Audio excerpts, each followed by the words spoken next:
Jiang Zao has traversed through time, only to find herself transformed into a foolish little princess on the brink of being poisoned. A sense of urgency grips her. She must find a way to save herself.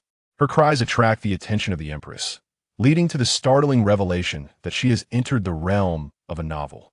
Oh, dear heavens, how unfortunate is my family. My elder brother, though just, is destined to be betrayed by treacherous ministers. My second brother, brave yet foolish, is on the verge of a tragic demise on the battlefield. And my beloved mother, do not trust that malicious concubine. She intends to harm you, and the entire Jiang Dynasty is at risk of being usurped by schemers. Overwhelmed with gratitude for her family's affection, Jiang Zao feels an intense need to intervene. What is this but a matter of saving lives? As she rubs her little hands together, she notices the increasingly peculiar looks from her family. Before she can act, her family, faced with imminent death, begins to defy fate and retaliate fiercely against their enemies. The treacherous ministers are imprisoned, and the wicked concubine is banished to the cold palace. Yet, inexplicably, she finds herself swept away by the tumult. Chapter 1. Transformed into a foolish little princess. Drink this. A sharp sting pierces her arm, followed by a searing heat across her face. The 3-year-old child, exquisitely delicate, stares blankly. Tears, as large as beans, spring forth from her eyes. A woman clad in dark palace attire pinches the child's face, holding a bowl of ominous black liquid that is clearly not a remedy. With a wail, Jiang Zao cries out, desperately trying to escape the woman's grasp. The woman's nails graze her tender skin, leaving a painful red mark. The pain is excruciating. Covering her face, Jiang Zao sobs, her large, glistening eyes overflowing with tears that cascade down her cheeks. Through her blurry vision, she takes in the opulence surrounding her, with dragon motifs adorning the pillars and a magnificent concubine's chair embellished with exquisite gems. The woman, furrowing her brow, barks silence. You little wretch, I am personally feeding you, yet you refuse to drink. With a forceful shove, she sends Jiang Zao tumbling to the ground, bewildered. Wasn't she just up late reading a novel? Where is she now? Before she can comprehend her surroundings, a palace made in a light-colored dress rushes toward the dark-clad woman. Your Highness, something terrible has happened. What is the matter that you are in such a haste? How many times must I tell you not to act so recklessly? Shuang Xue's eyes widen, her irritation evident. Her gaze shifts menacingly to the child, who sits bewildered on the floor. Jiang Zao is taken aback. Did she just hear the title concubine? Water yonder. Isn't that the maidservant from the palace intrigue novel she just read? Gasping, she lifts her small hand, a flash of anger glimmering in her eyes. Woo-woo, she whimpers, realizing she has become that 3-year-old simpleton. Unable to articulate her thoughts, her heart races. The concubine in the novel is truly ruthless, having plotted against and murdered her own sister, the Empress, seizing her position and colluding with treacherous ministers to ensnare the emperor. Even the Empress's simple-minded 3-year-old daughter was not spared. In a state of shock, Jiang Zao fears for her life. She cannot possibly meet her end so soon after being reborn. Frantically, her tear-filled eyes dart around, searching for a means of escape. Just as she prepares to scream, she finds her voice trapped, her face still stinging from the earlier encounter. Enough of this racket. Xue seizes Jiang Zao's small hand, twisting it painfully. You little brat, we enter the palace together. Why should your mother be the Empress while I am merely a concubine? I am no less beautiful than that old hag. Tears stream down Jiang Zao's face, her gaze flitting around the room. Unable to make a sound, she resolves to shatter something to attract attention from outside. Your Highness, the Empress is coming. Water yonder, desperate, nearly intervenes to separate the two. Xue stiffens, swiftly lifting Jiang Zao and growling. Water yonder, quickly clean up that medicine from the floor. With a sudden change of demeanor, Xue adopts a smile, stepping forward to greet the approaching Empress. Sister, you have arrived. As the words leave her lips, a woman adorned in a bright yellow phoenix robe approaches gracefully, a phoenix hairpin perfectly positioned in her hair, exuding an air of nobility. Sister, have you been enjoying your time with Yuer? This is dire. Not at all. This woman has pinched and struck me. It hurts terribly. Do not be deceived by her. The once smiling Shui Xiangrong's expression darkens as she scans the room, eventually settling on the exquisite little girl. The child's mouth remains still, yet her thoughts resonate. Is this the voice of her cherished little one? Jiang Zao meets her gaze, tears brimming. Shui Xiangrong, seeing her precious child's distress, pushes past Shui Ingxue and strides forward at Yuer. What is the matter? Upon noticing the red marks on her face, a flicker of anger crosses her countenance. Mother, save me. The wicked woman pinched me and fed me poison. Shui Xiangrong's pupils dilate as she gently caresses Jiang Zao's cheek. In that moment, Yuer's eyes, once clouded, now shine bright, evoking a deep sense of compassion. She is no longer foolish. Shui Xiangrong's heart tightens, her voice quavering. The marks on Jiang Zao's face are still flushed with heat. Where do these scratches come from? You are a mother. Not just the scratches, but this too. She pinched me. It hurts a lot. Jiang Zao discreetly reveals the red marks on her little arm. The mother in the story adored this venomous sister, yet ultimately fell victim to her treachery. She must ensure that the beauty sees through the true nature of this concubine. With this thought, tears flow freely down her cheeks. Shui Ingxue, startled, has never witnessed her sister's fury before. In her panic, she hastily explains, Sister, I truly had no idea. Perhaps a little silly. Obedient Yuer simply bumped into something. It is my fault for not watching her closely. Sister, I was wrong, please punish me. Her retreat, disguised as a plea. She knows Shui Xiangrong will not genuinely punish her, feeling a surge of triumph. Yet unexpectedly, Shui Xiangrong rises, bending down to seize her hand. Shui Xiangrong, unable to fathom the depths of her half-sister's malice, knows she must uncover the truth. Stop lying. You clearly did not watch me. It was you who struck me. Were it not for Water Yonder's warning, you would have continued. Look at the scratches on my face. Do they not match the marks left by your nails? Shui Ingxue, bewildered, replies, Sister. Shui Xiangrong holds her hand against Jiang Zao's face, nearly choking on her breath. It is indeed Shui Ingxue. Pain grips Shui Xiangrong's heart as she glares at Shui Ingxue, a cold smirk forming on her lips. You claim ignorance? Did you not inflict this upon me? You have some audacity. Do you still refuse to admit it? Shui Ingxue, stunned, protests, Sister. How can you slander me? I did nothing. Shui Xiangrong, fuming, retorts Shui Ingxue. The evidence is irrefutable. How can you continue to deny it? Shui Ingxue's face pales as she utters, Sister, how can I, a living, breathing adult, be outdone by a mute little fool? I am your sister. Shui Xiangrong closed her eyes briefly before reopening them, her gaze icy and unyielding. I do not possess a sister as malicious as you. Yuer is the princess of our dynasty, temporarily rendered mute. Shui Ingxue, you are but a concubine. How dare you insult her and lay hands upon her?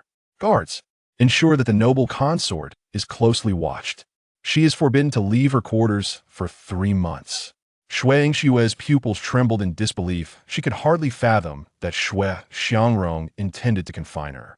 Yet, before she could utter a word, Shui Xiangrong, with an expression of deep concern, lifted Jiang Zao into her arms. My Yuer, it is Mother who has fallen short. Let us depart. As Shui Ingxue watched her sister retreat, her body went limp, her arms quaking. How? How could this be? How did she discover it? Shui Yang looked on with worry, reaching out to support her. Shui Ingxue swatted her away. Useless. You are all a bunch of inept fools. She pressed a hand to her chest, stifling the rising panic. These maids were of no use. She must rely on herself. No, she could not allow Shui Xiangrong to inform the emperor of this matter first. Yuer, does your face still ache? Her fingers gently caressed Jiang Zao's delicate cheek. Can Yuer speak? Jiang Zao could only gaze back with sorrowful eyes. She felt increasingly unfortunate, not only having become a simpleton, but also being surrounded by a family destined for demise. According to the novel's plot, her elder brother fell victim to treachery, her second brother perished on the battlefield, and their imperious father, the emperor, met his end due to rebellion. Such a fate was truly grim. Oh, how hard she tried, yet was unable to produce a sound. Originally, she was meant to perish at the hands of that wicked woman today. However, it seemed the heavens had spared her life, although now, not dying meant that the dynasty would soon change hands. She did not wish to leave her mother. Shui Xiangrong trembled, instinctively dismissing the rebellious thought, believing her youngest daughter was merely frightened into silence. Yet, a question arose in her heart. Could it be that her daughter was not only no longer simple-minded, but possessed the ability to foresee the future? She instinctively tightened her grip on Jiang Zao's little hand. "Do not be afraid, dear. If you cannot speak, then we shall remain silent." Jiang Zao's eyes welled with tears. "Mother is a good person. It is that woman who pinched me, who is truly malevolent. She may even harm you. Mother, I must devise a way to ensure your safety. Mother must not fall victim to that wicked woman." Shui Xiangrong felt a wave of guilt. Her dear Yuer had been simple-minded since childhood, never having enjoyed any royal privileges. Yet now, her first concern was for her mother. With newfound resolve, she vowed to treat Jiang Zao with utmost care. The room was filled with warmth, but in the next moment, Shui Yingshue's delicate, tearful voice drifted in from outside. "Your Majesty, please take care of your health. Sister did not mean any harm. Yuer is still young, having fallen ill in her childhood, and now cannot speak." Sister's anxiety surely led to this misunderstanding, prompting her to punish this servant. "I am untroubled by the punishment, as I can understand Sister's feelings upon seeing Yuer unable to speak." Emperor Jiang Huaijing, clad in his dragon robe, had evidently just descended from the court. His expression was cold, and his gaze fell upon Shui Yingxue behind him. Upon entering the palace, he witnessed Shui Xiangrong holding Jiang Zao and performing her courtesies. "I have heard that you directly confined the noble consort this morning. I merely spent the night in her chambers yesterday, and you are already jealous enough to punish her? Do you still possess the dignity of consort? Hurry and apologize to the noble consort." "Apologize? Does my face, marked by slaps and pinches, mean nothing? Can you not see? She struck me and now demands an apology from my mother? To whom can I voice my grievances?" Emperor Jiang Huaijing paused, his steps faltering, a flicker of astonishment crossing his deep-set eyes. He instinctively glanced at Jiang Zao's little mouth. "This sound. Has my daughter learned to speak?" Chapter 2. Shamelessness. Jiang Huaijing observed that Jiang Zao's mouth emitted no sound. His demeanor was stern and imposing, his brows furrowed. Had he truly just heard his daughter's inner thoughts? Jiang Zao, bewildered, met the emperor's gaze and shrank back slightly. The emperor was terrifying, befitting the true dragon of the realm. "Why is he looking at me? My mother and I have done nothing wrong. This is a grave injustice. Please, father, do not misjudge us." Jiang Zao's mouth opened and closed in vain, and she could only bury herself in Shui Xiangrong's embrace. Her shoulders shuddered, appearing as though she were weeping pitifully.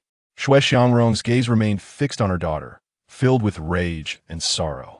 Recalling the moment she had heard Jiang Zao's thoughts, a myriad of emotions surged within her. How could she not realize the truth? Her beloved half-sister sought her life. She wished for her precious daughter's demise. The thought of Yuer having once been in such perilous circumstances sent shivers down her spine. "Your Majesty, your affection for my sister serves to enrich the harem. I should feel grateful. Yet I cannot help but be concerned." Shui Xiangrong's expression softened, only to turn icy in the next heartbeat. "However, upon visiting my sister, I found Yuer in tears, her arm marred by a bruise, and her face bearing marks of abuse. If my sister did not inflict this harm, then who else in the noble consort's palace would dare lay hands upon your daughter, the sole princess of the Jiang Dynasty?" Her voice rang out, firm and resolute, startling Shui Yingxue. Shui Yingxue glared back in resentment. Jiang Zao nodded fervently, affirming her mother's words. "Yes, father, that wicked woman attempted to poison me. She wanted me to drink some unknown toxic substance. Alas, my tender little hands still ache." Emperor Jiang Huaijing's gaze darkened as it fell upon Jiang Zao's exposed arm. The red marks a glaring testament to her suffering. The evidence was irrefutable. One would have to be blind not to see it. Given the words of the Empress, Jiang Huaijing was consumed with rage. His only daughter had narrowly escaped death, and the noble consort dared to slander her. Truly audacious. "Shui Gui Fei, do you acknowledge your wrongdoing?" Jiang Huaijing's cold gaze landed on Shui Yingxue, her expression betraying her guilt. Lying, abusing, and arrogant Shui Yingxue was indeed a remarkable specimen. Shui Yingxue trembled, collapsing to her knees.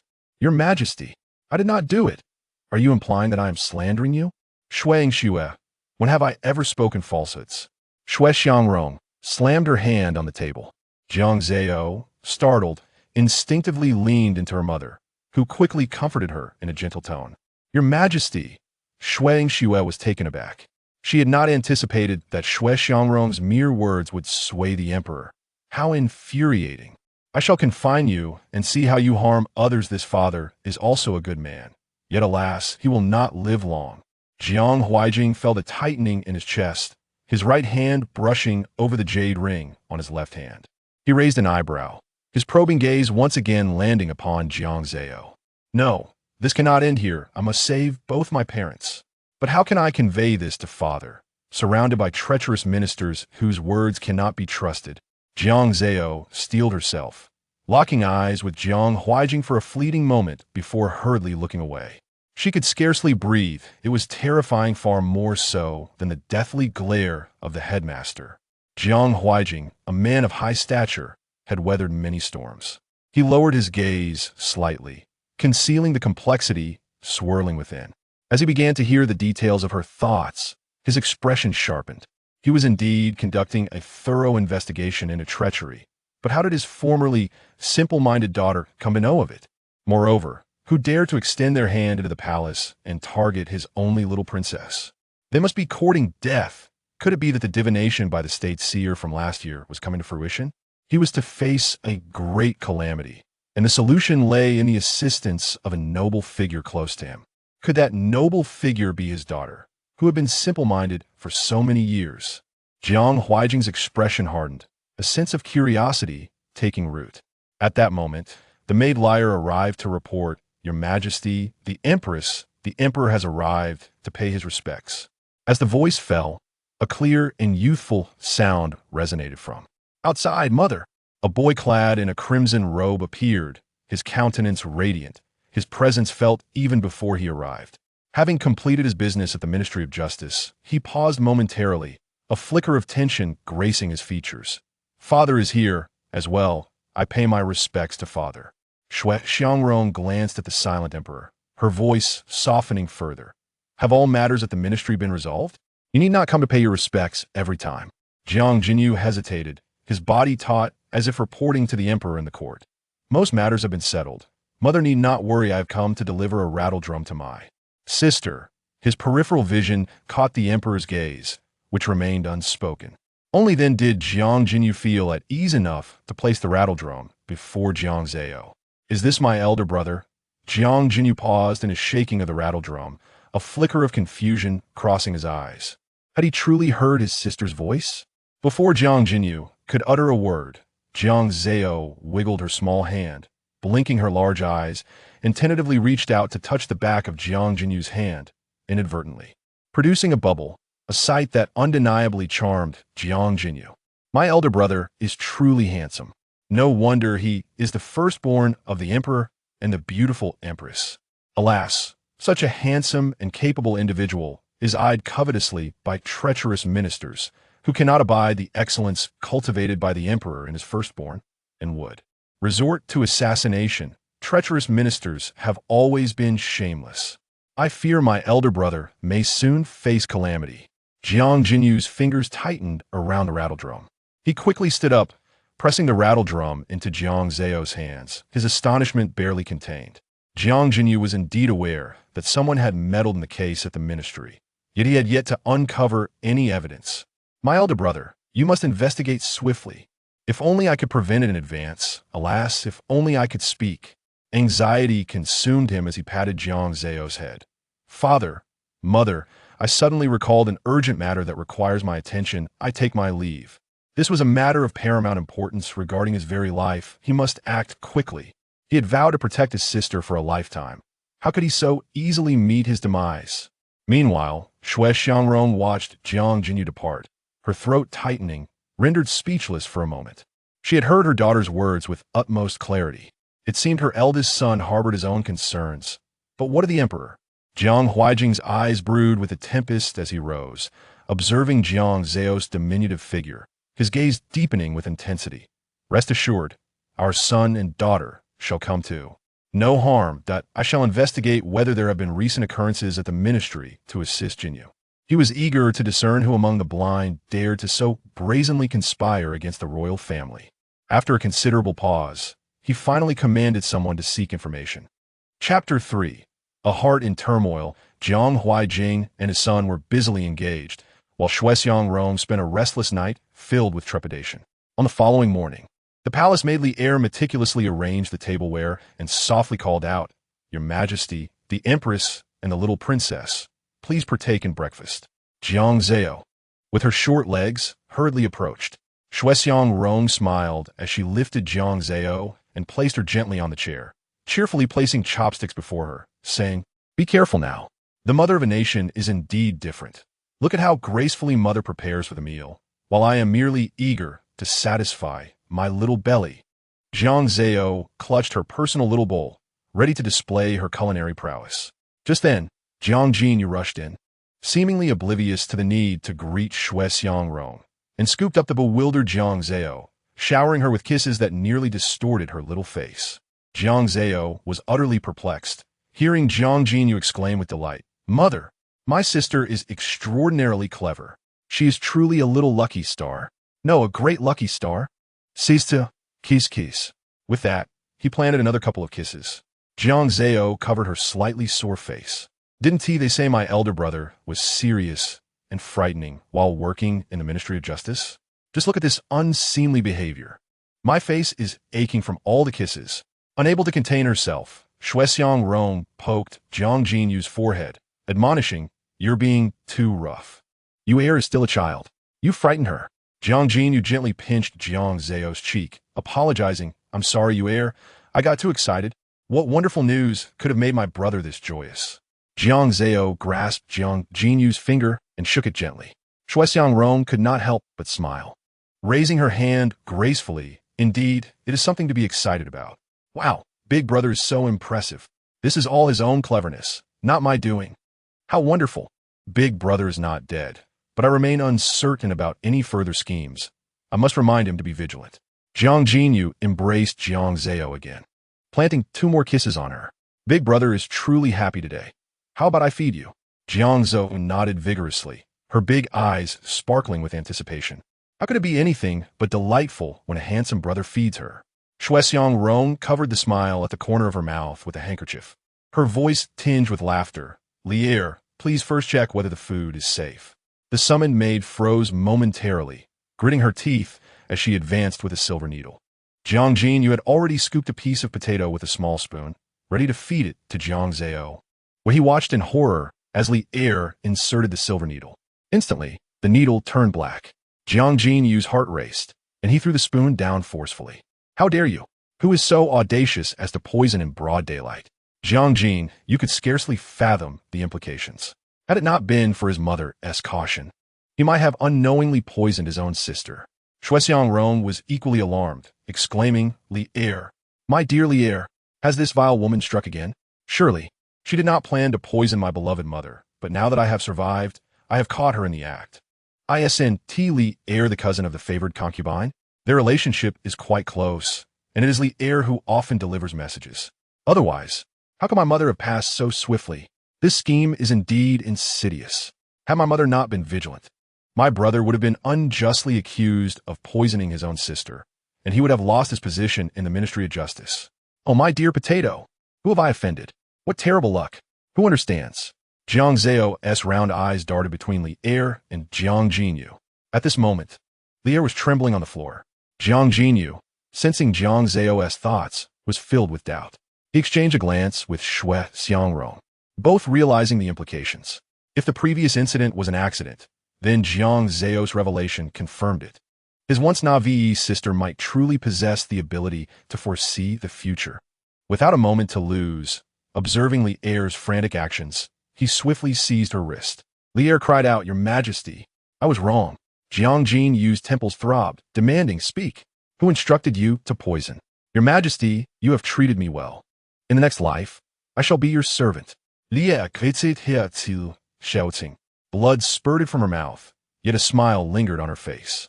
In an astonishing act, she bit her tongue and ended her own life. Jiang Zao gasped. Goodness!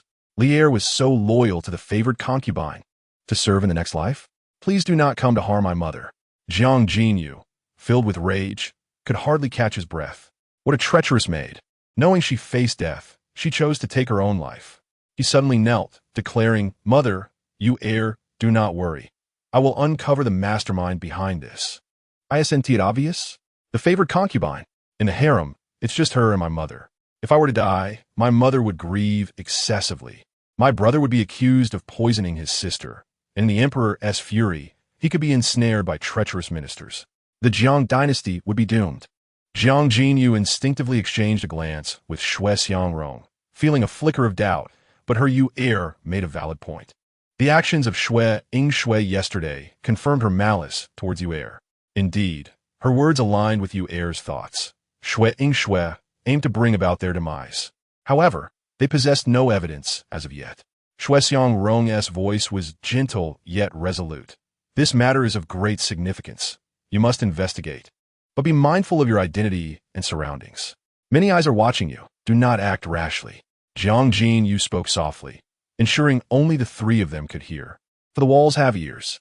If even Li Er, the closest maid to Shui Xiangrong, could be corrupted, what are the others? This was primarily meant for Jiang Zao to hear. As expected, Jiang Zao could not voice her thoughts, but her internal complaints continued unabated. This place is truly perilous. I wish to leave. Yesterday, I overheard my parents mention that the wicked woman is indeed the favored concubine, and the official has questionable motives. These two are entangled with distant relatives. Oh, the burden of saving my family is immense. Calculating the lives she must protect, and the dangers she must guard against. She sighed deeply. Such a heavy responsibility rests upon my little shoulders. Shui Xiangrong lowered her gaze, squeezing Jiang Zao's tiny hand, and softly urged, You must proceed with caution. Yes. Jiang Jinyu nodded vigorously. He then kissed Jiang Zao twice with fervor, saying, Bestow upon me some of your good fortune. Jiang Zao, bewildered by the kisses, pinched her own face and watched as Jiang Jinyu dashed away, exclaiming, What a rogue, kissing everyone indiscriminately. Shui Xiangrong embraced Jiang Zao, her eyes filled with tenderness. You heir is truly my little lucky star. You saved your brother. In that moment, she resolved that no matter what extraordinary abilities her heir possessed, she would always be her daughter. Shui Xiangrong's heart softened further as she gently pinched her precious child's cheek. Jiang Zao could not comprehend her own actions, but that did not hinder her from snuggling with her mother. Mother is fragrant, a kiss for you. Chapter 4, One crisis averted. Another emerges. Shui Xiangrong took the initiative to snuggle with Jiang Zao and had the kitchen prepare another meal. The previously toxic dishes had been removed, which she found quite regrettable. Now that fresh food was being prepared, her little hands could hardly contain their excitement. After a delightful meal, Jiang Zao patted her now rounded belly. Delicious, delicious, but it feels like I've missed a meal. Shui Xiangrong's embrace tightened momentarily, her brow furrowed. Initially, she had no desire to speculate about her half-sister. The two had shared a close bond, but now she had openly plotted against her beloved youngest daughter. As Empress, if she could not even protect her own flesh and blood, what difference was there between her and a puppet in this position? Jiang Zao was diligently organizing the plot in her mind when, at that moment, a newly arrived palace maid hurriedly entered to announce, Your Majesty, the madam of the Shui family has come to pay her respects. Shui Xiangrong had anticipated this visit and let out a cold laugh. Would you accompany your mother? Jiang Zao obediently nodded. Ah, the madam of the Shui family. Is she not the biological mother of the Gui Fei? I have never encountered such shamelessness. This wicked woman is so quick to report grievances. TSK, my elder brother is not swift at all, nor is the emperor. They allowed her to report to her family. Shui Xiangrong nearly burst into laughter. She pressed her lips together and instructed the maid to welcome the madam of the Shui family inside. It was just after lunch. The madam of the Shui family, adorned in gold and silver, was accompanied by several maidservants. Her disdain was palpable. However, she soon inclined her body slightly, a gesture of respect towards the Empress. Previously, Shui Xiangrong had not paid much attention to such formalities, considering the madam of the Shui family as her stepmother. She had not required the madam to exhibit decorum during her greetings. But now, It seemed that her indulgence had fostered the madam's arrogance and rudeness. Shui Xiangrong coldly called for tea, her voice icy. "Madam Shui, what brings you here in such haste after the afternoon meal?" Shui Lin's expression stiffened, and she managed a forced smile. "What are you saying? As a mother, I simply miss my daughter and naturally wish to visit the palace." Fortunately, she often behaved this way. Shui Lin had no suspicions, took a sip of tea, and sighed softly. "In the Shui family, it is just you and Shui. As sisters in the palace, you ought to support one another. I heard yesterday that Shui was placed under house arrest by the emperor. She merely accidentally bumped into you. What was there to be concerned about?" Her words were filled with dissatisfaction towards Shui Xiangrong and sympathy for Shui Shui. Indeed, it appears she has come to plead on behalf of Shui. How can she not feel for her own daughter? Shui Guifei nearly caused a death, and yet claims it was an accident. Truly shameless, both above and below. Jiang Zao huffed, turning over in Shui Xiangrong's embrace. This old woman was not a good person, and she did not wish to see her. Little did she know that her movement had provided Shui Lin with a handle to grasp. Children as young as 3 could attend school. Yuer was already 3. The imperial physician had visited, yet there was still no improvement. Shui Lin's 2 sons were already grown, without a safety net. Should she not maintain a good relationship with Shui? Shui Xiangrong was about to respond when she heard Shui Lin disparaging her daughter Yuer as foolish, suggesting that it would tarnish their reputation. She shot Shui Lin a glare. "Madam Shui, was it not you who spoke differently when Yuer was born? Are you now belittling my daughter for being slow-witted? If you disdain her so, then do not come here." Shui Lin's heart tightened, and she hurriedly sought to placate. "Not at all. I merely wish for you and Shui not to harbor any ill feelings over a child who cannot be presented in public. Sisters in the palace." Before she could finish, Shui Xiangrong slammed her hand on the table. "How absurd! Do you truly think yourself my elder? Do you not understand how you came to power? This is too much. Am I not worthy of respect? You harbor ill intentions behind my back, wishing to seize power. Your vile thoughts surely do not merit a place in this palace."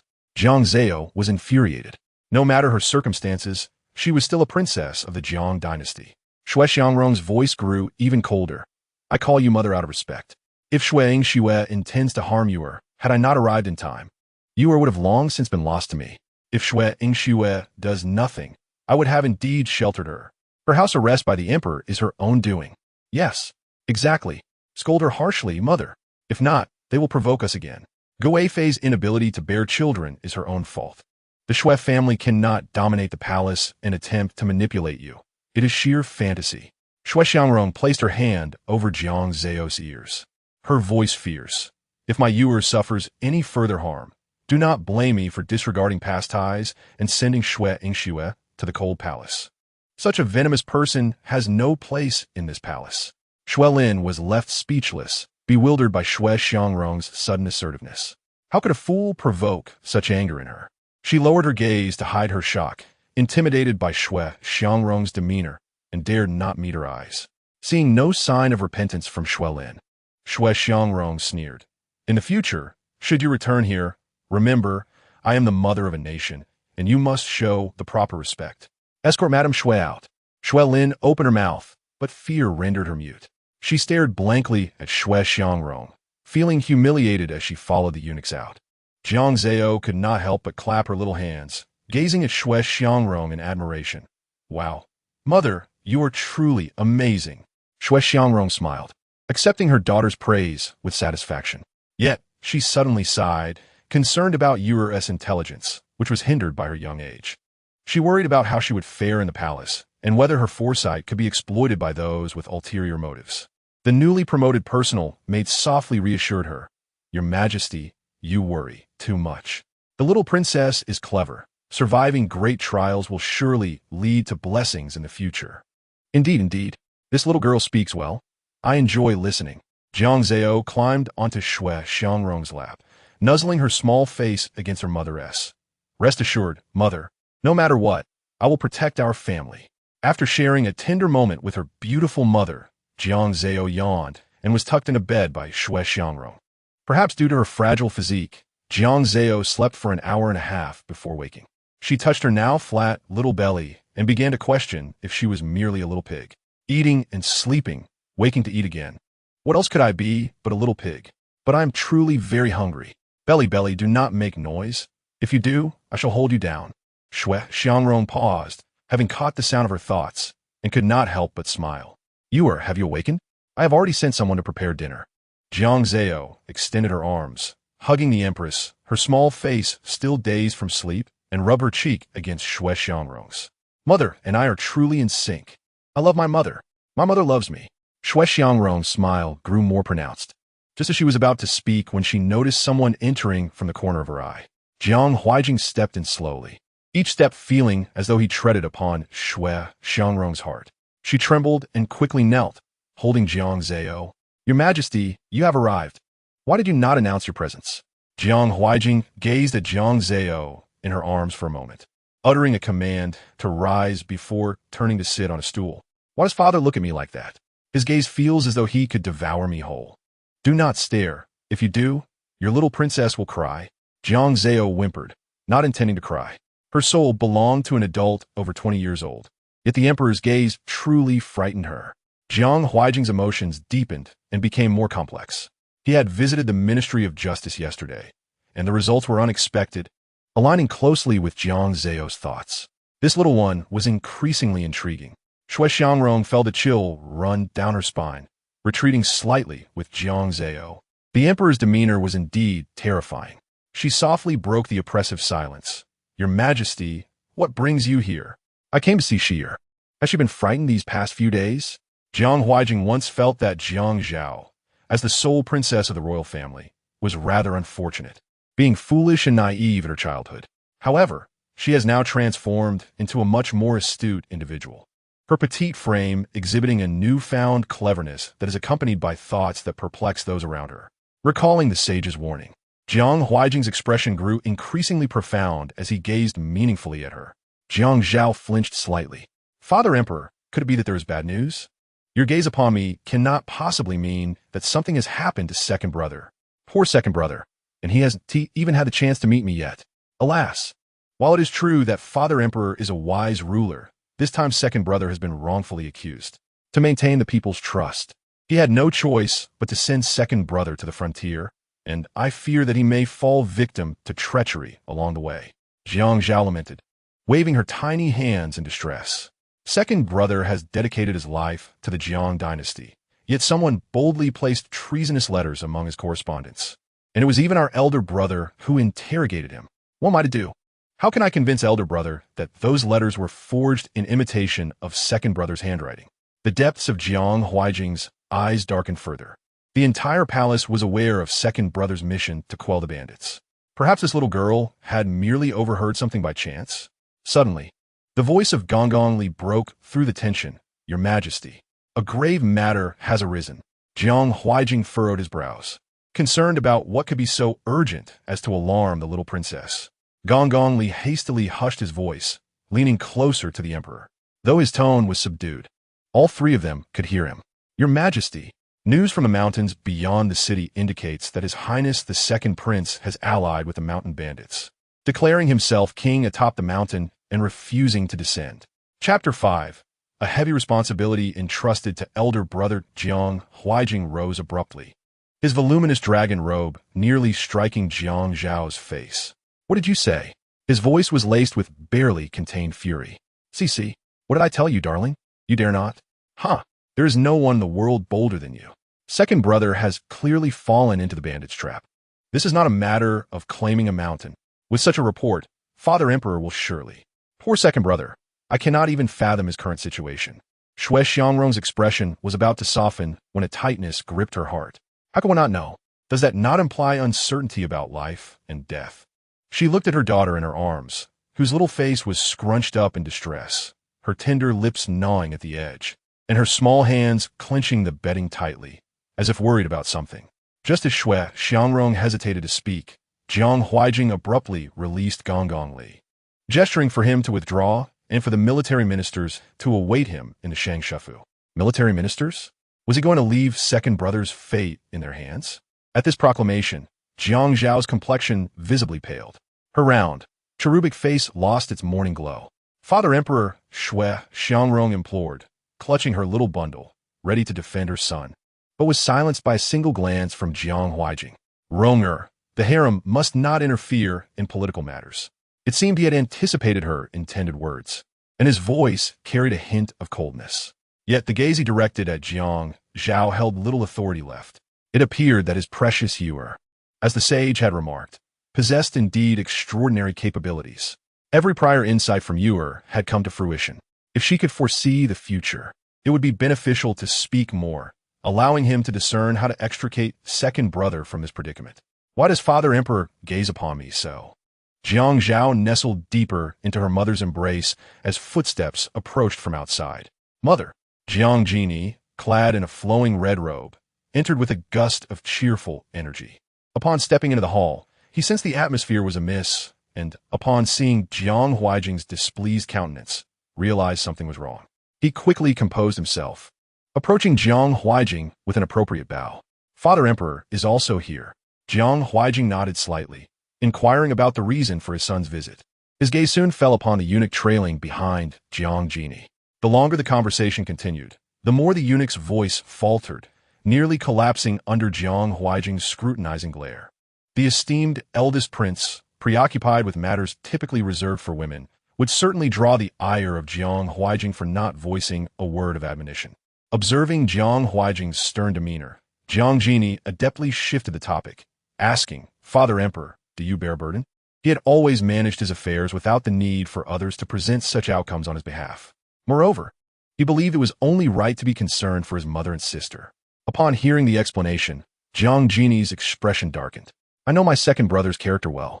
Regardless of anything else, he would never betray his kin. I implore you, Father Emperor, entrust this matter to me. I shall ensure second brother's name is cleared. Seeing him kneel in the hall to offer his service, Jiang Huaijing's expression softened slightly. At last, his efforts in raising this son bore fruit. Jiang Huaijing rose, gently placing a hand on Jiang Genie's shoulder as a gesture of trust. My son, you have truly won my heart. This matter is entrusted to you. Do not let me down. Jiang Genie lowered his head further, determination radiating from his features. I shall obey. At that moment, a soft, melodious voice broke the tension, relieved. How splendid. With elder brother, second brother will surely navigate this crisis. Jiang Genie's resolve intensified as he glanced at the little face peeking from the blankets, a smile spreading across his features. With his sister's words, his heart felt steadier. Just as he was about to rise and express his gratitude to Jiang Huaijing, he heard a small sigh escape from the tiny figure. But elder brother cannot be too optimistic. In the future, beauty and wine may cloud your judgment, and petitions will flood in. One word, tragic. The shock of her words halted Jiang Genie mid-motion, causing him to sway slightly. He would be captivated by beauty? He could be implicated because of it? In an instant, 3 piercing gazes converged on the small face nestled among the blankets. Why are you all staring at me? Is there something on my face? Jiang Zhao queried, extending her chubby little hand to pat her cheeks in a futile gesture. She touched nothing. Could it be? Shui Xiangrong stifled a smile, her lips curling, before gracefully redirecting her attention to Jiang Genie. Your Highness, should you not express your gratitude to Father Emperor? Jiang Genie, seemingly just realizing, bowed deeply to Jiang Huaijing. Thank you, Father Emperor, for entrusting me with this heavy responsibility. I shall not disappoint your expectations. No, brother, you will falter. Although your intentions are good, it is difficult to resist the schemes of the adversaries. Her unequivocal tone caused Jiang Genie's shoulders to sag once more, almost to the point of collapse. How could he be perceived as so easily swayed in his little sister's eyes? Jiang Genie looked at Jiang Zhao with a hint of melancholy in his gaze. Her large, expressive eyes sparkled with unshed secrets. Yet, it was precisely this gaze that could pierce one's heart. Why does elder brother keep looking at me today? Although I like elder brother too, it cannot prevent you from being harmed by the adversaries. Let me give you a kiss for comfort. Do not cry, elder brother. We shall fight again. Suddenly, Jiang Zhao's stomach growled loudly, as if protesting the ongoing discussion. To divert her attention from such matters, Jiang Genie summoned the eunuch waiting outside. The hour was late, and surely their mother had not yet dined. Why not bring forth a meal? Shui Xiangrong, her eyes warm, lifted Jiang Zhao into her arms. Very well. Has His Majesty dined? Should we prepare a place? Jiang Huaijing nodded, glancing at Jiang Genie. Let us taste your culinary skills. As the family gathered in harmonious bliss, they appeared no different from an ordinary household, sharing what was merely a commonplace meal. Jiang Huaijing took his seat at the table first, casually inquiring, "Have you dined yet?" "My son."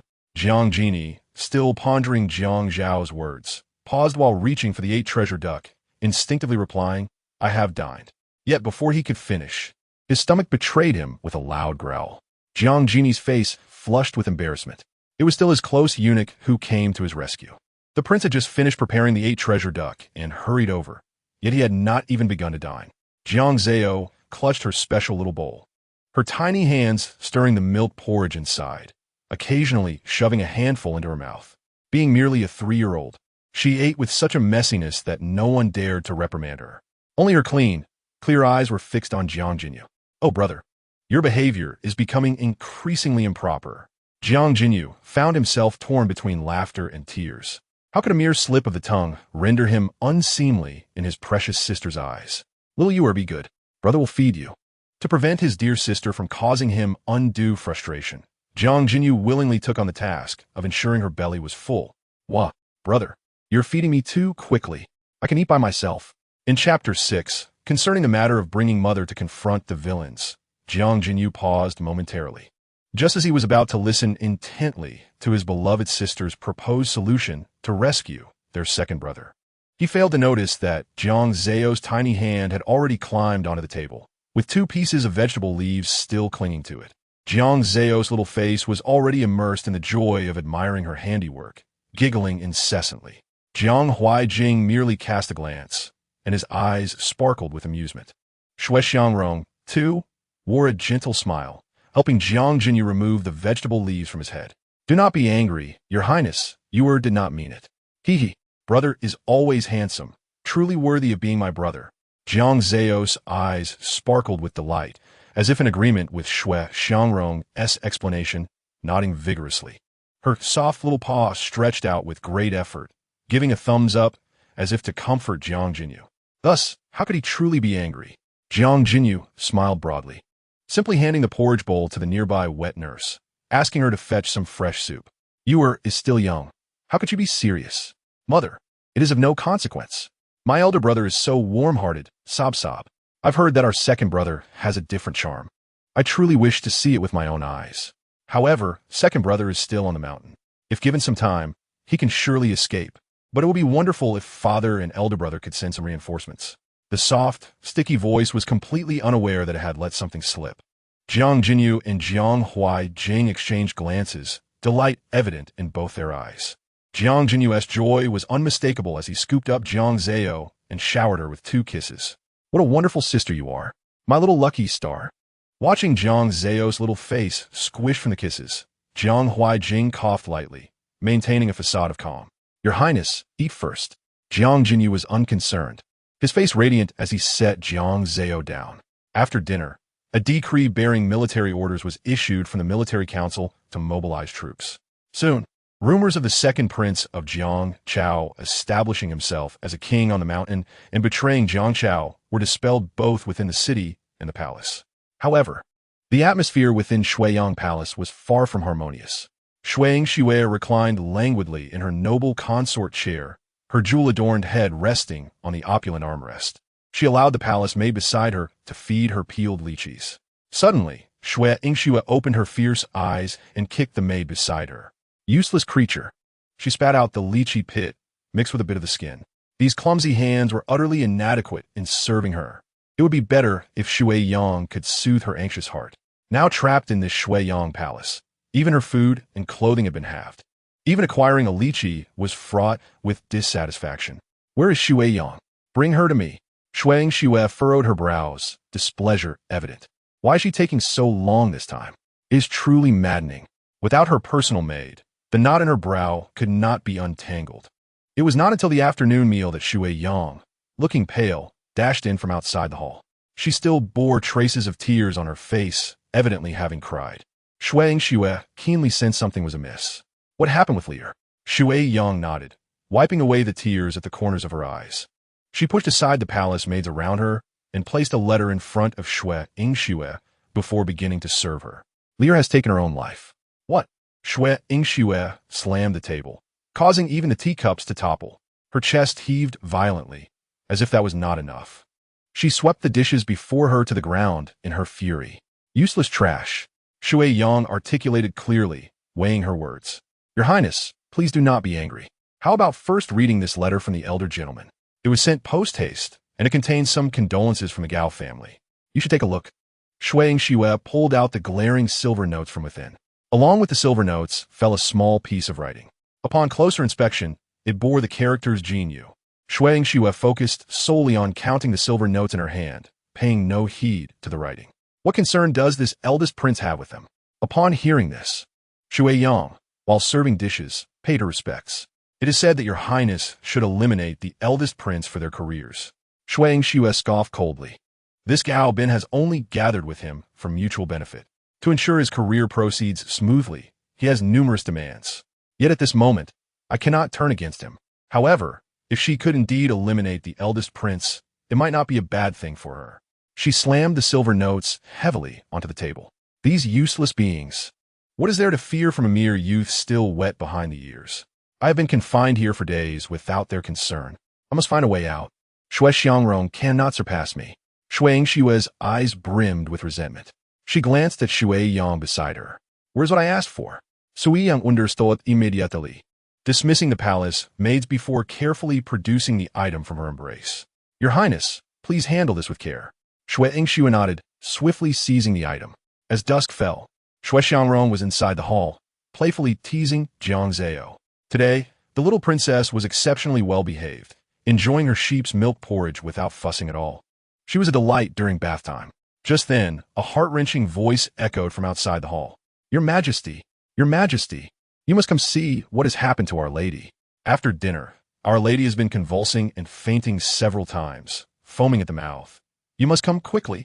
These urgent cries startled not only Shui Xiangrong, but even Jiang Zao, who had been nestled in the blankets, pouting her little mouth immediately.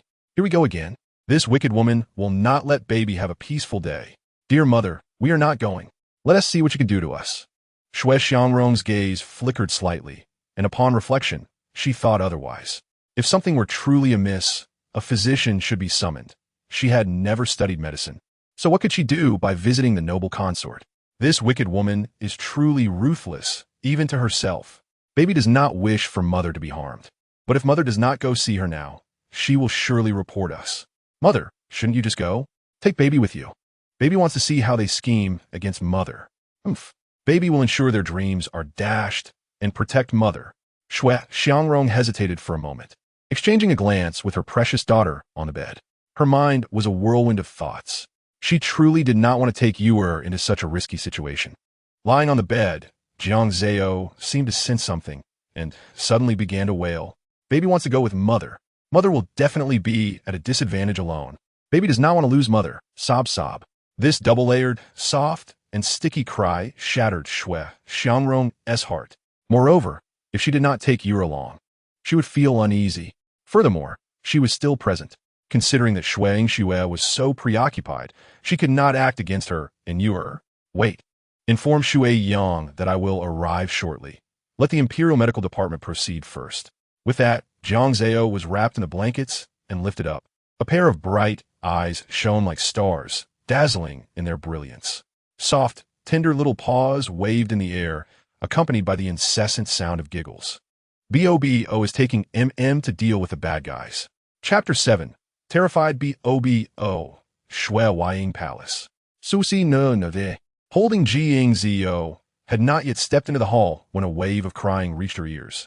Behind her, Shu Waying let out a startled exclamation and rushed past Shui. She Ngrng. Her force was so great that she nearly knocked Shui Ngrng off balance, and even Jiang Zao, nestled in her arms, almost tumbled out, scaring Bobo to death. Being this anxious can only mean mischief or theft.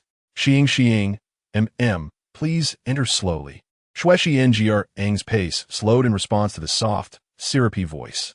She exchanged a glance with the little bundle in her arms and furrowed her willow-like brows.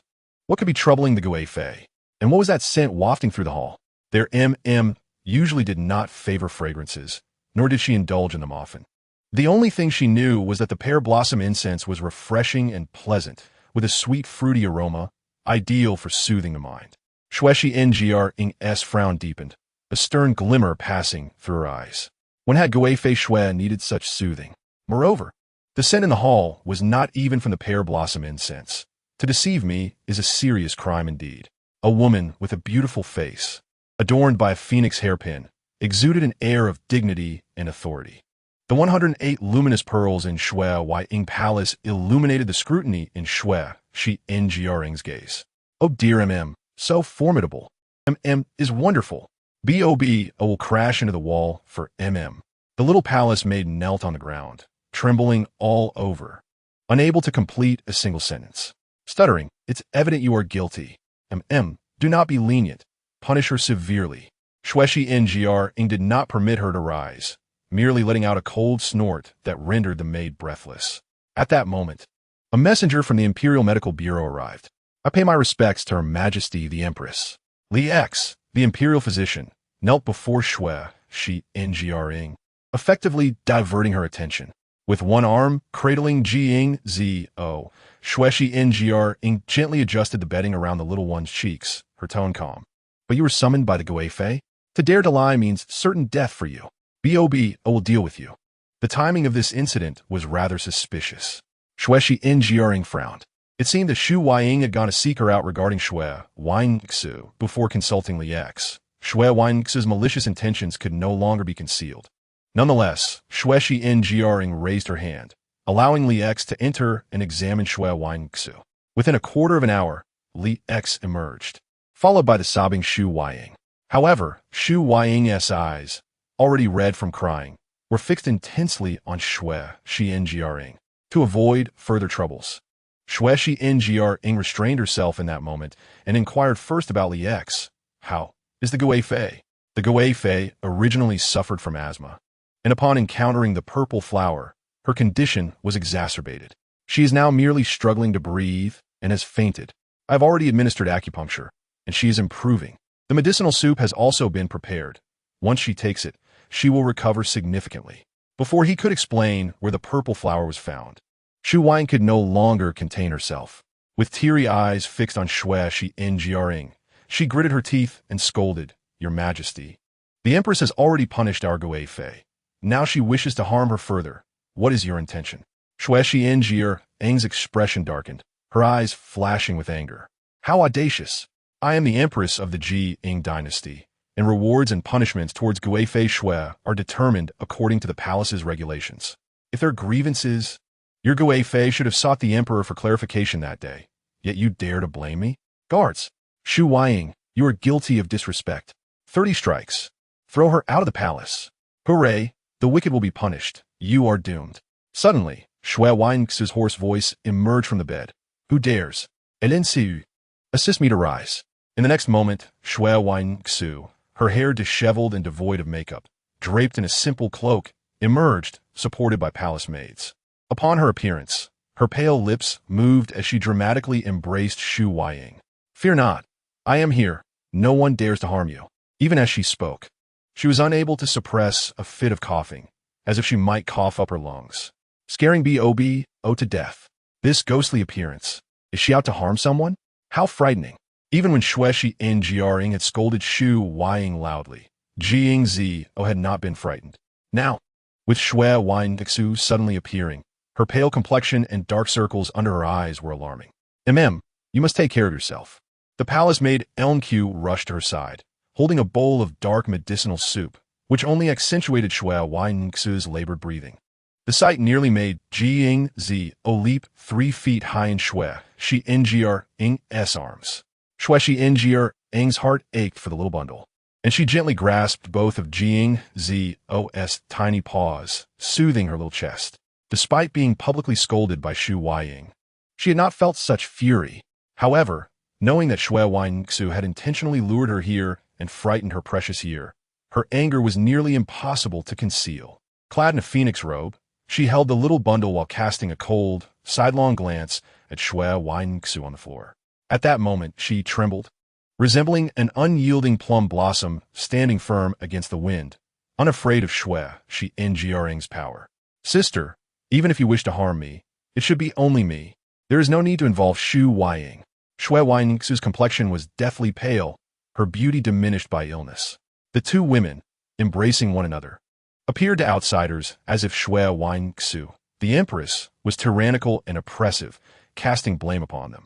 Shui Xiangr leisurely sipped her tea before finally opening her eyes to regard them. Sister, your words are misplaced. This wretched maid speaks ill of me. Such a cunning and slippery servant cannot remain by your side, especially considering you are still unwell. As she spoke, her gaze occasionally drifted toward the palace door, seemingly waiting for something. When the soft, melodious voice reached her ears, Jiang Zao became so excited that she nearly jumped up.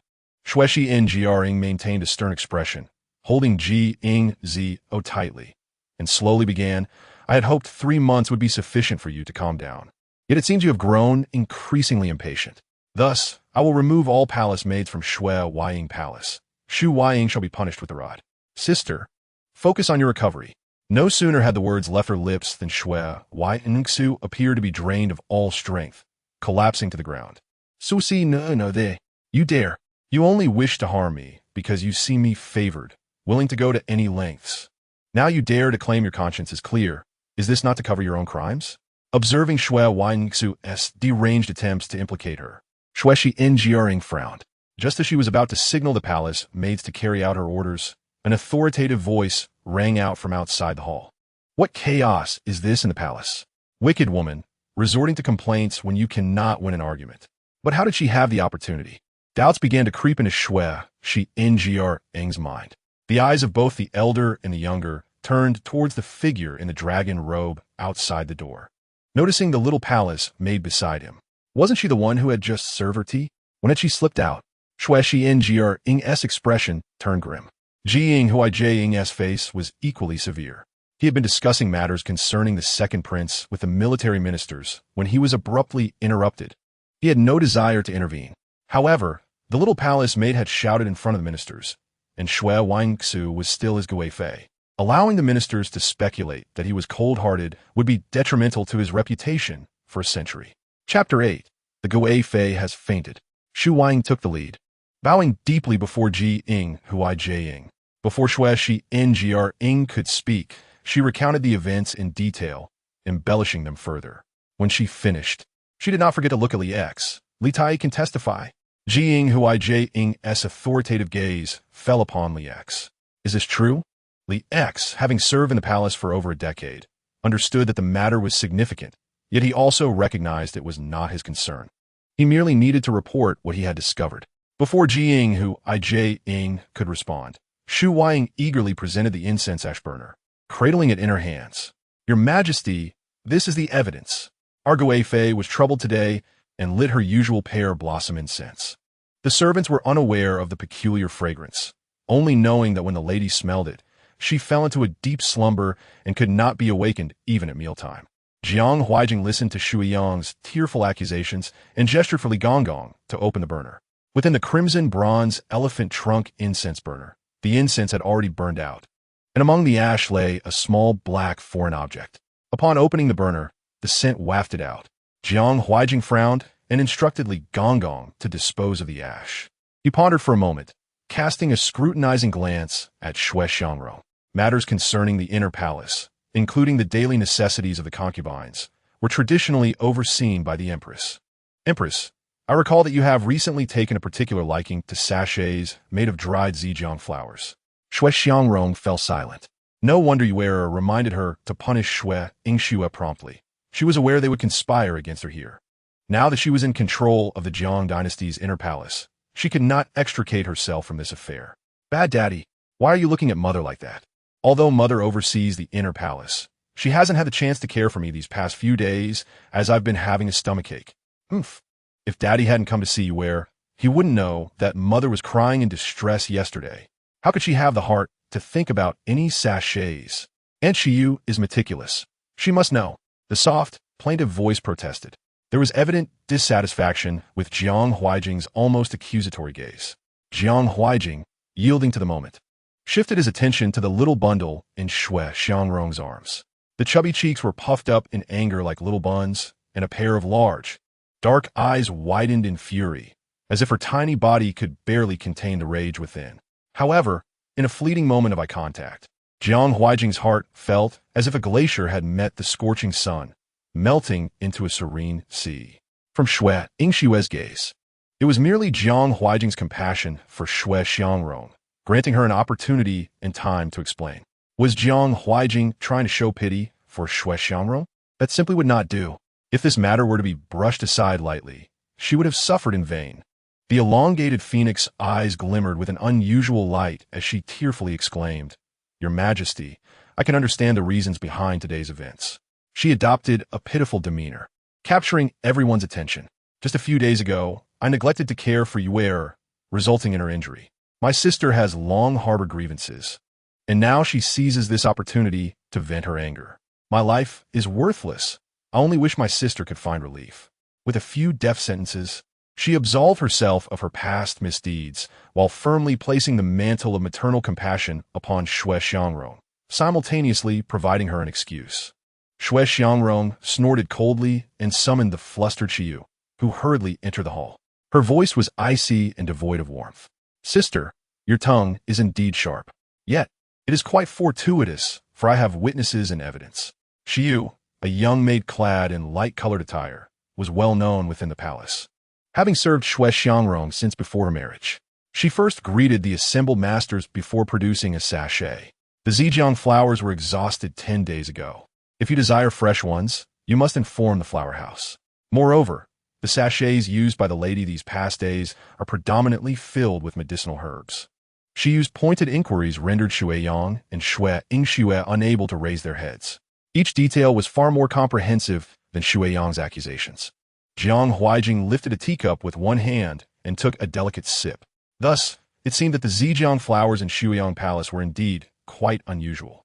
Xue Xiangrong's expression darkened as she slammed her palm on the tea table. "Lowly servant Xue Yang, what else do you have to say now?" Under the dual pressure, Xue Yang's head nearly glued to the polished floor. Her shoulders trembled with guilt, her lips moved, yet she could not utter a single word. It appeared that the previously loquacious accuser, who sought to portray the Empress as a schemer against the noble consort, was not her. "Your Majesty, your servant was momentarily bewitched. I was unaware there were deeper implications." Xue Yang gritted her teeth, pleading for mercy from Jiang Huaijing. "Bah, you were bewitched, plotting against my mother. Thankfully, dear mother is unharmed. Otherwise, I would make you pay." Jiang Zao's soft voice was laced with righteous indignation, as if she wished to personally avenge her mother. "Dear mother, swiftly punish them. Punish them harshly. Let's see if this wicked woman dares to do so again." Xue Xiangrong regarded Jiang Zao with deep affection. She gently patted Jiang Zao's little quilt. But in the next moment, her gaze toward Xue Yang and Xue Yingxue turned icy. "Your Majesty, how do you wish to resolve this matter?" Though she could make decisions, with the sole sovereign of the Jiang Dynasty present, she showed him some deference and asked a few questions. Jiang Huaijing's eyes blazed with fury, and he slammed the teacup down. "The Empress is my primary consort, the mother of the nation. Who dares to slander her?" In a fit of rage, he kicked Xue Yang, sending her sprawling to the ground. "Proclaim it. Noble consort Xue has fallen ill and shall recuperate in the palace for half a year. Execute this lowly servant by beating." Xue Yang was paralyzed with fear, helplessly looking at Xue Yingxue. Even her pleas for mercy remained unvoiced. Just as Xue Xiangrong parted her lips to speak, Xue Yang suddenly let out a piercing scream. "Your Majesty! What has happened to you, Your Majesty?" Meanwhile, Xue Yingxue, who had still been kneeling, had now collapsed to the ground. Her eyes tightly shut despite Xue Yang's frantic shaking. The noble consort had fainted. Chapter 9. The National Master seeks an audience observing the trembling eyelashes of Xue Yingxue. Xue Xiangrong let out a cold laugh. "Why are you not hastening to assist the noble consort? Li Su, ensure you take good care of the noble consort." The crowd began to bustle about, and in this chaos, half an hour slipped by. Xue Xiangrong remained seated in her chair, holding Jiang Zao, while watching everyone scurry. Jiang Zao pouted, casting a pitiful glance at her mother's profile. She had been on the verge of enjoying a sweet soup. Yet Xue Yingxue had chosen this moment to create turmoil. Her tiny stomach felt as if it might collapse from hunger. Just then, Xue Xiangrong looked down and noticed her little Yuer clutching her belly, tears glistening in her eyes. This wicked woman must be trying to evade responsibility. Perhaps she plans to perform for a while longer. Mother, let us leave, for Daddy is so just and wise that he will not allow the villain to escape. The soft, sweet voice praised with unwavering conviction, as if Jiang Huaijing were indeed the paragon of valor and wisdom in her eyes. Shui Xiangrong felt an inexplicable urge to smile, but she restrained herself in the presence of the emperor. Glancing through the gap in the pearl curtain of her phoenix hairpin, she happened to meet those deep eyes. Just as when they first encountered one another, they held a hint of laughter. Empress! Jiang Huaijing cleared his throat before calling out to Shui Xiangrong. After years of marriage, she understood his intentions well. Yet today, she bore the brunt of the situation. If she were to leave just like that, what would become of the Empress's dignity? Your Majesty, regardless of the noble consort's fainting, this lowly servant must be punished. Jiang Huaijing cast a sidelong glance at Li Gonggong. Did you hear the Empress's words? Why have you not taken Shui Yang away? Your Majesty, your servant is in the wrong. Please spare me this once, Your Majesty. The cries of Shui Yang became increasingly piteous, then fell silent. Shui Xiangrong tightened her embrace around Jiang Zao, preparing to leave the oppressive atmosphere of Shuiyang Palace. Jiang Huaijing gently rubbed Jiang Zao's small face. Wow, Daddy's hand is so cold. The baby will cry from the cold. The rosy little face had become uncomfortably chilly, and a flicker of concern crossed his eyes. His focus was naturally on the fainting noble consort. Shui Yingshue's transgressions would require reckoning, yet she was unconscious, so a verdict could not be rendered just yet. Yay, the baby is going to eat delicious milk porridge with Mother. But will Daddy feel lonely waiting here? It doesn't matter. Once upon a time, the grandfather often left the mother in solitude, and now it is the little one who comes to accompany her. How delightful. My fragrant mother. Before Jiang Huaijing could finish his words, he rose to pay his respects. I will obey your command and take you ahead. When did I begin to neglect her? Clearly, in our youth, we were a loving couple without doubts. Yet now, Your Majesty, Your Majesty. The voice of Li Gonggong interrupted Jiang Huaijing's thoughts. As he lifted his gaze, he seemed to revert to the cold and unfeeling emperor of yore. Li Gonggong swallowed hard, secretly grumbling. Judging by the master's expression just now, he seemed to be in quite a good mood. How could it plummet so suddenly? But he had no time to ponder further and could only hastily speak. The state master requests an audience. Does Your Majesty wish to see him? Who in the present Jiang Dynasty does not know that the Son of Heaven is keen on celestial phenomena, even if the favored consort lies in a deep coma? He dares not remain silent. After a moment of contemplation, Jiang Huaijing rose and went to the side hall, allowing Ji Yunsheng to enter. At this moment, in the Shuiyang Palace, she was breathing heavily, even neglecting her shivering body from the cold. She grasped Shui Yang beside her. Where's the emperor? Where is Shui Yang? Did the emperor say he would kill you? Shui Yang and Lan Shui are palace maids who must not be executed. They know too much. Although she regarded her as a confidant, trusting her with everything, when it came to true trust, she only believed in herself. If these lowly maids were to betray her for their lives, she would be doomed.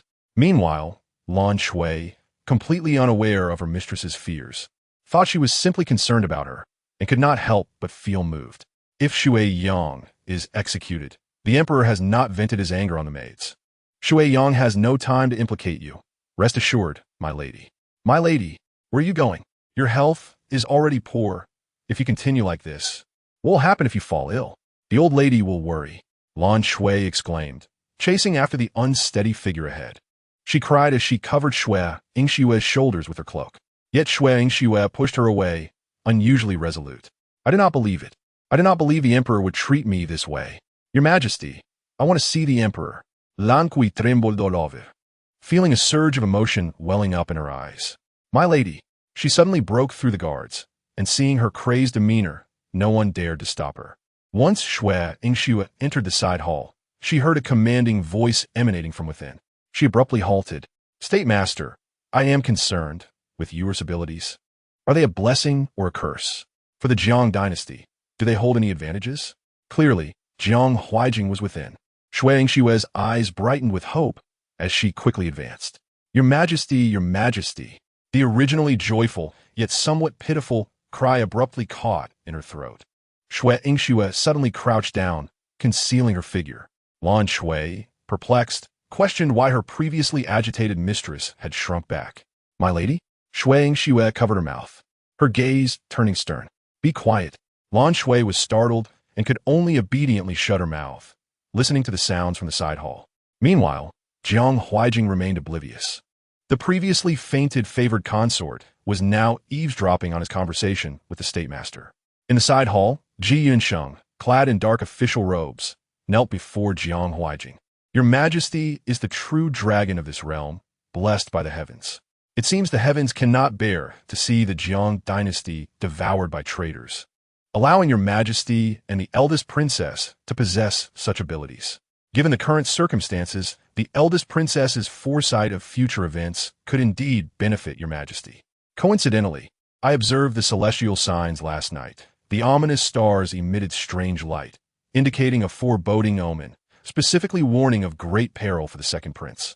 Upon hearing this, Jiang Huaijing immediately rose from his seat, fixating on Ji Yunsheng.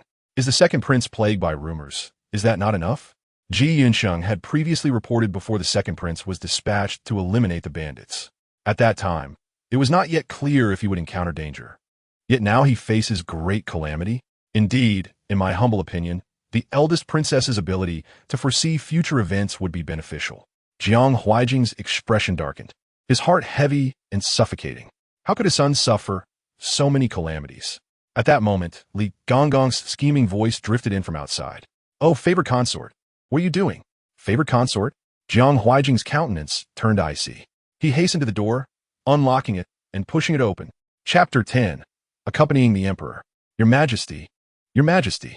Shui Xue seemed taken aback by Jiang Huaijing's swift emergence. Unable to react, she could only call out weakly.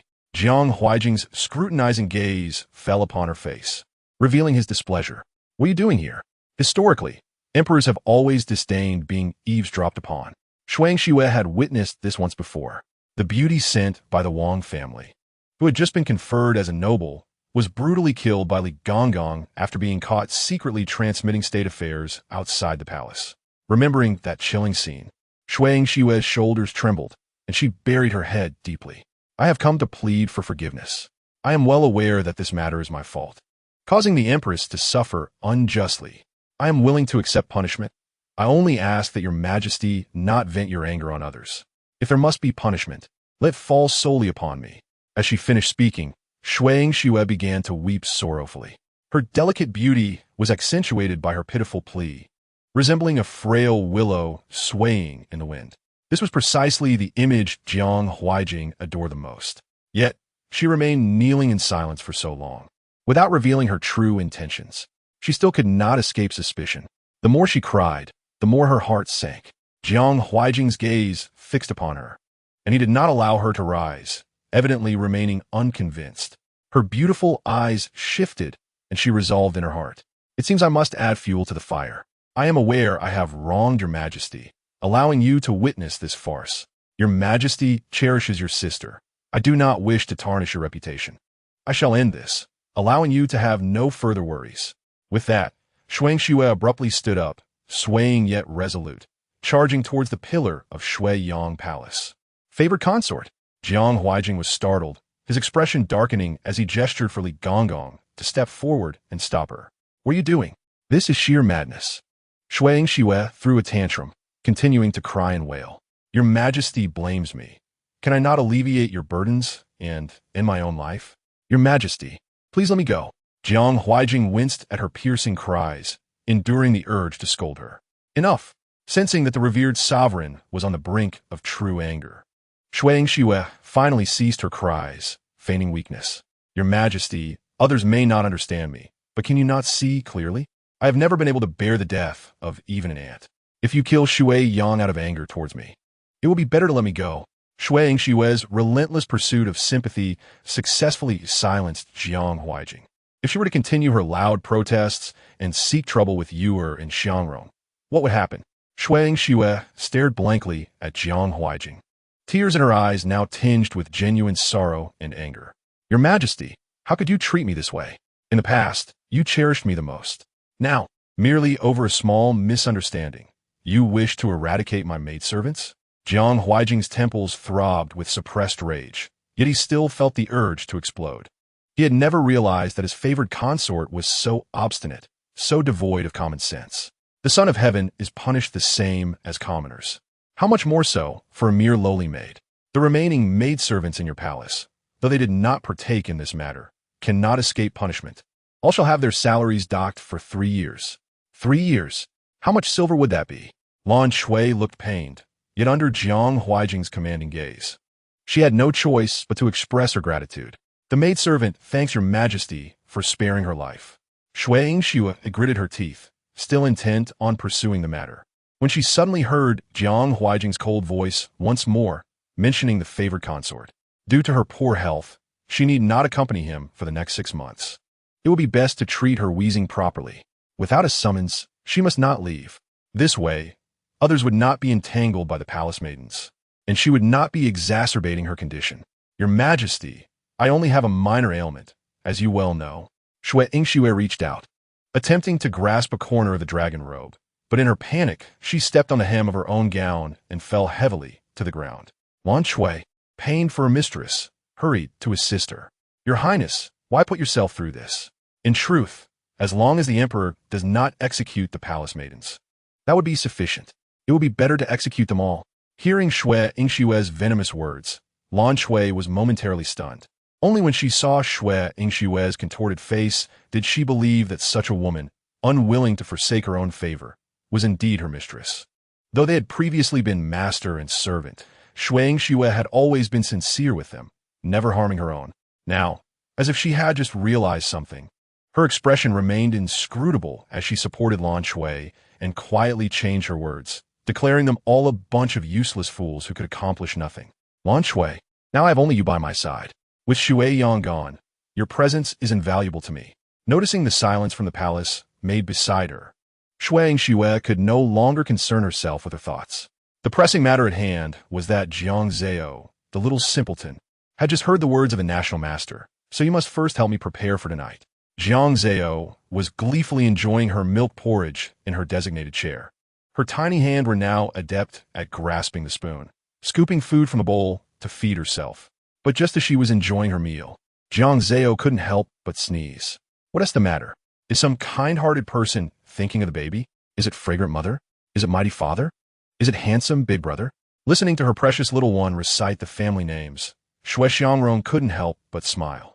She lifted the nearly full Jiang Zao, planning to personally feed her so that she could bathe her and let her rest early. Today, her little feather had indeed been tired. This frail child of hers could hardly endure fatigue. However, she hurriedly dashed in from outside the hall, kneeling before her. Your Majesty! Shui Xiangrong had summoned her to serve by her side, yet had never seen her in such a fluster. Momentarily curious, she wondered what could have caused Shiyu such distress. Speak slowly, there's no rush. She was the model of the 6 palaces, always presenting a gentle demeanor. A eunuch from beside the emperor approached to convey a message, stating that the emperor was coming and instructed the lady to prepare for his arrival. Upon hearing this, Shui Xiangrong dropped the spoon from her hand. Oh dear, the baby's milk porridge is merely for when father arrives. Why is mother so anxious? All right, that bad father hasn't entered mother's palace for half a year. Jiang Zao pitifully stared at her porridge in Shui Xiangrong's arms. Yet Shui Xiangrong had only one thought. Jiang Huaijing was coming to see her. After half a year, why would he suddenly come at night? In the past, even when he was late, he would always specifically request for Shui Yingxue to accompany him. Shui Yingxue was favored in the harem, always by Jiang Huaijing's side day and night. Your Highness! Before she could react, she heard the eunuch's sharp voice announce the arrival of the emperor. Chapter 11. Truly missed this announcement sent a tremor through Shui Xiangrong's heart. She held Jiang Zao, wearing clothing not suitable for public view. After feeding Jiang Zao, she had intended to rest herself. With so many tasks on her mind, she was uncertain where to begin. In her fluster, she rose while still holding Jiang Zao and made her way into the hall. But it was too late. Jiang Huaijing's voice suddenly sounded behind her. Empress? Why are you in such a hurry? Shui Xiangrong turned, about to bow, but stepped on her gown's hem. Aye, she exclaimed, hastily searching for Jiang Zao. But before she could rise, a burst of laughter erupted. How delightful! Father is truly amazing. I didn't know he practiced martial arts. He can hold both the baby and mother so steadily. Father, come again. The baby wants to play. Following that soft, sticky voice, Shui Xiangrong's ear brushed against Jiang Huaijing's chest. It was then she realized she had been tightly embraced by Jiang Huaijing with one arm. The rising warmth, filtered through her gauzy skirt, silently stirred the long-dormant feelings within Shui Xiangrong.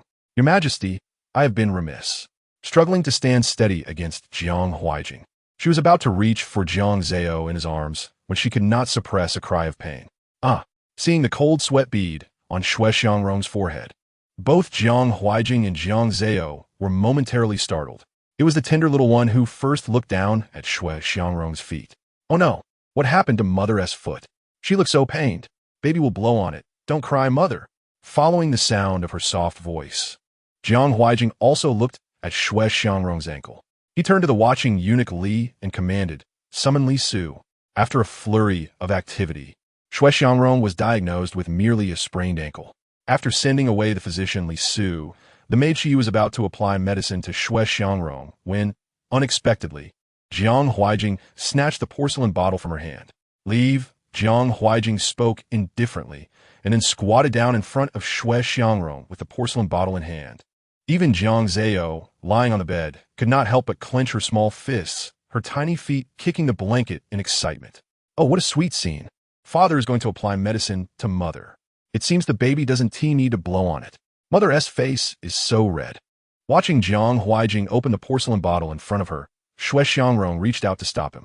"Your Majesty, this is not proper." Jiang Huaijing evaded her hand, his normally sharp gaze softening. "Though I am the son of heaven, I am also your husband. Between husband and wife, what need is there for propriety?" The implication of his words was clear. Shui Xiangrong need not obstruct him. Thus, Shui Xiangrong ceased her protests, allowing him to remove her shoes and apply the medicinal oil. Jiang Zao watched intently by the side, occasionally letting out tender giggles. Father treats Mother so well. If only he could always be this good. Mother would be so happy. When Mother is happy, the baby is happy. We are all happy. The innocent words and actions of the child filled the exchange between the two with mirth.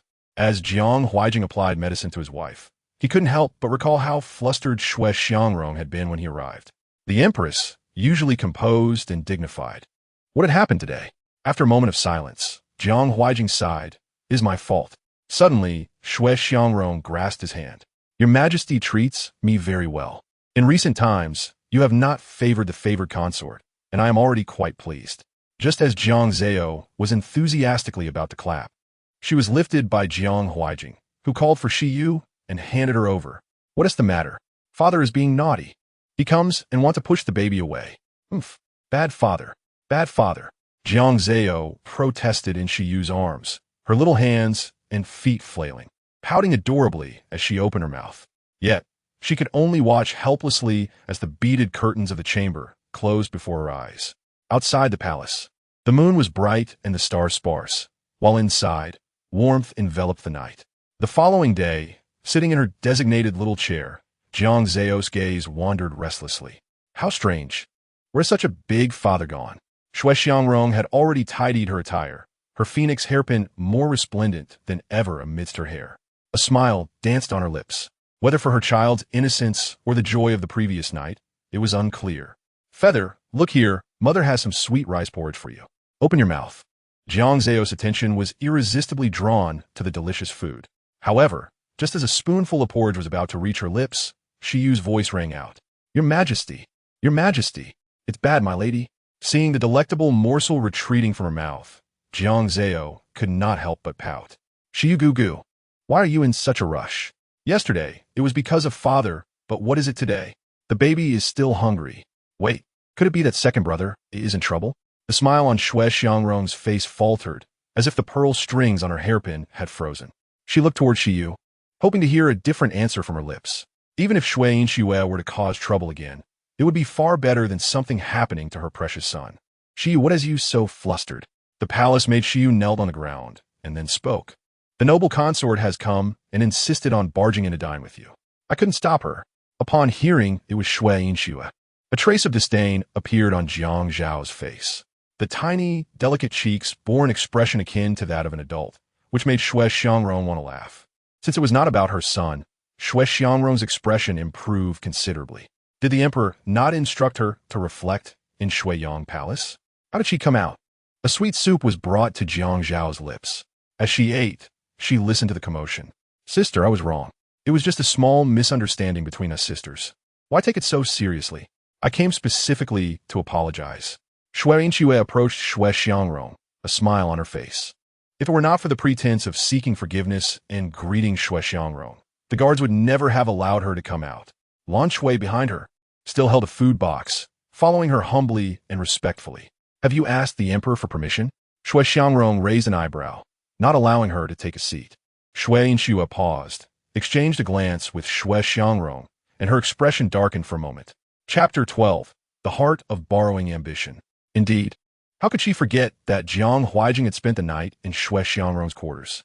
But now that the words had escaped her lips, Shui Inchue could only force a smile and maintain her story, saying, yes, this morning before the emperor went to court, I specifically asked for permission. Moreover, before coming, I even inquired in the imperial kitchen about the meals sent to Xiaoyu recently and prepared a portion myself to bring for her. To avoid Shui Xiangrong dwelling on this matter, Shui Inchue quickly shifted the topic. She instructed Lan Shui to take out the food box, revealing sweet corn soup. This sweet corn soup contains the fragrant and sweet corn kernels contributed by the governor of Shandong, ensuring that our Xiaoyu will love it immensely. With a flattering smile on her face, Shui Inchue personally served the sweet soup on the table. Before Shui Xiangrong could speak, she took the liberty of sitting down, even positioning herself closely beside Jiang Zhao. What does this wicked woman intend? With such a cordial smile, she must be up to no good. Is she going to pinch the baby again? Mother, dear mother, please save the baby. The baby is going to be pinched. Jiang Zhao gazed pitifully at Shui Xiangrong, her small hands reaching out eagerly, pleading for her mother to rescue her from this predicament. Shui Xiangrong's guard was raised. She could not allow Shui Inchue to approach her daughter. Taking advantage of Shui Inchue's seating, she lifted Jiang Zhao and held her in her embrace, playfully teasing, sister, you have such good intentions. However, you are still quite young and cannot tolerate such large chunks in the sweet soup. Furthermore, although you say you came to see you today, what you brought is not suitable for her. I do not wish to speculate on your intentions. I hope you can contain your thoughts.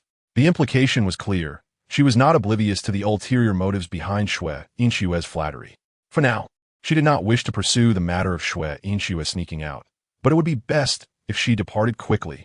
The warning in Shui Xiangrong's gaze was almost palpable, yet Shui Inchue's thick skin could not be easily deterred. Although she awkwardly smiled, apologizing for bringing the wrong soup, she showed no intention of leaving. Sister, we are both from Shui family after all. It is only natural that we help one another. The moment was ripe for a confrontation. Shui Xiangrong, holding Jiang Zhao, wore a smile, yet it was solely for her daughter. If she hoped I would intercede on your behalf for your confinement, you would do well to refrain from speaking. I believe the emperor's order for you to rest for half a year is for your own good. If there is nothing else to occupy your time, you could weave banners to be offered at the Anhua Palace for the master to burn incense. That day I saw you were so concerned for your maid. I imagine you care for her deeply. Shui Inchue's complexion shifted dramatically. Her phoenix eyes sparkled with anger, yet she could only endure it in silence. Sister, you jest. It is always the lowly who grieve for their masters. After all, the distinction of status cannot be crossed. How could you humiliate me by asking me to pray for a maid who is nothing but a liar and a schemer against the Empress? Those around her took little notice, but Lan Shui, standing behind Shui Inchue, turned pale, as if she could scarcely remain standing. Ugh! The heart of that wicked woman is as dark as night. Water Yang clearly perished for your sake, yet now you act so high and mighty. Was the compassion of my Buddha only valid yesterday?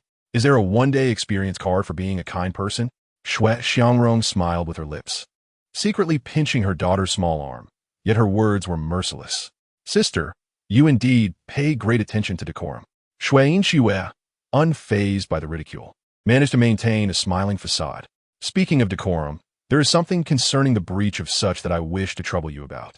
It is not to ask you to speak on my behalf regarding my confinement, but rather about the upcoming sacrificial ceremony in a month. Shui Xiangrong furrowed her brow. The sacrificial ceremony? Since Jiang Zhao entered the pass, the climate had become exceedingly dry. The people often reaped little, leading to growing rumors that the current emperor was unworthy of his position. This was the plotting of those with ill intentions. However, the people's suffering was profound. With taxes still imposed and harvest halved, how could that be tolerated? The wrath of the populace must be directed somewhere. The emperor, who enjoys the sustenance of the realm, is a most suitable target. Thus, the royal family often holds sacrificial ceremonies for rain twice a month. This is a matter of royal dignity. Sister, it is not that I am cold of heart. This sacrificial ceremony concerns the emperor's reputation, and even if you have inappropriate thoughts, it is best to keep them to yourself. Shui Xiangrong's voice was as cold as the clear spring water, devoid of warmth. Even her expression beneath the phoenix hairpin was filled with frost. Shui Inxue remained unfazed. Instead, she moved slightly closer to Shui Xiangrong and even took her hand, saying, "Sister, it is not like that. I merely wish for you to accompany me during the sacrificial ceremony." With a radiant smile, seemingly imbued with sincerity, she squeezed Shui Xiangrong's palm. "Sister, being all alone, and on the day of the sacrificial ceremony, you will need to pay respect to the emperor. Why not allow me to take you for a day?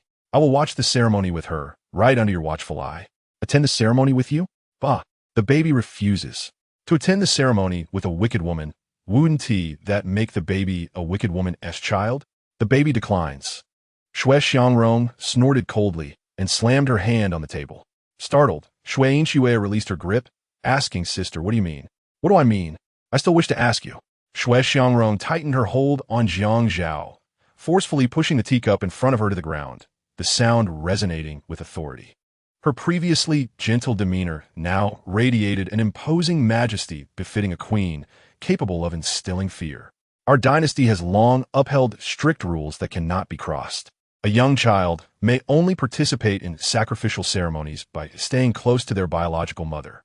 Your current request suggests you want to claim you as your daughter, or even occupy my throne. In my view, your punishment has not been nearly severe enough, allowing you to harbor such audacious thoughts." Seeing Shui Xiangrong's anger and recalling the punishments of the past few days, Shui Inxue could not help but feel her legs weaken. Kneeling down, even she was taken aback. Just 2 days prior, with her favored status, she would not have needed to humble herself so. Yet, now she saw Jiang Huijing taking renewed interest in Shui Xiangrong, leaving her feeling neglected for a long while. Gritting her teeth, Shui Inxue could only force a smile, saying, "Sister, I am merely concerned about the reputation of our Shui family. Behold, you is foolish, and her actions have tarnished your esteemed title of Empress. Does this not invite gossip from outsiders, suggesting that you could only give birth to such a daughter?"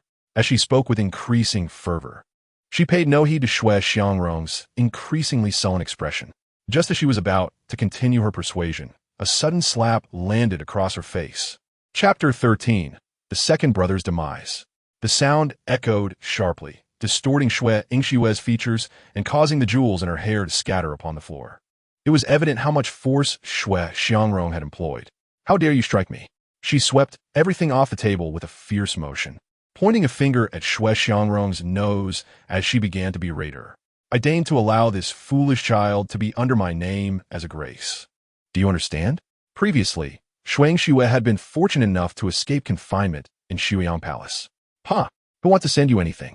Early in the morning, I finally managed to have breakfast, and you have disrupted it. A few more days of care would do you good." Jiang Zao, though nestled in Shui Xiangrong's embrace, could not help but stick out her tongue and mockingly spit at Shui Inxue's retreating figure. The lingering anger within Shui Xiangrong diminished significantly in that instant. She could not suppress a chuckle and reached out to tease the rosy bundle in her arms, only to see Shi Yu rushing in again in a fluster. "Oh, Aunt Shi Yu is back. Perhaps father is coming to find mother? Mother will surely blush." The soft, playful tone danced in the air, causing Shui Xiangrong's cheeks to warm. Her little Yuer, how astute she was at observing the scene. Truly a prodigy, learning without a teacher. Unable to resist, Shui Xiangrong playfully pinched Jiang Zao's small nose, prompting the child to flail her tiny paws in the air. A eunuch, Li Gonggong, arrived to relay a decree from the emperor, instructing the empress to visit the side hall of Yangxin Palace to see the second prince, fearing that matters may not bode well. Shui Xiangrong, clutching Jiang Zao, immediately sprang to her feet, disregarding the swaying of her phoenix hairpin and pearl tassels. "Shi Yu, are you certain you have not misdelivered the message?" Is not the prince still engaged in subduing bandits? How could there be an incident? Her complexion turned pale, and her form swayed, nearly causing her to drop Jiang Zao. Your Majesty, this is precisely what Li Gonggong conveyed. The eldest prince has gone to assist the second prince in the attack on the mountain. The mountain bandits have surrendered. The two were on their way back when they encountered a band of thieves, and a rain of arrows fell. The second prince, in order to protect the eldest prince, was struck. Merely listening to Shiyu's hasty description was sufficient for Shui Xiangrong to envision the harrowing scene. Unable to contain her tears any longer, Shui Xiangrong hurriedly stepped out of the hall, disregarding the palanquin, and hastened towards Yangxin Palace. Upon arrival, she could see from afar that the imperial physicians were kneeling in disarray. It seemed that the entire Imperial Medical Bureau had been summoned. In the next moment, Jiang Huaijing's roar echoed from within. How can you not treat him? What use is it to raise you in the Imperial Medical Bureau? If my son cannot emerge from this peril, I will have you all buried with him. Shui Xiangrong felt slightly breathless upon hearing that voice. She quickened her pace and entered Yangxin Palace. Your Majesty, where's my son? Seeing his wife rush in with concern, Jiang Huaijing regained some composure. He steadied the nearly collapsing Shui Xiangrong and sighed deeply. The other injuries are not serious. Only the prince's chest was struck by an arrow, which was coated in a potent poison. We do not yet know the nature of the poison, and the physicians dare not act rashly. Shui Xiangrong, upon hearing the emperor's uncertainty, felt even more anxious as she clutched Jiang Zao and dashed into the side hall. There, upon a dragon-patterned couch of red gold, lay a young man with closed eyes. He appeared to be of the same age as Jiang Jinyu, yet his complexion was pale, and his body was wrapped in bandages soaked with blood, particularly around his chest, where the blood had spread alarmingly. This was Jiang Jingxian, the newly renowned war god of the Jiang Dynasty. My poor second brother, unlike my elder brother, is not as handsome. No, what am I thinking? I should be worried about my second brother. It is no wonder the physicians are at a loss. This poison is the work of Lord Gao from the Ministry of Punishment, who, out of jealousy toward my elder brother, arranged for the arrows to be coated with the venom of the gold-and-silver ring snake. Just as Shui Xiangrong was about to rush toward Jiang Jingxian, she suddenly turned and commanded the physicians outside. The prince has been poisoned with the gold-and-silver ring snake venom. Oh, mother is wonderful, truly deserving of being my dear mother. Able to identify snake venom. Mother is so powerful. Jiang Zao, who seemed to read her thoughts, extended her tiny paws in excitement, clapping her hands in delight. Shui Xiangrong gazed at her precious daughter, tears of emotion welling in her eyes as she tenderly kissed Jiang Zao's soft cheek. With the type of snake venom identified, the physicians hastened the preparation of the antidote. However, alas, Jiang Jingxian had been poisoned for too long and remained in a state of unconsciousness. Do not worry, Your Majesty. The prince will awaken in due time. He has already expelled much of the residual poison from his body. The chief physician, Li Su, knelt before Shui Xiangrong, offering her comfort. Her gaze remained fixed on Jiang Jingxian's face, unwilling to divert her attention even for a moment. All of you may leave. I wish to accompany my son. Dear mother, do not cry any further. If you continue, my heart will shatter. Second brother is a brave soul, alleviating father's worries and bringing honor to mother. It was only when that soft voice echoed in her ears that Shui Xiangrong realized Jiang Zao had been observing the bloody scene all along. During the examination of Jiang Jingxian, the physicians had to unwrap the bandages to assess the injuries and administer medicine. Now reflecting on it, Shui Xiangrong felt increasingly guilty toward her daughter. Xiu, please take Yuer to stroll in the Imperial Garden. I will remain here to await my son's awakening. It is not appropriate for Yuer to stay in this setting. Xiu quickly grasped the underlying meaning. Jiang Zao, upon realizing the situation, though she yearned to stay by Shui Xiangrong's side, found herself affected by the book's influence. Not only had her body shrunk, but her temperament was gradually aligning with that of a young child. Hearing that they were to play in the garden brightened her mood instantly. Yay, we're going to play in the garden. However, as they passed the main hall, Jiang Zao caught sight of a familiar figure kneeling in official robes. Oh heavens!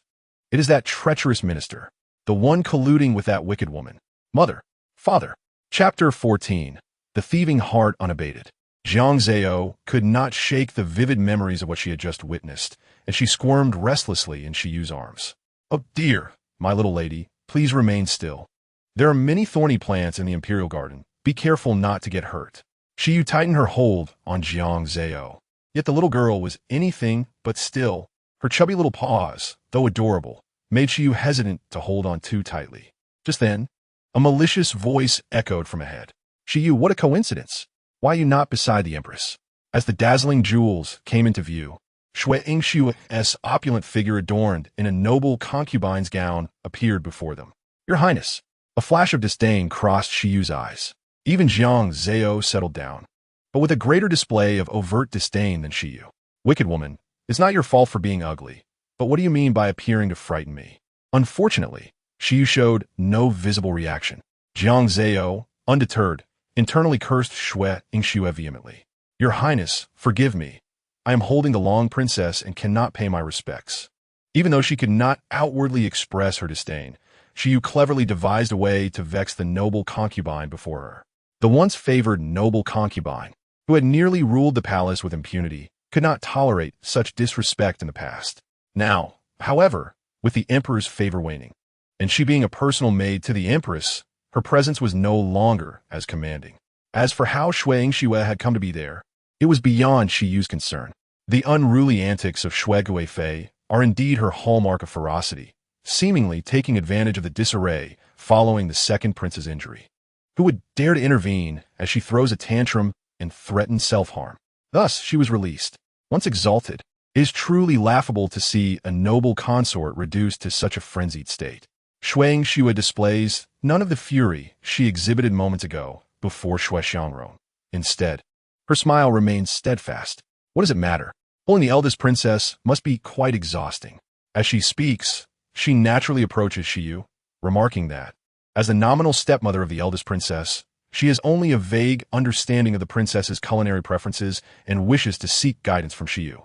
Shiyu, although unaware of the ulterior motives lurking within Shui Yingxue, recognizes her persistent scheming. Having failed to gain favor from Shui Xiangrong, she now seeks to thwart her. Unfortunately, Shiyu is not one of those opportunistic palace maids. She curtsies and replies nonchalantly that the Empress surely knows the eldest princess's tastes. Moreover, the scent of the sachets on the Empress is overpowering. It would be wise to maintain distance, lest her inadequacies in serving the princess lead to a condition akin to the Empress's own afflictions, for which the Empress would undoubtedly hold her accountable. Before she finishes speaking, Shui Yingshue's voice cuts sharply through the air. What did you say? It is no surprise that this insolent maid from the palace possesses the same knack for creating discomfort as her mistress. If the maid has offended the Guifei and provoked her ire, she hopes for leniency, admitting her own clumsiness. Observing the telltale signs of Shui Yingshue's rising anger, Shiyu decides to forego pleasantries. She states plainly that her bluntness arises from concern for the eldest princess, urging the Guifei to temper her wrath. Shui Yingxue, taking several deep breaths, finds her chest still heaving with agitation. Very well. The laughter of Jiang Zao, held in Shiyu's arms, rings out, relishing Shui Yingshue's dramatic shifts in demeanor, more entertaining than any performance. Despite her biting words, Shui Yingxue does not depart. Rather, she turns her back, retrieving an unknown object from behind her. Alas, how unfortunate! Just as Shui Yingshue's delicate voice falls, Shiyu suddenly feels a sharp pain in her eye. In the blurriness that ensues, her arm grows weak. Jiang Zao can no longer find amusement. She feels the world spinning, on the verge of colliding with the ground, only to be caught in a fragrant embrace. It is hers. Finally, it is hers. Shui Yingxue gazes down at the small, rosy bundle in her grasp, suppressing a scream that threatens to erupt. Ah, though I inadvertently sprinkled dust upon you, how careless of you to neglect even the eldest princess's care. Coincidentally, my Shuiyang Palace is located at the southern corner of the Imperial Garden. Let us see if the eldest princess is harmed. Her voice betrays an excitement that is difficult to contain. Jiang Zao writhes in fear within her hold, her cherubic face now reflecting terror. Her small hands desperately gripping Shui Yingshue's shoulder, yearning for distance. Yet it is futile. Her body is but that of a 3-year-old child. Help! Xiang mother, your precious daughter is being abducted. I do not wish to accompany this wicked woman. Woe is me! Save me! Save me! My life is at stake. As Jiang Zao screams internally, she begins to wail aloud, watching as Shiyu, convulsing on the ground, recedes further from view, and in despair, she shuts her eyes. In the next moment, a hand, concealed beneath the phoenix robe, firmly grasps Shuang Xue. Who dares to disrupt my affairs? As Shuang Xue prepares to glare at the intruder, her heart skips a beat upon recognizing them, instinctively loosening her grip. Realizing she has been released, Jiang Zao's face pales instantly. Oh no, I'm about to fall. As she cries out for her mother, expressing her fears of being marred, her cries grow louder. However, as her throat grows parched from wailing, she fails to notice any pain in her small hands, feet, or face. When she finally dares to open her eyes, she is astonished to find herself cradled in Xue Xiangrong's arms. Dear mother, wow, you are so amazing. You appeared right before me. I love you so much. Mother, you are truly incredible. Xue Xiangrong, unable to relish the flattery, is instead concerned about Jiang Zao's well-being. After a thorough inspection and finding her daughter unharmed, she breathes a sigh of relief. Thankfully, after she left, she had sent Nianxiu to follow. Fortunately, she arrived just in time. In the next instant, her gaze, filled with fury and coldness, falls upon Shuang Xue. Xue Gui Fei, you possess remarkable audacity. Xue Yingxue trembles, her legs giving way beneath her, and she crashes to the ground. Yet, as if struck by a sudden thought, she regains her composure and feigns calmness. Sister, what do you mean? I merely observed that Xiyu was neglecting little Yuer. Look, she's lying here, idling away. As she speaks, Xue Yingxue gives a swift kick to the side of the unconscious Xiyu. Help! Wicked woman!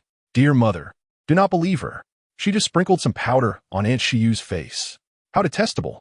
Poor Aunt Xiyu and pitiful me. Jiang Zao, nestled in Xue Xiangrong's embrace, turns away as if unwilling to gaze upon Xue Yingxue's face. Her bright, shining eyes now shed tears, creating a heart-wrenching sight. Xue Xiangrong holds her daughter tightly, her eyes blazing with fury as they flicker to the fallen Xiyu, mingling anger with concern.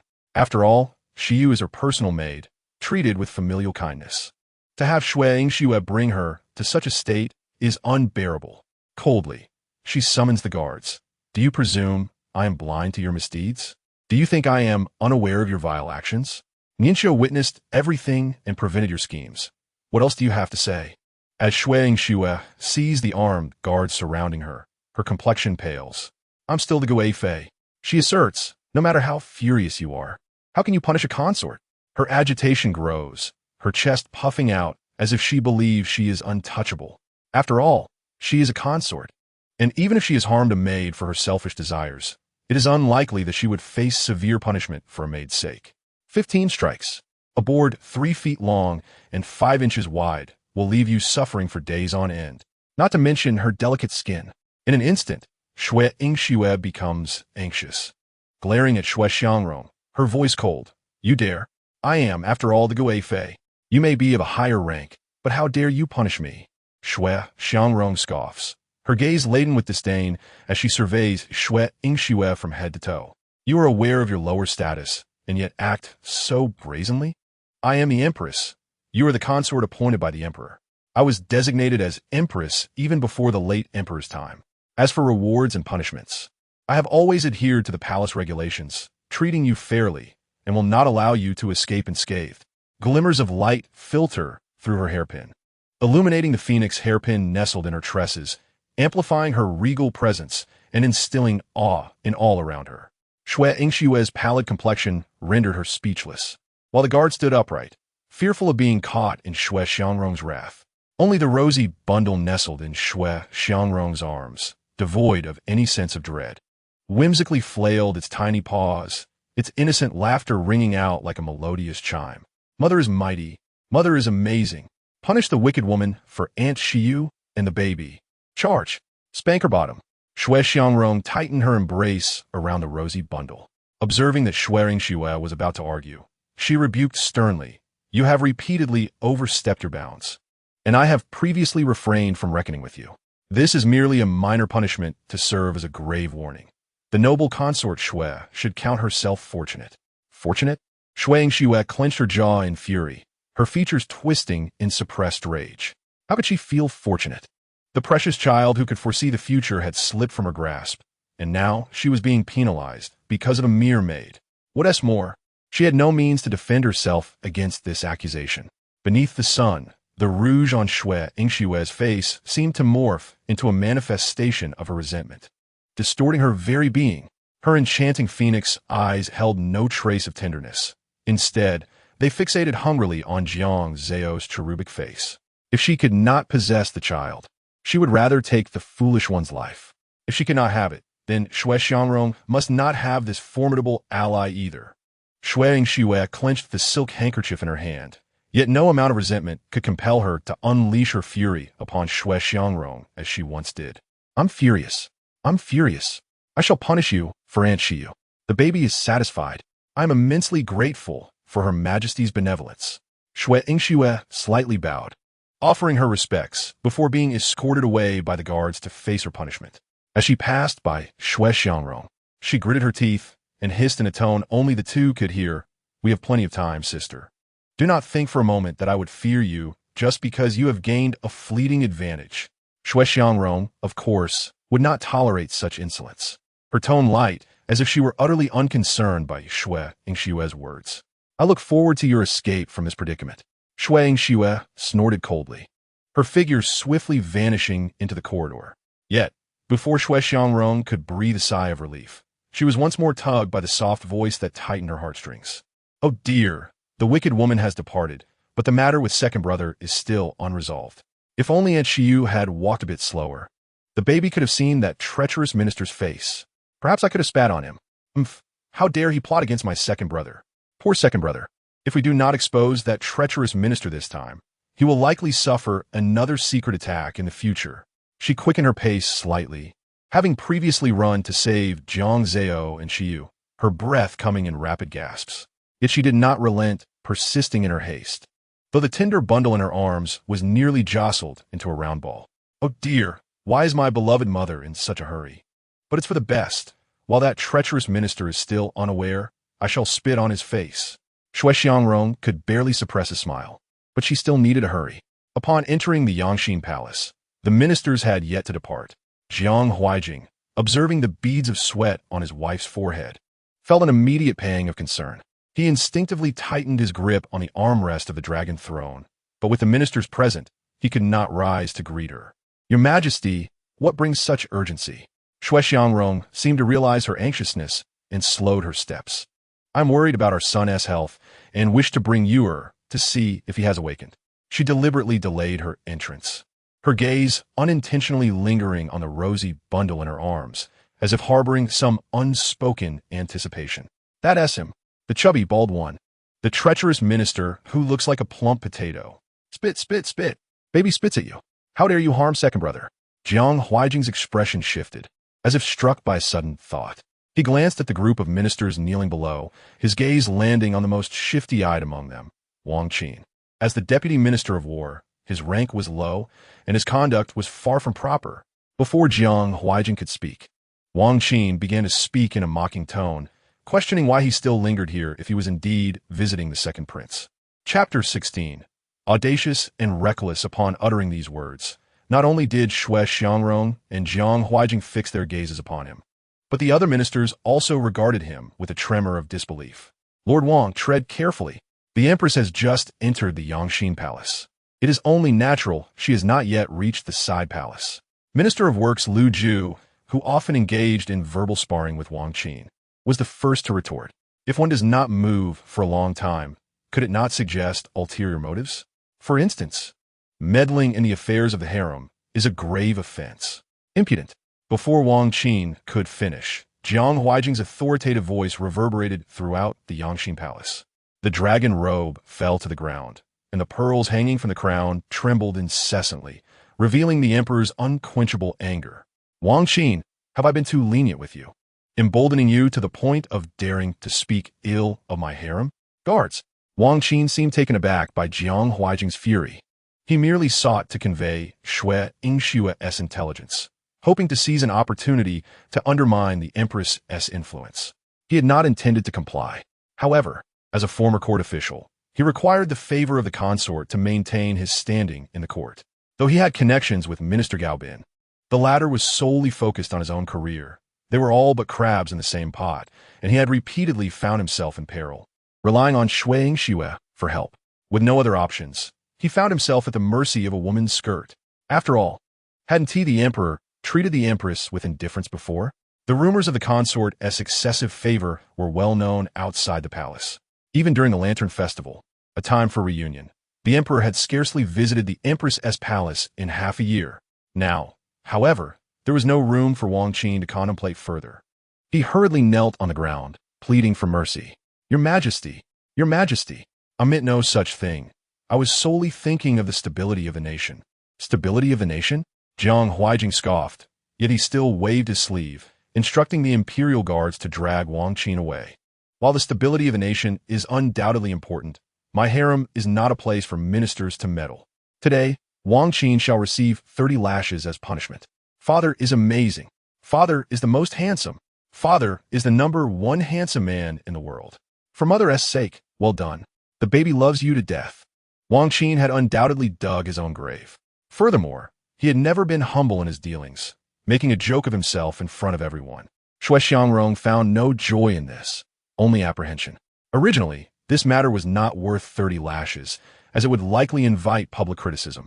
However, upon recalling Wang Qin's involvement in the assassination attempt against Jiang Jingxian, she felt no pity. Jiang Huijing must have his own considerations to make such a decisive judgment. Dear mother, let's hurry. Do not be dazzled by father's handsomeness. We should go see second brother first. Father must have his reasons. Tonight, father and mother can express their feelings later. The soft voice reached her ears, and Shui Xiangrong looked down to meet the rosy bundle's gaze, unable to suppress a light laugh. What thoughts filled her dear daughter's mind? The emperor's visit had already been an unexpected delight. How could he come every night? Shui Xiangrong felt her face grow slightly warm as she tightened her hold on her little one, ready to depart, only to find herself locking eyes with Jiang Huijing. His deep-set brows and eyes reflected only Shui Xiangrong's figure, as if he could see nothing but her. Shui Xiangrong averted her gaze slightly, hastening into the side palace. Jiang Jingxian's injuries were indeed somewhat severe. Although the physician had declared him out of danger, he would still require time to awaken. She fretted, providing care for Jiang Zao without any relaxation. Yet, in the subsequent 2 days, Jiang Zao, observing Shui Xiangrong's worried expression, could not help but turn over in bed, crawling into Shui Xiangrong's embrace voluntarily. Dear mother, do not worry. My second brother is destined to be blessed and shall be fine. After the grand sacrificial ceremony, he will surely awaken. Wouldn't it be lovely to smile?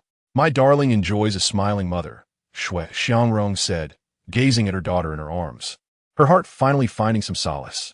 With you are no longer lost in her thoughts. She had begun to amuse her again. Gently, she pinched Jiang Zao's little face, and her frown gradually lifted.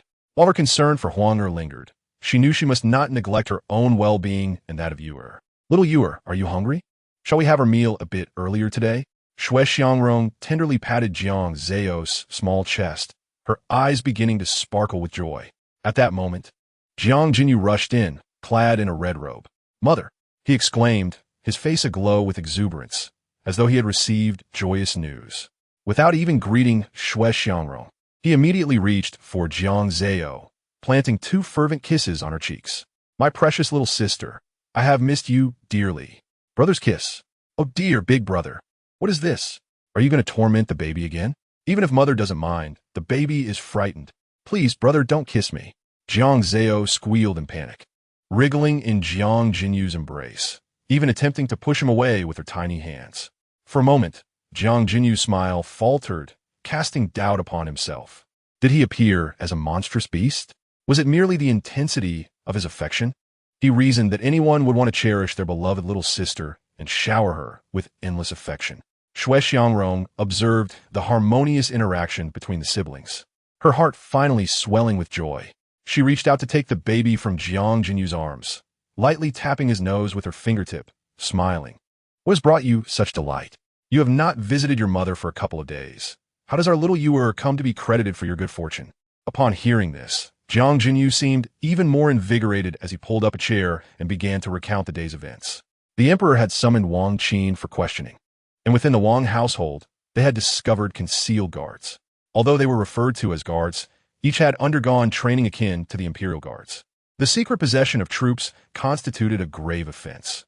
Yet Wang Qin, demonstrating cunning, had managed to limit their numbers, insisting they were merely for household protection. He maintained that they had been engaged in quelling nearby bandits and had no knowledge that it involved Jiang Jinyan's forces. Jiang Huaijing had initially contemplated ordering a raid on the Wang residence, but for reasons unknown, rumors began to circulate among the populace that taking lives before the sacrificial ceremony would bring calamity upon the royal family. Jiang Zhao would be forever etched in history, a vivid stroke in the annals. Such nonsense. Shui Xiangrong, holding Jiang Zao, could only surmise that Jiang Huaijing must be quite troubled. Seeing her anger, Jiang Jinyu quickly rose to pour her a cup of tea, presenting it to her. Mother, do not fret. This is merely the beginning. Dear mother, let's not be hasty. Brother surely has more to say. Father is wise and valiant. Surely he would not allow such rumors to undermine Jiang Zhao. The common folk must have been misled by treacherous officials, Jiang Jinyu asserted, casting a glance at Jiang Zao, unable to resist lifting her from Shui Xiangrong's embrace. Although father had not executed Wang Qin, he had effectively placed him close to death. While he had escaped the death penalty, the living punishment remained inescapable. Father had not acted on the rumors, but rather issued an order for a raid. He had entrusted this task to his son, granting him a measure of prestige in court. Upon concluding his statement, Jiang Jinyu kissed Jiang Zao again, bestowing 2 more affectionate pecks. Oh dear, my brother. My face is going to be smothered. Smothered. How can you sneak up on me like this? While mother is not paying attention, you whisk me away. Mother, please save me.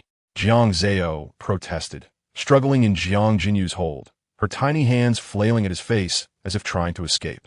Jiang Jinyu, enchanted by her little visage, found no offense in her desire to flee. My sweet sister, my little lucky star, you are mine to cherish. Do not think of escaping. He playfully teased Jiang Zao, raising his gaze to find Shui Xiangrong wearing a gentle smile. Perhaps his previous words had offered her some comfort. Indeed, Jiang Jinyu continued, seizing the momentum. The rumors concerning our second brother claiming dominion have dissipated, instead enhancing his reputation.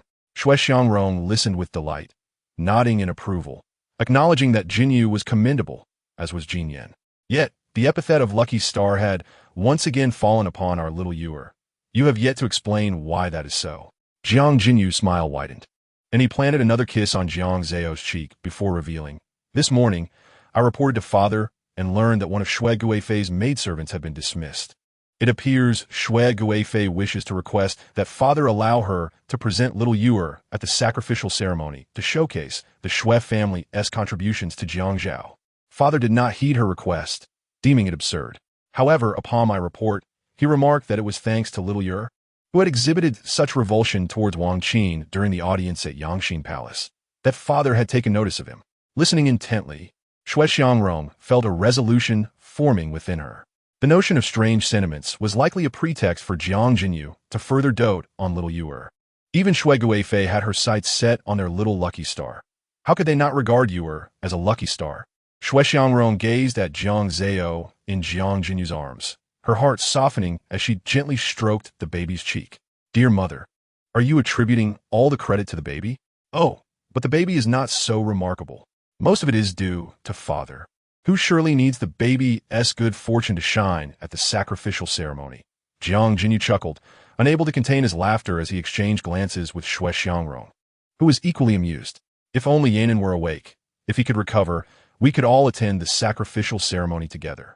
The joys of family life often reminded Shui Xiangrong of her injured second son. A wave of sorrow washed over her, and her smile faded almost instantly. Jiang Jinyu and Jiang Zao exchanged glances, both siblings sharing the same anxious heart in response to their mother's sadness. Dear mother, please do not cry. It would break the baby's heart. Shui Xiangrong observed the rosy little creature extending her tiny hand in an earnest attempt to wipe away her tears, which made her laugh once more. They awaited the grand sacrificial ceremony. Yet amidst this serene atmosphere, only Shuiyang Palace remained in turmoil. The maid Lan Shui, holding medicinal oil, was applying it to Shui Yingshue's neck. Despite her gentle touch, Shui Yingshue's brows furrowed in discomfort. Be gentle. Are you trying to kill me? She snapped, fiercely gripping Lan Shui's arm. leaving a mark with her grip. Lan Shui's eyes brimmed with tears as she dodged, causing the medicinal oil to splatter all over Shuingshu, resulting in further chastisement. Please endure it, my lady. This white silk noose is excruciating. I have advised you. Though she bore her own pain, she still attended to Shui Ingxue, proving her loyalty. Under the guise of helping Shui Ingxue recuperate in peace, the reality was that she was being gradually tormented. The pampered Shui Guifei had not been without at least 15 maidservants, and now only Lan Shui remained by her side. Shui Ingxue, furious that Lan Shui dared to retort, thought, how could I possibly make an appearance at the sacrificial ceremony? You are clever, yet when it comes to offering advice, you stutter. Frustration brewed within her. She had tried every method during her confinement, serving as a maid, fasting, even attempting to climb the palace walls. She had made countless attempts to attract Jiang Huaijing's attention, only to fail each time. Even to the end, the food delivered was rancid, and the once-cherished golden bricks had been squandered. Even her garments could only be hastily washed, lacking any ironing, and were covered in wrinkles. She had grown weary of such a life and resorted to feigning a hanging. Deprived of Jiang Huaijing's affection, she could barely manage to see him, her tongue almost revealing her full plight. Today, she was finally freed from punishment. The new maid would not arrive at Shuiyang Palace until tomorrow at the earliest, and she still required someone to attend to her. If Lan Shui were also to leave, what would she do? With this thought, Shui Ingshue's expression transformed back to calmness, as if by magic, and she lay back down, signaling for Lan Shui to continue applying the medicine. Now, nothing else matters. Did you manage to seek an audience with the Emperor this morning, as I instructed? Upon hearing this, Lan Shui's resentment deepened. Such treasonous words could only be uttered by Shui Ingxue. For them, the servants, to act on it was tantamount to courting death. What did she mean by unworthy? If she wished to relieve them of their burdens, it was out of her benevolence. Shui Ingxue clenched her teeth in anger, slowly tightening her grip. With that fool, Shuixiang Rong could now surpass her. No, even if she could not possess that fool, she could not allow them to have it easy. Lan Kui, cease your current tasks and deliver a secret letter for me. Remember to inform the messenger that I require Lord Gao to act immediately. Chapter 18. The Grand Sacrificial Ceremony. 3 days passed in the blink of an eye, and soon the Grand Sacrificial Ceremony arrived. Dressed in the regal attire of the Ming Huang Dynasty, adorned with jewels and crimson gold, Shuixiang Rong exuded an air of dignity and splendor. The Empress radiated grace as she wore the ceremonial robes, akin to a celestial being descending to earth. She assisted in adjusting Shuixiang Rong's attire, showering her with compliments. The praise warmed Shuixiang Rong's cheeks, and with her gilded hands, she playfully nudged Shiyu. Once fully adorned, she turned to gaze at Jiang Zao, seated upon her special chair, her eyes filled with tender affection. How do I look, my little you? Jiang Zao erupted in delighted giggles, her tiny hands clapping excitedly. Aunt Shiyu has said all the words for the baby, but mother truly looks beautiful. So beautiful, it makes the baby want to shout. As if to echo her thoughts, Jiang Zao occasionally squeaked out a few sounds. Such charming utterances were far from grating. Rather, they softened the heart. Unable to resist, Shuixiang Rong reached out to embrace Jiang Zao, disregarding whether her ceremonial robes might catch the baby-esque drool. Once in her arms, Jiang Zao's little hands found the ornaments around Shuixiang Rong's neck, and she was captivated. Like a little treasure seeker, she exclaimed in awe, nuzzling against her mother's face. Oh dear, why did the baby unconsciously snuggle up? But it truly is shiny. Shuixiang Rong couldn't help but pinch Jiang Zao's chubby cheek, fully aware that the child was mesmerized by the glimmering jewels, yet she laughed. Our Yuer is indeed a little treasure lover. Shiyu, observing the scene, was filled with joy, but alas, time pressed on. Your Highness, we must prepare for the sacrificial ceremony. She took Jiang Zao from Shuixiang Rong's embrace. The ceremony required the Emperor and Empress to officiate, followed by the Emperor leading the attendees in reverence. Although Jiang Zao accompanied Shuixiang Rong, she remained a spectator at the side. Do take care. Do not let Yuer be exposed to the sun for too long. Her delicate face cannot withstand it. Before departing, Shuixiang Rong reminded Shiyu to keep a close watch on Jiang Zao. Kiss your mother goodbye. Aunt Shiyu will surely take good care of the baby. Aren't you reassured about Aunt Shiyu? Before leaving, she couldn't help but give her daughter a kiss. It was not a lack of trust. After all, What mother in the world wouldn't worry for her daughter? Xue Xiangrong sighed and took her seat in the palanquin. Upon arriving at the gates of the imperial city, she found that preparations for the sacrificial ceremony were already complete. Outside the gates, throngs of people gathered, anticipating the grand ritual, their thoughts on the crops in the fields, hoping for a bountiful harvest.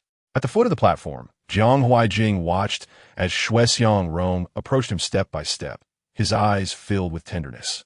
Empress. He extended his hand towards her. Their hands intertwined, eliciting cheers from the citizens.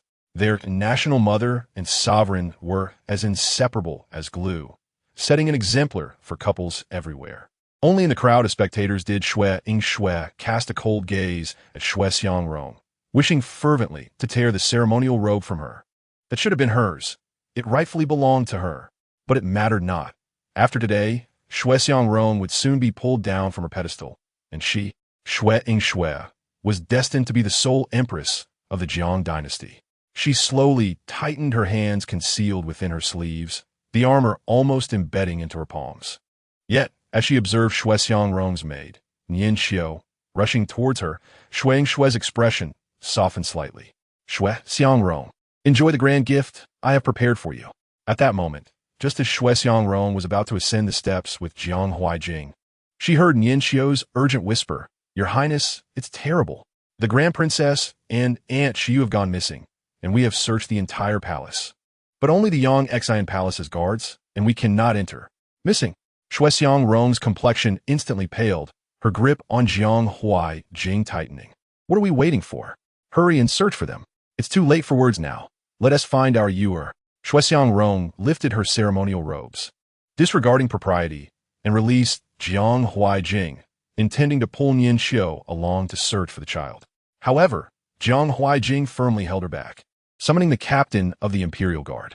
All guards, mobilized to search for the Grand Princess. Finally, he turned to reassure Xue Xiangrong, Empress, do not be anxious. Though the gates for the sacrificial ceremony are wide open, the Imperial Guard is stationed. Yuer will not have left the palace. Although he spoke thus, Jiang Huaijing's brow remained furrowed, his expression laden with worry. As a father, how could he not share Xue Xiangrong's anxiety? However, the ceremonial event, which was crucial for the royal family's dignity, could not be delayed. If they both left to search, it would invite ridicule from the world. Your Majesty, I implore you to expedite the proceedings. Though Yuer cannot leave the palace, she remains in danger. Tears streamed down Xue Xiangrong's face, but she ceased her struggles. The pain of helplessness reached its zenith at that moment. There had once been a blunder during the sacrificial ceremony of the Holy Ancestor Emperor, leading to public scorn of his unworthiness. Water can both carry a boat and capsize it. Offending the people has consequences beyond their capacity to bear. I shall grant your wish and shorten the proceedings. Having made his decision, Jiang Huaijing issued an edict, immediately dismissing the cumbersome steps, and took Xue Xiangrong step up to the platform. With a troubled expression, Xue Xiangrong accepted the 3 sticks of incense presented by the officiating priest, ready to raise them high to kneel in reverence, when suddenly, the incense snapped in half.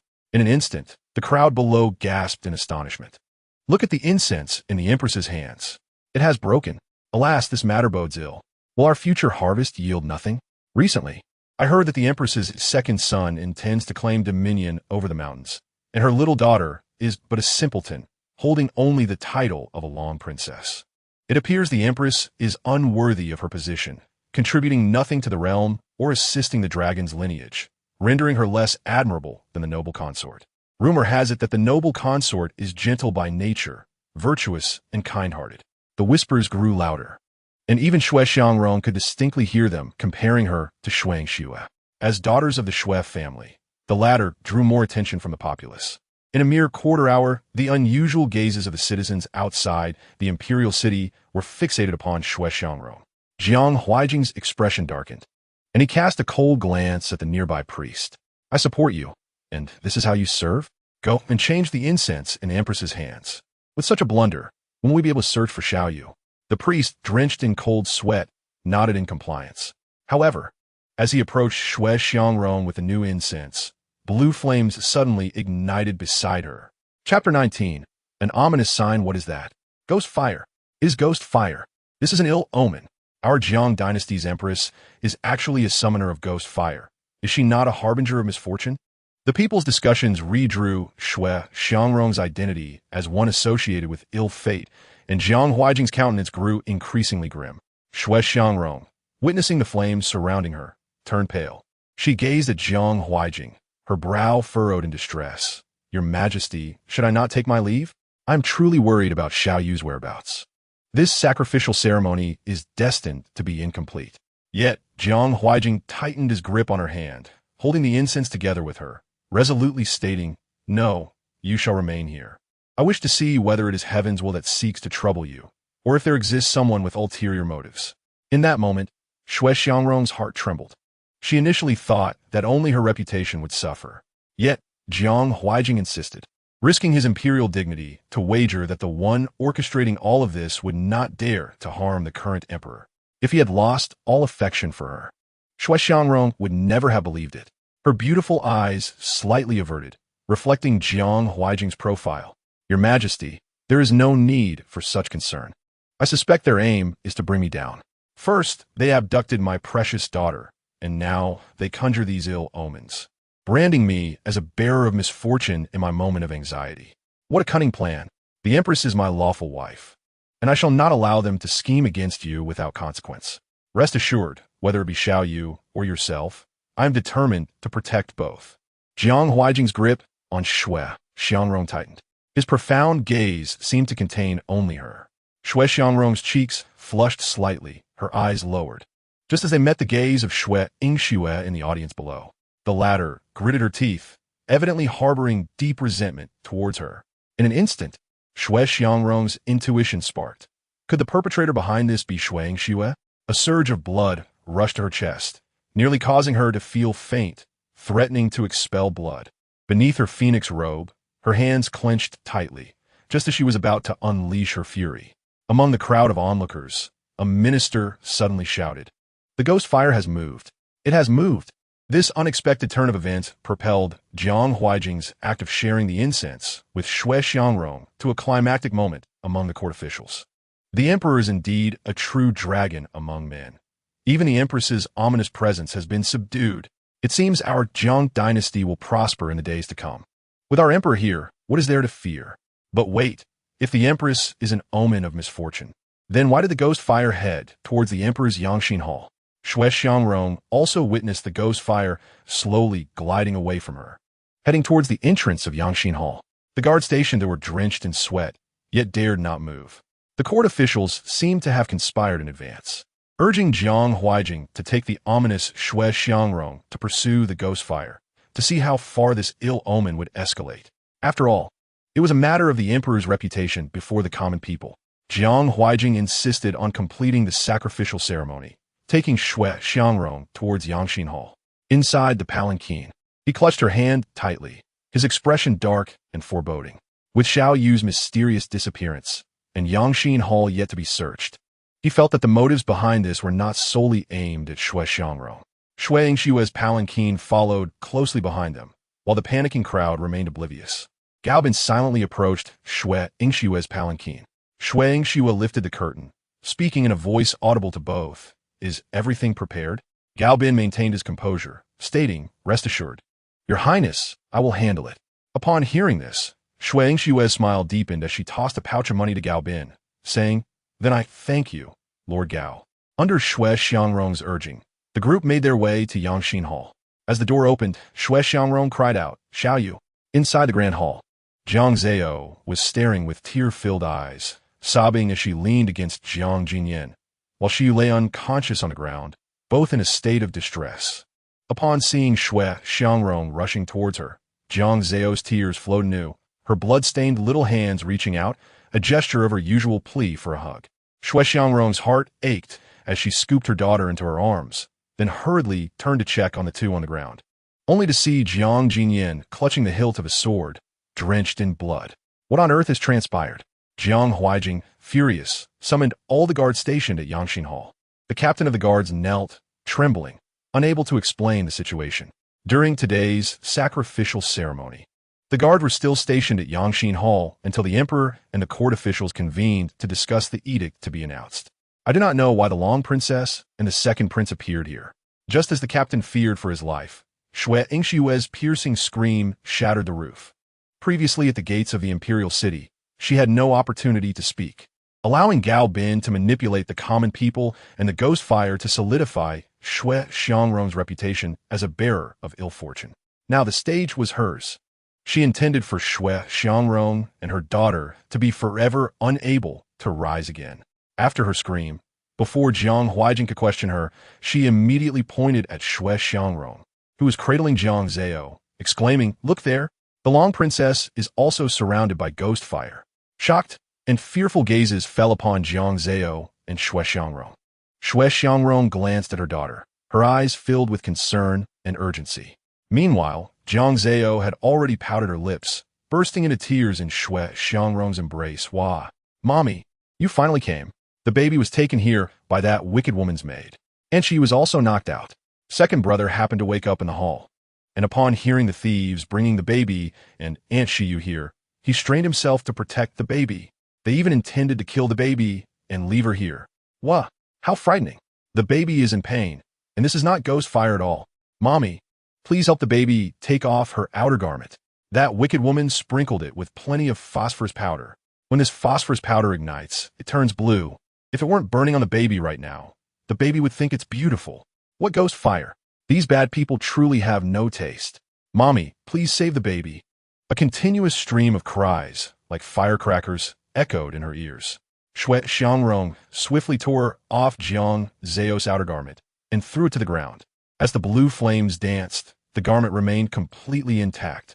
However, Jiang Zao's exposed little face and hands nearly suffered burns. Shui Xiangrong, filled with trepidation, embraced her precious daughter and hurriedly planted 2 kisses on her small face, lamenting, "My dear, you have suffered." At that moment, Shui Yingshuo shrieked once more, "Everyone look! It is the eldest princess who bears the ominous fate." Chapter 20. The execution of the monstrous being. Shui Yingshue's voice once again sent a jolt of tension through the hall.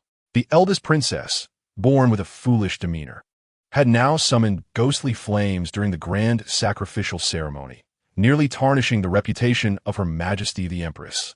Gao had been suddenly interjected, echoing Shui Yingshuo, "Your Majesty, until this abomination is eradicated, the stability of the realm cannot be assured."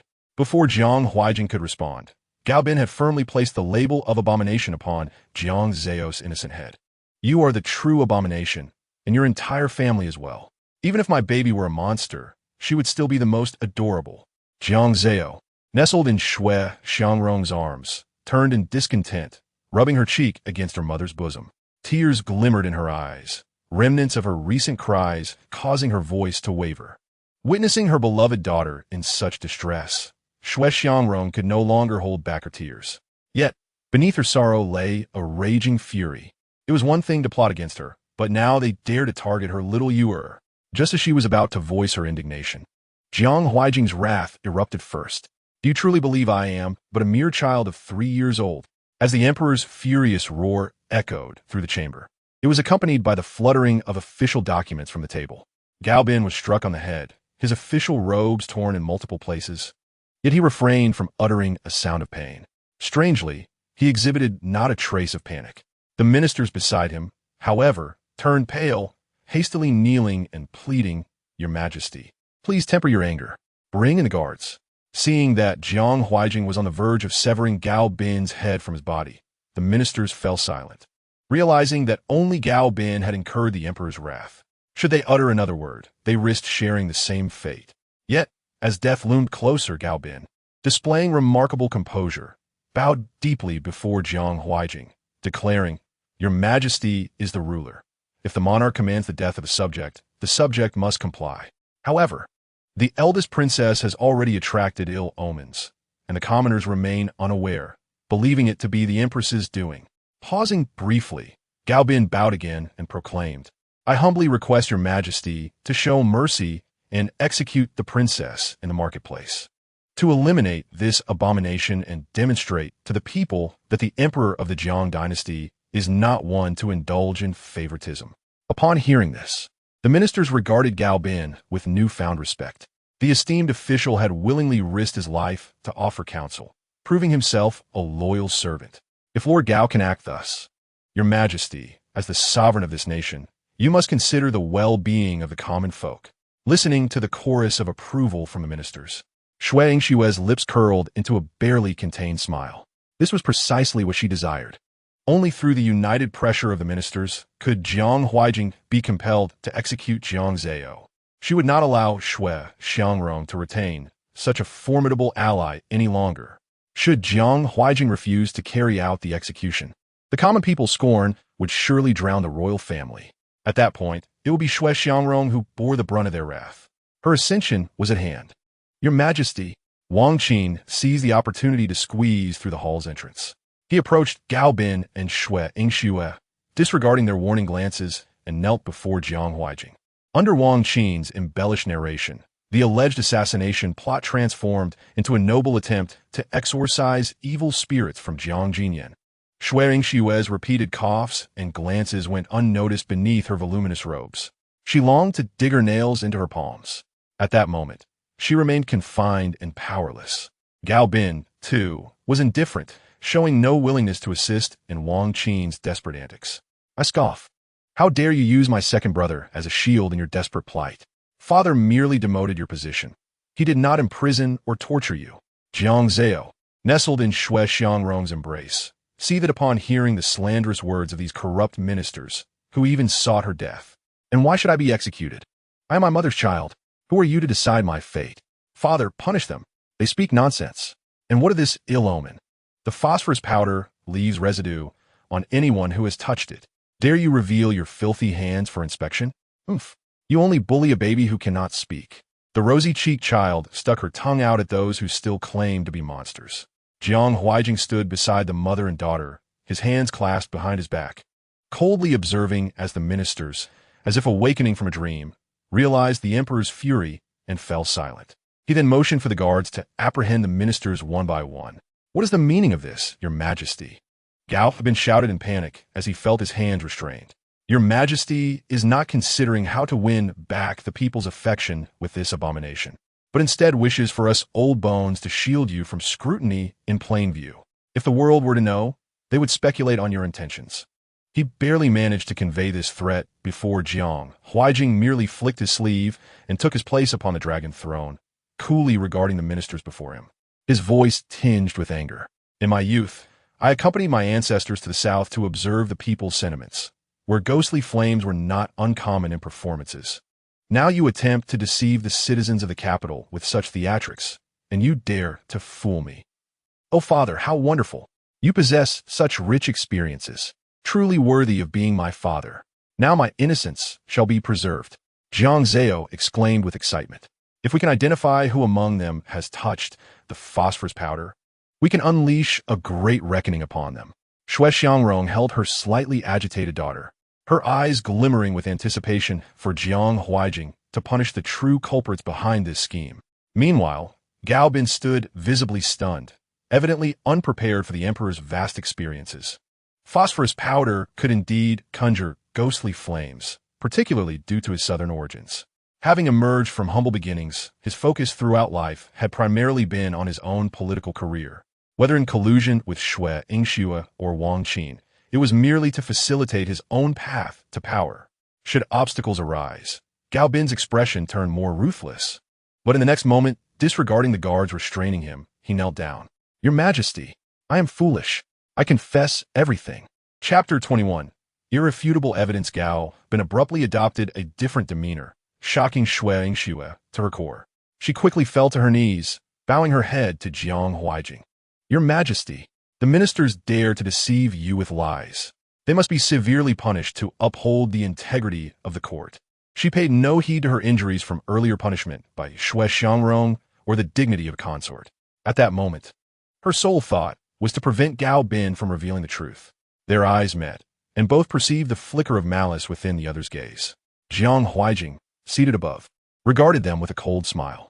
I shall uncover the truth. Guards! As his command resonated, a contingent of the Imperial Guard, 3 times more than before, appeared outside the hall. Investigate. For anyone who has touched the phosphorus powder, their fingers must bear the remnants. Jiang Huaijing's hawk-like gaze fixed upon the gathered ministers. Only Shui Yingxue and Gao Bin's faces shifted, while even Wang Qin maintained an air of calmness. At today's sacrificial ceremony, only these ministers and consorts occupied the viewing area. To demonstrate respect, aside from the emperor and empress's personal attendants, no additional servants were allowed to accompany the ministers and consorts. The altar was sealed, only to be unveiled on the day of the grand sacrificial ceremony, when the Son of Heaven and the Empress were prepared. Thus, should any action be taken, it would have to be by those high-ranking officials who appear to bask in glory or by the consorts. Meanwhile, Shui Xiangrong instructed the palace maid to take Jiang Jinyu and Shiyu away for care, while she too joined the inspection. Although as the Empress she was not among the suspects, Shui Xiangrong exercised caution, partly to silence the tongues of the ministers. Little Jiang Zao nestled comfortably in her arms, clutching her neck with tiny paws, gazing adoringly at her father. Wow, Daddy is so mighty. Daddy is the smartest, truly worthy of the throne. Mother is amazing too, cautious and careful. Baby will be the cutest and drive away the bad guys. Let us get rid of them. Quick, give me a kiss, Mommy. Listening to that sweet, tender voice, Shui Xiangrong could not help but tighten her embrace around the rosy little bundle. However, this also provided her with an opportunity, as she unexpectedly received a kiss on her cheek. The Empress, embodying the grace of motherhood, radiated warmth and gentleness. Holding Jiang Zao, she playfully kissed her, causing Jiang Zao to burst into giggles. Yay, Mommy kissed the baby. Baby is indeed Mommy's favorite. Daddy, did you see? I've taken Mommy away, and one tea give her back. Jiang Zao's sparkling eyes twinkled with delight as Shui Xiangrong lifted her slightly, allowing her to sit and look towards Jiang Huaijing. The emperor, seated high, could not suppress his amusement as he watched his wife and daughter, his gaze now filled with warmth, dispelling the earlier chill. Below, Shui Yingxue coldly observed the interaction among the three. She clenched her teeth in anger, nearly piercing her palm with her nails. Damn Shui Xiangrong, that phoenix robe and position rightfully belonged to her. If she passed this hurdle, she would surely devise another way to bring Shui Xiangrong down. She had not anticipated that Jiang Huaijing would be aware of such unconventional methods. Yet, she could not recall any mention of the late emperor having taken a prince with him during his secret visits.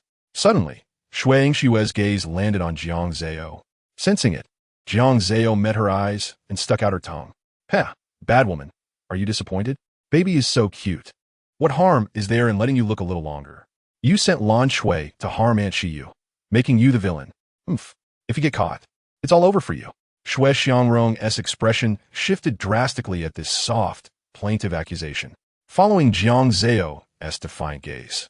She noticed Shui Yingxue glaring at them with icy disdain. So was Lan Shui who tried to harm her little Yu? After contemplating for a moment, Shui Xiangrong summoned Nian Xiu and instructed in a voice only they could hear, Nian Xiu, go investigate whether Lan Shui possesses any martial skills. Nian Xiu acknowledged the command and swiftly departed from Yangxin Palace. Unbeknownst to Shui Yingxue, she remained oblivious to the fact that Shui Xiangrong and the little one were brazenly provoking her.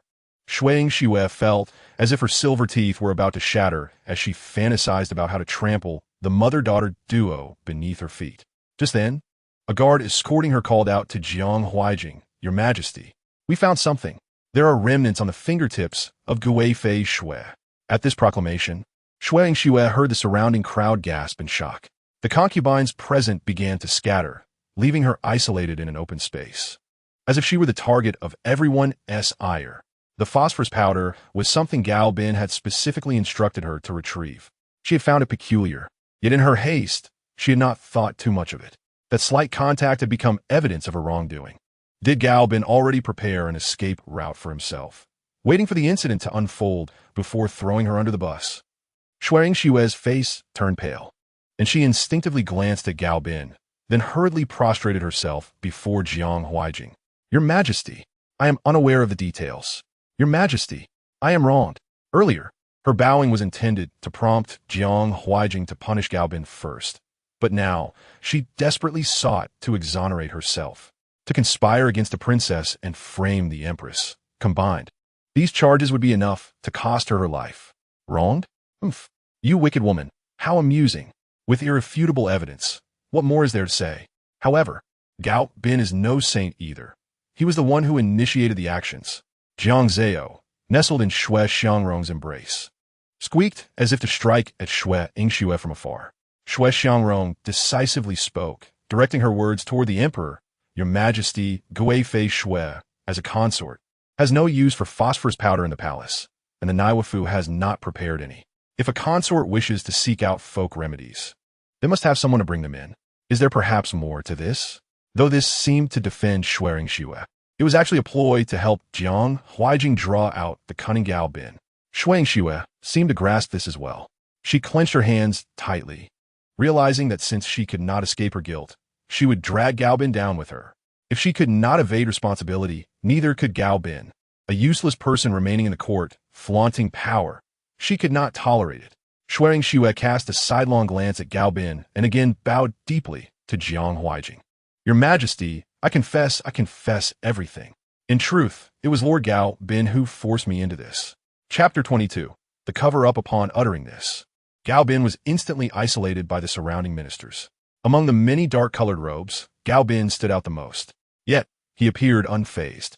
His cold eyes fixated on Shui Yingxue like worms in a sewer. The latter, adorned in the most splendid consort attire, looked utterly disheveled. Jiang Huaijing slammed the table and coldly reprimanded. From the moment you entered and pointed out this ghost fire, I harbored suspicions about you. If you can confess everything, I might leave you with a whole corpse. Shui Yingxue knelt on the ground, trembling. Yes, Your Majesty, I will clarify this at once. Pausing, she glanced at Gao Bin, feeling a surge of resentment and anger. In the midst of her complicated emotions, Shui Yingxue's mind became remarkably clear. Though she intended to drag Gao Bin down, could he be entirely innocent? Not necessarily. Regarding the sacrificial ceremony, she had never lifted a finger. Despite having the perfect opportunity, she opted to have Gao Bin do it. This was her strategy to ensure she could distance herself from the incident when it was revealed. Little did she know, Gao Bin had already prepared a contingency plan. Before Shui Yingxue could speak again, she recalled her conversation with Gao Bin just as she arrived at Yangxin Palace. Perhaps it was then. Now, no matter what she said, it was too late. They had merely exchanged a few words while no one was paying attention. Now, attempting to turn the tables was futile. With this thought in mind, Shui Yingxue buried her head deeper. The embellishments of her attire clinked together, sounding much like a woman weeping. Shui Yingxue struggled to make her voice sound steady. Filled with remorse, my father and Lord Gao have private connections. Upon hearing that I was punished in a letter from home, in my anxiety, I completely forgot that I was having tea with Lord Gao. Lord Gao, knowing this, advised me to act as such, and he would handle the arrangements for me.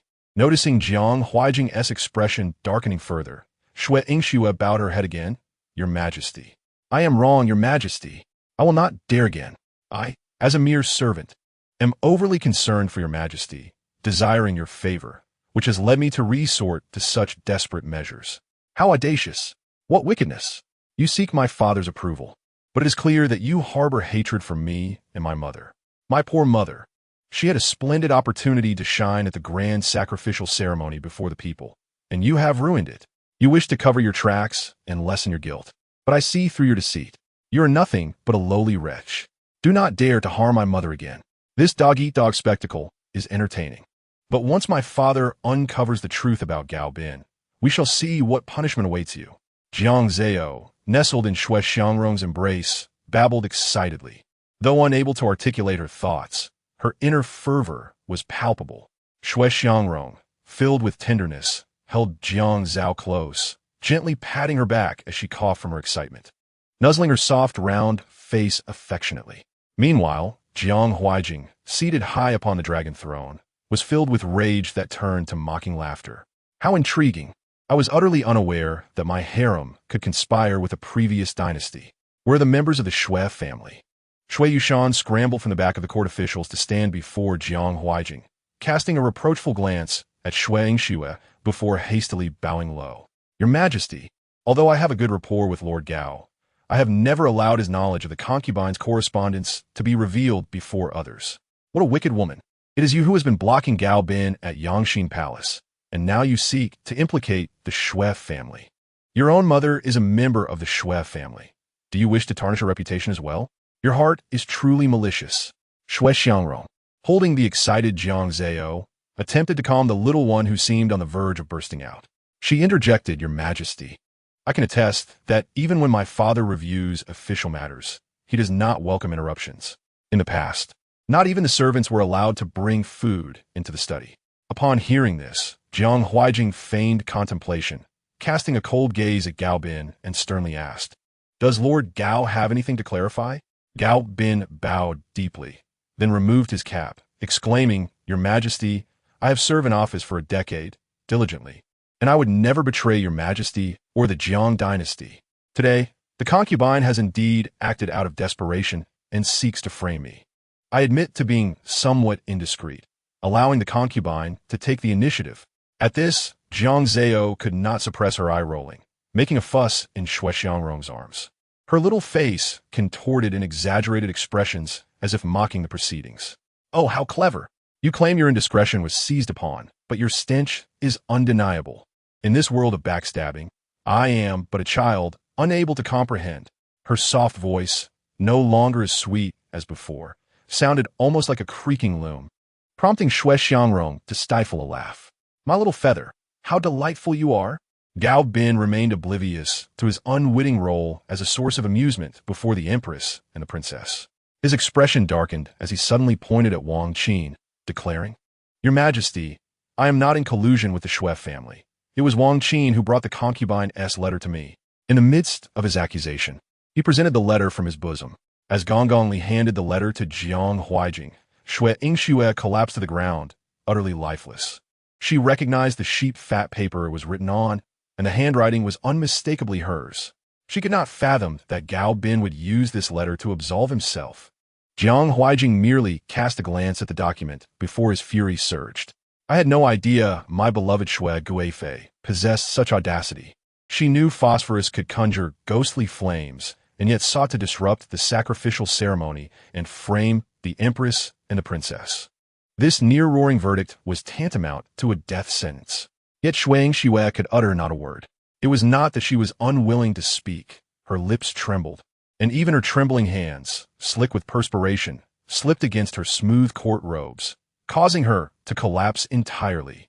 Now, the only thing Shui Yingxue could do was slowly shift her position and bow before Jiang Huaijing. Even then, Gao Bin was not finished. This matter also involves Lord Wang. Wang Qin, regaining his composure, stared incredulously at Gao Bin. "Gao Bin, you conspired with the concubine. What does this have to do with me? Are you not the one desperately attempting to frame me?" Upon hearing this, Gao Bin's suspicions were magnified, but he remained unfazed, fixing his cold gaze upon Wang Qin and retorted, "Then dare you let the guards examine whether you possess any phosphorus?" Chapter 23. Still seeking to exonerate her upon hearing this, Wang Qin scoffed, kneeling before Jiang Huaijing. "Your Majesty, I am willing to submit to an examination. Just moments ago, following the discovery of phosphorus on Shui Yingxue, the Imperial Guards had paused their actions. Now that the matter has reached a critical point, Jiang Huaijing commanded the Imperial Guards to resume their duties." Wang Qin showed no signs of panic, extending his hands calmly to the guards. How could he possibly possess phosphorus? Clearly, Gao Bin was attempting to entangle him. Although they had clandestine dealings, he had not participated in this scheme at all. Even Shui Yingxue's attempts to ensnare Shui Xiangrong were only known to him once the evidence was presented. Confident that he would not be implicated, he was taken aback when mere moments later, a guard announced, "Your Majesty, there are indeed remnants of phosphorus on Lord Wang's hands." The suddenness of this revelation was shocking. How could he possibly have any? This was a blatant setup. Cold sweat broke out on his forehead as he gritted his teeth. Shui Yingxue watched him kneeling and pleading for mercy, her gaze towards Gao Bin tinged with trepidation. What grand scheme is Gao Bin orchestrating? Shui Xiangrong, observing Jiang Zao's tense expression, began to worryingly glance at Jiang Huaijing. The Imperial Guards are meticulous in their duties, especially under the Emperor's watchful eye. Yet how has Gao Bin managed to evade suspicion? With numerous doubts surrounding Gao Bin, he remained composed, kneeling and explaining, "Your Majesty, Lord Wang traveled to his hometown in Jiangnan last month to search for his wife and children who had gone missing. This further substantiates that he acquired phosphorus for the concubine. Moreover, what the concubine claimed earlier, that I conspired with the Shui family, is a fabrication. I am merely fond of ancient texts. which is why I have had private dealings with Lord Shui." Upon these words, the gazes of surrounding officials toward Gao Bin and Wang Qin shifted. In the eyes of the court, Gao Bin appeared as a threatened minister. Regardless of the merits of their actions, the evidence of Shui Guifei and Lord Wang's collusion and their intent to use Gao Bin as a scapegoat was irrefutable. "This is utterly unacceptable." Jiang Huijing's expression soured. "Yet the facts are as they are. I must take decisive action against the audacity of Wang Qin. How dare you conspire with my harem and threaten court officials? 50 lashes, and all servants and family members shall be sold into servitude. Exiled to Ningguda." This left Shui Yingxue feeling utterly weak, nearly gasping for breath. While Wang Qin had not been executed, her fate was far from certain. Aware of the emperor's gaze upon her, Shui Yingxue dared not breathe a word. As for Shui Guifei, once those words were spoken, even Shui Xiangrong, who had intended to summon her for questioning regarding Lan Shui's matter, was taken aback. "Lord Shui," Shui Xiangrong exclaimed in disbelief.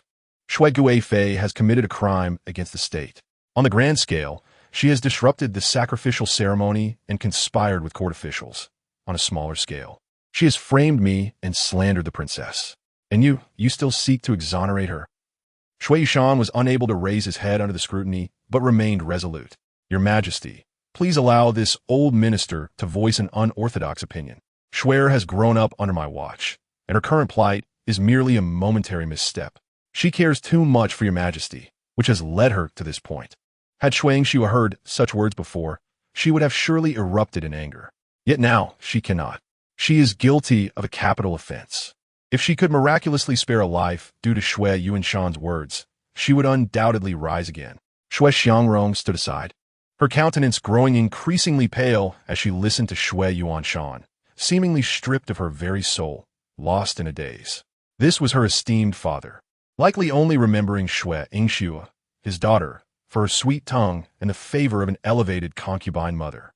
Meanwhile, Shui Yingxue curled her lips, a sinister gaze directed at Shui Xiangrong before her. Though she was the revered Empress, their circumstances were worlds apart, yet the present situation brought her a measure of delight. At least Shui Yuanshan was now intent on protecting her, not fretting over Shui Xiangrong, who had nearly been wronged by her machinations, nor the little wretch Jiang Zao who had almost met her demise. How despicable! This old man harbors such malice. Though the plot has deviated, his heart remains unchanged, still favoring the wicked woman. Jiang Zao, in Shui Xiangrong's embrace, was furious, puffing and waving her tiny fists in the air, seemingly wishing to pummel Shui Yuanshan into a pulp. Yet, she cast her lashes down, appearing reluctant to speak further.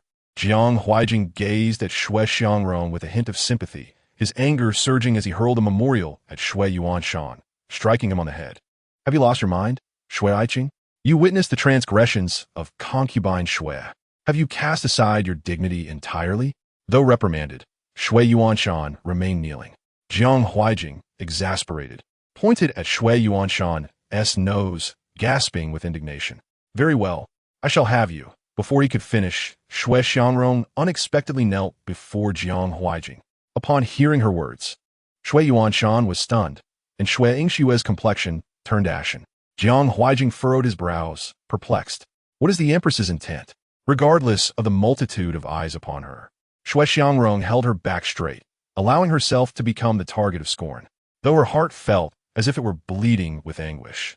Thoughts of her little Yuer and Yinner filled her mind. They had nearly lost their lives to the treachery of Lan Shui, who served Shui Yingxue closely. Witnessing Jiang Huijing personally punish Shui Yingxue was indeed satisfying, but she felt compelled to act herself, to seek justice for her children and ensure that good and evil receive their due. Unbeknownst to Jiang Zao, who believed her mother was too soft-hearted and wished to accommodate Shui Yuanshan, she pleaded internally, "Dear mother, please do not be soft-hearted. This wicked old man has pierced your heart and still wishes to save that vile woman. Mother, you have me, an elder brother, and the emperor. You must not show mercy." Jiang Zao nestled in Shui Xiangrong's arms, her tiny mouth agape, babbling as if to convey something, her chubby little hands gently caressing Shui Xiangrong's cheek. Embracing her daughter, Shui Xiangrong felt her heart soften, unable to resist gently rubbing her little face and planting a tender kiss upon it. She had no intention of acting for Shui Yuanshan's sake. Such a father was better off forgotten. Yet, Shui Yuanshan, oblivious to her true feelings, misconstrued Shui Xiangrong's intentions as a desire to fulfill his wishes. A flicker of excitement igniting within him. Is the Empress truly serious? In contrast, Shui Xue was acutely aware of Shui Xiangrong's intention to hold her accountable for nearly orchestrating Jiang Zao's demise. Initially, she had planned to eliminate Jiang Zao prematurely, awaiting the arrival of others to the Yangxin Palace to witness the ominous fate that befell the Empress, which would lead her daughter to a tragic end. In that moment, she envisioned herself ascending to the esteemed throne of the Empress. However, she had not anticipated that Jiang Jingxian would be permitted to recuperate in the Yangxin Palace's side chamber. And he had awakened. Had she known, she would have dispatched more individuals to ensure Jiang Jingxian was silenced as well. In her quest to unearth the mastermind behind the malevolent fire, Jiang Huaijing had neglected to pursue this matter, inadvertently granting Shui Xiangrong a moment to contemplate. Your Majesty, I accept my punishment. A flicker of malice glimmered in Shui Yingxue's eyes as she resolutely bowed to Jiang Huaijing. I have erred, and thus the fault lies with me. However, how you choose to punish me is at your discretion, and I shall not trouble the Empress any further. With these words, she was met with a resounding slap. Shui Yuanshan's hand rose high, filled with disappointment as he gazed at his daughter, tears brimming in the corners of his eyes. You foolish girl, what are you saying? Hurry and plead for mercy. In his view, Shui Xiangrong could never be so heartless as to kill Shui Yingxue. As long as Shui Yingxue remained alive, he would find solace. But Shui Yingxue's public confession seemed to compel the emperor to execute her on the spot. What do you know? Shui Yingxue's eyes reddened as she screamed. I would rather die than allow the empress to abuse her power. It is better to be killed by Jiang Huaijing than to be tormented to death by Shui Xiangrong. Her resoluteness sparked Shui Yuanshan's ire, and as they prepared to argue, Jiang Huaijing waved his hand, summoning the imperial guards to separate them. With a cold expression, Jiang Huaijing, infused with barely concealed rage, declared, The Empress's words bear merit. The matters of the previous dynasty have already troubled me. This concubine Shui shall be entrusted to the Empress. With that, he proclaimed before all the court officials and concubines, issuing a decree. Wang Qin's fate was sealed. Confiscation of his property and exile to Ningguda was sufficient punishment, along with 50 lashes. If he were to perish on the road to Ningguda, that would be his fate. As for Gao Bin, while lacking evidence, his connections with court officials were damning enough. He not only faced loss of salary and demotion, but also had half his assets seized. Regarding Shui Yuanshan, the Shui family faced confiscation, and he too was exiled to serve as an official in a remote area, one even more desolate than Ningguda. Those barren lands would be fraught with hardship, rampant with bandits and lawlessness, making survival nearly impossible. These charges may sound palatable, yet in reality, they were akin to a death sentence. Meeting Shui Yuanshan's eyes, which seemed to age tenfold in an instant, he managed a strained smile, imploring, You must take good care of Shui. How absurd. At this point, he could not even save himself, yet he worried about that wicked woman. Oh, dear mother, let us ignore her. I will comfort you. Please do not pay her any mind, for I am adorable. Jiang Zao babbled, striving to attract Shui Xiangrong's attention. Hearing that soft, endearing voice, reminiscent of how she usually cooed to her rosy bundle of joy, eased her heart considerably. Everything had settled. The true culprits received their due punishment. A satisfying resolution. Now it was her turn. Yet at that moment, Gong Li suddenly knelt outside the Yangxin Palace, loudly announcing, Your Majesty, Ji Yunsheng seeks an audience. The name Ji Yunsheng was well known among the court officials present. He was the sole courtier who communicated celestial phenomena to Jiang Huaijing. Why would he seek an audience in broad daylight? The expressions of those kneeling in the great hall were filled with astonishment, while only Jiang Zao, at that moment, allowed an untimely giggle. It seems the talisman for Mother's salvation has arrived, albeit too late.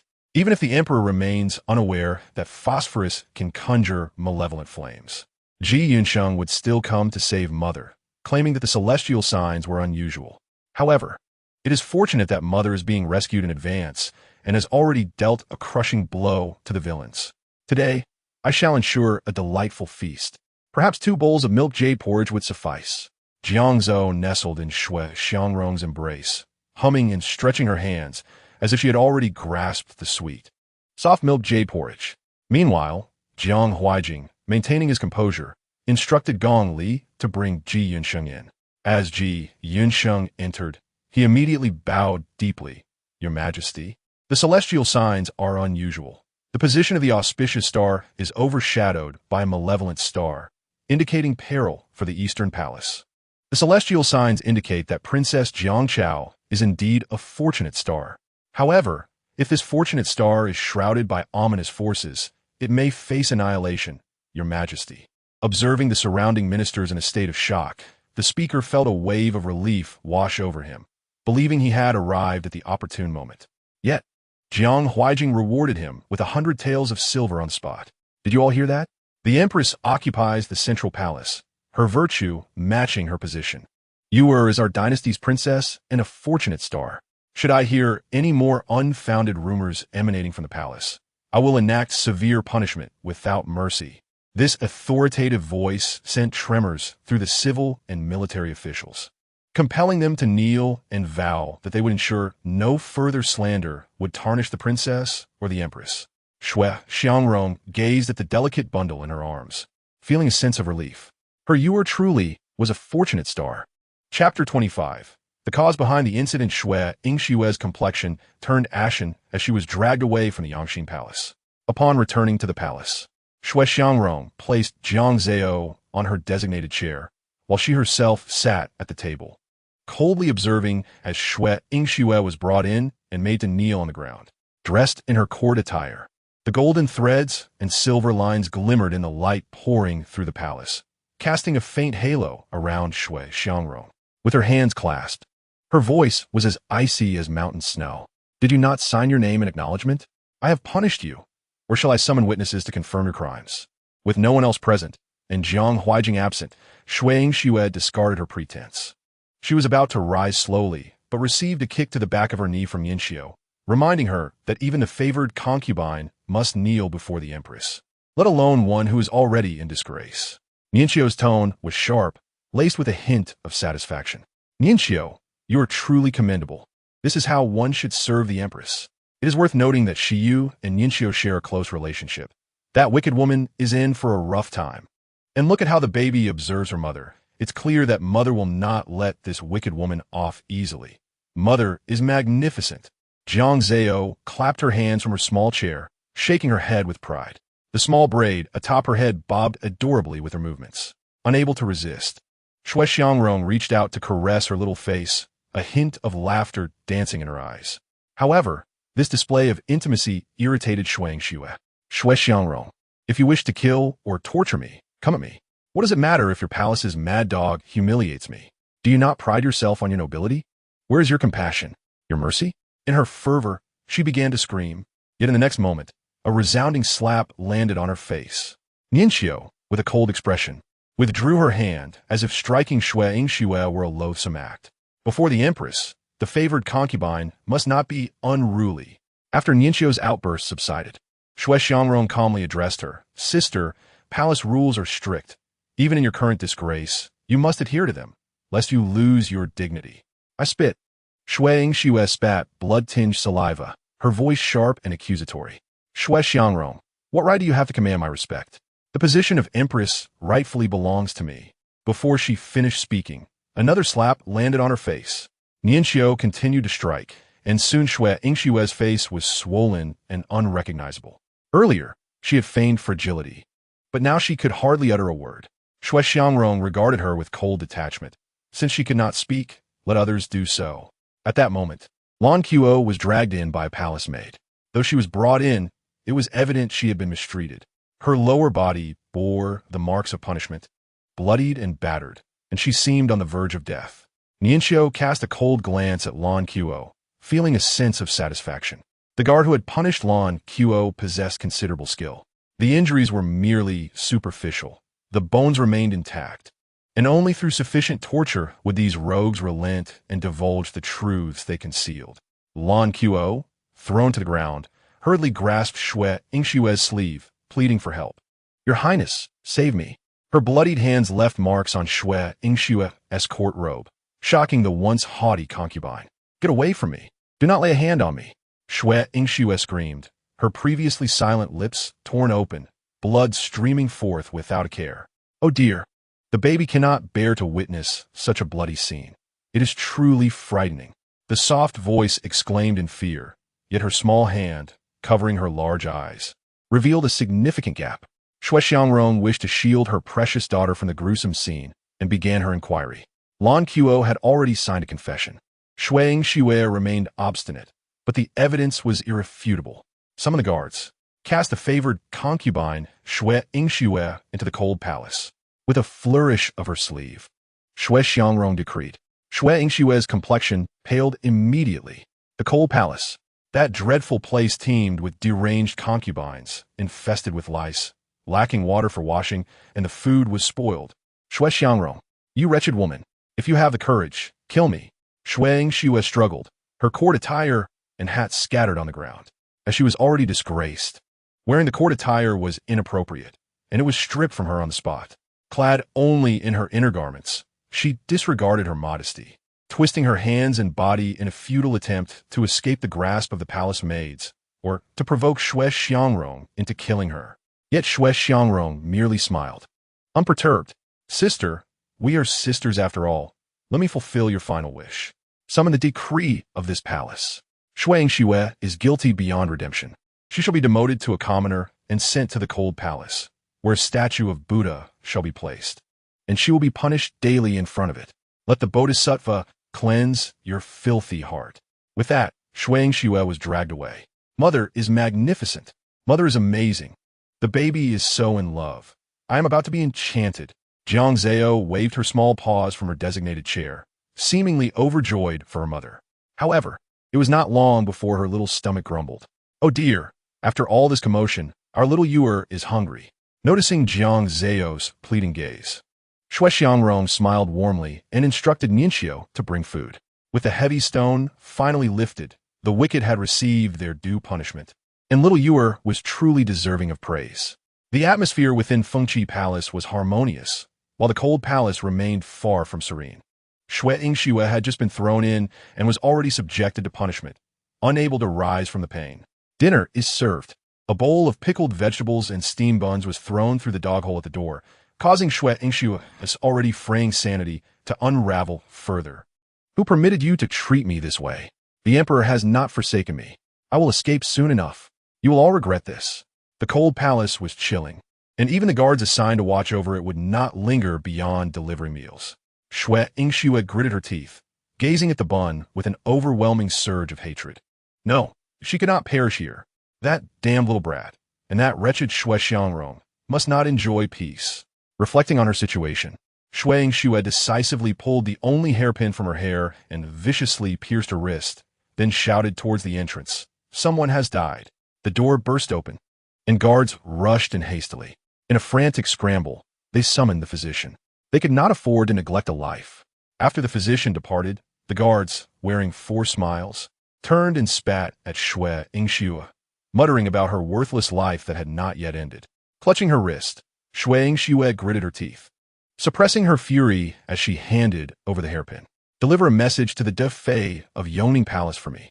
This hairpin is now yours." With a reward in hand, the guard's expressions brightened. "What message shall we convey?" Shui Yingshue's countenance turned cold, hatred spilling from her lips. "Summon the head of the Naiwa Fu. I wish to see him. You need not say much. Simply express that I wish to meet someone. She must not be allowed to divulge any information about the little cub's foresight. Even if I cannot escape, I shall ensure they are constantly troubled. Moreover, those few lurking behind will undoubtedly take action. Shui Xiangrong, just you wait." Meanwhile, the dining hall of Fengqi Palace has been prepared. Today's meal not only features milk jade soup, but also an abundance of meat broth. The little one mused, "Oh, how wonderful my mother is. She and my father show no mercy to evildoers, and today I too shall indulge in delightful food." Just as Jiang Zao's eyes sparkled at the sight of the soup, a figure clad in a red robe rushed in. "Mother!" Jiang Jinyu entered without pausing to bow, immediately darting to Jiang Zao's side. "Little lucky star, I'm ever so grateful for you." With that thought, Jiang Jinyu showered Jiang Zao with kisses, squishing her plump little cheeks until he finally released her. "Oh dear, my brother is back to his kissy ways. But could you let me eat first? My tummy is rumbling."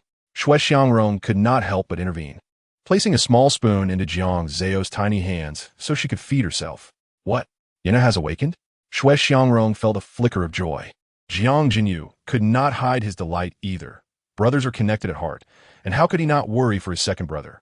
Surely, Mother should eat first before visiting him? "No, we must go now." Shui Xiangrong cradled Jiang Zao and stepped out of the hall, with Jiang Jinyu reluctantly following. A quarter of an hour later, in Yangxin Hall, Shui Xiangrong had not even changed from her formal attire, and Jiang Jinyu appeared equally disheveled. Only Jiang Zao, a rosy little bundle in Shui Xiangrong's arms, squirmed with delight, her pristine dress quite unique. The corners of her outfit had been burnt by phosphorus powder, making her the most disheveled of them all. However, with everything settling down, it could not be deemed a wasted effort. "Oh dear, dear mother. The bumpy ride is making me feel dizzy. I have not eaten any meat broth, and my tummy is utterly empty." It was then that she noticed the dark spot on her newly changed dress. Now that's more like it. Mother still cares for me. It's not her fault for being bumpy. Let us blame Big Brother. He ought to have brought me more meat broth. Yet, when faced with those bright, sparkling eyes, no words escaped her lips. Perhaps it was best to remain silent. After all, she was his sister. What could be said? Furthermore, Jiang Zao did not voice any complaints. The three entered the side hall of Yangxin Hall, immediately spotting Jiang Jinyan on the bed, his lips pale from excessive blood loss. The once spirited youth now bore dark circles beneath his eyes, resembling someone who had endured a lifetime of fatigue. Within the hall, a serving maid was fiddling with the tea set. Shui Xiangrong, concerned for her son, paid little mind to the maid, assuming she was merely a routine attendant. As she entered the side hall with Jiang Zao, the maid startled and hurriedly concealed what she held. However, this scene did not escape Jiang Zao's keen eyes. "Oh no," she asked, trying to escape. Jiang Zao, in Shui Xiangrong's embrace, grew excited, nearly tumbling out of her arms as she sensed the maid's quick reaction. "Someone, seize her." Jiang Jinyu was the first to react, calling to the guards by the door, rushing in. Unexpectedly, the maid proved to be skilled in combat. The two guards who rushed in had their limbs twisted and their weapons seized. As the guard began to falter, Jiang Jinyu's expression darkened, drawing his blade and leaping forward to confront the threat. "Hit her! Strike her! Go, Big Brother! You're the best!" Encouraged by her soft, melodious voice, Jiang Jinyu felt a surge of confidence, nearly losing an arm to the maid's sword. "Oh no, I can't watch. I'll turn away." Out of the corner of his eye, he spotted Jiang Zao shifting in Shui Xiangrong's arms. Jiang Jinyu, unable to halt his blade, redirected it and struck the maid's neck with the hilt. The maid immediately lost her strength and collapsed. Shui Xiangrong's gaze turned sharp as she considered the imminent danger to her son. The usually benevolent Empress's countenance turned icy. She admonished the remaining guards, commanding that the maid be sent to the Ministry of Justice for harsh interrogation, insisting that she reveal the truth or face severe consequences. With Shui Xiangrong taking charge of the matter, Jiang Jinyu could finally relax a bit. He panted softly and turned around, relieved that his sister had not witnessed the chaos. "Big Brother, you've worked hard. From now on, I will no longer hide." The rosy little bundle in Shui Xiangrong's arms gazed at her elder brother with wide eyes, oblivious to the gravity of her words. Upon meeting Jiang Jinyu's fervent gaze, she mistakenly believed he was merely showing concern for her. However, once she was taken from Shui Xiangrong's arms and placed into the embrace of the red-robed youth, her cheeks squished again. She realized the predicament. Her elder brother was the foremost enthusiast of affectionate displays. "Oh dear, why must you kiss me again? I haven't done anything to help. Why do you insist on showering me with affection when you almost saved our second brother? That good fortune should belong to him. He has repeatedly turned peril into safety. So go kiss him." Jiang Jinyu paid no heed to Jiang Zao's squirming little arms and legs, persistently showering her with kisses. Meanwhile, Shui Xiangrong observed the harmonious exchange between the siblings, her attention shifting to Jiang Jinyan. Noticing that her son remained with closed eyes, she assumed the maid had caused some harm and hastily called for the physician. In her worry, she grasped Jiang Jinyu's wrist tightly, her grip betraying her anxiety. "You You mentioned Yin had awakened. What shall we do now? Just as Jiang Jinyu was about to offer comfort, he witnessed the young man on the bed suddenly opening his eyes in terror. Do not kiss me. His words startled Jiang Jinyu, causing him to jolt awake. This sudden outburst made Jiang Zao leap in surprise, nearly jumping out of Jiang Jinyu's grasp. Second brother, what is the matter? Little you nearly leapt out of my arms. Jiang Jinyu restrained his laughter, pinching Jiang Zao's little nose. Gazing at her round face with her crescent-shaped eyes, Jiang Zao appeared adorably shocked. Bad big brother. I saw that look in your eyes. You were pleased to scare me. Jiang Zao pouted her cheeks in indignation, kicking her tiny feet in frustration, yet still unable to find release from Jiang Jinyu's grasp. Unable to resist, Jiang Jinyu kissed her several more times. Meanwhile, Jiang Jinyan on the bed regarded Jiang Zao with a peculiar expression, inching further into his bedding. Is there something still amiss with my son? Shui Xiangrong noticed Jiang Jinyan's odd behavior and reached out to touch his forehead. The physician, Li Su, had previously assured her that Jiang Jinyan was merely fatigued and would recover, which had brought her some relief. Yet, seeing Jiang Jinyan's current state made her heart sink once more. Just moments ago, when she and you entered, that maid had been acting suspiciously. Had it not been for your elder brother, she could have succeeded. Might that wretched maid have more schemes? Is there still something troubling Yin? Hearing Shui Xiangrong's concern, Jiang Jinyan immediately rose from the bed, dragging his weary body to bow. Mother, please do not worry. I am well. It is merely fatigue. Earlier, during the sacrificial ceremony, I encountered an assailant who threatened little you. I may have strained my injury and succumbed to fatigue once more. As he explained, his gaze occasionally flickered to Jiang Zao, pondering the source of that soft, melodious voice. Just then, the sharp cries of Gong Gong Li echoed through the hall. The Emperor has arrived. Chapter 27. I was afraid of you. I pay my respects to Father. Upon seeing the Emperor, Jiang Jinyan, without rising, maintained his position and turned to pay his respects at the door. The movement perhaps aggravated his injury, causing him to cough violently, rendering his already pallid face even more ashen. Shui Xiangrong turned her gaze and saw the imposing Emperor entering the room. The Emperor, clad in ceremonial robes, was respectfully greeted by the Empress, who was promptly assisted to her feet. Stand up first. Let me see if you are injured, he commanded. Jiang Huaijing pulled Shui Xiangrong aside and hurriedly circled around her, finally turning to Jiang Jinyan. Are you all right, my son? If it weren't for your mother's maid's report, I would have been unaware of such audacious miscreants. I am unscathed. Please do not worry, Father, Jiang Jinyan replied, rising with the help of eunuch Li.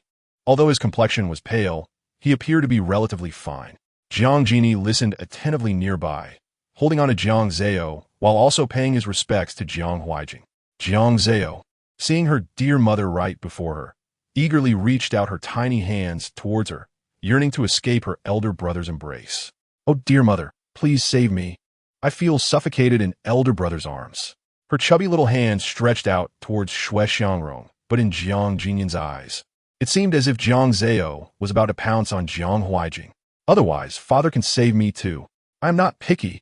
However, as Jiang Zao's tiny hand was about to touch Jiang Huaijing, cold sweat broke out on Jiang Jinyan's forehead.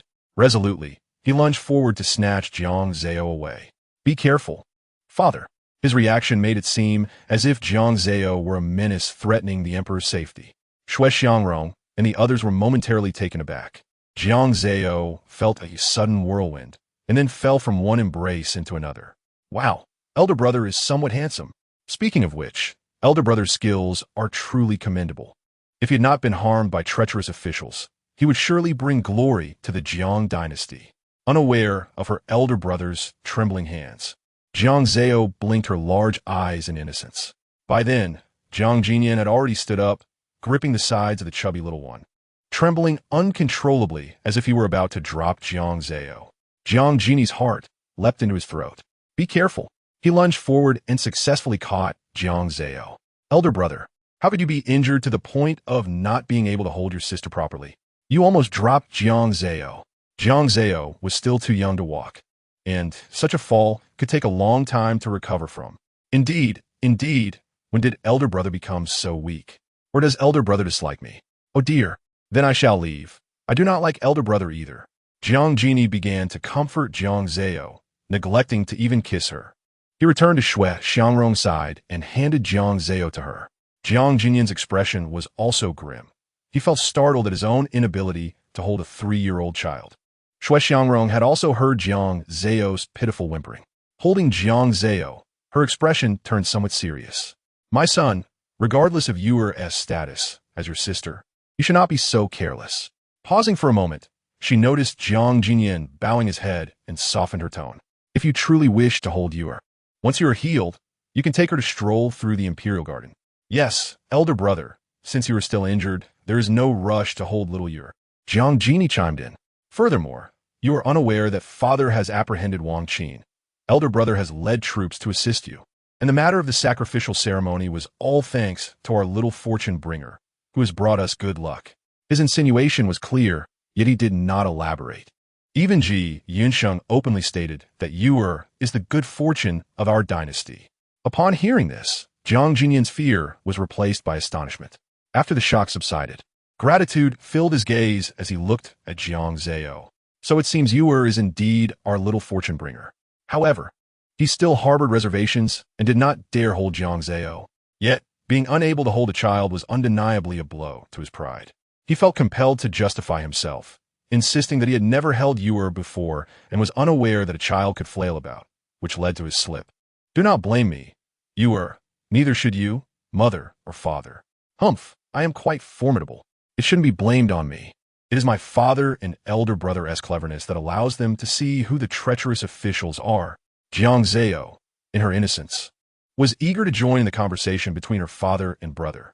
Shui Xiangrong's lips curled slightly as she listened to the soft-voiced little one attribute the fault to Jiang Jinyan's dislike for her. Unable to resist the urge to tease Jiang Zao's little face in hopes of making her smile. Meanwhile, Jiang Jini raised an eyebrow, suggesting, shall you get another try? Dear brother? Little Yuer's face is quite kissable. At this, Jiang Zao immediately covered her small face, even turning in Shui Xiangrong's embrace to present her little bottom towards Jiang Jini, clearly frightened. Good older brother, I am scared of you. Please do not come near me again. Jiang Jini's expression darkened, yet this scene not only amused Shui Xiangrong, but also made Jiang Huaijing laugh heartily. The atmosphere of familial joy moved those present to tears, especially considering Jiang Jinyan had nearly lost his life. His lips trembled, as if wishing to join in, but looking at Jiang Zao, he hesitated. Now aware that Jiang Zao was a fortune bringer, he believed she would not bring harm. Yet he still felt a twinge of fear. Is there something you wish to clarify, my son? Jiang Huaijing keenly observed Jiang Jinyan's reaction and inquired. Jiang Jinyan's face flushed, and after a moment of contemplation, he suddenly grew serious. Indeed, there is something. Might father discuss it with me privately? Jiang Huaijing waved his hand dismissively, indicating that there were no outsiders present, so his son could speak freely. Upon this, Jiang Jinyan recounted the intricate pattern he had noticed when he was attacked. I have previously perused military texts and came across an ancient record that mentioned a forbidden guard of the southern Jin, known for their invincibility. That unit, now long disbanded, caught my attention due to its unique tattoos. Today, I recalled that I had unveiled a veil from one person, and they bore that very tattoo. If the perpetrator is indeed someone the emperor has identified as Wang's, then the Wang family must have treasonous intentions. This matter cannot simply be resolved by exiling Wang Qin to Ningguda. Furthermore, during my pursuit of bandits, I discovered that the treasures they plundered were rare and precious, not the common currency of ordinary folk. With numerous doubts, I dare not jump to conclusions and request father to decide. Upon these words, Jiang Huaijing's expression grew grave. If this were true, exiling Wang Qin would merely allow the tiger to return to the mountain. However, upon learning of his impending fate, Wang Qin's fear was not feigned. If there were no intent to conceal, it implied that there was someone else behind the scenes. Wang Qin was merely a decoy, and should the identity of this band of thieves be revealed, the Wang family would be the first to suffer as scapegoats. Eunuch Li felt a chill run down his spine, although he did not know the specifics. He could tell from the emperor's demeanor that this was a matter of grave importance. He responded and staggered out of the Yangxing palace. This means that Gao Bin might also be privy to this matter. Jiang Jini furrowed his brow, suddenly enlightened. He previously admitted to having a personal connection with Wang Qin. Chapter 28. Shield thus, Bin must not be underestimated. Jiang Huaijing's expression darkened as he sensed a significant conspiracy lurking beneath the surface. Bin has surely entangled many others in this scheme. It is possible that he has trained these forbidden guards to put Elder Brother in peril. Furthermore, the dancer who will captivate Elder Brother in the future is likely another pawn of this villain. Jiang Zao, indignant, babbled in Shui Xiangrong's embrace, seemingly eager to partake in the discussion between her father and brother. Jiang Huaijing's face hardened as he immediately dispatched someone to summon Bin to the palace. He issued 2 imperial edicts in succession, calling 2 ministers to the palace. Was the political climate about to undergo a significant shift? Your Majesty, please allow me to speak. The Crown Prince is currently gravely injured. It would be prudent for him to remain within the palace. Recently, the intentions of the bandits have become increasingly unpredictable. Should the mastermind behind these attacks strike again, it would be wise to have someone close by for protection. The Empress, adorned in her court attire, expressed her genuine concern for her son, her maternal instincts evident as she wished to care for him. Jiang Jinyan, standing nearby, echoed her sentiments, affirming, "Indeed, father, I expended considerable effort to subdue that assassin among the palace maids. The true culprit dispatched such a skilled individual with the intent to take my younger brother's life. Now that they have failed, it is likely they may attempt again. My brother's life is in jeopardy." At this stage, the objectives of the unseen adversary are glaringly apparent. They evidently fear that Jiang Jinyan might disclose everything he has witnessed to Jiang Huaijing. Fortunately, Jiang Jinyan has thus far evaded a tragic fate in the northwest. However, the Crown Prince narrowly escaped death this time, and it is likely that future dangers loom. Moreover, as the Crown Prince is still recuperating, it is crucial that he does not live in fear, as it would hinder his recovery. With a furrowed brow and deep concern in his eyes, Jiang Huaijing contemplated the situation. It would ultimately be inappropriate for the Crown Prince to reside in his palace. The Shifang Palace remains vacant. Perhaps it would be wise to allow the Crown Prince to stay there. Upon hearing this suggestion, Jiang Zao lifted her bright, sparkling eyes from Shui Xiangrong's embrace. Shifang Palace is still empty? Father Emperor, you should quickly have more babies with Mother. I want a little sister, and a little brother too. Her soft, tender voice brought warmth to Jiang Huaijing's expression. He, like a loving father from the folktales, smiled gently and embraced Jiang Zao, playfully teasing her for a while.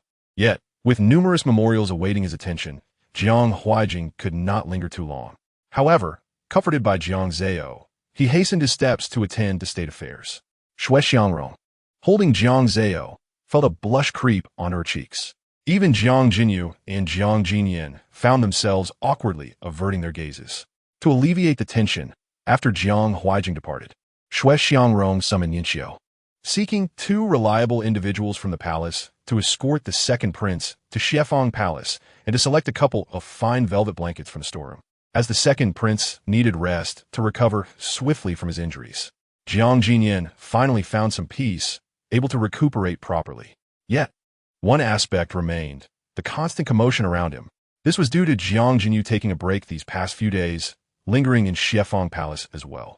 Coupled with Shui Xiangrong's constant attention to Jiang Jinyan, Jiang Zao was able to see Jiang Jinyan daily. Oh dear, coming to Shifang Palace every day is becoming tiresome. Can we have some new experiences? Jiang Zao played with her spoon on her little chair. After finishing her meat soup, she listened to Shui Xiangrong inquire about Jiang Jinyan's well-being, from the warmth of the bedding to the state of his recovery, with every detail, causing the little girl to yawn repeatedly. Just as Jiang Jinyu was about to suggest taking Jiang Zao to the Imperial Garden, he noticed Jiang Jinyan picking up Jiang Zao. Much like the day before, he held her under her arms, adopting a posture that was both affectionate yet tentative, coaxing. Little Yu seems to be bored in Shifang Palace. Why don't we take a stroll in the Imperial Garden? Jiang Zao blinked her large eyes, causing Jiang Jinyan to feel a wave of uncertainty. Could it be that he had startled the little one? After all, he had refrained from being too close these past few days, even during meals, where Shui Xiangrong had arranged their seating to foster a closer bond between the two. Your ears are quite red, second brother. Is there something you are shy about? Or perhaps there is a lady in the Imperial Garden you fancy? If it is time for a secret rendezvous, you could use me as a shield. Oh dear, second brother is quite the scoundrel, but mother is very open-minded. As long as you are not eyeing father as consorts, You may bring any palace maid into your residence. The little girl, perched securely in Jiang Jinyu's steady hands, raised her brows, her expression clearly indicating that she understood everything without needing to say a word. Jiang Jinyu feigned serving soup to mask his embarrassment, but was ultimately amused by Jiang Zao's innocent gaze, causing the soup to spray all over Jiang Jinyu's face. My apologies. Elder brother, it was unintentional, Jiang Jinyu quickly and sincerely expressed. However, Jiang Jinyu's countenance darkened.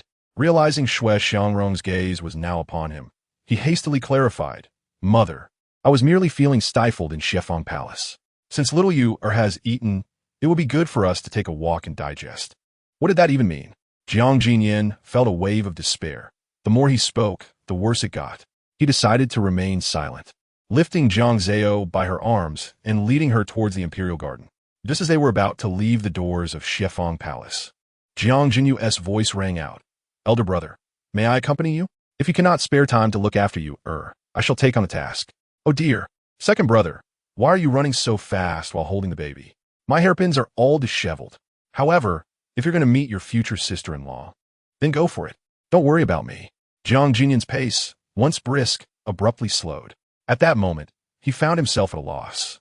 He could neither proceed nor retreat. He had already witnessed the little girl's cunning.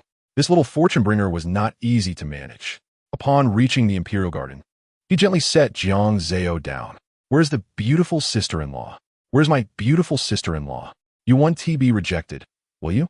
Jiang Jinyan covered his face, perplexed by the myriad thoughts swirling in Jiang Zao's mind. Just as he was about to pinch her little face, he heard her soft, sweet voice exclaim, Wow, such beautiful fish. I want to raise one too. Following Jiang Zao's gaze, he noticed the koi in the pond of the Imperial Garden, perfectly mirroring Jiang Zao's status as a little fortune-bringer. He carefully placed Jiang Zao in a pavilion and turned to the palace maid following them, instructing you, ensure the safety of the long princess. I shall catch some koi for my dear sister. Chapter 29. Another person appears. Wow, in this cold weather.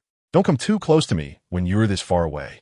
Jiang Zao widened her eyes, seated on the cushion carefully prepared by the palace maid, watching as her second brother and the little servant, Xiao Fuzai, grew further apart. She sighed in awe. No wonder he is a martial artist. Second brother's physique is truly remarkable. Just 3 days after being injured, he has recovered so well. He can even row a boat.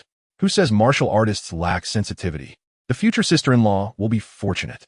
However, the future sister-in-law has yet to appear. Second brother truly is careless. He must not pay attention to his own image. Even if the future sister-in-law arrives late, seeing him in the water, she will certainly run away. These speculations reached Jiang Jinyu's ears.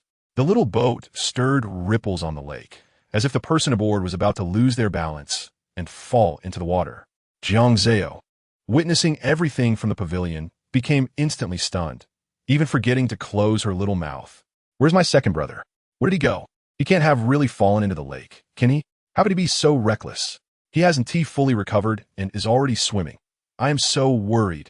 The palace maid, Yashin, saw the little mistress anxiously pointing at the lake and hurried to comfort her. Oh dear, my little lady. The second prince has merely rowed a bit further. Please wait patiently. Shall we look at the flowers instead? She patiently coaxed, but Jiang Zao would hear none of it. No, I want my second brother. Jiang Zao stretched out her little hands, anxiously pointing at the lake, her little feet swinging wildly, almost tumbling off the bench. Oh dear, my little lady, I shall go see where the second prince is. Please do not move. Yashin thought to herself, struggling to steady Jiang Zao, as she hurriedly turned and took a few steps. With the only palace maid gone, Jiang Zao grew increasingly anxious. Her heart was entwined with Jiang Jinyan, and she hurriedly maneuvered her short legs to descend from the long bench in the pavilion, intent on following the palace maid.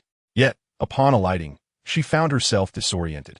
The perspective of her petite stature distorted her view, rendering her surroundings filled with obstructions.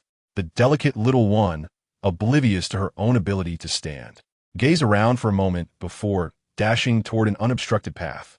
Ege, baby is here to find you. The soft, melodious voice grew fainter, as ripples suddenly disturbed the surface of the water. Jiang Jinyan, in a state of alarm, turned to find the pavilion empty. Where was Ewer? Where had the maid who was supposed to watch over her gone?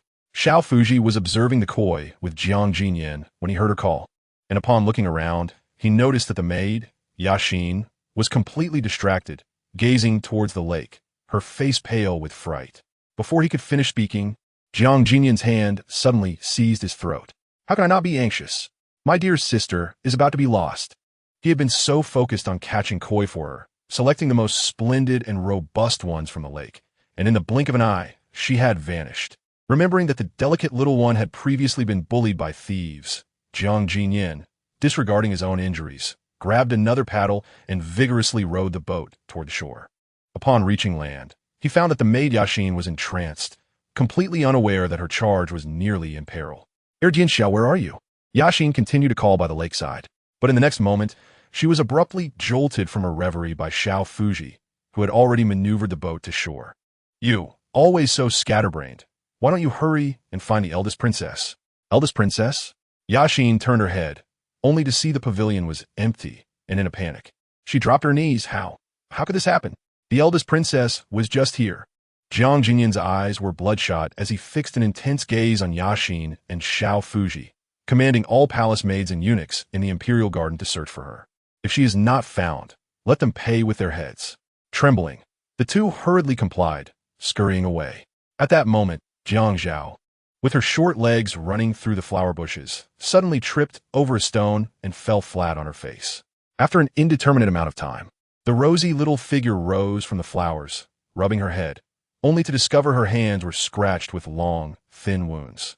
Even her little face ached, and there was a large bump at the back of her head. This was troublesome. She had tripped over her own feet, and even on flat ground, she could fall. Jiang Zao was unaware of where her strength came from, but somehow managed to stifle her cries. Perhaps it was the absence of familiar faces around her that kept her from weeping. She struggled to stand, but soon realized her small ankle throbbed painfully. What to do now? Jiang Zhao's face scrunched in distress, and she was truly on the verge of tears. Just then, she heard hushed conversations nearby. Straining to listen, Jiang Zhao could see nothing. She was too short, having fallen entirely into the flower bed. The lush greenery around her, aside from the tulips favored by Shui Xiangrong, was devoid of anything else. Yet the voices persisted. Clearly, the speakers had not noticed that a little figure was concealed among the flowers.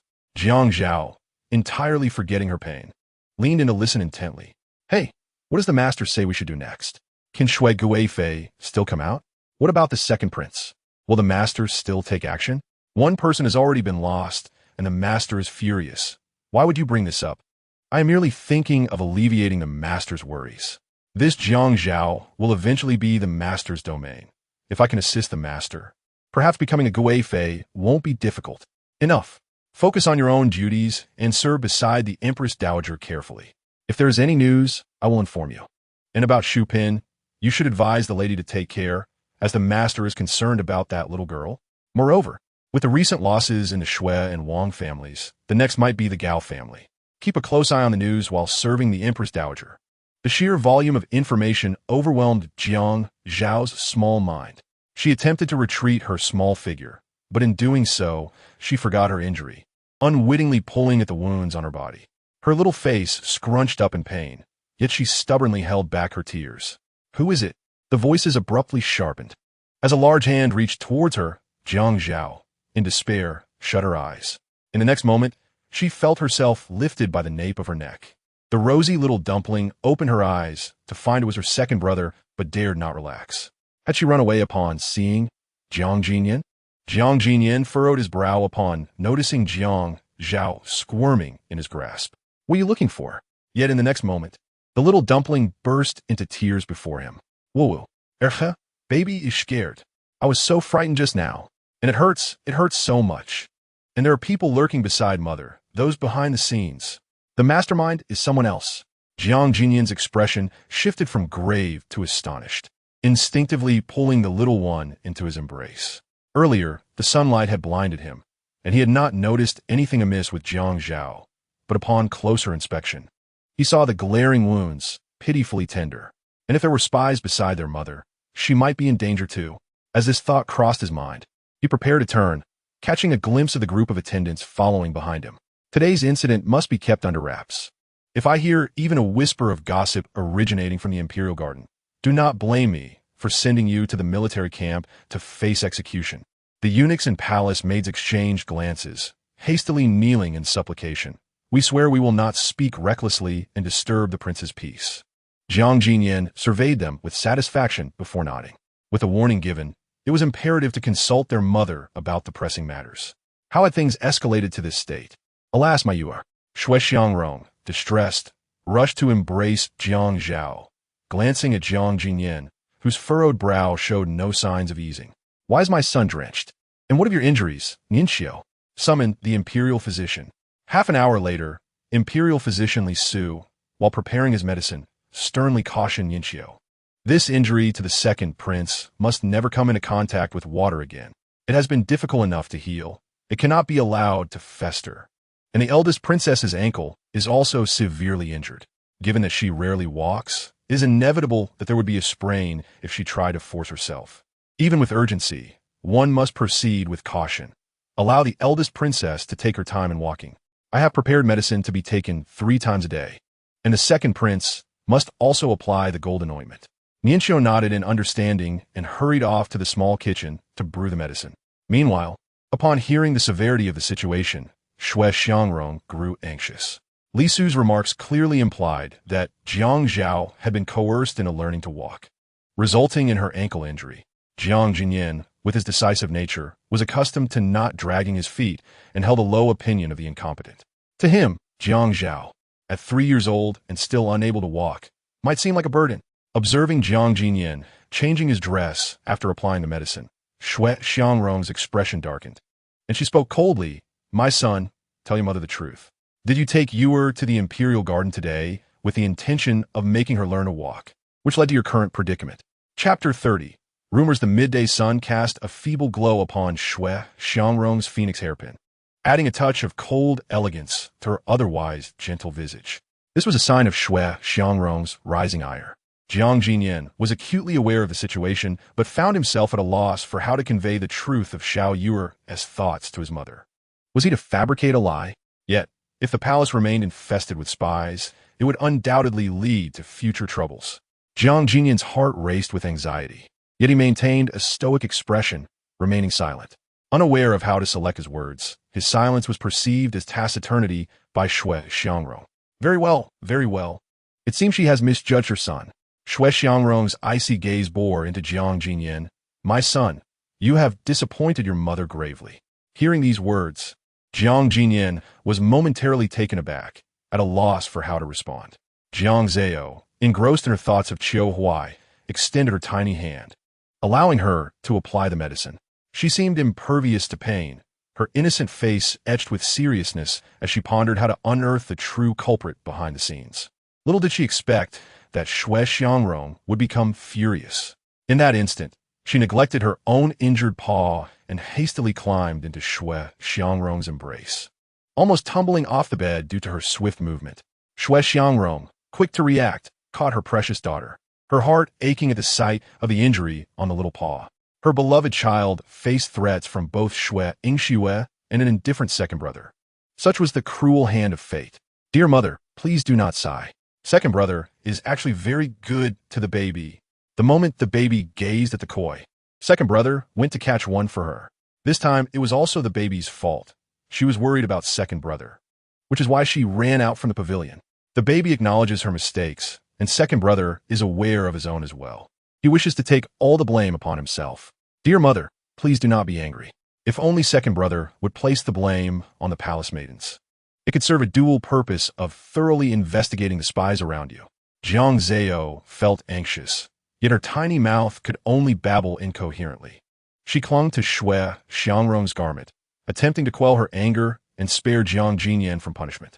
While she was desperate to uncover the hidden hand behind these events and the spies within Shui Xiangrong's palace, her inability to communicate left her frustrated. The pressing matter remained to appease Shui Xiangrong's ire. Shui Xiangrong's anger had already dissipated at the tender sound of her voice. Perhaps it was merely these trivial matters that left her son at a loss for words. Her kind gaze settled once more upon Jiang Jinyan, now tinged with a hint of guilt. My dear son, she gently called. When he looked up, she continued softly. Did you hear any rumors while in the army that prompted you to force Xiao you to learn to walk by the koi pond?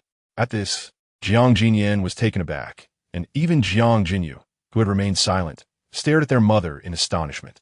What a preposterous notion. Hearing rumors in the army? It was filled with rough men who knew nothing of such matters. Even those who were married were likely older veterans, often cohabiting with palace maidens who had left the palace. Jiang Jinyu glanced at his mother, feeling a newfound respect for her. Jiang Jinyan seemed to grasp the situation and nodded solemnly, saying, "Mother, this time it is indeed my fault. If you wish to punish me, I am willing to accept it." Jiang Jinyu, standing beside him, concurred, "Mother, second brother is merely addressing superficial issues in the army. The root cause lies with the palace maid's rumors, which led second brother to believe such absurdities. What does elder brother think should be done?" Jiang Jinyan quickly added, as if they had conspired. Such understanding between brothers was indeed a common occurrence. They exchanged glances, and Jiang Jinyu added, "I wonder which palace maiden is favored by his second brother's deputy? If we could eliminate the source of these rumors, we could surely clear up this nonsense." Jiang Jinyan nodded thoughtfully, then pretended to fall into deep contemplation. Jiang Zao watched in astonishment at this turn of events. Palace maidens admiring soldiers in the army is quite common, but second brother is rather foolish. Cough, cough, cough. Jiang Jinyan suddenly erupted into a fit of coughs as if startled by something, and he couldn't stop. Even the freshly changed bandage on his chest became stained with red. Jiang Jinyu smirked, wanting to laugh, but seeing his younger brother in distress made it difficult to do so openly. However, Jiang Jinyan caught sight of this moment. Once he recovered, he would certainly have a word with his elder brother. He couldn't take it out on the little one, yet allow his elder brother to revel in ease? Jiang Zao, still nestled in Shui Xiangrong's embrace, sighed, lamenting her foolish elder brother. Just hearing about it, he resorted to this unreliable method to force the baby to walk. Second brother is the silliest. However, if this leads to a thorough investigation of dear mother's spies, I suppose that could be considered a form of atonement. The rosy little one wriggled in Shui Xiangrong's arms, resembling a little white pig rooting through cabbage, shaking her tiny bottom, exuding an air of pride. Jiang Jinyan's expression darkened further, feeling more exasperated, as though his insides were about to tremble from coughing. Jiang Jinyu fanned the flames, his eyes sparkling with mischief. Shui Xiangrong, feeling pity for her son, held Jiang Zao with one arm while soothing Jiang Jinyan with the other, deftly redirecting the conversation away from the embarrassing topic. What is my dear son thinking about? The three engaged in a light-hearted exchange, skillfully concluding the matter of rooting out the spies. Not only did they establish a plan, but they also decided to orchestrate similar performances across the various palaces, leaving no room for the remaining spies to evade detection. Shui Xiangrong held Jiang Zao and turned to Jiang Jinyu. "Say, my son, if there are disloyal individuals around me, I fear the palace guards may not escape unscathed." Jiang Jinyu ceased his playful demeanor and bowed deeply before Shui Xiangrong. "How does mother wish to proceed?" After a pause, Shui Xiangrong's expression grew serious as she coldly instructed, "I hope you can discreetly discuss this with your father and acquire the Imperial Guard, so you can personally carry out the investigation in the palace. Only you can do this without alarming the enemy." Jiang Jinyu understood this well.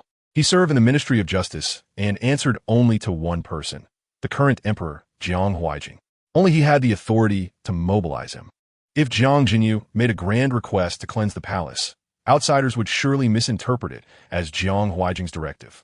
Perhaps rumors would even spread that the emperor had grown weary of the Empress and replaced the palace maidens.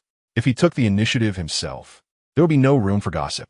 Jiang Zao, nestled in Shui Xiangrong's arms, was dumbfounded, feeling as though her brain cells were insufficient. Yet, regardless of the circumstances, it seemed that Shui Xiangrong could finally escape danger. Thus, it could be deemed a fortunate turn of events. The rosy little one giggled joyfully in her mother's embrace, her cherubic face resembling a delicate flower, evoking tender affection. For a moment, even Jiang Jinyan forgot about the cough that had plagued him earlier. Everyone in the family is so smart. Father is clever, mother is clever, elder brother is clever, and only second brother is a bit slow. That soft, sweet voice sighed deeply, reaching the ears of the three. Shui Xiangrong and Jiang Jinyu exchanged amused glances at Jiang Jinyan. The few of them lingered in the Shifeng Hall for some time before Jiang Jinyu finally stood to seek out Jiang Huaijing in the Yangxing Palace. Upon returning, he brought with him the imperial guard, though his expression was somewhat grim. "My son, what troubles you? Has your father reprimanded you?" Shui Xiangrong surveyed the once spirited young man, now seemingly burdened by some issue, causing her heart to ache slightly. This true culprit behind the scenes. How should I convey this to dear mother and father? Alas, the baby cannot speak. Merely rooting out the spies and the harem is of little use. One of those two, in the Garden of Blossoms, is clearly a eunuch. Where in the palace is there no eunuch? Should we replace them all? How infuriating. This mastermind behind the scenes is truly cunning, managing to place their people everywhere. I fear even the guards of the Yangxin Palace are compromised. Jiang Zao pouted in Shui Xiangrong's embrace, deep in thought, wholly unaware that her elder brother and mother were exchanging knowing glances. At present, they only knew that Gao Bin had pushed Wang Qin and Shui Yingxue forward to take the blame, believing the true mastermind was Gao Bin, harboring rebellious intentions and placing spies within the palace. Yet it appeared that a thorough investigation was indeed necessary to uncover the real culprit. The young palace maid was the sole lead in capturing Gao Bin's weakness, and now the thread has abruptly severed, making it exceedingly difficult to apprehend any further evidence against him. However, it appears that it is not solely Gao Bin who requires vigilance. It is imperative to uncover the individuals lurking behind him. Your Majesty, allow me to alleviate your concerns. Once the palace has been cleansed of its troubles, I shall discuss the matter with you in detail. Jiang Jinyu performed the customary bow and proceeded towards Shui Xiangrong's chambers, accompanied by the imperial guard. Shortly thereafter, exclamations of alarm from the palace maids echoed from within. A complete overhaul would take some time, as selecting new maids with clean backgrounds was essential. Jiang Jinyu was certainly adept at this task, and Shui Xiangrong felt no anxiety. My elder brother's silhouette and bearing are simply too handsome, yet I find myself feeling drowsy and yearning for sleep. Shui Xiangrong cradled the delicate bundle in her arms, momentarily perplexed. The fragrant air wafted around her, allowing for a brief moment of respite. Hooray! Off to admire the flowers with mother. I can even take a nap. How delightful. Here I come. Jiang Zao, already nestled in Shui Xiangrong's embrace, giggled incessantly, seemingly tickled by her affection, and playfully dodged her grasp. As Shui Xiangrong gazed at her daughter's adorable face, she recalled the soft, innocent voice that had mentioned running to find Jiang Jinyan, resulting in a tumble. Her ewer could walk now? Typically, children begin to take their first steps by the age of 1.5. Yet ewer had been slow to develop, needing to be carried even at 3. Thus, they had never attempted to let her down on the ground. If ewer had indeed started walking, it would shatter the stigma of being a foolish child that surrounded her. Who would dare to speak ill of her precious daughter henceforth? A sense of excitement welled up within Shui Xiangrong as she made her way toward the imperial garden with Jiang Zao in her arms. She had intended to find a soft patch of flowers in the garden where Jiang Zao could play on the ground. However, upon stepping inside, she encountered an unwelcome figure. Long live the Empress. A concubine dressed in a pale, hued dress approached Shui Xiangrong with an air of disdain, her gaze fixed upon Shui Xiangrong, harboring a simmering resentment. Had it not been for the replacement of her maids, she would never have deigned to face this detestable woman. Su Bin, Shui Xiangrong's expression shifted, her once graceful visage now marred by frost. A gentle breeze caressed her hairpin, endowing her with an unexpected aura of authority. Su Bin, Jiang Zao, who had been languidly enjoying her mother's embrace, felt a sudden shift in energy as if lying on a personal bed, which was tempting for a child of 3. Yet, something seemed to stimulate her, and she abruptly turned to face the newcomer, revealing a cherubic young woman with a round face, unadorned by makeup, appearing quite youthful. Shu Pin, it's her, Jiang Zao exclaimed, bouncing in her mother's arms, her youthful exuberance igniting a spark of suspicion in Shui Xiangrong as she coldly inquired. What brings you here? Shu Pin, Li Weihua, chuckled softly, her eyes flashing with a sarcasm that belied her innocent appearance.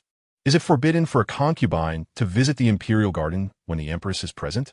The challenge in her tone prompted an annoyed frown from Shui Xiangrong. Shu Pin, do you comprehend the consequences of such words under palace regulations? Shui Xiangrong's voice grew increasingly frigid, the wind carrying an icy chill. How could a mere concubine dare to disrespect the Empress? You must have misunderstood my intentions. Li Weihua feigned alarm, her hand gestures betraying her insincerity with a sly smirk.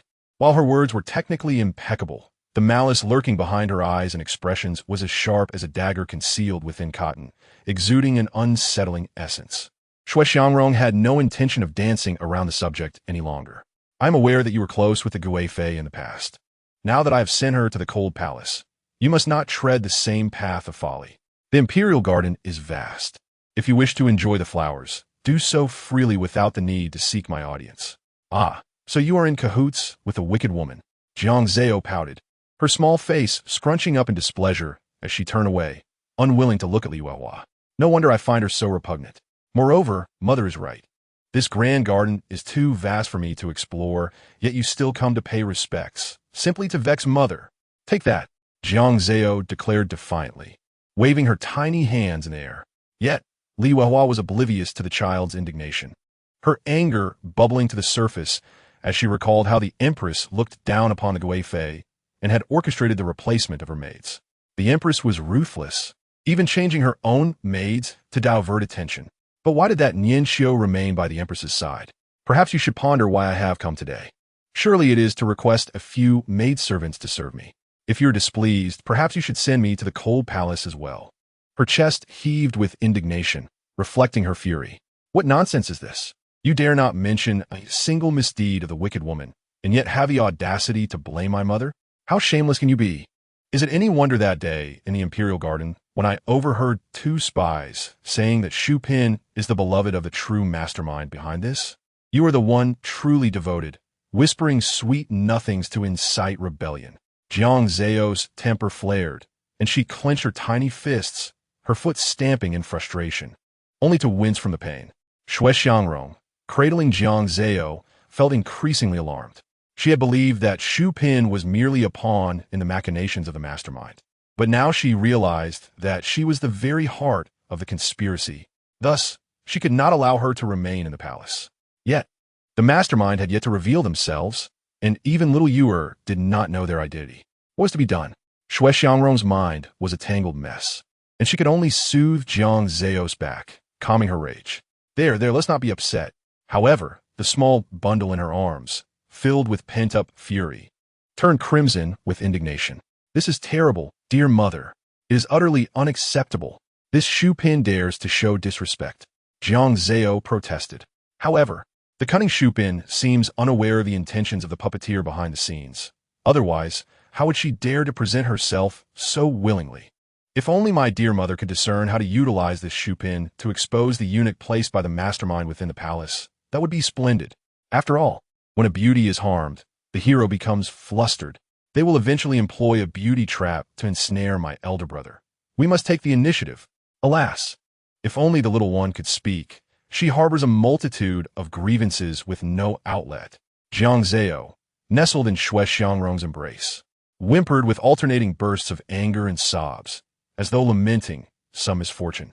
Shui Xiangrong's heart trembled with concern for her daughter, while discreetly signaling to Nian Xiu beside her. Nian Xiu, understanding the cue, stepped forward and slapped Li Huahua across the face. You dare strike this palace? Li Huahua was momentarily stunned, but soon her facade crumbled. She rolled up her slightly loose sleeves and lunged at Nian Xiu. I shall tear your mouth apart. I am a Xu Pin, personally appointed by the emperor, the foremost among the concubines. You are merely a maid. How dare you lay a hand upon me? Nian Xiu, unafraid, engaged in a scuffle with her, even finding the time to rebuke her. Do you think this is your vegetable market back in Jiangnan? This is the imperial palace. The rules of the palace are paramount. Disrespecting the empress, I shall teach you a lesson on her behalf. Li Huahua gritted her teeth, her gaze briefly darting behind Shui Xiangrong, as if locking eyes with someone. However, this action was fleeting and went unnoticed by others. Nian Xiu, you are remarkable. I declare that after Aunt Xiyu, I am now also your little fan. Jiang Zao raised her tiny paw, seemingly cheering for Nian Xiu. Shui Xiangrong, cradling the little bundle, spoke coldly. Xu Pin, considering our sisterhood, I initially had no intention of punishing you, but your arrogance has gone too far. Chapter 33. Inquiring for Information Arrogance. Li Huahua scoffed, her eyes reflecting a thread of hatred toward Shui Xiangrong. Who could be more arrogant than the Empress? It was merely because she observed the closeness between the concubines and the Gui Fei that she dared to replace the maidservants of the concubines and even use her own maid to strike the concubines. As a favored consort of the emperor, the Empress has always been known for her benevolence. How could she humiliate me so without fear of tarnishing her reputation? This absurd twisting of truth nearly made Shui Xiangrong laugh in anger, and even the little one in her arms gaped in astonishment. What nonsense is this? That wicked woman is both foolish and malicious. Could you possibly be the same? My mother is the Empress. How dare you hit me? Who told you to speak so recklessly? Truly a den of snakes and rats, with hearts as wicked as wolves and dogs. People gather in groups, and I cannot shake the feeling that this person is merely stalling for time. She must be harboring ill intentions. Jiang Zao pouted, her small brows furrowing as if deep in thought. Shui Xiangrong sensed something amiss and decided to confront the Shupin directly. You are a Shupin appointed by the emperor, while I am the crown princess bestowed by the late emperor, now the empress and the sovereign matriarch of the harem. You not only disregard palace rules, but also show disrespect toward me. What punishment do you deserve? Li Yuehua, gritting her teeth, was preoccupied with her struggle against Nian Xiao. Just as she was about to retort, a melodious laugh echoed from behind the one clad in the phoenix robe. Oh, what a lively scene today. The Imperial Garden, always adorned with blooming flowers, seems to be vying for singular prominence. Turning to the source of the voice, Shui Xiangrong was greeted by another unwanted presence. Your Majesty, I pay my respects to you. Chunfei Su Yingzhu greeted Shui Xiangrong with a curtsy before rising gracefully. She, like Li Yuehua, had not brought any maidservants along. Why is Chunfei so keen to pay her respects to me? Shui Xiangrong arched an eyebrow, holding Jiang Zao tightly, her gaze icy. This Chunfei, typically indifferent to any faction, had previously rebuffed Shui Yingshue's olive branch, even declining invitations for tea and flower appreciation. She only mingled with her close sister, Defei, and, notably, during palace conflicts, she often intervened to mediate. She was self-serving, and if it benefited her, she would resort to any means. Su Yingzhu smiled, ignoring Li Yuehua's astonished expression, and addressed Shui Xiangrong. The emperor has shown great mercy, allowing the crown prince to replace the languid maids in the palace with the imperial guards. Seeing them busy, I thought to take a stroll in the imperial garden. Her eyes sparkled with mirth, but her thoughts mirrored those of Li Yuehua. Recently, Emperor Jiang Huaijing had been particularly close to the Empress. Although there had been a significant turnover in the Empress's palace, it did not necessarily imply the Emperor's disdain for her. If the Empress had ulterior motives, it would be wise for her to probe her intentions and secure a fallback plan. Having previously offended the Empress, she needed to tread carefully, unlike the Shupin, who foolishly approached the Empress, essentially providing her with leverage. Jiang Zao, nestled in Shui Xiangrong's arms, was taken aback. This Chunfei, I remember, is also a bad woman. She seeks to meddle in everything, a vain and wicked creature. Look at how Sister Defei has entered the palace, and she follows suit. Now she is here to cause trouble. Ba ba ba. In the past, she must have taken countless treasures from my mother to flatter that wicked woman Shui Yingxue for personal gain. Has she forgotten? Now she dares to shamelessly approach my mother. They're all bad people. Go away, go away. Unlike Li Yuehua, Su Yingzhu was astute. She noticed Jiang Zao's every expression, pondering what the little one meant by her disrespect. Was she relying on the Empress's current position in the palace? If she were to gain power in the future, she would undoubtedly pull Shui Xiangrong down and sell her off to the northern frontier. Why are you staring at me, little one? Did I provoke you? Wicked woman. You must be here to cause discord. Dear mother, quickly send her away. Discord? Perhaps not. After all, the imperial guards were cleaning up the palace's unusual disturbances. And this Chun Fei might have deeper intentions. Shui Xiangrong, observing Su Yingzhu's darkened expression, felt displeased. Since she harbored such animosity toward her Yur, it was time to teach her a lesson to uphold the rules of the primary consort. With this thought, Shui Xiangrong cleared her throat and stated, Ji Yunsheng previously reported that Yur is a blessing to our dynasty.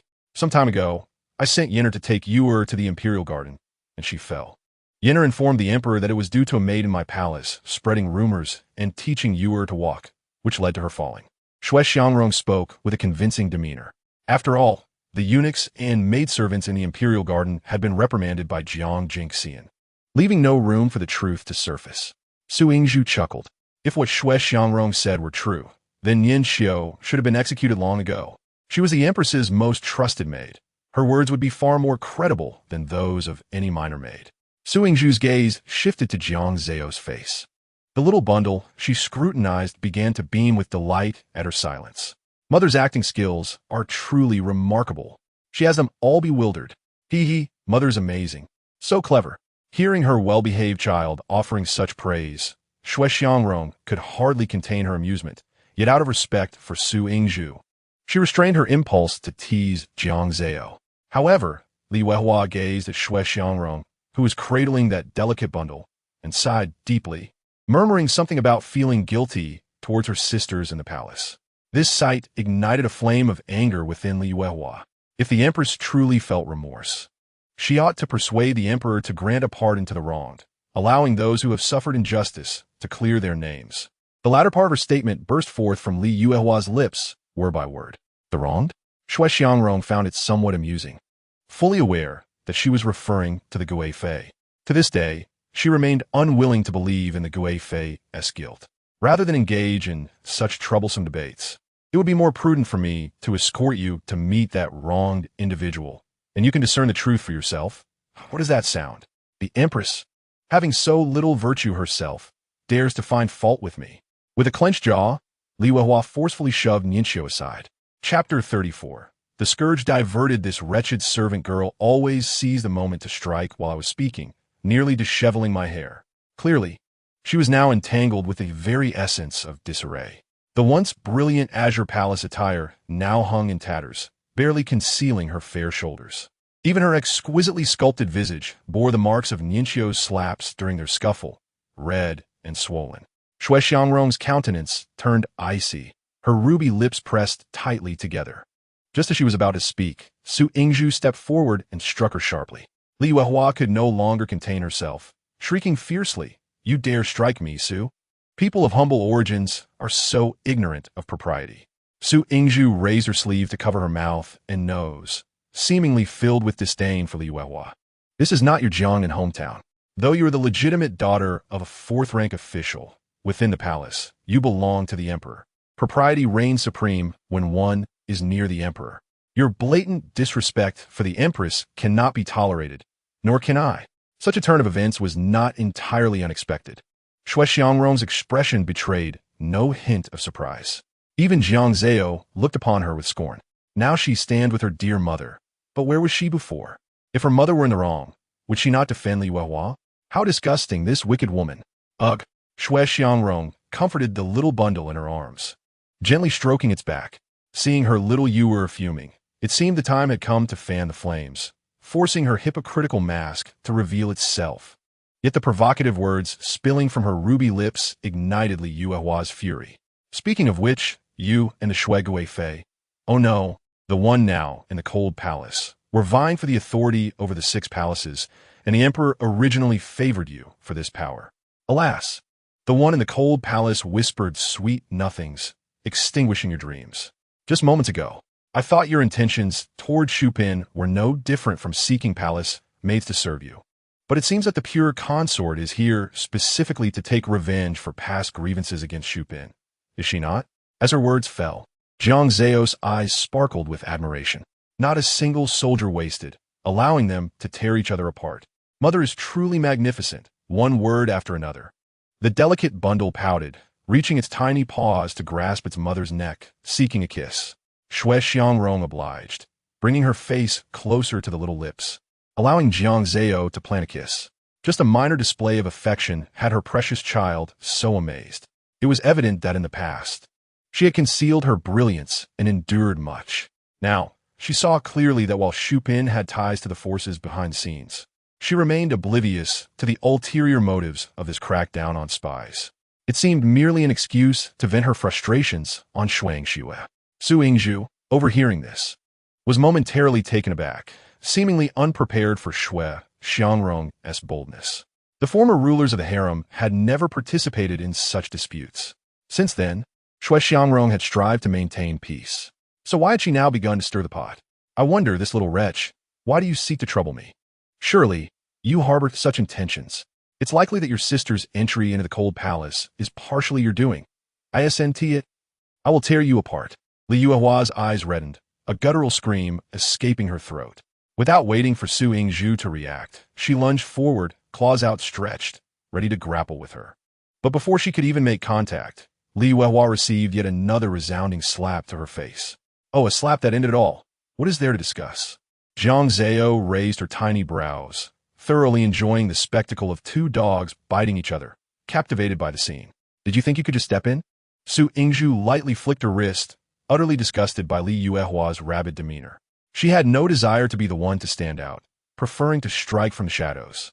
You, Li Yuehua seethed, but something seemed to dawn on her. Her gaze faltered for a moment before she collapsed onto the ground, clutching her face and wailing. Su Yingzhu showed no leniency, nor did she summon the palace maids and eunuchs from the imperial garden to punish Li Yuehua. Instead, she turned to Xue Xiangrong, bowing slightly, requesting the Empress to issue a decree to confine Xupin or impose some punishment to prevent her from dragging others into this mess. Oh, you are clever indeed, but alas, my dear mother's wit is far too sharp to fall for your ploys. Jiang Zao proudly raised her head, her expression one of scorn towards Su Yingzhu. Just as Xue Xiangrong intended to speak, another sound echoed from behind. Su Yingzhu, following suit with her bow, furrowed her brow deeply. How could the emperor arrive at such a moment? And how much of the unfolding events had he witnessed? Just as Su Yingzhu was about to speak, she was unexpectedly yanked back. Looking over, it was none other than Li Yuehua. The latter wore a sly, sinister smile, forming the words with her lips, "You are doomed." In the end, a piercing scream resonated throughout the imperial garden. Pure consort, cease your assault. I realize my mistakes. What had transpired? Jiang Huaijing had just assisted Xue Xiangrong to her feet when he heard that chilling voice. Turning to find his Xupin, weeping and covering her face, retreating in terror. Her azure palace attire stained with mud, her face swollen and marred with handprints. Her hair was disheveled, and even her exposed hands bore numerous scratches, as if they had been fiercely clawed. Li Yuehua met Jiang Huaijing's gaze, crying as she crawled forward to grasp the corner of his dragon robe. Your Majesty, please. You must stand up for your humble servant. Her tearful demeanor was initially one of delicate charm, but now her face was so disfigured it was quite off-putting. Chapter 35. The unexpected. Upon hearing those words, none were more affected than Su Yingzhu. She was not the only one to strike. However, Nianqiu's earlier assault on Li Yuehua had gone unnoticed by Jiang Huaijing. Given Li Yuehua's appearance, no one would believe that her injuries were unrelated to her. It seemed Li Yuehua had anticipated this confrontation and had secretly summoned the emperor to witness her plight. As Li Yuehua prepared to speak, Su Yingzhu cast a glance at the silent Xue Xiangrong, her expression turning cold. It appeared that her only savior would have to be herself. Your Majesty, Su Yingzhu interjected before Li Yuehua could speak. I happened to pass through the imperial garden and witness Xupin in a fit of madness, disrespecting the Empress and attempting to engage her in a scuffle. I merely sought to assist the Empress in chastising Xupin, yet I found myself embroiled in her turmoil. Your Majesty, regardless of what Xupin claims in her defense, I must assert that I am in no wrong, all for the sake of the Empress. Oh, how detestable! A wicked woman, mired in her own troubles, trying to drag my mother down with her. You claim I am plump, and yet you are the one breathless. Clearly, you sought to meddle first, and now you wish to use my dear mother's hand to discipline Xupin. My mother merely retaliated a little. No, could it be that you sought to test the bond between father and mother? How devious! Jiang Zao, cradled in Xue Xiangrong's embrace, raised her tiny paw and waved in the direction of Su Yingzhu.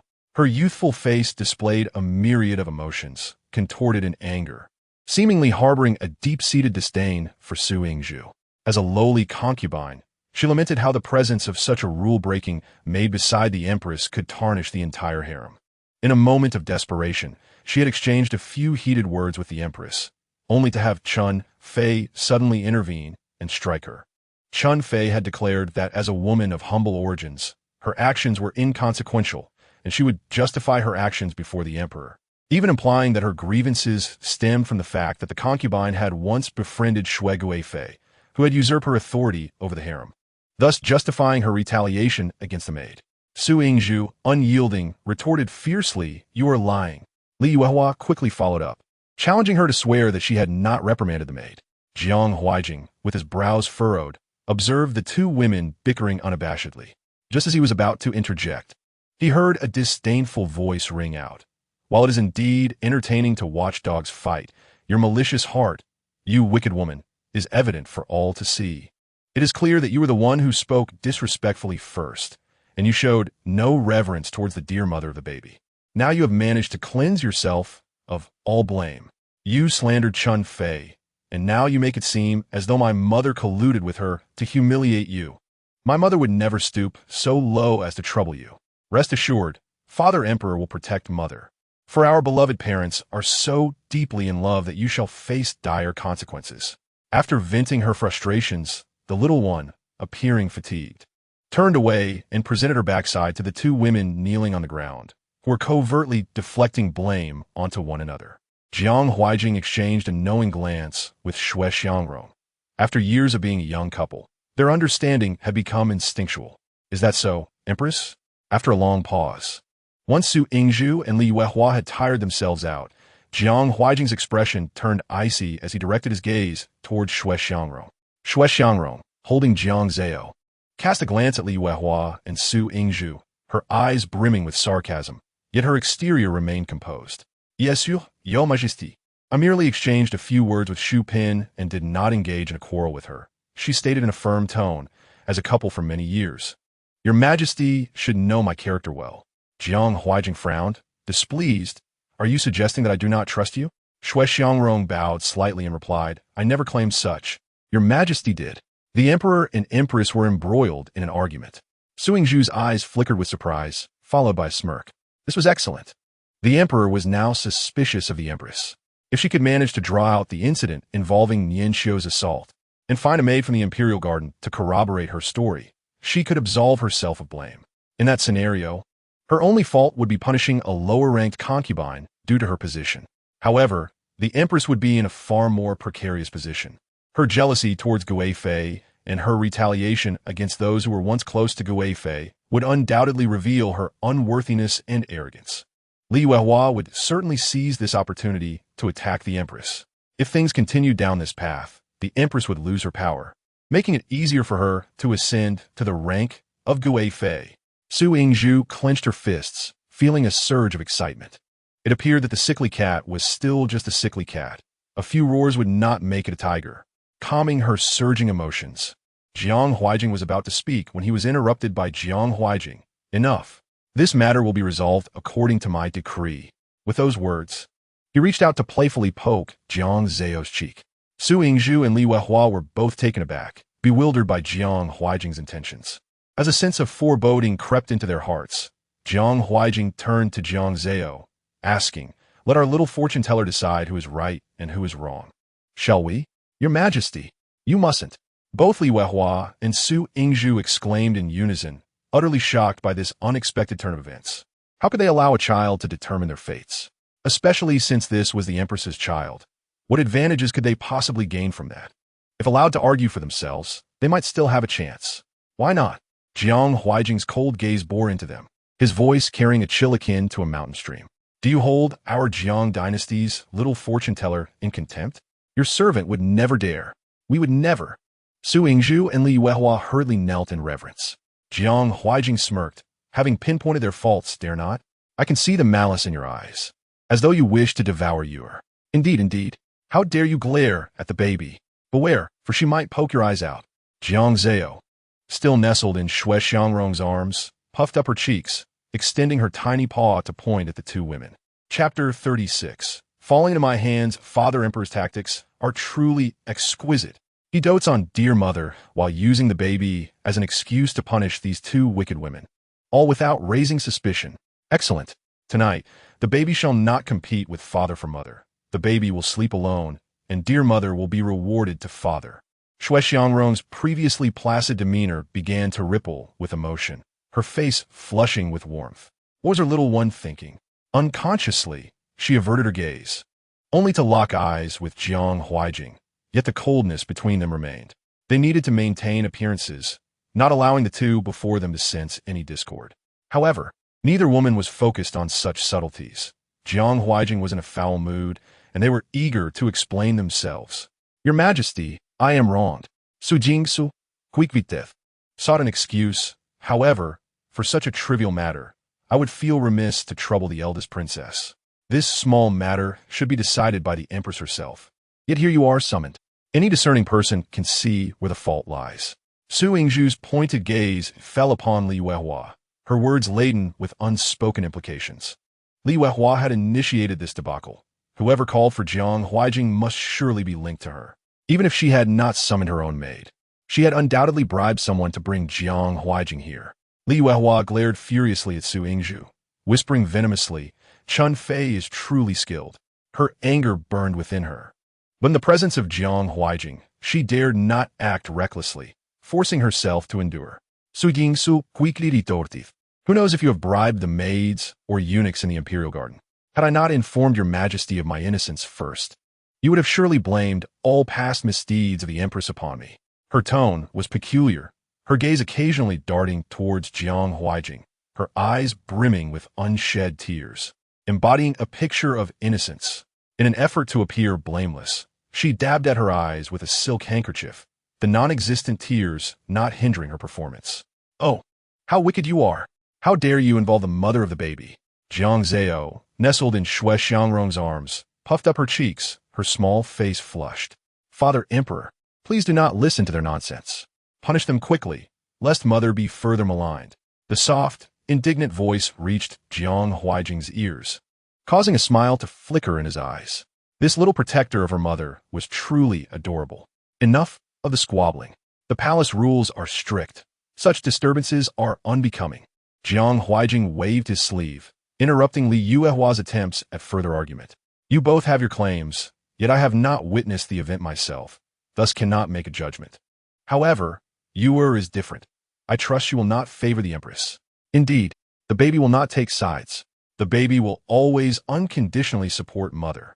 Jiang Zao's face momentarily lit up with a mischievous grin, her small brows playfully arching toward Jiang Huaijing, resembling a short, plump caterpillar that elicited laughter. "Shall Yuer tell Daddy? Whose fault is it this time?" Jiang Huaijing's eyes brimmed with tenderness as he reached out to caress Jiang Zao's cherubic face. Several gazes converged on Jiang Zao's countenance, eagerly awaiting her response. With a charming smile directed at her mother, she turned her attention to the two individuals and pouted. "Look, the baby's little paw is in action." The 3-year-old child extended her tiny hand, pointing decisively at Li Yuehua.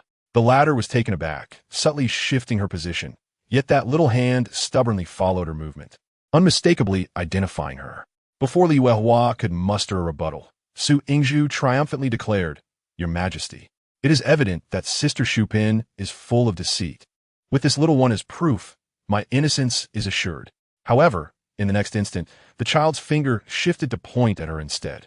Amusingly, Su Yingzhu was reluctant to accept this reality, mirroring Li Yuehua's actions by kneeling and shifting her position. Yet Jiang Zao's tiny finger seemed glued to Su Yingzhu, trailing her wherever she went. "Your Majesty, what is the meaning of this?" Su Yingzhu felt a wave of suffocation. Initially, she believed Jiang Zao had implicated Li Yuehua alone. How could she now be pointing at her? Grinding her teeth, she cast a furtive glare at Jiang Zao, malice swirling in her eyes. Look, see what she's pointing at? You don't think the baby will let you off, do you?" Jiang Zao pouted, wriggling in her mother's embrace, her demeanor laced with a hint of mockery. This display elicited a smile from Xue Xiangrong, yet it only fueled Su Yingzhu's growing animosity. "No, I cannot sit idly by. Your Majesty, you trust the eldest princess, but this child is merely playing. It cannot be held against me. I am innocent. I informed you early on. How can you not believe me? I have served you for many years, Your Majesty." Jiang Huaijing grew weary of her wailing. "Do you still have the audacity to cry? Just moments ago, you attempted to drag the Empress down with you. Do you think I cannot discern your intentions?" He gently inquired of Jiang Zao, "My dear Yuer, tell father, both Chun Fei and Xu Pin have erred, have they not?" Upon hearing this, in the sight of all, Jiang Zao nodded. In an instant, the two usually gentle concubines wore expressions contorted in a manner that resembled garish masks, invoking laughter. "She is lying." Li Yuehua shrieked sharply, her voice piercing, tinged with a hint of desperation. Her cries, however, failed to stir any ripples in the Emperor's heart. Jiang Huaijing snorted coldly, his lips pressed tightly together, a sign of his anger. Your Majesty, even if Xu Pin is at fault, I am innocent. Seizing the moment while Li Yuehua recoiled in fear, Su Yingzhu grasped Jiang Huaijing's ankle, refusing to let go. Oof. Do you still have the audacity to speak? Jiang Huaijing, incensed, kicked Su Yingzhu away, admonishing, do you truly believe I am blind, unable to see anything? After being kicked, Su Yingzhu appeared even more disheveled than Li Yuehua. She, with her hair in disarray, stubbornly attempted to approach, intent on pleading for Jiang Huaijing's forgiveness, oblivious to how much like a ghost she appeared. Oh dear, you scared the baby. What a frightful sight. So ugly. The baby is about to cry. Jiang Zao pouted, her large eyes blinking rapidly, as if on the verge of tears. Chapter 37. At this moment, Xue Xiangrong, upon seeing her precious daughter nearly on the brink of tears, angrily called for Nian Xiao, instructing, hold on to Chun Fei for me. Your Majesty, you are retreating entirely, not even allowing for an explanation. Su Ying Su Sitith, you dare to slander the Empress. Jiang Huaijing reprimanded sternly, Nian Xiao, strike Chun Fei. Nian Xiao's eyes gleamed with satisfaction as she swiftly responded, this servant obeys. Su Yingzhu's heart raced, just as she was about to plead for mercy. She was met with a harsh slap across her face. Slap, slap. With two resounding strikes, Su Yingzhu's cheeks swelled, rendering her speechless, save for pain gasps. Observing Su Yingzhu's condition, it was evident that if she continued to argue, her fate would be far worse. ISNT, she finally subdued? Thinking back, this wicked woman chose to corner the Empress in the Imperial Garden precisely because it was crowded. Had she succeeded in her scheme, her mother's esteemed reputation would be tarnished within a day. How does it feel to reap what you sow? Jiang Zao arched an eyebrow, her small bottom wriggling as she playfully altered her expressions, her round eyes closing, unmistakably engaging in mockery. Xue Xiangrong held this whimsical, rosy bundle, her eyes filled with mirth. Yet directed toward Li Yuehua, her voice was as cold as the icy snow of midwinter, piercing and frigid. Oh, Sister Xu Pin, you best think carefully. Should you fail to speak the truth, do not blame me or the Emperor for not granting you another chance. Li Yuehua clenched her jaw, concealing her fierce gaze. Just as she was about to speak, a sudden commotion startled her. At that moment, Nian Xiao had finished delivering slaps to Su Yingzhu, her hands loosened, and Su Yingzhu collapsed onto the ground. Oh dear, how clumsy a Chun Fei. The stone path in the Imperial Garden is no pebble path. I wonder how her face is faring. Nian Xiao feigned an attempt to assist, only to exclaim in the next instant that her palm ached, unable to support anyone. Chun Fei has disfigured herself. She knew well that Nian Xiao's subsequent actions were intended to be witnessed by her. Your Majesty, it is my fault. Li Yuehua knelt on the ground, her head buried in her arms, trembling as she spoke. I've been on good terms with the Gui Fei, but the Empress has punished her to the cold palace. I was aggrieved, and, coincidentally, with the change of palace maids, I entertained malicious thoughts. As for the events that followed, you are surely aware. Jiang Huaijing had no intention of letting her off easily, coldly interjecting, thus, you bribed the palace maids in the Imperial Garden to report to me that the Empress was humiliating lower-ranked concubines and that you would be beaten to death. I. Li Yuehua seemed to transform into a fool, only able to repeat those two words. In her eagerness to cast blame on Su Yingzhu, she completely forgot her original intentions when she sought the Emperor's audience. What did you say? Jiang Huaijing seized Li Yuehua by the neck, his fury akin to a murderous intent, causing the trembling Li Yuehua to gasp for breath like a marionette. Unable to articulate, then allow me to elucidate. You initially intended to frame the Empress, seeking vengeance for the Gui Fei. Yet unfortunately, Chun Fei intervened, altering your course. Regrettably, you were not clever enough and ended up harming yourself. Pausing, Jiang Huaijing regarded Li Yuehua, whose face was turning crimson, nearly out of breath, and violently flung her to the ground. Someone, the previously bowed and tremblingly Gong dared to approach only at this moment, Your Majesty. Jiang Huaijing cast a disdainful glance at the crumpled Li Yuehua, his voice icy as he commanded, issue my decree. Demote Xu Pin to a maid. Subject her to 30 strikes, and relocate her to the northern quarter. I do not wish to see her again. Additionally, demote Chun Fei to Chun Pin. confine her for 3 months, and impose a year's salary penalty. Furthermore, I want her to be slapped daily to reflect on today's machinations against the Empress. Li Gonggong hurriedly replied, yes. This servant shall attend to it immediately. As Su Yingzhu began to regain her senses, the severity of the punishment rendered her unconscious once more. Li Gonggong hastily summoned the palace attendants to carry the two away. Is the Empress satisfied now? Jiang Huaijing, upon noticing the absence of others around him, turned to gaze at Xue Xiangrong, a smile gracing his features. Unlike the feigned coldness he had displayed moments before, his eyes now radiated warmth, imbued with a hint of tenderness. I have made my intentions clear, but it is ultimately the Emperor's decision, Xue Xiangrong said, unable to suppress the smile that danced at the corners of her lips, a reflection of her joy at her husband's trust and protection. This girl, oh, how handsome father is. Oh, this little admirer is shy, blushing after tonight. Will she give her baby a little brother? The baby is the elder sister. Oh, yes, yes. The baby promises to mother. Handsome father truly knows how to charm mother. Look at her blushing. Xue Xiangrong felt a rush of shyness and attempted to hide. Yet, Jiang Huaijing held her fast. She could only nod, her lips involuntarily lifting into a smile, which was delightful. In the imperial garden, the atmosphere was serene. However, in the northern third courtyard, darkness loomed. When Li Weihua was brought here, she immediately wreaked havoc, smashing everything she could within the room. Even the lone maidservant who attended her could not endure the injuries inflicted by Li Weihua's grasp and fled in tears. Sitting amidst the shards, Li Weihua clutched her legs, trembling with sobs. Yet, in an instant, she lifted her gaze, a glimmer of malice flashing in her eyes.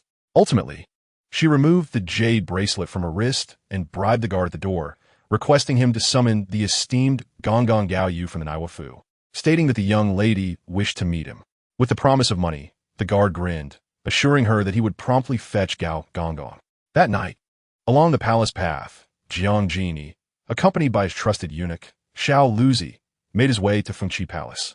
Master, you have been busy with the palace affairs since early afternoon, yet you only rested for half an hour before personally preparing snacks for the Empress. Do you truly intend to forego rest? Xiao Luzi expressed his concern, casting a worried glance at the food box in his hands. Having followed Jiang Genie since childhood, he was well aware of his diligence, but recently, Jiang Genie's industriousness had become excessive. For the umpteenth time, Xiao Luzi advised, if the Empress were to see you neglecting your health, she would surely be saddened. Jiang Genie playfully tapped his head, chiding, when did you become such a nagging old woman? I must report to mother and father regarding the numerous palace maids with questionable identities that I discovered today. This matter cannot be delayed. After visiting Fengqi Palace, I must also go to Yangxin Hall. Yet, he felt a stronger inclination to see his mother. As he missed the little Yue, it would do you well to rest a couple more hours. Why expend effort on these snacks? Xiao Luzi continued to prattle, his gaze shifting from the food box back to Jiang Genie.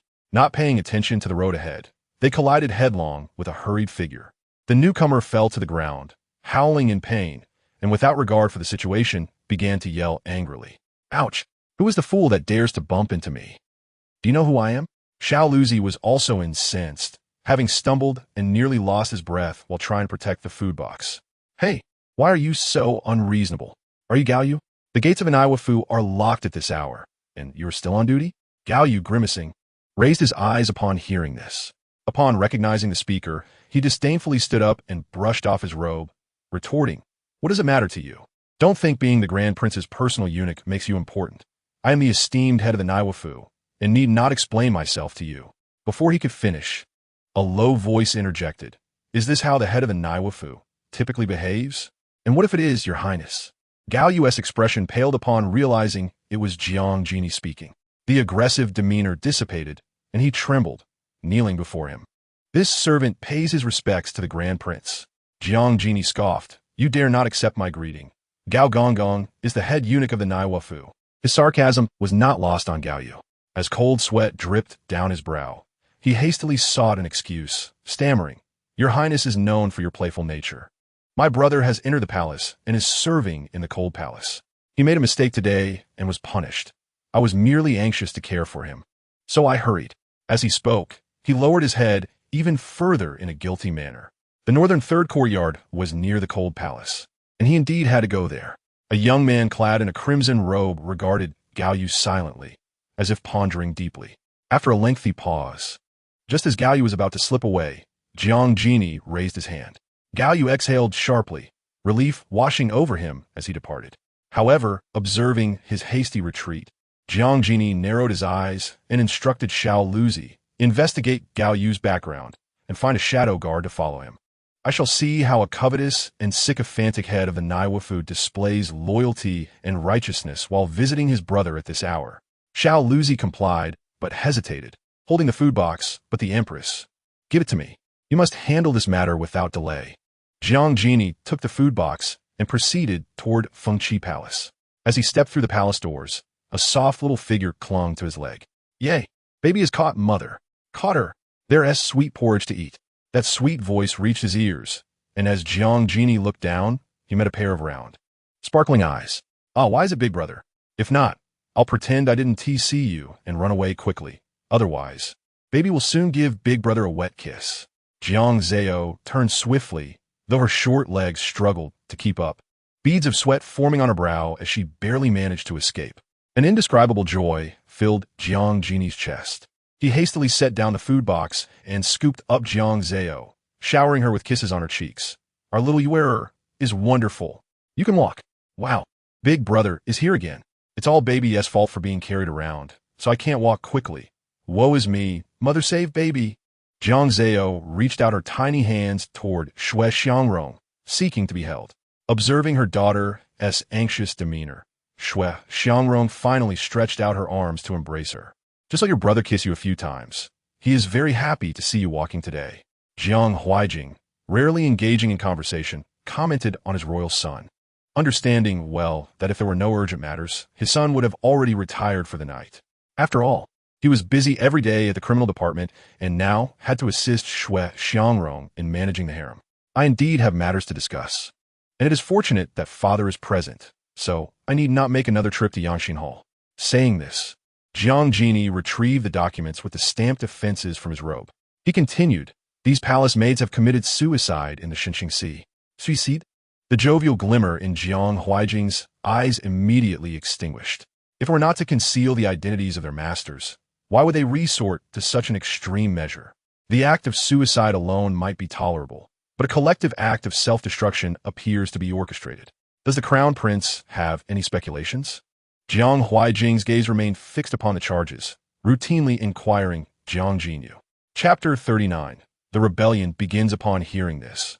Jiang Huaijing diverted his attention from the document in hand to Jiang Jinyu. Nevertheless, it is of little consequence. The emperor, adorned in his dragon robe, emanated an air of authority as he spoke in a deep voice. Jiang Jinyu bowed and recounted the encounter with Gao Yu that evening. This Gao Yu, a bully of the weak and a coward before the strong, must have tormented many palace attendants in his day. I cannot believe that such a person would abandon his kin and retreat to the cold palace. Furthermore, the noble Shadapi had only just been sent to the northern third palace today. However, I have already dispatched someone to investigate, so please rest assured, father. Jiang Huaijing gazed at his son, noting his remarkable growth over the past 2 years. He patted Jiang Jinyu on the shoulder, urging him not to disappoint him. Oh, my elder brother is so astute, deducing from such scant clues, truly deserving of his title. The only flaw is his excessive fondness for his dear little one. But my brother must exercise caution, for those behind this will surely retaliate. He must remain vigilant. Jiang Zhao's tiny hands clenched tightly, her unwavering gaze fixed on Jiang Jinyu, as she let out an encouraging sound, resembling a cheerleader for her elder brother. Jiang Jinyu found himself both amused and exasperated. Encouragement is well and good, but he had no defenses against his little lucky star. What kind of flaw is that? Jiang Huaijing and Shui Xiangrong also heard that soft, melodious voice, exchanging smiles that filled their hearts with warmth. There is no greater joy than familial bliss. A harmonious atmosphere enveloped the entire Fengqi Palace, yet could not penetrate the northern third palace. Why is it taking so long? A woman's reproachful voice echoed throughout the room, only to be silenced in an instant. Gao Yu, glancing nervously left and right, finally stepped inside. He sighed, his tone less than pleasant. My dear young lady, do you think the guard at the entrance are easy to deceive? Li Yuhua, reclining on the bed, was immediately angered by Gao Yu's treatment, delivering him a sharp slap. "You wretched servant, do not touch me. Go tell your master that if he cannot find a way to get me out, he shall never see me again." Gao Yu, clutching his face, dared not respond. If matters escalated, his master would surely place the blame on him, leaving him with no hope of survival. "I shall relay your message. Just bear with it for now. Bear with it." Li Yuhua seized a nearby teacup and hurled it at Gao Yu's face. "Do you not see that I can barely rise? Go and arrange for me. The food must be good, and the medicine as well." Today, she had finally witnessed what it meant to be punished by someone skilled. Initially, being confined in the Northern Third Palace had not felt too painful. Even the slap on her face was less intense than the pain in her body. But gradually, she found herself restless. After bribing the guards, she was utterly exhausted and could not rise from her bed. Those damned imperial physicians provided only the most inferior ointment, which burned like fire upon application. "Once I am free, I shall have their heads." Li Yuhua, perhaps due to her earlier outburst, inadvertently aggravated her injuries. Wincing in pain, she raised her eyes to see Gao Yu's troubled expression, standing there at a loss, which incensed her further. "Did you hear that? Go and arrange it.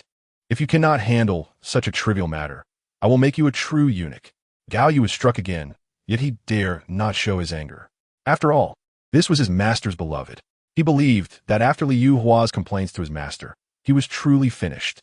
"Your servant obeys. I shall handle it." Gao Yu, wearing a pained expression, retreated.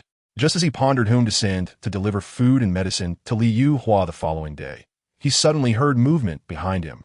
He had been trained by his master. Though he had not practiced martial arts for a while, he still sensed someone following him. Gao Yu swallowed hard, feigning a yawn, and said loudly, "Ah, how do we end up here? Could it be that the sorrow has clouded your mind, making you less competent year by year?" Only when he noticed that the movement behind him had ceased did he turn and dash towards the palace gates. The next morning, Gao Yu finally crawled out of bed, only to be seized by two eunuchs, one on each side. "What are you doing? You little rascals, are you staging a rebellion?" These two had usually been his subordinates, too intimidated to speak out. Now, the eunuchs exchanged knowing glances and simultaneously laughed coldly at Gao Yu. "Your good days are over." Without further ado, they dragged Gao Yu towards the Shunting division. As he was dragged along, Gao Yu's screams echoed in the air. Even as he was brought into the Shunting division, he continued to struggle. A resounding slap landed on his face, causing stars to dance before his eyes. The force was tremendous, undoubtedly from a skilled martial artist. "Damn it! You are abusing your power. You rebels. You are doomed." Gao Yu's cheeks swelled, his speech becoming slurred. Yet in the next moment, he heard a cold laugh. "Abusing power? By imperial decree, you are to be subjected to severe torture. No matter the cost, the truth shall be extracted. If you wish to defy the edict, you must endure the relentless instruments of torture first." The sound of a whip slicing through the air rang in his ears, and Gao Yu then realized that before him stood Jiang Jinyu. 2 hours later, at the Yangxin Hall, "Father," the voice arrived before its owner, revealing the urgency of the speaker. Jiang Huaijing had been dining in the side hall with Shuexiang Rong and Jiang Zhao when he heard Jiang Jinyu's voice and, before even looking up, sensed the metallic scent of blood. Instinctively, he intended to wait for Jiang Huaijing in the main hall, but knowing the urgency of the matter, Jiang Jinyu declared, "I have pressing news to report. Please take a look at this." Despite his haste, upon seeing Jiang Zhao, he remembered the blood on his own clothes and refrained from entering the inner hall, instead allowing Li Gong to relay the message. Upon reviewing the incriminating evidence, Jiang Huaijing's face darkened with fury, slamming the documents onto the table. Truly audacious. Chapter 40. Seeking evidence. "Oh dear, you scared me. What has happened? Did my brother discover something? Could it be that the treasonous minister has been exposed? The situation has deviated significantly, and both father and mother are safe. Yet I cannot fathom what is truly occurring." The emperor's wrath was palpable, and despite Jiang Jinyu being a prince, he immediately knelt on one knee, begging, "Father, please quell your anger." Even if Gao Yu denied his connection to the Gao family, the testimonies gathered by Xiao Luzi were all from those in his hometown and friends of his. Gao Yu originally hailed from Shu and had been chosen as a bloodthirsty assassin by the Gao family in his childhood. A year ago, he was sent to the palace by Gao Bin, without even a cleansing ritual. Moreover, many palace attendants responsible for purchasing supplies had seen Gao Yu entering and exiting the Gao residence. These were undeniable pieces of evidence. Jiang Huaijing's complexion grew increasingly grim. Just as he was about to summon Gao Bin to the palace, he heard a soft voice. It seems this Gao Yu is the eunuch I overheard that day.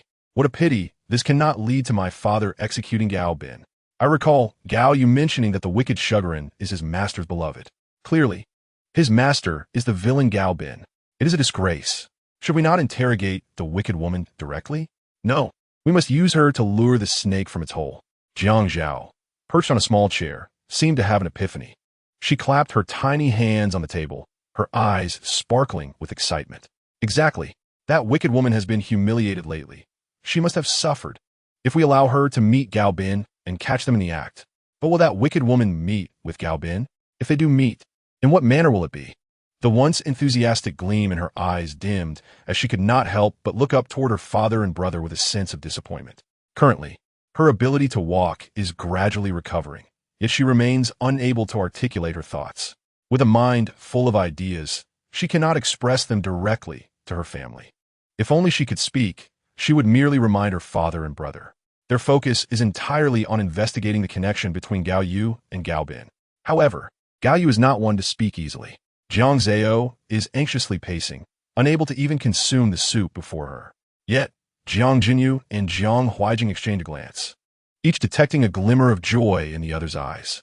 Nevertheless, on the surface, Jiang Huaijing continues to seethe with rage. Since Gao Yu is unwilling to divulge the truth, he resorts to severe torture. My son, I entrust this matter entirely to you. Regardless of the methods employed, you must extract the truth from him. The enraged emperor slams the document of accusations onto the table, his dark brows and eyes brimming with murderous intent. This expression makes Jiang Zao tremble involuntarily. Father is terrifying. However, mere torture will not suffice. My dear father, it will only backfire. If only I could speak. Jiang Zao sighs, entirely oblivious to her elder brother who has already rushed out with excitement. I am wronged. Your Highness, Your Majesty, I am innocent. Yet, please, Your Highness, see clearly. Those rascals are lying. I am innocent. I entered the palace as a eunuch a year ago, striving to climb to the position I hold now. Upon hearing this, Jiang Jinyu sneers. If that is the case, let another person identify you, the head of the Naiwafu. Jiang Jinyu flexes his wrist and coldly instructs the eunuch beside him. Why have you not brought noble Consort Shu here? Though phrased as a request, his tone resembles a command to drag her in. After speaking, Jiang Jinyu disregards Gao Yu's attempts at justification and takes a seat in the interrogation chamber. His fingertips lightly tap on the rosewood table, recalling the soft voice he had heard. Were it not for Xiao Yuer, he would not have remembered to interrogate Li Yuehua. Xiao Yuer may not conceive of a way to catch Li Yuehua and Gao Bin in the act, but he does. Everything is in place. Only the final piece is missing. Jiang Jinyu's gaze returns to the sweat-drenched face of Gao Yu. Before long, sound from the entrance capture his attention. You dare treat me like this? The Emperor will not spare you. I am still a noble consort. Let go of me. Is Li Yuehua, struggling as she is dragged into the interrogation chamber by two eunuchs. She is in such disarray that even the term disheveled fails to encompass her state. Her clothes are askew, wearing only one shoe. Her hair is in disarray, with chunks torn from it, and her face bears the marks of madness. Even upon entering, she continues to resist. What crime have I committed to be brought here? You the crown prince? Upon seeing Jiang Jinyu, Li Yuehua seems to lose all strength, collapsing as the eunuchs toss her onto the ground. Noble Consort Shu, Jiang Jinyu's handsome face bears a hint of smile. Yet to Li Yuehua, it seems fraught with malice.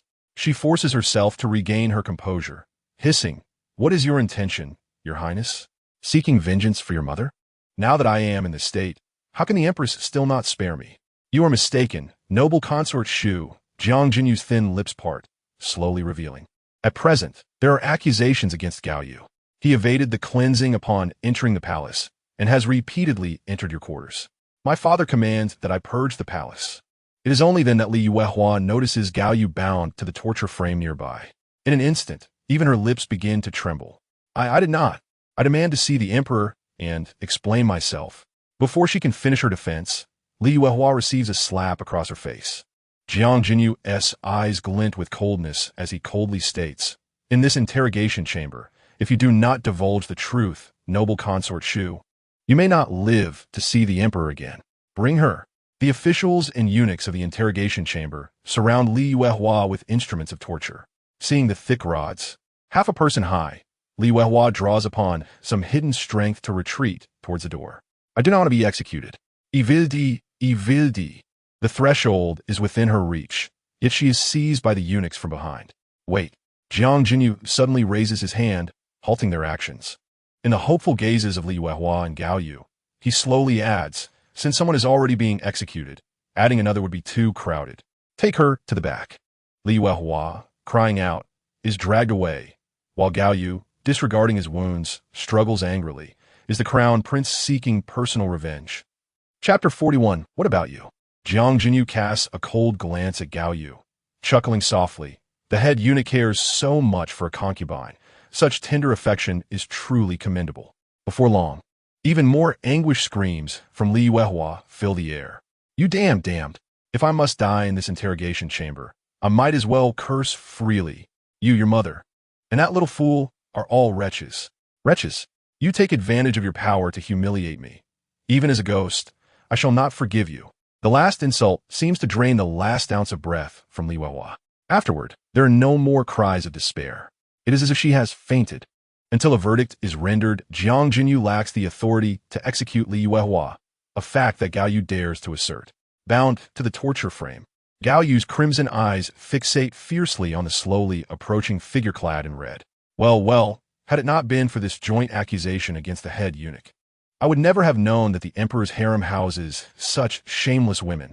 Jiang Jinyu's expression darkens as he receives several pieces of yellow paper from a nearby guard, merely glancing at them before erupting in fury, seemingly incensed by the accusations in his hand. As he approaches Gao Yu, he slaps the stamped yellow paper before him and coldly mocks, So, Gao Gonggong, do you have anything to say? Gao Yu stares at the paper, rendered speechless. The accusations clearly state that Li Yuehua has acknowledged Gao Yu's identity in their relationship with Gao Bin. As an emperor's consort, she harbors feelings for another man. A tremendous humiliation to the royal family. You are destined to lose your master. Once the edict is issued, your master will be reunited with you. Jiang Jinyu's gaze is fixed intently on the pale-faced Gao Yu. Through this trial, he has realized that Gao Yu's usual demeanor is merely a fade. He is desperate to protect anything related to Gao Bin. Gao Yu, particularly agitated, clenches his fists and begins to scream, Where is that wretch? Where is she? Jiang Jinyu, however, maintains his cold demeanor, responding succinctly, She is dead. Those two brief words leave Gao Yu momentarily stunned. In the next instant, a bloodied figure is dragged from another torture chamber in the interrogation room. The clothing confirms it is indeed Li Yuehua. It appears that her earlier curses were not born from anger, but rather a final outburst before death. Gao Yu can barely contain his delight, a smirk forming on his lips. He had treated this woman well, yet in the face of death, she so easily betrayed him. Impressed by the crown prince's ruthlessness, Gao Yu acquiesces, leaving the execution of his fate in his hands. Gao Yu, having experienced joy and sorrow, suddenly appears much more haggard. You may face death calmly, but can you bear to part from your family? Jiang Jinyu raises an eyebrow, speaking softly, If you can bear the guilt and achieve merit, at least I can ensure the safety of your family outside the palace. Mention of family causes Gao Yu to press his lips tightly together, falling into silence. He had known what deeds he would commit upon entering the Gao family, yet poverty left him with no choice.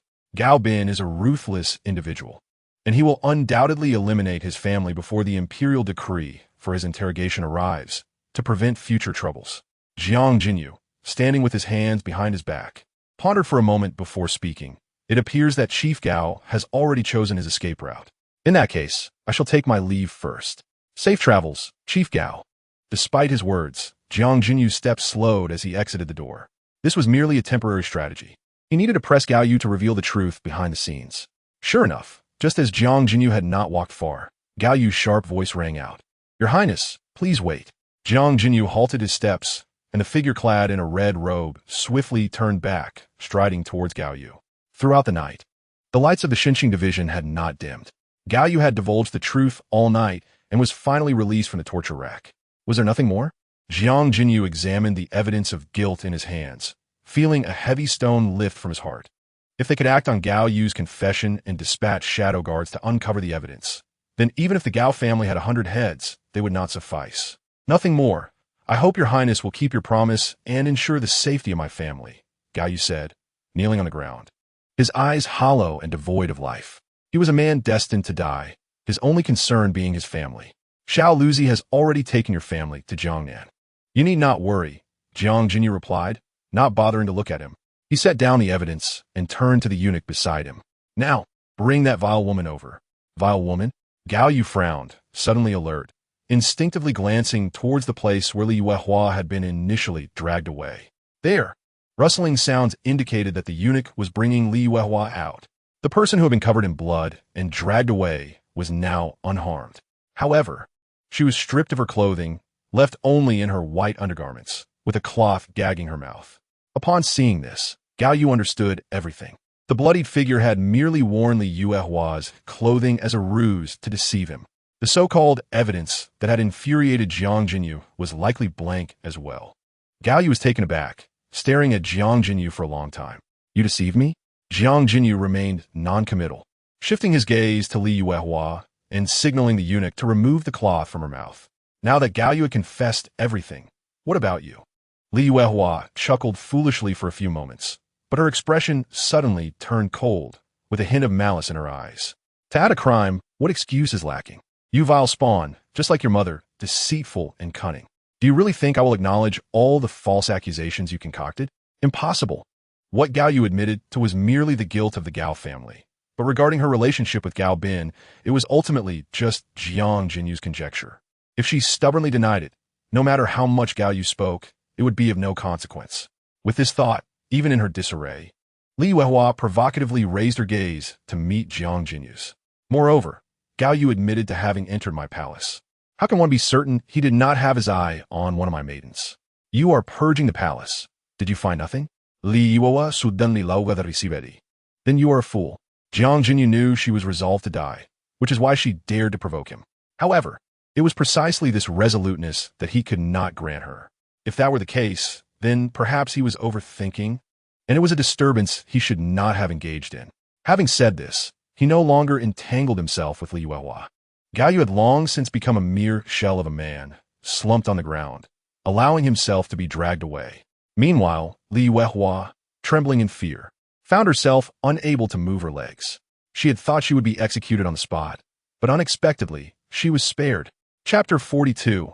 Unexpected joy lacking writing paper. She tore her undergarment and bit her fingertip to write.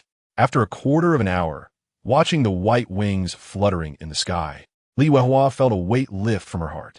Fear and anxiety enveloped the entire Basin division. Conversely, the Fengqi Palace was filled with serenity. Xue Xiangrong, dressed in everyday attire, could not help but lift the playful Jiang Zao, kissing her little cheeks tenderly. Our Yu is truly remarkable. Her steps are increasingly steady. Gulme, let's have a meal and take a rest. Jiang Jinyan, standing nearby, shook his head and sighed. Mother, you will spoil Yu like this. Stinky second brother. You are just jealous because you see how much mother loves me, Jiang Zao chimed in with a playful expression. Xue Xiangrong found her daughter's antics amusing and then turned to Jiang Jinyan. You, upon coming to pay your respects, were invited to stay for breakfast. You are competing with your sister for affection? After moving into the Xiefang Palace, with no ministers from the court visiting to disturb them, Jiang Jinyan's recovery was remarkably swift. I did not, he replied, somewhat helplessly redirecting his gaze, only to be drawn by the small water basin in the courtyard. Mother, you still keep this? Upon hearing this, Jiang Zao curiously leaned over to look. The water basin was elevated by stone pillars, not intended for ordinary fish keeping, containing only half a basin of water. In the past, she would often add water, and pigeons would come to drink, bringing her joy. Now it had been left unattended. Oh, so second brother has such a mischievous side. But I also want to see the pigeons, Jiang Zao remarked. Jiang Jinyan, hearing her soft voice, glanced at the adorable little girl beside him, seizing the opportunity to pinch her small nose. If second brother wants to see, Yu will definitely want to see too. I will clean it up so that little Yu can enjoy it to her heart's content. Wah, stinky second brother. Bad second brother, pinching the baby's face. If you cannot clean it well, I will have mother punish you. Jiang Zao pouted. her large eyes glaring at Jiang Jinyan before turning her gaze back to the small water basin in the courtyard. Jiang Jinyan suppressed a chuckle, but then heard her voice suddenly filled with astonishment. Oh no, the pigeons are here. How cute. But this little pigeon, would it drink such dirty water? Its leg seems injured. Ah, how pitiful. The rosy little girl flailed her small hands on her special chair, seemingly heartbroken, wanting to cradle the pigeon in her arms. Jiang Jinyan followed her gaze and was equally startled. This is a carrier pigeon. Quickly, before Xue Xiangrong could speak, he leaped forward and captured the carrier pigeon. He placed the gem before his eyes, aligning it with the sunlight outside, examining it closely before sneering. It seems our palace is still not clean. This jade gem was a tribute, and aside from Jiang Huaijing rewarding the ministers, no other family could afford it, no matter how wealthy. Hence, this carrier pigeon could only belong to high-ranking officials in the court. Although the baby does not know the developments, I can guess. This must have been released by that wicked woman, Shu. I measured it with my little feet these past few days. It would only pass by Mother's palace if it left the base end division. Second brother, quickly check if there are any clues, so that Mother can punish that wicked woman. It's truly a case of being drowsy and having a pillow delivered. An unexpected joy. Before Xue Xiangrong could speak, the rosy little girl could no longer sit still. Jiang Jinyan, of course, did not need his mother's reminder and opened the cloth strip. Before long, he tossed the cloth aside, bewildered by what he had uncovered. At first glance, a faint blush adorned Jiang Jinyan's handsome face, clearly having seen something he should not have. Xue Xiangrong, rarely witnessing such a reaction from her son, picked up the cloth strip, momentarily stunned, before coldly sneering, "The fox's tail cannot be hidden." Nian Xiao Shiyu. The two attendants standing nearby bowed and listened attentively to Xue Xiangrong's orders. Bring that vile woman, Li Yuehua, to the Fengqi Palace. Oh, Mother is so domineering. She is going to punish the bad people. The baby is in for a good show. Jiang Zao's little hands waved excitedly, her eyes sparkling with joy. Once we catch the wicked woman, the treacherous officials will not escape either. Father Emperor and Mother will not perish. As the mission of YBOBO was on the verge of completion, Sushi Ngr released half of a heavy stone from her heart and could not help but gently touch Jiang Zao's delicate face. The tranquility of their moment was abruptly shattered by a commotion outside the palace. How dare you? This palace is in disarray, even if you wish to torment me. Am I not entitled to change my attire first? Raising her gaze, she beheld Li Yuhu, whose soiled inner garments and disheveled hair gave her the appearance of a raucous beggar who had rolled on the ground in a fit of rebellion. How is it that before I even speak, SHD Ing already knows what I am about to say? Sushi Ngr Ing sat poised at the table. Although not clad in court attire, her elegant FNGM in customary dress still radiated a dignified aura, exuding a sense of authority. Li Yuhu spat vehemently, resembling a frantic woman of the streets. What do I have left that would tempt the Empress?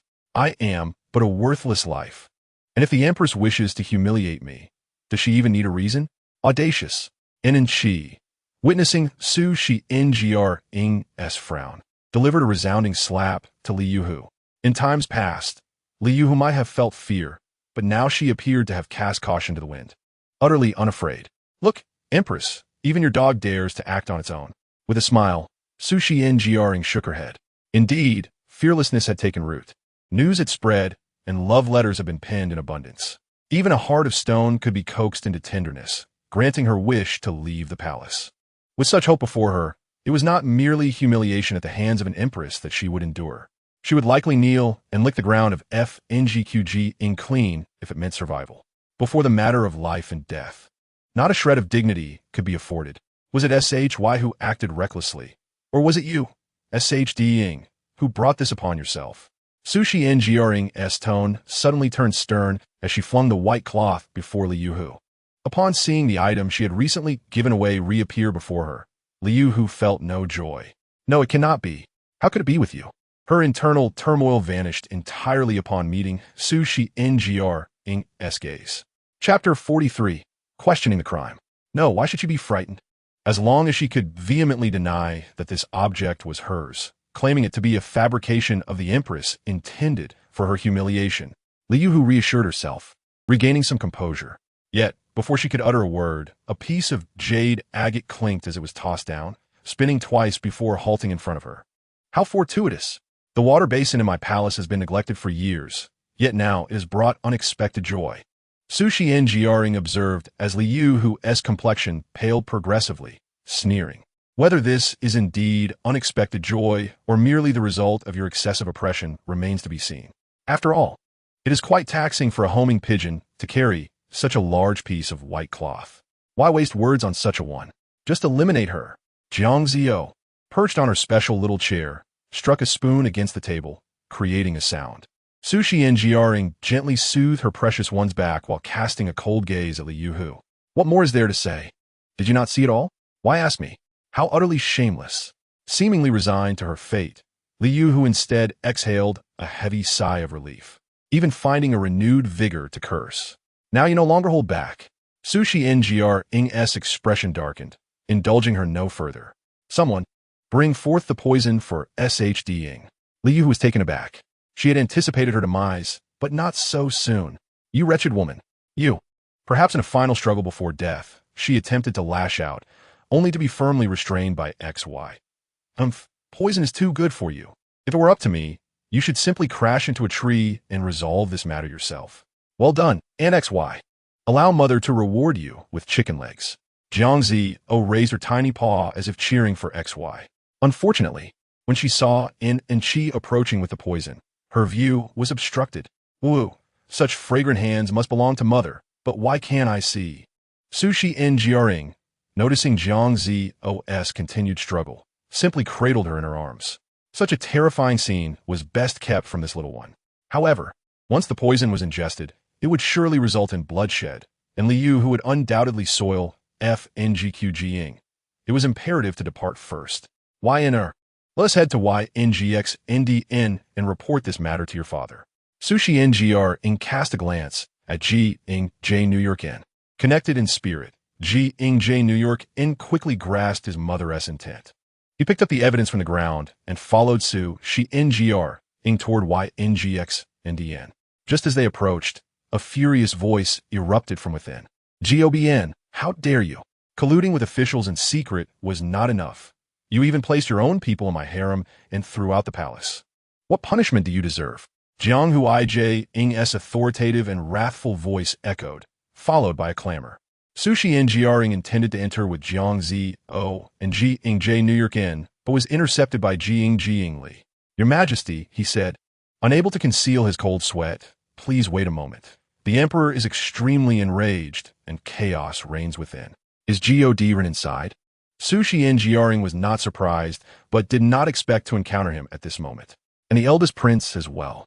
Today's events have provoked the Emperor's wrath. I was startled myself. Upon hearing this, Su Xianjiang furrowed her brow.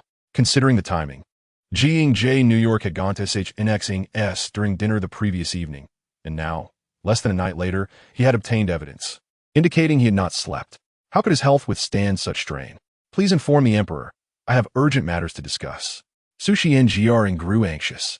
Since the Empress Dowager had spoken, Jiang Li dared not delay further. Her Majesty the Empress, along with the eldest princess and the second prince, have arrived, he announced in a high-pitched voice as they entered YNGXNDN, where GOBN was trembling, preparing to plead his case. Why has the Empress arrived?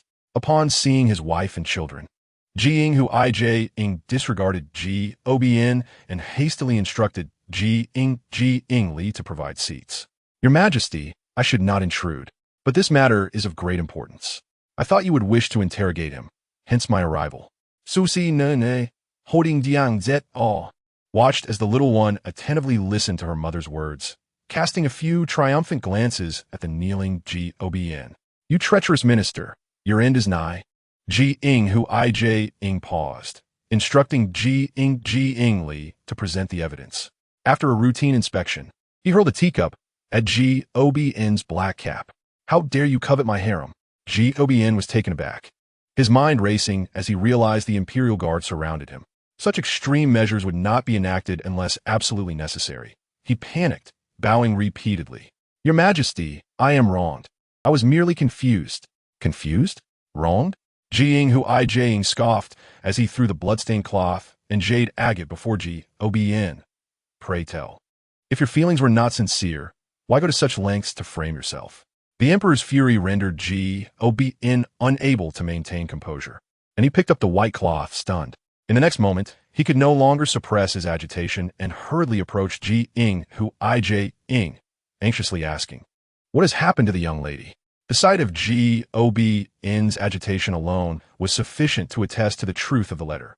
Having an illicit relationship with former court officials was a severe breach of palace rules, punishable by death. Su Xianjiang methodically dismantled his hopes, stating, "I have issued a decree to grant her a cup of poison. Rest assured, Run. Ing will depart swiftly, but her posthumous honor will not be granted, according to palace rules. Such a disloyal consort would have her body returned to her family and would not even be recorded in the palace archives. How disgusting. If there was mutual affection, why not seek marriage? To flirt across the harem of her father is simply vile. Neither your father nor mother are part of your entanglement." Jiang Zao looked at Obn with disdain, shaking her tiny paw dismissively, listening to the delicate little dumpling softly calling out. Shui Xiangrong turned her anxious gaze toward Jiang Jinyu. Even the strongest among us should not subject themselves to such torment. Gao Bin, what more can you say? Jiang Huaijing, keenly aware of all that transpired, recognized that Jiang Jinyu had already dispatched spies to investigate before arriving at the Yangxin Palace with the evidence in hand. Gao Bin had no defense left.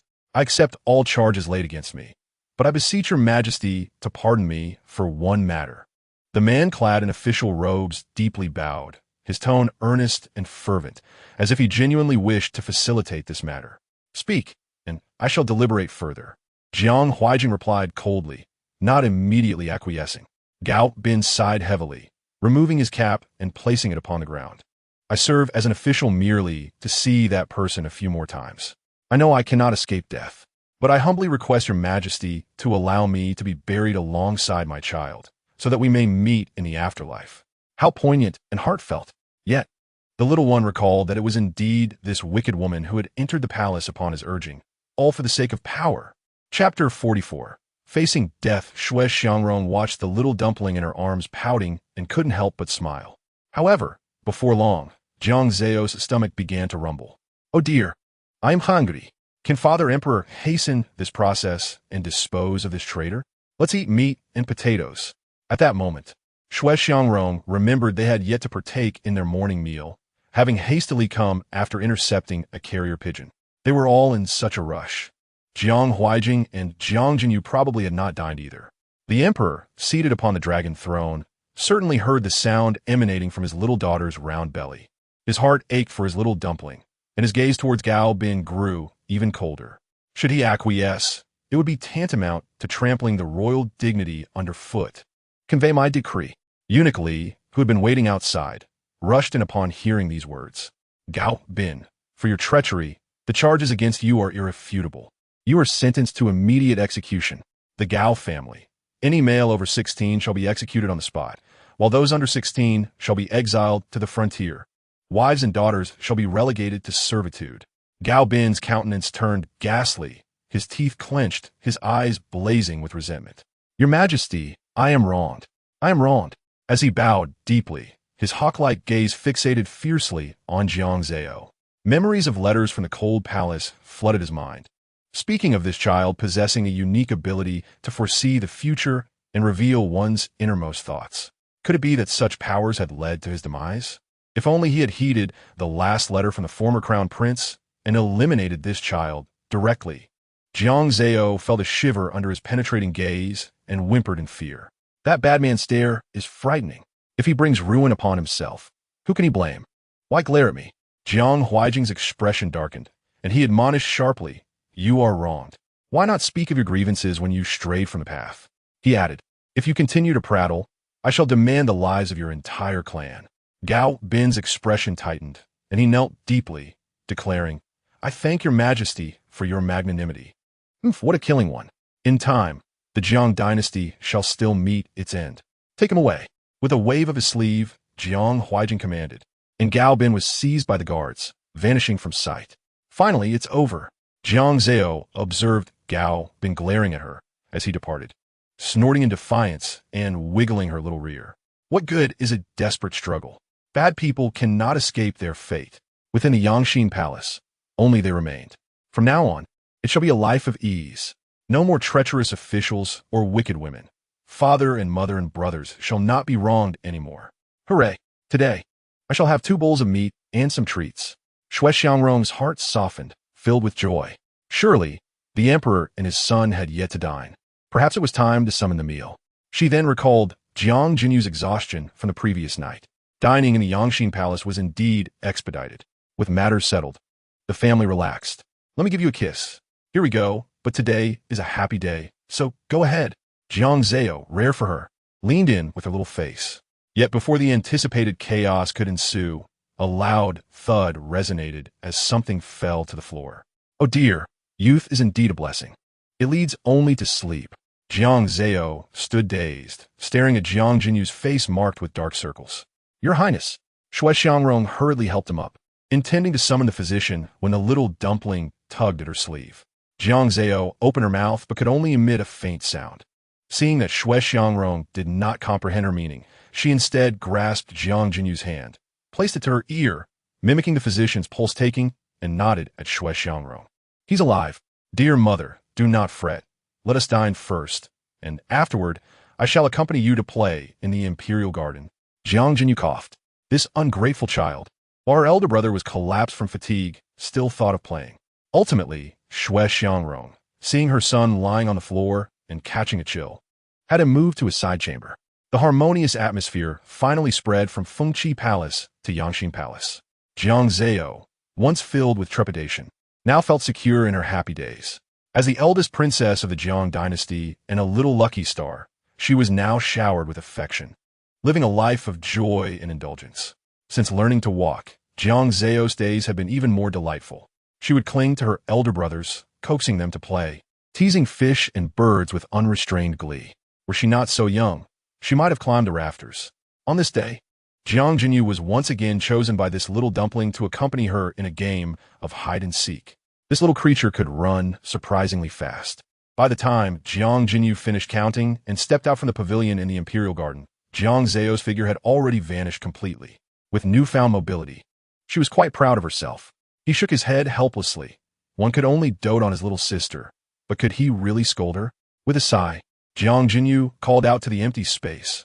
Are you hidden well? Here comes your elder brother. As he began searching for the little dumpling, Jiang Zao emerged from a patch of tulips, her head adorned with flower buds, having just won a small game, dancing with joy. Yet, fearing her loss would earn her a playful flick on the head from her brother, she hurriedly scurried in the opposite direction. However, halfway through, she paused by a crooked willow tree in the imperial garden. Her round, sparkling eyes gazed up, and beneath the tree lay 2 nestlings, their wings yet to fully develop.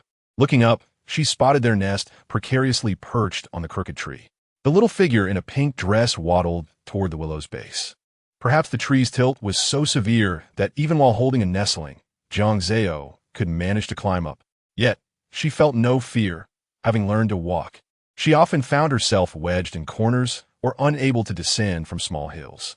Jiang Zao pouted, taking a deep breath, ready to wail and summon the palace maids when she heard the whispering voices of 2 familiar eunuchs nearby, who often had their fun taken from them by her when they ventured outside the palace to procure delightful treats. Just as she was about to seize the moment and leap into their arms, she overheard something unexpected. Her small claws, which had been loosening their grip, tightened around the willow tree as she clung to the trunk like a sloth. Have you heard? The Gao family was raided the other day. It was quite a spectacle. The emperor was furious again. What? Wasn't it the eldest prince who handled the raiding? Is he incapable of executing such tasks?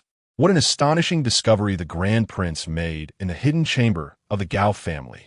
It is said to be the token of the former crown prince from the previous dynasty. That last emperor of the Jiang Dynasty was utterly inept. What could possibly be so fearsome about his crown prince? You do not comprehend. I have heard that during the raid on the Wang family, a squad of imperial guards was uncovered. It is entirely possible that the former crown prince had infiltrated our Jiang Dynasty with his own agents. Jiang Zhao listened, increasingly alarmed. Who was the former crown prince? The character had scarcely been mentioned in the book. Could it be that the novel she had not yet finished also harbors a significant antagonist? Chapter 45. Someone lurks behind. Wang Qin commands the Imperial Guards, while Gao Bin holds a crucial position in the court and possesses the token of the former crown prince. If this continues, Gao Bin may very well be a puppet. There are unseen forces at play behind them. The two voices gradually receded, suggesting they were occupied with urgent matters and could not afford to linger. Their conversation was merely the idle gossip of servants. However, Jiang Zhao wished to listen further, unaware that her little paws were gradually losing strength, unable to support her as she leaned out. In the next moment, a feeling of falling overwhelmed her. Jiang Zhao's eyes widened in terror, frantically waving her tiny paws. A wretched cry echoed throughout the Imperial Garden, but it was solitary. Jiang Dynasty was still searching for his younger sister among the distant flowers. Upon hearing the sound, he hurriedly sought her. His injuries had long since healed. With a light touch of his toes against the ground, he soared into the air. Yet, upon reaching the source of the cry, he found only an overturned bird's nest and a few fledglings, with no sign of Jiang Zhao. A sense of foreboding washed over Jiang Dynasty. His subconscious warned him that Jiang Zhao had surely been here. Xiao Luzi, panting behind him with a group of eunuchs in tow, had not yet spoken when he heard his master's furious command. All palace attendants, go search for me. We must not allow anything to happen to little you. With that, he clenched his fists and vaulted onto the rooftop.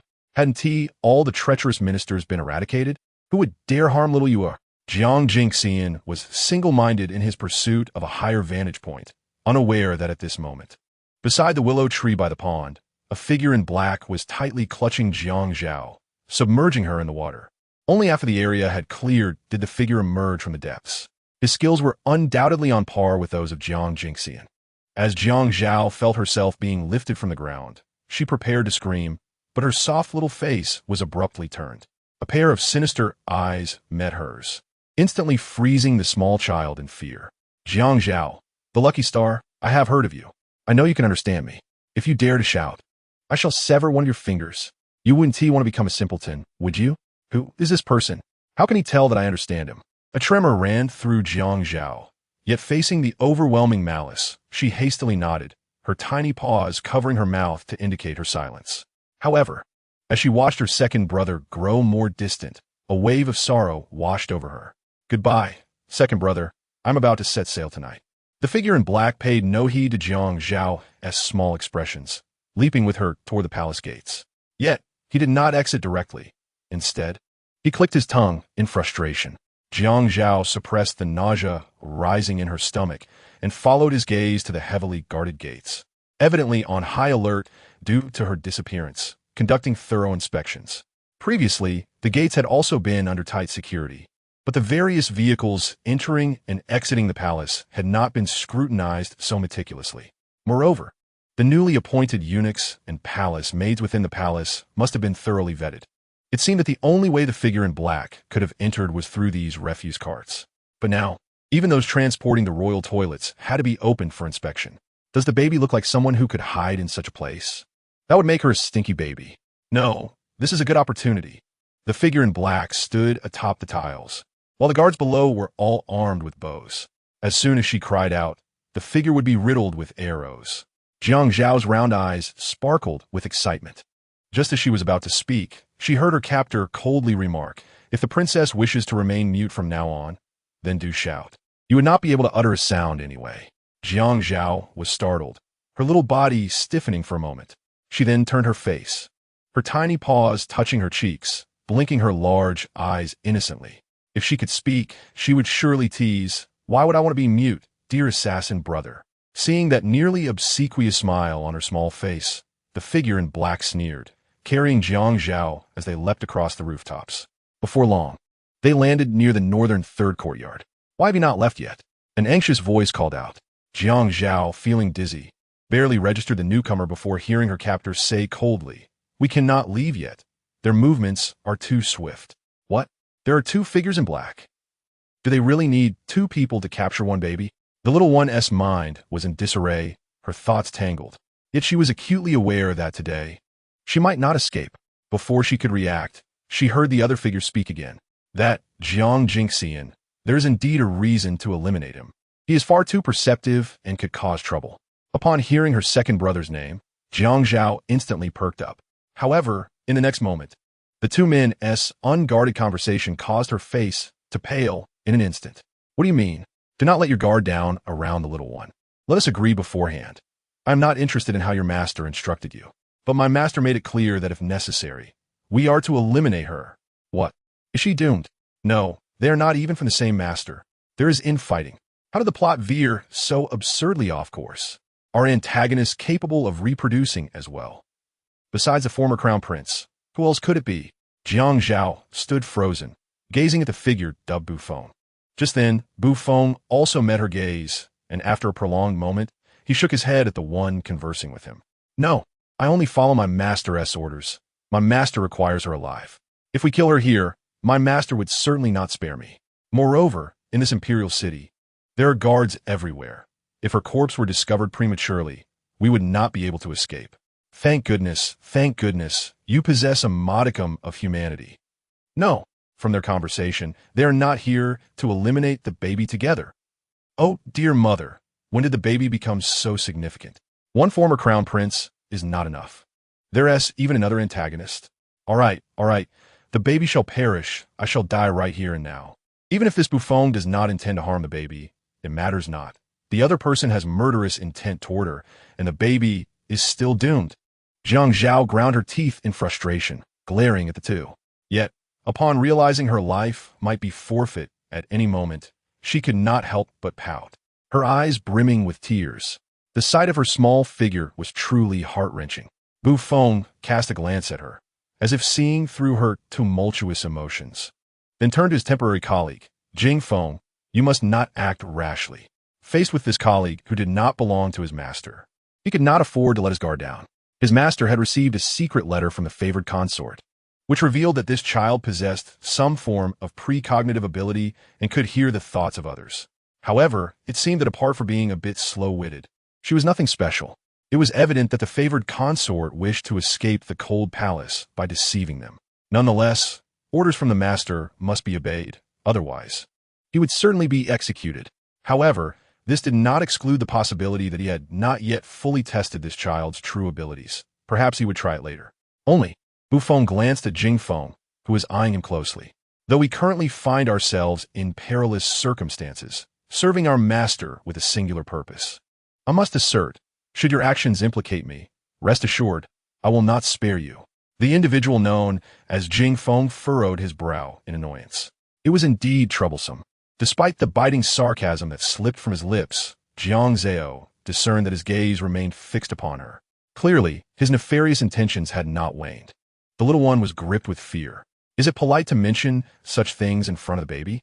And what of that former crown prince? How many allies does he truly possess? One after another, they are eliminated. They might as well compile a list. Enough, let's first kindle a fire. Buffon gently urged Jiang Zhao upward, diverting Jing Feng's attention. Although this place was seldom frequented, should suspicion arise, they might come to search, and vigilance is imperative. Jiang Zhao found herself momentarily choked by his grasp, her petite face flushing a deep crimson. She struggled valiantly until her short legs kicked Buffeng's waist, finally capturing his notice. You, with your words claiming not to harm the baby, yet you wish to suffocate her, do you not? The little one glared at Buffon, indignation evident in her eyes.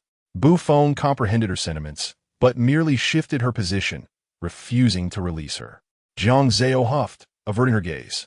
Meanwhile, within Fengqi Palace, Xue Xiangrong and Jiang Huijing wore solemn expressions as they regarded the kneeling palace maids and eunuchs before them. I dispatched such a multitude to attend to the eldest princess, fearing she might wander off, yet you remain utterly incompetent. You shall receive 30 lashes and be sent to the Shunqing division. Mother, do not be angry. I share in this fault.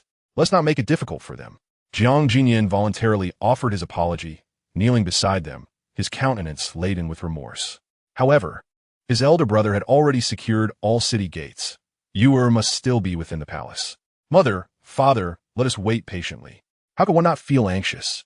Xue Xiangrong was on the verge of tears. She did not wish to control Yuer, allowing her to roam freely, yet now faced such dire circumstances. Had not the treasonous ministers been executed by the emperor? Jiang Huijing's brows knitted tightly, his fist clenched, nearly grinding his back teeth to dust. The plight of little Yuer stirred a tempest of sorrow and anger within him, coursing through his very being.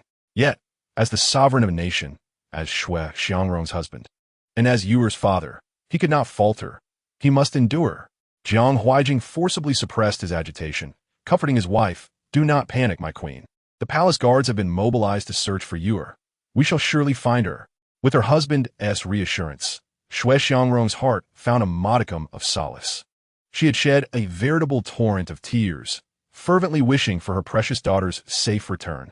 Outside, the clamor of chaos faintly echoed into the Beisan courtyard, where three figures perched atop the roof, shrouded in darkness. Observing their demeanor brought a sense of satisfaction to Jingfeng, a glimmer of delight in his eyes. Bufeng remained impassive, his silence unbroken, yet still holding the little one captive. Jiang Zao pouted, her heart heavy with discontent, her stomach rumbling audibly, while the two men feigned ignorance. These assassins might not require sustenance, but she certainly did. If not, she would perish from hunger. Desiring a meal? Jingfeng noted the look in Jiang Zao's eyes, amusement flickering within them. He had previously tested her, discovering that she could barely comprehend simple human speech, displaying a foolishness akin to a wooden puppet. Nevertheless, they could not release her. Their master's orders were absolute, and disobedience was out of the question. They needed to further assess this child. At that moment, the little one focused intently on nodding, feeling a glimmer of hope. Finally, they acknowledged her. The moment they discerned a way to escape the imperial city, only then could she satiate her hunger. Upon hearing this, her spirits plummeted. Since the fire had been kindled, they had relentlessly questioned her about foreseeing the future. Yet, her reputation as a lucky star was merely bestowed by Jiang Huijing. What power did she possess to predict the future? Any foresight she had was expended on safeguarding her elder brothers and beloved mother. You wicked individuals! If I could foresee, I would certainly dream of your demise. The little one glared furiously at Jingfeng. One could only imagine the foul language brewing within her mind. Jingfeng chuckled, amusement dancing in his eyes, while Bufeng, frowning, communicated silently that it was impossible for the master to hear her thoughts. Jingfeng smirked, realizing that this was a fruitless endeavor. It was evident she was but a simpleton, and even the dullest child could comprehend human speech by the age of 3. Bufeng nodded, raising his hand to use a dove whistle.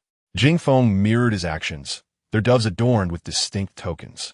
Jiang Zao's small face wore a sorrowful expression, desperately trying to speak, yet her mouth was silenced by a cloth, forcing her to emit only muffled sounds. Her struggle elicited a cold glare from Bufeng, his menacing look seemingly warning her that further noise would lead to dire consequences. Yet, what choice did she have? Jiang Zao pouted, even contemplating self-termination in her despair. At that moment, Bufeng finally spoke. "Jingfeng, do you have any food?" Jingfeng exchanged glances, bemused. "What? Do you still require nourishment?" If this little one were to starve to death or be discovered, it would serve neither of their interests. Bufeng explained matter-of-factly. This was indeed the truth. Given their current predicament, their only chance to escape was to remain concealed, allowing the palace to believe they had fled and thus lower their guard. Jingfeng cast a disdainful glance at Jiang Zao. From the moment he proposed eliminating the little one, she had understood his disdain for her. "Who desires your wretched scraps? If I were to eat, it would be the imperial kitchen's milk porridge, and also the small potatoes and tender meat." Jiang Zao's thoughts grew increasingly tantalizing, her mouth watering at the thought. Her pitiful gaze drifted toward the imperial kitchen, only to have a piece of meat thrust in her mouth unexpectedly. There was no room for picky eating. Bufeng's voice was cold and curt, evidently having fed Jiang Zao a bite. The spice was overwhelming, causing her to salivate uncontrollably, and she hardly noticed as she let out a real cry for the first time. No longer the incoherent babbling of an infant, but clear words. "Oh, this little one can indeed speak." Jingfeng's tone carried a hint of mockery. "It seems we must thank ourselves. Bufeng furonit, appering unjonjernit." Jiang Zao's tears and snot mingled with her saliva, her big, red eyes glaring at the two men. "You are all villains. Villains. I shall have my father take you down." The little one finally managed to stem the flow of saliva, but upon seeing Bufeng preparing to shove another piece of meat into her mouth, she hastily covered it. In her panic, she stood up, inadvertently throwing herself off balance on the roof. What was that noise? Jiang Jinyu, on the hunt for Jiang Zao, keenly detected the sound. He looked up just in time to see a fleeting figure atop the Beisan courtyard roof. "Everyone, follow me," Jiang Jinyu bellowed. Instantly, the synchronized footsteps of the Imperial Guard reverberated throughout the entire palace. "Oh no, this is all the fault of that little rascal." Jing Feng, with his keen hearing, immediately sensed the impending danger. His gaze instantly transformed into something fierce, as if he would rather kill her outright. No, if the baby is harmed, you won't escape either." Jiang Zao shook her little head vigorously, her small paws flailing about. "Let us not discuss this now. The pursuers are drawing near. We must find a way to leave this place." Bu Feng's expression grew colder. They could no longer rely on lightness of foot to escape. They had to seek another exit. "Why are you always so soft-hearted?" Jing Feng's eyes glinted with malice. A sharp blade pressed against Bu Feng's throat. "Just like your master. You deserve to see your kingdom fall. If you utter another word, your master's corpse will be nailed to the pillar of shame by tomorrow. A member of the royal family betraying the nation deserves to be banished far away." Bu Feng refused to back down, drawing his sword, and the two began to threaten each other. "I shan't waste my breath on you. You have but two choices. Either find a way out to evade the pursuers, or let them discover this child's corpse and take advantage of the chaos to flee." Jing Feng pressed down harder with his blade, and the scent of blood began to waft from Bu Feng's neck. The little one was clutched in Bu Feng's other hand, too frightened to move. Yet at the same time, she feared that if they became agitated and turned on each other, she would lose her life and was thus filled with urgency. The priority was to assist them in escaping from Beisan Su. Jiang Zao forced herself to remain calm and surveyed her surroundings. This place, often housing neglected concubines, was shunned by all in the palace due to its ominous reputation. However, since she had learned to walk, her curiosity about this area had occasionally piqued her interest. Jiang Zao's gaze fixed on a corner of the wall. "There," she exclaimed, anxiously tugging at Bu Feng's sleeve and pointing towards the corner. Bu Feng and Jing Feng exchanged glances, their expressions darkening as he lifted the little one. "You dare suggest we crawl through a dog hole?" "Yes." Jiang Zao nodded emphatically, raising her little head to meet Jing Feng's gaze. "What of a dog hole? If we cannot crawl through, how do you expect to escape?" The baby hasn't complained. At that moment, Jing Feng seemed to grasp the child's intent. Enraged, he withdrew the blade from Bu Feng's neck, but raised it threateningly towards Jiang Zao. "Oh, they're going to kill the baby." Jiang Zao froze, instinctively covering her eyes with her hands in fear. Just then, a thunderous sound of footsteps and a loud banging on the door echoed from outside. "Yue, brother is here."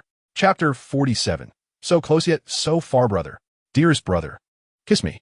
Upon hearing her brother's voice, the grievances and fears Jiang Zao had harbored could no longer be contained. No matter how clever she might be, she was still but a child. She stretched her little paws and scampered towards the source of her brother's voice. But before she could take more than a few steps, she sensed a glint of cold steel behind her. "Oh no, my dear brother is right outside, and I forgot about the wicked person who wants to harm me. Brother, help!" Outside, Jiang Jinyu was startled by the familiar, soft voice, and panic gripped him. His sister could not be in danger. His eyes reddened with rage as he clutched his sword, the urge to rush in and slay the intruder stirring a metallic taste in his throat. Yet he could not speak for fear of alarming the enemies, which would put Yue in greater peril. Jiang Jinyu raised his hand, signaling the Imperial guards to continue battering the door, and then pointed to a small door, instructing his guards to surround the remaining exits. Lastly, he dispatched archers to remain vigilant for any assailants attempting to escape via the rooftops. Witnessing Jiang Zao's brother's urgency, the Imperial guards hastened to fulfill their duties. Meanwhile, at the main entrance, a large contingent of Imperial guards began to crash against the door. With a loud crash, the door of Beisan Su shattered almost completely. Jiang Jinyu was the first to rush inside with a torch, but as he scanned the surroundings, it became evident that no one was left. They had escaped. His hands began to tremble, emotions swirling within. "Your Highness!" The leader of the Imperial Guards spotted a dog hole obscured by wild grass. However, just as he was about to shout, Jiang Jinyu seized him by the throat. "Do not speak. If you provoke the intruders or incite their panic, Yue will surely perish." He nodded at the guard, then released his grip. Following the guard's pointing finger, Jiang Jinyu observed the dog hole. Though small, it could accommodate an adult's frame, let alone a 3-year-old like you are. This location was not far from the small door. They must have fled when the door was breached. Jiang Jinyu tightened his grip on the sword, his expression cold as he cleared away the weeds, but froze in the next moment. Your Highness, this is... Jiang Jinyu delicately traced the object in his hand. It was a longevity lock, one he had personally crafted for Yuer. A chilling voice escaped him. Neither too heavy nor too light, yet distinctly clear. This cunning thief must have seen us approaching, especially with the archers, and escaped through another route. Jiang Jinyu closed his eyes, desperately trying to catch the sound of his beloved sister's voice. After waiting for what felt like an eternity, he exhaled deeply, forcing himself to remain calm. Perhaps due to the distance, he could not hear his sister's thoughts at all. His urgency mounted as he held the longevity lock close to his heart, his eyes steely. The royal city was guarded by hundreds of imperial guards. They could not have gone far, and he would pursue them. Within Bei Sansu, the chaotic footsteps quickly retreated. In truth, the individuals they sought were concealed within the murky depths of a neglected pool in the courtyard. When tranquility returned to Bei Sansu, 3 figures emerged from the dark. Slimy water. You are fortunate to be aware. Bu Feng, holding Jiang Zao with one hand, tossed her onto the grass. Perhaps due to the momentum, she rolled 3 times before coming to a stop. Who are you? Can't you be gentler with the baby? Is it that the baby is unaware? Look at those weapons of yours. If one were to graze the baby's neck, wouldn't she ascend to the heavens? Oh, we were so close to reuniting with brother. The baby was just a step away from being saved. Spitting and sputtering, Jiang Zao, feeling both upset and angry, extended her little paw to wipe away the dirt on her body, spitting out some of the sludge from the bottom of the pool. It seemed that even at death's door, even a little one understood the importance of self-preservation. Jing Feng followed Bu Feng's lead, his tone laced with sarcasm, seemingly reminding Bu Feng that they should flee the palace at once, as long as that little one is killed. Before Jing Feng's malicious gaze could settle on Jiang Zao, he suddenly found his neck in a vice grip. He grasped the hand that had seized him, struggling to speak. Wu Feng, what are you doing? I made it clear to you, do not involve me. Bu Feng's voice was devoid of emotion. Yet even a fool could perceive the agitation in his rapid breathing, indicating his anger. This child is wanted by the master. If you harm her, the master will certainly not spare me. Our master is not someone to be trifled with, even a worthless prince. Upon hearing this, Jing Feng's fury erupted. You would kill me for the sake of a child. Bu Feng, how much of her honeyed words have you consumed? Do you truly believe our master is easy to deal with? We are all in the same boat. If our master suffers, so will your master. What do you mean by how much of her honeyed words? The baby's dear mother and father have never tasted the baby's soup, and you wish to partake. Bah! Moreover, the baby's father and brothers will certainly capture you all and execute you. No, take advantage of their internal strife and flee quickly. The little one finally snapped back to reality, cautiously turning and moving towards the shattered entrance. However, before she could take a single step, a dagger suddenly pierced the ground at her feet. Simultaneously, Jing Feng's furious roar echoed. Did you see that? Wu Feng, the little creature you are so intent on protecting is about to flee. The master will certainly demand your life. The flames gradually rekindled, and the small bundle sensed a chilling gaze that seemed poised to sear through her little head.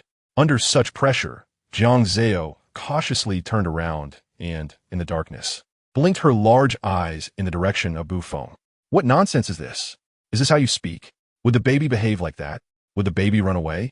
The baby is just hungry, yes, hungry. The delicate little one seemed to recall something, pouting her small lips and pitifully addressing Bu Feng. Hungry. Half an hour later, Jiang Zao, cradling her favorite little potato and meat soup, savored every bite, finally sporting a smile on her face. Useless. Bu Feng cast a glance at the cub beside him, tilting his head to tear off a piece of food he had brought from the royal kitchen. Jiang Zao, the blessed star of the royal family, spends each day indulging in food and play. Do you really expect a cub to amount to anything? Jing Feng retorted blandly. Yet, despite his words, the way he looked at Jiang Zao was still unfriendly. The image of Bu Feng in fierce conflict with him lingered in his mind, refusing to fade. But you have changed, Bu Feng. Jing Feng's discerning gaze scrutinized Bu Feng from head to toe. You never used to care whether a little cub starved or not. Where has the decisive killer gone? The two masters had once shared life and death together. How could he not know that Bufeng still possessed kindness? Yet, he too sensed something amiss within himself. When he learned they were to deal with a foolish child, he was reluctant. However, upon encountering this foolish child, he was astonished by her cleverness and resourcefulness, as she devised a way for them to evade their pursuers and even guided him past the guards to steal food from the royal kitchen. Truly remarkable. Jiang Zao, happily relishing her soup, noticed Bufeng's gaze and paused her movements. What had she done to displease them? Chapter 48. Reunion. Hurry and eat. We need to find another place to hide. Bufeng seemed to read her thoughts, gently patting the back of the little cub's head. Ouch! Jiang Zao cried out, dissatisfied, swatting his hand away in protest. If you want to talk, just talk. What else with the hand? My head is not for you to touch. Oomph. Even my two silly brothers don't treat me like that. The little bundle was preoccupied with her own head, but Jingfeng noticed the oddity in Bufeng's words. Why change locations? Hadn't the pursuers already departed? If they moved, they might encounter the Imperial Guard on the way. If they couldn't escape, they would have to resort to bloodshed. They would still perish within this imperial city. Jiang Jinyu was too clever when he couldn't find in the palace. He turned back. Jiang Zao, with her small belly filled to about 70 or 80%, began to listen intently to their conversation. To her surprise, she was met with such significant news upon her arrival. It seemed that the gossip from those two eunuchs was indeed true. Apart from the treacherous officials, those who sought Jiang Zao included the crown prince of the previous dynasty, the one who nearly ascended the throne.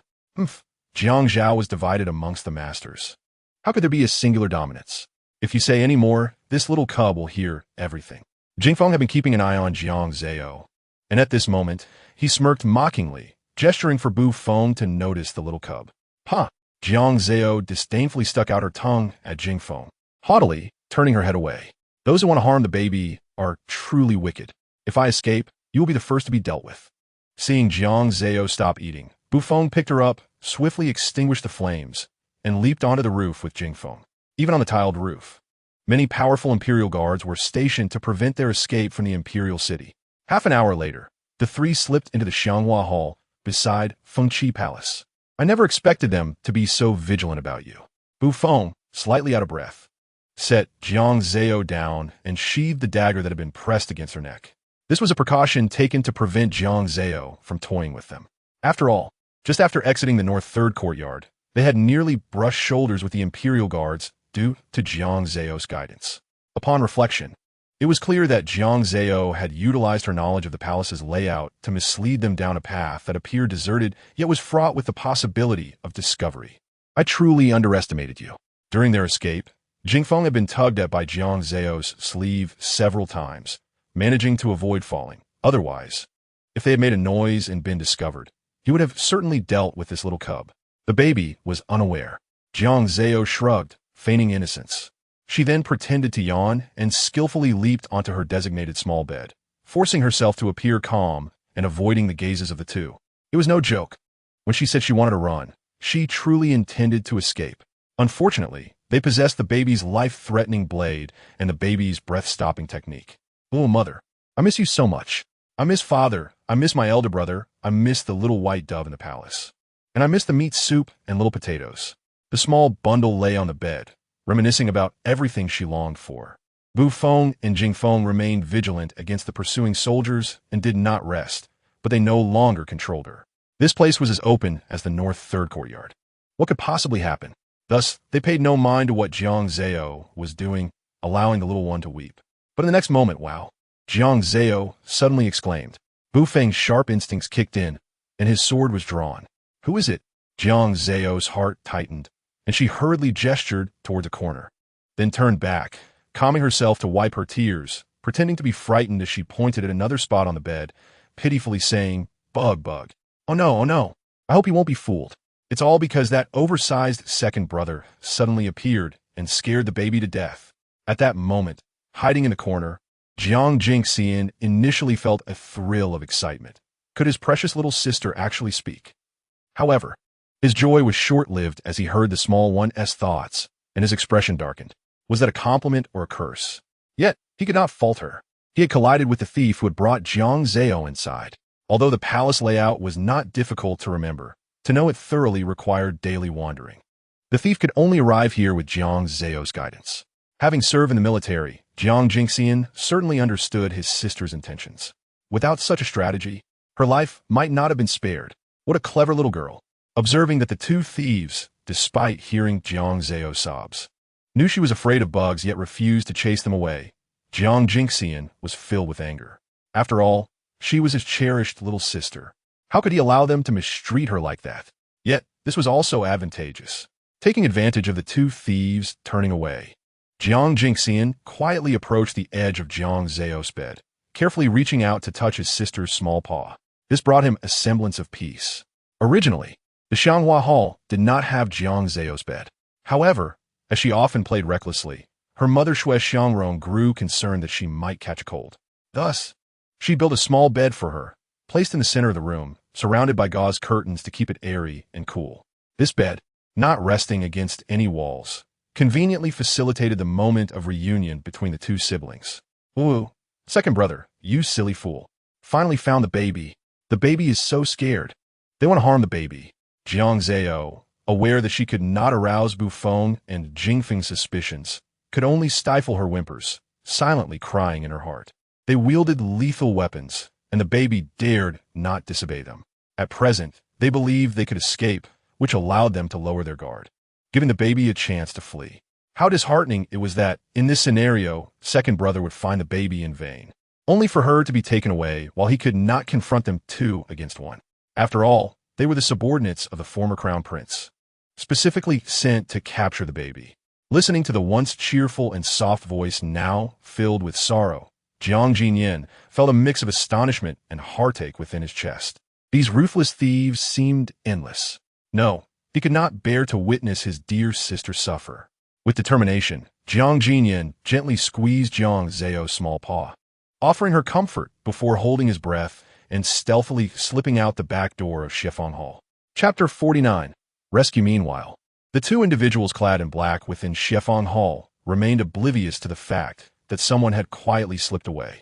Reassured by Jiang Jinyan, Jiang Zao's heart calmed significantly. Once she found her composure, she felt the urge to sleep. However, before she could meet the Sandman, the little one was roused again. With sleepy, soft paws rubbing her half-closed eyes, Jiang Zao turned her gaze and was instantly startled awake. Before a scream could escape her lips, Jingfeng swiftly covered her mouth. "Shoo! Be quiet. Otherwise, I shall silence you immediately." The glinting blade hovered ominously before her, prompting Jiang Zao to nod vigorously. Once released, she was abruptly gagged with a piece of cloth. What foolish behavior is this? How childish. The baby has outgrown such games. You could simply silence the baby instead of scaring her and disturbing her slumber. I shall take revenge on you. I will fight you. The little one, roused from slumber, was not only disheveled but also furiously charged forward, wishing to strangle Jingfeng as if he were a mere stick. Oh, with those tiny arms. You think you can harm me? Not a chance. Jingfeng chuckled, raising an eyebrow as he effortlessly lifted Jiang Zao. However, just as he was about to pinch her chubby cheeks, Bufeng intervened. Enough with the banter. It seems they are rushing towards the palace gates. We must leave. Towards the palace gates? Had elder brother abandoned the search within the palace? Jiang Zao's small face paled instantly. If she exited the palace, escape would be impossible. She would then be at their mercy, subjected to their whims. As her thoughts spiraled, tears streamed down her large eyes. I don't want to become a little cripple. I don't want to become blind. Elder brother, second brother, save me. Where are you? Jingfeng's spirits lifted at the prospect of leaving the cage-like imperial city. This thought was alarming, causing Jiang Zao to cry even harder. Bufeng shot him a glance, but did not counter his words. This was indeed the truth. Had it not been for Jiang Jinyu and Jiang Jinyan's keen awareness, blocking their path, they would have escaped long ago. Let's go. With that calm declaration, no trace of the fleeing figure remained in Shifeng Hall. Suspended in the air, Jiang Zao clutched tightly. No, I cannot let myself be taken away like this. Second brother is unaware of how to communicate with elder brother, inadvertently allowing him to leave the city with those who came to rescue the baby. The little one had crafted a clever plan and nodded in satisfaction. Yet, unbeknownst to her, Jiang Jinyu and Jiang Jinyan were poised nearby, accompanied by the Imperial Guard, eagerly awaiting their arrival.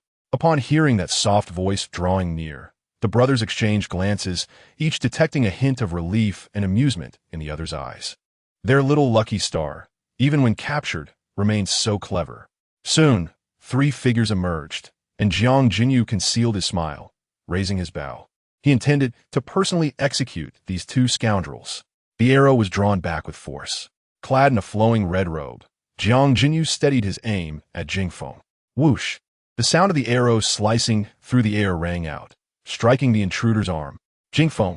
Before Bu Feng could react, the person beside him, still clutching the little one, fell. Is no one noticing the baby? This is a disaster. The baby will become minced meat. Is it true that one transforms into what they consume? Woo! Jiang Zao wept in midair, tightly shutting her eyes. Yet, after a long while, she felt no pain. Cautiously opening her eyes, she found herself enveloped in familiar arms. Be good, don't be frightened. Do you still recognize me? The anxious and urgent voice of Jiang Jinyan reached her ears. Jiang Zao turned her gaze inch by inch to meet her second brother's eyes. After a long pause, a smile tinged with tears escaped her lips. Second brother, woo. The baby has finally been rescued. I was so scared, woo. Second brother is here. Second brother is here. Jiang Jinyan clutched his sister tightly, fearing she might vanish again. Yet, in the next moment, realization dawned on him. Something was amiss. His sister could speak. The indescribable joy caused him to momentarily forget the 2 thieves nearby. The one who fell to the ground was injured, but he still managed to spit out blood, pushing his comrade away. They're in ambush. You must leave. I'll cover you. Those who dare to plot against them must pay the price. This could also allow Bu Feng to escape first. Second brother, be careful. Jiang Jinyu called out from a distance, urging Jiang Jinyan to shield Yuer. The unspoken bond between the brothers enabled Jiang Jinyan to react immediately, tightly protecting the little one in his arms as he dodged to the side. Suddenly, an ominous sound reached his ears. That was the sound of an arrow slicing through the air. Although he had managed to disarm the hidden weapon, it allowed the other thief to slip away into a nearby resting chamber for eunuchs and maidens. Yet, he had no time to ponder this, clutching little Yuer as he dashed toward Jiang Jinyu. At that moment, Jiang Jinyan caught sight of Jiang Jinyu lowering his bow and arrow. The urgency of the situation was palpable, even as he noticed Jiang Jinyu's chest heaving. The outcome was not entirely disastrous. One thief lay dead, while the other had escaped into the chamber but would never exit the imperial city. Elder brother, our Yuer can speak. After the crisis, Jiang Jinyan's face beamed with joy as he handed Jiang Zao to his elder brother. Brother, hold me, Jiang Zao stammered, though her speech was not yet fluent. It was a marked improvement from before. Jiang Jinyu's eyes glimmered with warmth, his heart softening, yet he refrained from embracing Jiang Zao. In the past, elder brother adored holding the baby. Now that the baby has returned, is elder brother not pleased? Jiang Zao, astutely sensing Jiang Jinyu's unusual demeanor, pouted her lips. Woo, elder brother no longer likes the baby? Then I shall leave. The little one, disheartened, swung her short legs in Jiang Jinyan's arms, her small paws drooping, devoid of the earlier joy upon reunion. Jiang Jinyan's smile faltered. What on earth occupied his sister's mind all day? Jiang Jinyu continued to explain. They still needed to present the 2 thieves to Father Emperor. I see. Elder brother is so thoughtful, as expected of the baby's elder brother. I shall wait for you in the palace. The little one grew increasingly restless in Jiang Jinyan's arms, her small paws tugging at his face, urging him to hurry. All right, little Yuer, do not rush. Second brother will take you to see mother. Jiang Jinyan tightened his hold on the little one and, with a leap, soared to the roof. At last, he did not forget to remind his elder brother that capturing the thief would undoubtedly require the newly updated roster of eunuchs from the palace, and his brother must first send someone to retrieve it. Once he spoke, his figure had already vanished. His martial prowess was indeed among the finest in the court. Thus his speed was markedly swift. However, Xiao Jiangzao was completely unaware of her discomfort. She was tightly cradled in his arms throughout the journey, and she even felt a sense of drowsiness from the warmth radiating from her second brother's body. Mother, as Jiang Jinyan stepped into Fengqi Palace, he saw Xue Xiangrong sitting alone in the hall, lost in sorrow while clutching the small blanket often used by Jiang Zao. He quickened his pace, protecting his younger sister, who was tightly wrapped in his embrace. as he entered Fengqi Palace. Shui Xiangrong's face bore a frown, and in the absence of Jiang Zao, she had neglected even her daily adornments. She merely wore a casually draped outer garment, her hair unkempt and cascading down her back. Jiang Jinyan felt a pang of pain in his heart, spreading like fine threads. If not for his momentary lapse in keeping an eye on his sister, their mother would not be this distressed. But soon, everything would be all right. "Mother, look what I have brought for you." As Jiang Jinyan approached, he smiled at Shui Xiangrong. "Is there news about you?" Upon seeing her son's beaming smile, Shui Xiangrong's heart raced as if it might leap from her chest. Such a joyous moment would have been even better if both the Empress and the Emperor were present. If Yuer could not be found, it was feared that her husband would not be able to withstand the strain, so her son ought to comfort him more. Shui Xiangrong grasped Jiang Jinyan's hand and began to sob quietly. "But since you have come, it must mean there is news, right? Please tell Mother. Has little Yuer been found? Have you located that group of thieves?" As she spoke, her tears flowed more abundantly, an unstoppable tide. Ever since Yuer was abducted, Shui Xiangrong often recalled the sound of her laughter and felt utterly overwhelmed. Suddenly, the small bundle securely held in Jiang Jinyan's arms began to stir, and in the next instant, a voice emerged. "Mother." The two stuttering words were the utmost that Jiang Zao could manage to express. Although she was able to speak, her time was still too short. Despite her mind racing with a multitude of words, only a few could escape her lips. Yet, even this brief utterance left the Empress momentarily stunned. Before he could hand his sister over to Shui Xiangrong, Jiang Zao leaped from his embrace. Upon seeing her mother, the grievances and fears she had harbored since her abduction could no longer be contained. "Whoa, dear mother, I missed you so much. I was so frightened these past few days, but thankfully my second brother and elder brother saved me. Whoa, I never want to be away from you again." Shui Xiangrong's eyes glistened with tears as she gently stroked Jiang Zao's small back, murmuring, "My dear, you must never leave your mother again." The joy of Jiang Zao's return filled Fengqi Palace, and smiles adorned everyone's faces except for Jiang Jinyu, who wore a furrowed brow. "Why the long face, my son?" Shui Xiangrong beckoned him to sit. Jiang Zao sat on her special little chair, her cheeks stuffed with meat paste, her big eyes blinking as she gazed at her elder brother. "Mother, I won't sit just yet. Please look at this first." Jiang Jinyu's brow remained knitted in worry as he looked at his sister. In his hand was a stack of charred yellow paper. Shui Xiangrong was puzzled by this object, noticing the names inscribed upon it. "What is this?" Jiang Huaijing understood and dismissed the surrounding servants so that Jiang Jinyu could speak freely. "My son, there is no need for you to shoulder all the responsibility alone. Your joint effort with Jin Yan to rescue Yuer is indeed a significant achievement. This is the roster of the newly appointed palace guards." Jiang Jinyu sighed deeply, his brow furrowing. The thief concealed himself among the guards, already having donned attire identical to theirs. Since he bore no injuries, even the guards resting in the guardroom did not acknowledge him when questioned, making it exceedingly difficult to identify him. He was clever, setting fire to this roster. Although some have been ruled out, the thief remains elusive. Truly cunning. Jiang Jinyan slammed his hand on the table, his face flushed with anger. Just then, a sudden sound of excitement echoed beside him, followed by a soft, halting voice emerging from a small mouth. "Baby can identify him." Chapter 51. Identification. The group turned toward the source of the voice, where Jiang Zao's bright eyes sparkled as she blinked at them. "Why is everyone staring at me? Haven't you all already known that I can speak?" Although the thief has hidden away, I can still recognize his face. Identifying him should be a simple task. The little one pouted, extending her tiny paw to pat herself, seemingly conveying to her family that she was capable. Moreover, they still had little Yuer to consider. Jiang Jinyan spoke first, reaching to pinch Jiang Zao's small face, but was stopped by Shui Xiangrong's hand. No, she was particularly worried about her precious daughter and hugged Jiang Zao tightly, her brow furrowing. "Yuer has already been frightened. What guarantees do we have that the thief won't harm her?" Upon seeing Jiang Zao, ultimately, she was still concerned that Jiang Zao might be frightened. "Mother, I will bring the Imperial Guard to escort every guard here for little Yuer to identify."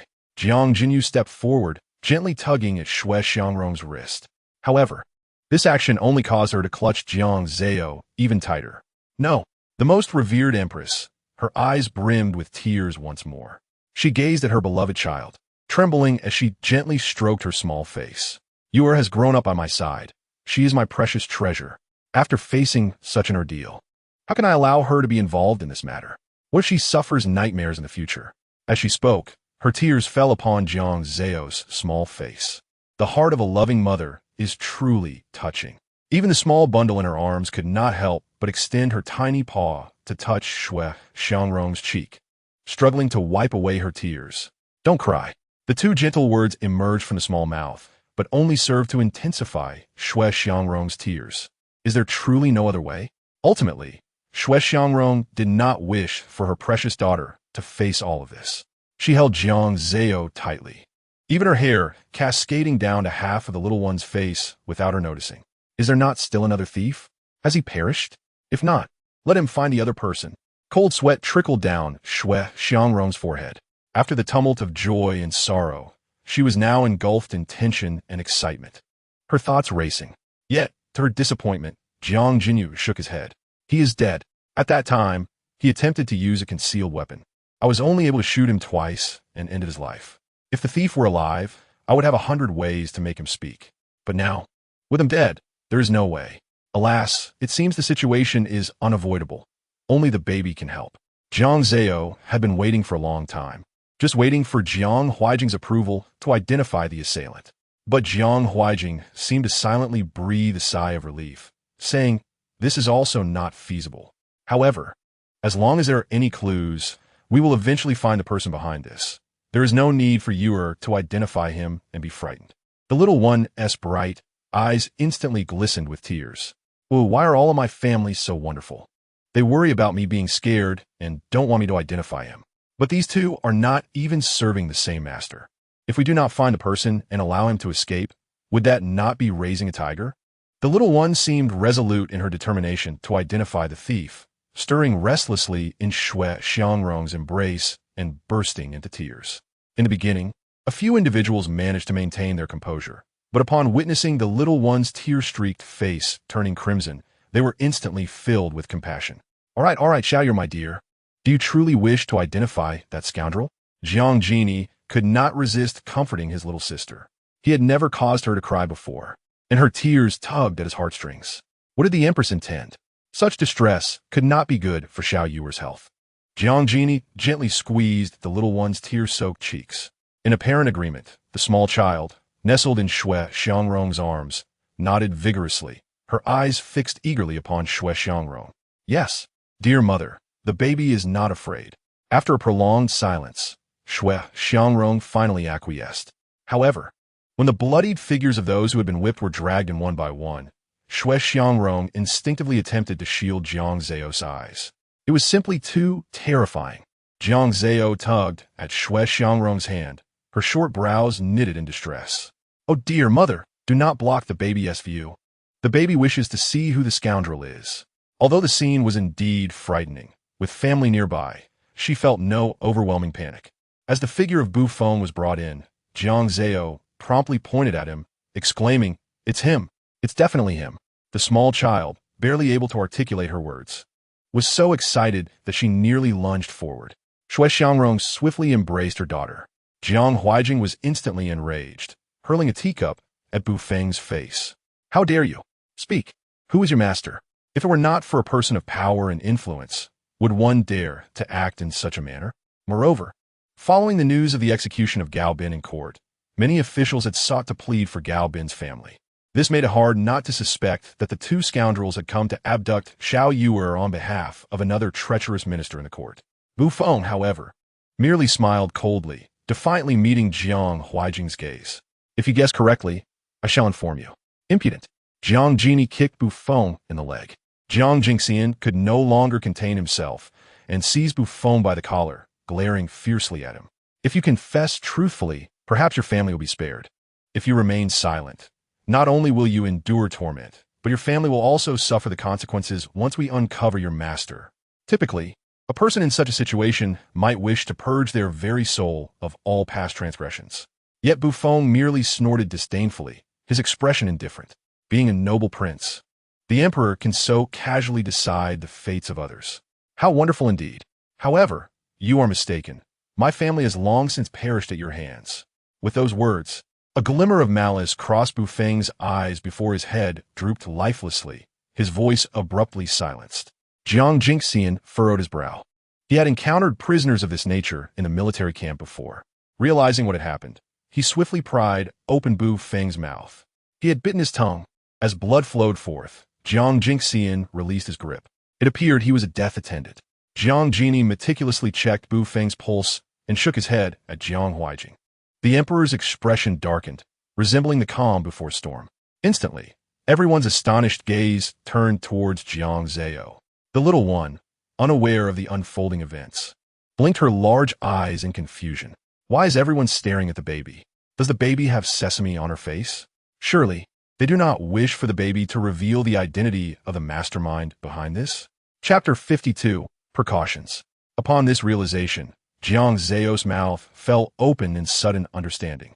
But the baby cannot articulate clearly enough to identify one of the masterminds as the former crown prince. Not to mention, the baby does not recognize him, has never seen him, nor knows why he wishes to capture her. Even if the baby could manage to express this one word at a time. The matter concerning the former crown prince at Yinshan is merely hearsay to the baby. How could she explain that? Though it would be prudent to capture the former crown prince now that his identity is known. Oh, if only I could speak. The little one wore a distressed expression, unable to deduce the situation. She chose to turn in Shui Xiangrong's embrace, feigning fatigue, and close her large eyes. If I cannot see, then the baby sees nothing. As long as the baby does not wake, you cannot question her. And those two assassins, they are wary of the baby. How overly cautious. What did they say about the baby having foresight? The baby only heard about a disheveled prince, and the former crown prince colluding with him. Such a prince is truly troublesome. If only I could find them and eliminate them all. Shui Xiangrong's heart had already softened immensely. She felt great sorrow for her precious child, who had managed to escape from such ruthless hands. She held Jiang Zao tightly and turned to place her on a small bed not far away. Your Majesty, seems to be tired. I shall take her to rest. Very well, Jiang Huaijing replied in a deep voice. Yet the storm clouds upon his face had yet to dissipate. Prince? He recalled his elder brother, Jiang Huaiyu, who had long been away in his fief, with whom he had not been in contact for some time. The memory of Jiang Huaiyu having caused his mother's demise filled Jiang Huaijing with rage, nearly causing him to crush the teacup. Such a grave offense had been pardoned by the late emperor, absolving him of guilt and finding a scapegoat. Yet actions taken cannot be cleansed. Thus, upon ascending to power, his foremost task had been to send Jiang Huaiyu to his fief. It seemed this matter was far from simple. At that time, Jiang Jinxian had mentioned that their band of thieves was comprised of the remnants of the former dynasty's forbidden troops. 1 against 10 was no challenge. I remember, Jiang Huaijing understood his son. He must have sensed Xiao Yun'er's thoughts, seeking a reason to bring the former crown prince into the open. My son has previously investigated. Those forbidden troops were indeed remnants of the former dynasty, entirely under the control of the former crown prince. Jiang Jini's expression turned grave, devoid of any frivolity. I remember the former crown prince. Jiang Jinxian's demeanor mirrored that of his elder brother. The last emperor of the former dynasty had long since lost the virtues of his station, engaging in debauchery and frequently abducting common women into the palace. The public's fury culminated in a rebellion that toppled his throne. That former emperor was despicable, yet the crown prince was deeply loyal and compassionate, a man of flesh and blood. However, he was still a figure of the former dynasty, and should he wish to restore the old regime, such actions were to be expected. Yet it was surprising to discover that he already had supporters within the court. Jiang Jini once again bowed to Jiang Huaijing. Father, how do you intend to proceed? I have heard that the forbidden troops had lingered in the Yinshan region. Otherwise, they could not have encircled my younger brother so swiftly. Jiang Huaijing's gaze was filled with darkness as he remained silent for a long while. Finally, he spoke softly, my son. You need only to eradicate the remnants of the former dynasty at Yinshan. As for the others, I will decide their fate. This topic was indeed heavy, and the only relief was the little one nestled in Shui Xiangrong's arms. The hall was not large, and even as Shui Xiangrong lay Jiang Zao upon her designated small bed, she could still hear the conversations of the father and brothers. The next moment, the sound of joyous exclamations filled the room. My brothers are truly capable, so clever. The former crown prince shall certainly not escape. And if I could participate again in the future to assist in thoroughly resolving my father's and brother's concerns, I could grow up without worry. The little one laughed in her mother's embrace, blissfully unaware of the exchanged glances between Jiang Huaijing and Jiang Genie. This fortunate return from danger was already a rare occurrence. How could they allow her to become embroiled in peril once more? Regardless, they would protect this little blessing, their Xiao Yuer. Their only wish was for her to grow up carefree. Everything else, they would shield her from. After resolving a significant crisis, Jiang Zao was indeed exhausted. Even before Xue Xiangrong had the chance to place her on her designated small bed, she had already succumbed to slumber. In the realm of sweet dreams, there were no nightmares. Yet, despite the absence of terrors, Jiang Zao found herself ensnared in a multitude of dreams, each composed of fragmented images that did not coalesce into a coherent whole. Among these fragments, the visage of Jiang Jinyan stood out with remarkable clarity. Suddenly, however, Jiang Jinyan plummeted into a river, the surface of which betrayed no ripples. In that moment, he vanished. The little one in her dream desperately attempted to alert her second brother, but alas, her voice could not escape her lips. In her growing panic, a scarred face loomed before her. Jiang Zao jolted awake. Beside her, Xue Xiangrong, startled awake, noticed the little one sitting up and hurriedly patted her back, saying, "Little Yuer, were you plagued by nightmares? Fear not, dear mother is here." Comforted by her mother's words, the little one burst into tears, clinging to her mother tightly. 3 days later, in Fengqi Palace, Jiang Zao held a peculiar blueprint resembling an animal that was rather unrecognizable, her expression one of exasperation. Beside her, Jiang Jinyan, who had been keeping her company, wore a proud expression. "Little Yuer, tell your second brother, is this a rabbit? Rabbit? Is this thing supposed to be a rabbit? Do not feign ignorance. I can see clearly." The little one squinted, dismissively shaking her tiny paw and sending the so-called rabbit tumbling to the ground, a waste. The two simple words escaped her lips, and Jiang Jinyan's face shifted to a myriad of colorful expressions. "I have seen rabbits before, with their soft fur and adorable little tails. How could this possibly resemble one? With such skill, second brother, should you wish to pursue a lady by presenting her with paper cuttings, you will find yourself at a loss. And you have wasted my precious gold paper." Jiang Zao pouted, decisively snatching a stack of gold paper from before Jiang Jinyan and placing it in front of herself. As she fiddled with the remaining gold paper, a hint of melancholy flickered in her large eyes. The little one had been inseparable from her second brother these past few days, even crying and demanding Jiang Jinyan's company. He, however, was more than willing, yet the little one grew increasingly anxious. Though her second brother was by her side, he often stepped away from her line of sight. Yet for several consecutive days, nothing untoward had occurred. Could it be that the dream was merely a figment of her imagination? Still, the dream lingered in her mind, like a warning. Consequently, for 2 days, her appetite had waned significantly. The scene from that dream was so vivid, so clear. Her second brother, who could vanish at a moment's notice. With a sigh, the little one crumpled the gold paper in her hands. She could not touch scissors and lacked the heart to slowly fold the gold paper. Ever since she had been rescued from the clutches of thieves, Jiang Huaijing and Xue Xiangrong had inundated her with curious trinkets. Today, it was a rattling toy from the West, and tomorrow it would be an intriguing 9-linked ring. Now, yet another stack of gold paper lay before her. It seemed as if the entire world was intent on pampering their precious princess. Jiang Zao, still young, had yet to voice her refusals. The items had simply been left for her to accept. However, no matter how novel the items were, Jiang Zao would eventually tire of them. "Little Yuer," a cheerful voice floated in from outside, and as her gaze fell upon the figure adorned in a red robe, a refreshing breeze enveloped her. Before she could even lift her head to discern who it was, she found herself swept into an embrace. Her cheek pressed against a soft surface. "Oh dear, it is brother again. It seems my worries were unfounded. How could brother not cherish me? A kiss for brother." The soft, tender lips pressed against her cheek, and Jiang Jinyu, delighted, bestowed several more kisses upon her. This scene incited envy in Jiang Jinyan, who had painstakingly crafted a small rabbit only to have it rejected by his sister. Truly, the world was filled with disappointment, and he sighed deeply. At that moment, Xue Xiangrong, having emerged from her dressing chamber, overheard him. "Why must you act like a jealous child? Your sister has been enjoying her time with you these past few days. Just yesterday, your laughter could have toppled Fengqi Palace." She playfully poked Jiang Jinyan, smiling. It is not the same, he lamented. I am skilled in martial arts, yet here I am, reduced to cutting paper for little Yuer. My abilities are rendered useless. If only I could take her outside. Outside? Where to? Little Yuer wants to play. Upon hearing those words, Jiang Zao's eyes sparkled with excitement. She had longed to venture out, but was held back by concern for her second brother. Chapter 53.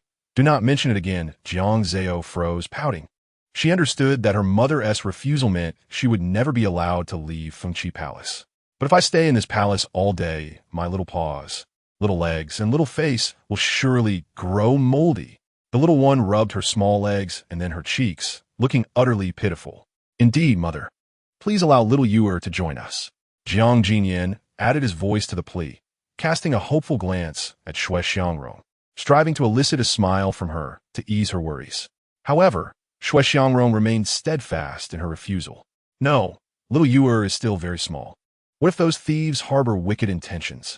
Initially, she had thought her two sons merely wished to play with little Yuer within the palace. But the thought of them venturing beyond the palace walls filled her with dread. Woo-woo, it is both good and bad. I love dear mother, but I truly wish to go out and play. If you do not let me go, I will suffocate in Fengqi Palace, woo. Jiang Zao waved her tiny paws, toying with the pearl chain cascading from Shui Xiangrong's hair.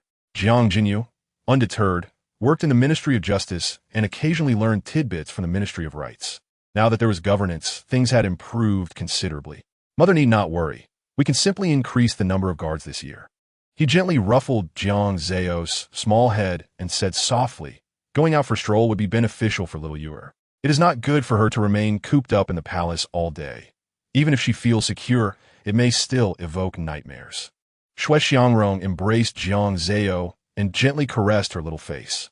The soft touch made Jiang Zao lean in, giving her mother's hand a peck, which melted her heart. She understood Jiang Jinyu's intentions. He was merely indicating that her anxiety was excessive and that no harm had befallen them, yet she remained alarmed. After a while, Shui Xiangrong lowered her gaze and softly inquired of Jiang Zao, her gentle demeanor now stripped of the regal air of a palace mistress. Only a mother's tender heart remained. I want to go, Jiang Zao finally uttered, her voice barely above a whisper. I truly wish to go, dear mother. Please let me. Seeing Jiang Zao blink her large, expressive eyes, Shui Xiangrong nearly relented. Just as she was about to agree, she caught sight of the lingering red mark on Jiang Zao's forehead. It was from when she had fallen into Jiang Jinyan's arms during a mishap. Although she had bumped against his chest and sustained no serious injury, the incident weighed heavily on Shui Xiangrong's heart. If little Yuer lacked the ability to protect herself, could she truly escape unscathed? No. Shui Xiangrong's breath quickened, and she clutched Jiang Zao tightly. The palace guards and attendants were not few in number, yet they had still failed to ensure her safety. Even if her two sons were skilled in martial arts, they were still bound by the teachings of the palace. This matter should not be discussed further. Little Yuer, be a good child and rest with mother. Jiang Zao remained lost in thought as she was enveloped in her mother's embrace. The little one kicked her legs and playfully tugged at her mother's clothing, attempting to shove it into her mouth, only to spit it out in frustration. Jiang Zao whimpered softly in her mother's arms, evoking sympathy from her two brothers. Jiang Jinyu and Jiang Jinyan exchanged glances, their brotherly bond allowing them to understand each other's unspoken intent. 3 days later, at the hour of the evening meal, Shui Xiangrong personally held the soup, feeding Jiang Zao spoonful by spoonful. Be good, my little Yuer. If you eat your fill, mother will play with you and make gold paper cuttings. The delicate little one had spent the entire day lost in thought, neglecting both tea and meals. Gazing dreamily outside the hall, Shui Xiangrong sighed inwardly. It was rare for her little Yuer to be so enamored with something. Fulfilling her wish should have been the priority. Yet, the danger was too great. Be good, Yuer. Mother will cut a little rabbit for you later. Shui Xiangrong delicately wiped the soup from Jiang Zao's mouth with her handkerchief. However, she could still hear the soft, sticky voice repeating, gold paper lantern, baby rabbit, gold paper lantern. With a sigh, she summoned Shiyu to prepare a basin of water and make 2 lanterns. Noble servant, please convey my respects to Her Majesty. Her unfinished sentence was abruptly interrupted by the sharp voice of Gong Li, drawing everyone's attention. Gong Li, Shui Xiangrong said. her lips curving slightly as she regarded him with calmness. "But does His Majesty have an order?" Hearing this, Gong Li smiled broadly, his back slightly hunched. "Yes, Your Majesty. His Majesty requests that you accompany him to the Yangxin Palace tonight." His smile was laden with flattery. Such behavior was reserved for favored concubines. It seemed Jiang Huaijing must have given additional instructions. Shui Xiangrong rewarded him generously, then lifted Jiang Zao and placed her on her special little bed. "Be good, you are. Remember to listen to Aunt Shiyu in the palace." The little one blinked her big eyes, looking at Shui Xiangrong as if she understood, and obediently nodded. Watching Jiang Zao turn away with a hint of loneliness, Shui Xiangrong felt a pang of sympathy. Yet, she could not avoid her duty. But as soon as Shui Xiangrong departed, the sound of Shiyu's greetings filled the palace. "Your Highness, Second Highness." In the next moment, Jiang Zao felt herself being lifted. Before she could clearly see her elder brother and second brother's faces, her view shifted abruptly. Just as they were about to leave, Shiyu's panicked voice called from behind. "Your Highness." Chapter 54. The Lantern Festival. Jiang Jinyu held the little one tightly as they walked towards the palace gates with Jiang Jingxian. The sudden call halted their steps. "What is it?" Shiyu hesitated, but spoke up. "The Queen Mother instructed me to take good care of the princess. So please, Your Highnesses, do not make things difficult for me." In front of her stood the two imperial princes. Yet the Queen Mother was her true superior. And how could she not perceive that today? The princess was preoccupied with wanting to see the lanterns. And how could she not know that the two princes intended to fulfill the princess's dream while the Queen Mother was absent? Jiang Jinyu smiled gently, refusing to release Jiang Zao from his embrace. With that, he turned and walked away.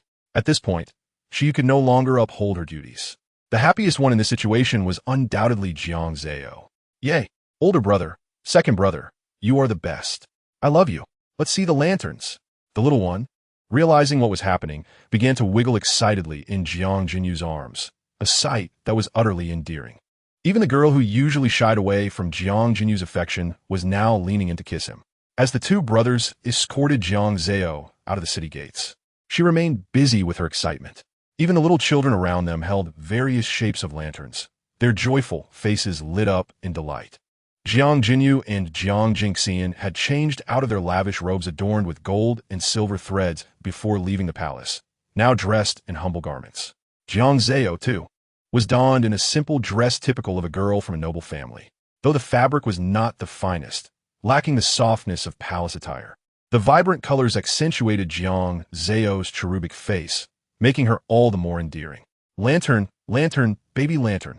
So lovely, I love it." Jiang Jinyu securely held Jiang Zao, who could not contain her excitement, and planted a couple of kisses on his face. This made Jiang Jingxian envious. "Does my dear sister only love elder brother? Am I not liked at all?"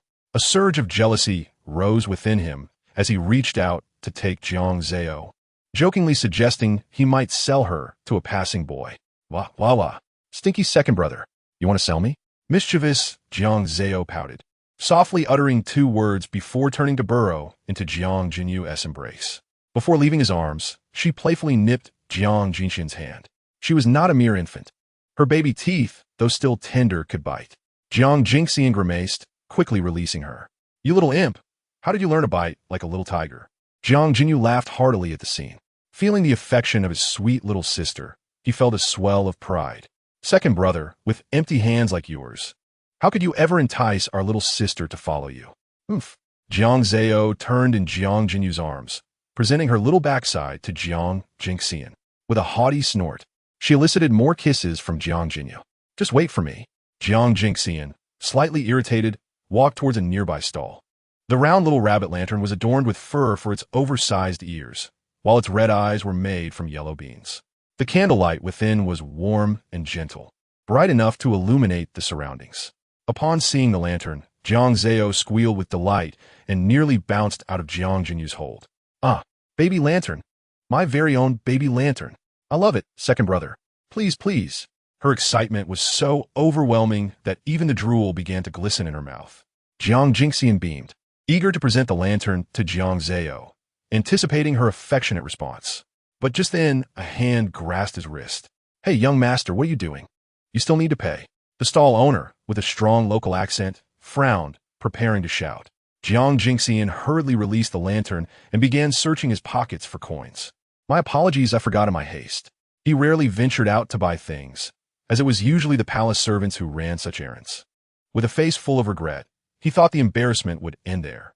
However, to his surprise, after rummaging through his pockets, he found nothing. The only item he had was a piece of purple jade, crafted by Shui Xiangrong when he was 6. He had hoped to negotiate with the stall owner to trade it for the lantern. Seeing his little sister's eagerness for the lantern, he knew that if he didn't acquire it, she would be heartbroken. No credit for small businesses. The stall owner was not easy to deal with, his face full of disdain. Noticing Jiang Jingxian could not produce any silver, he waved him away. If you can't afford it, leave. Don't disturb my business. Jiang Jingxian's expression turned pale, and then he heard the soft voice again. Oh dear, second brother, do you have any money? Can't buy the baby lantern? Shall we let elder brother buy it instead? Upon hearing this, Jiang Jingxian made up his mind, thinking he could always return tomorrow to redeem his jade. He picked up the lantern again. Just as he was about to place the jade on the table, a gentle hand stopped him. How much for the lantern? The voice was as soothing as a lake, instantly putting him at ease. 3 copper coins will suffice. With the transaction confirmed, the stall owner's face brightened with a smile, especially as he saw the woman produce the coins. No need for change. After speaking, she picked up another lantern and walked in the opposite direction. Her graceful silhouette was concealed beneath her green skirt, her profile delicate and fair. Even her slender fingers seemed to stir something in his heart. Oh dear, second brother is smitten. Chapter 55. Love at First Sight. Jiang Jingxian's face flushed, and he nearly crushed the rabbit lantern in his grasp. What on earth was this young lady thinking? Furthermore, what about his elder brother? Why does he appear so ambiguous? The 2 individuals, one large and one small, stood in place, both raising their eyebrows at him in unison. Little Yuer held your small lantern. Jiang Jingxian feigned ignorance of their gazes, cradling Jiang Zao and handing the lantern to her. Second brother, it's rare for spring feelings to blossom. Are you not going to pursue? Jiang Jinyu, having clearly noticed the blush on his face, teased him deliberately. Even little Jiang Zao in his arms raised her short and stubby brows, smiling at him. The lantern in her small paws swayed gently, reflecting her soft and tender little face. Oh dear, baby is about to have a second sister-in-law. Baby is about to have a little nephew. Second brother, go after your second sister-in-law. Unable to contain himself, Jiang Jingxian reached out and pinched Jiang Zao's small nose. You little girl, do not learn such mischief from your elder brother. They were in the royal family, and marriage was predestined.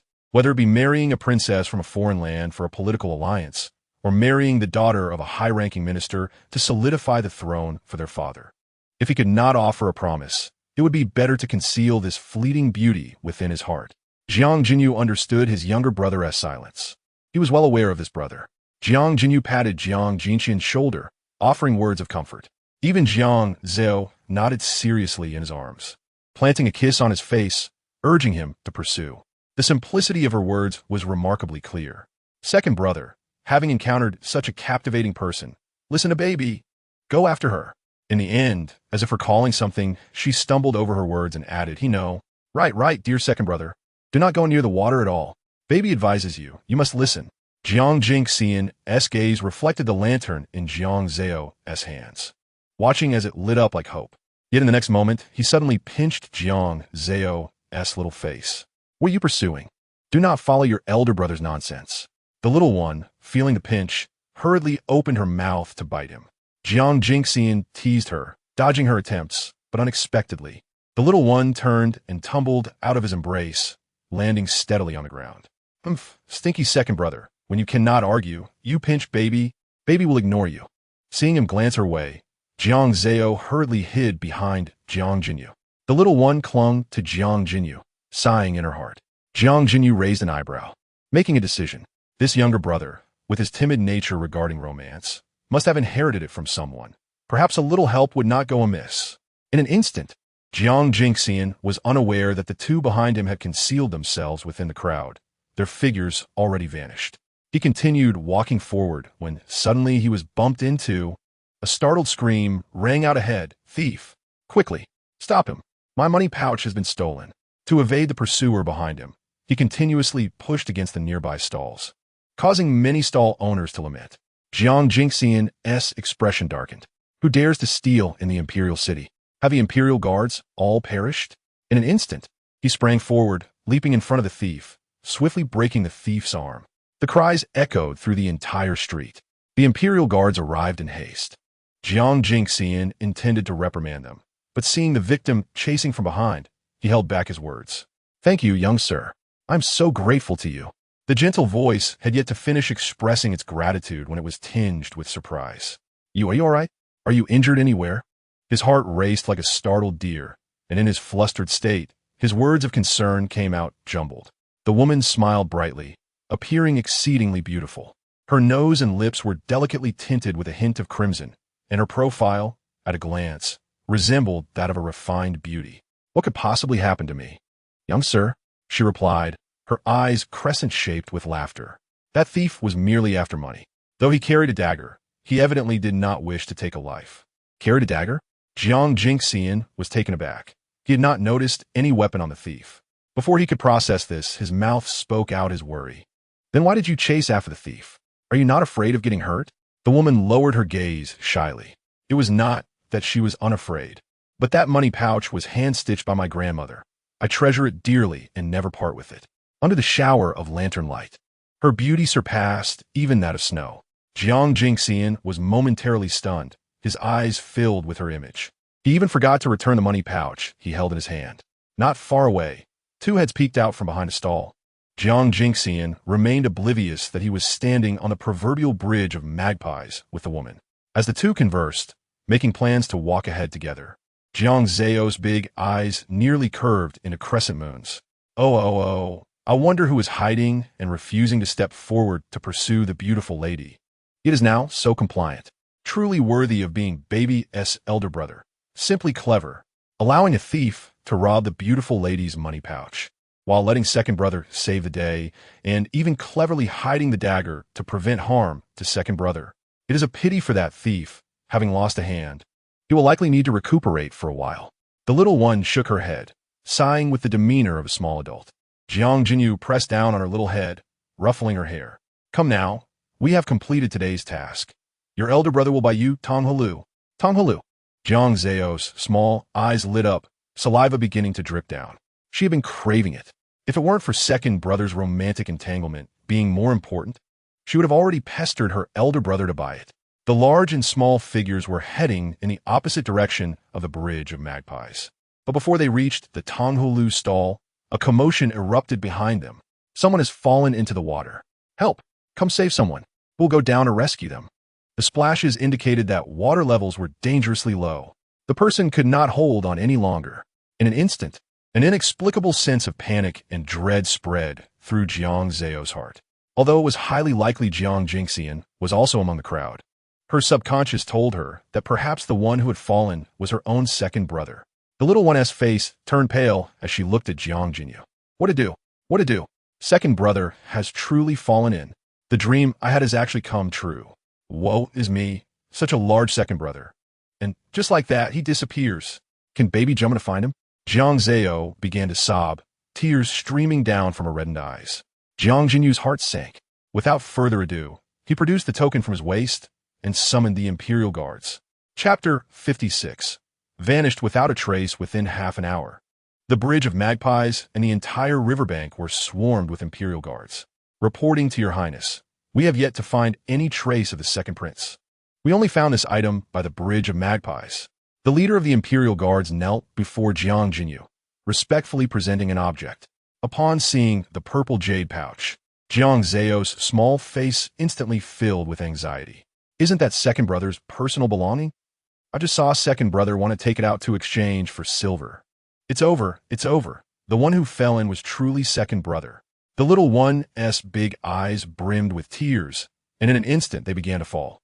Earlier, the leader of the Imperial Guards had divided his men into two groups, one seeking Jiang Dynasty and the other searching the lake. Now that they had found no one in the lake, naturally, those searching for him had also yielded no results. Within 100 miles, there were guards stationed to ensure the safety of the citizens. Jiang Jinyu saw his little sister in such a distressed state and felt a pang of heartache. All right, Lily Ware, do not cry. Your elder brother will surely find second brother.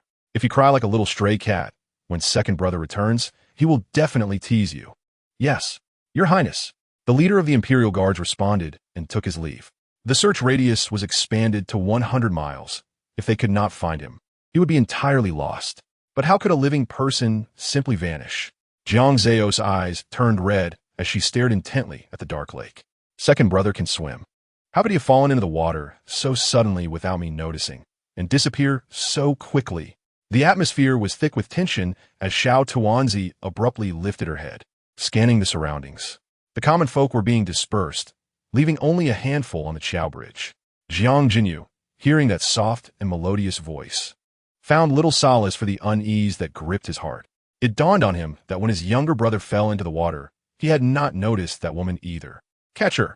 Xiao Tuanzi's small, delicate hands clutched Jiang Jinyu's leg, her tear-filled eyes reflecting a deep sense of concern for her second brother.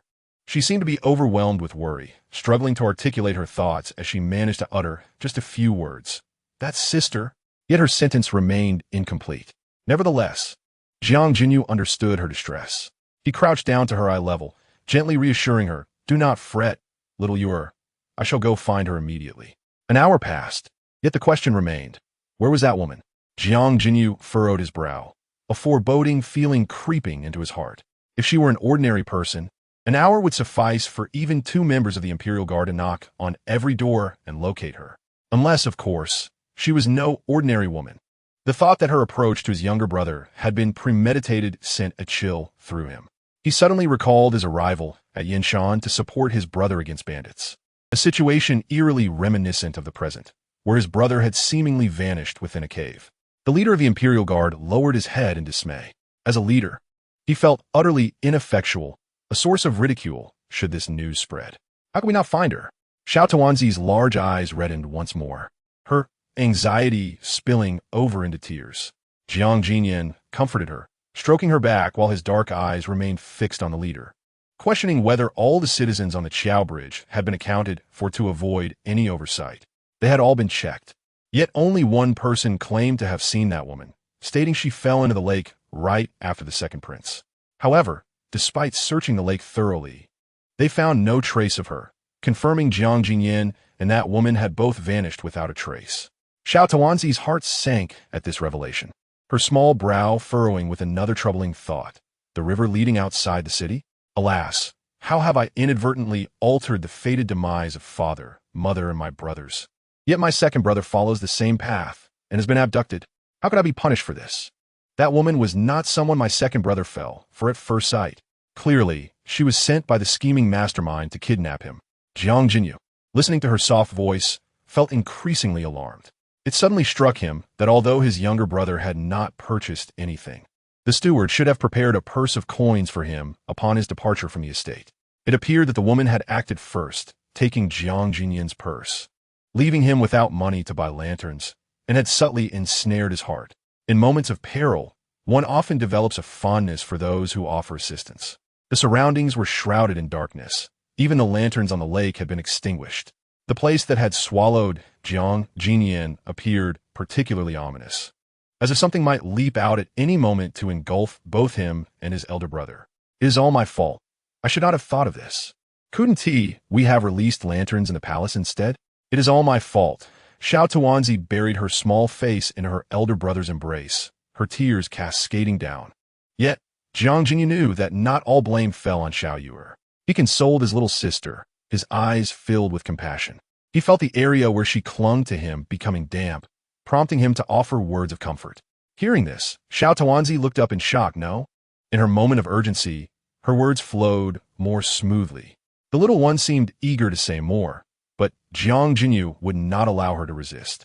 He pressed her head against his chest and quickened his pace. Moments later, they arrived at Fengqi Palace. Shui Xiangrong and Jiang Huaijing hurriedly rushed from Yangxin Hall upon hearing the news. They found Jiang Jinyu and Xiao Tuanzi already resting, having donned outer robes over their inner garments, seated in the main position of Fengqi Palace.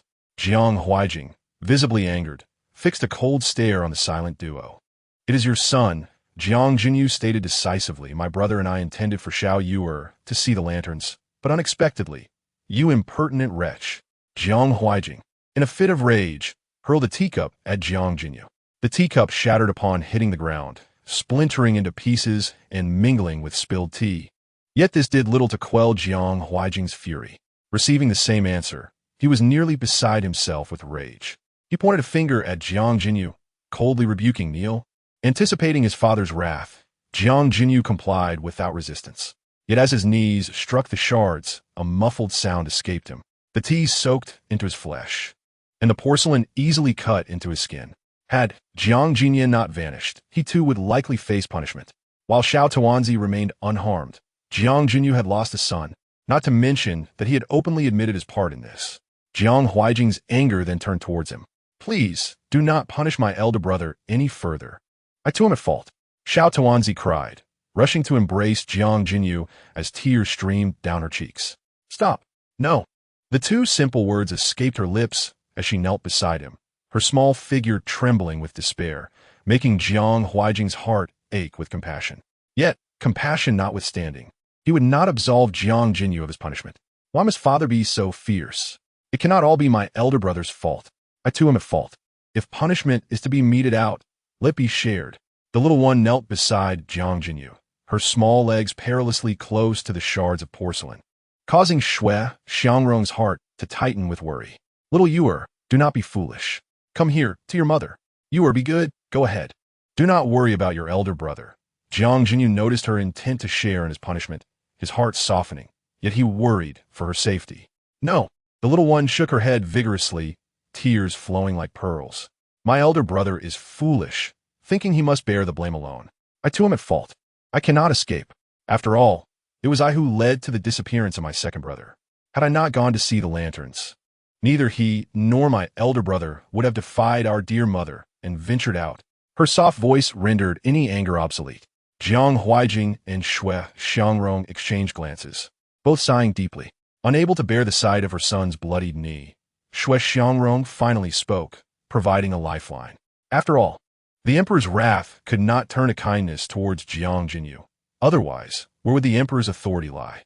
Jiang Huaijing's anger dissipated, especially upon seeing Xiao Tuanzi's pitiful demeanor.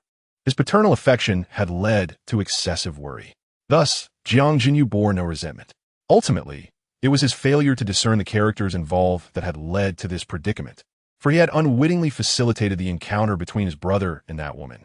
Jiang Tuanzi, witnessing that only her elder brother faced punishment, hurriedly extended her small hand, as if to remind Jiang Huaijing not to forget her.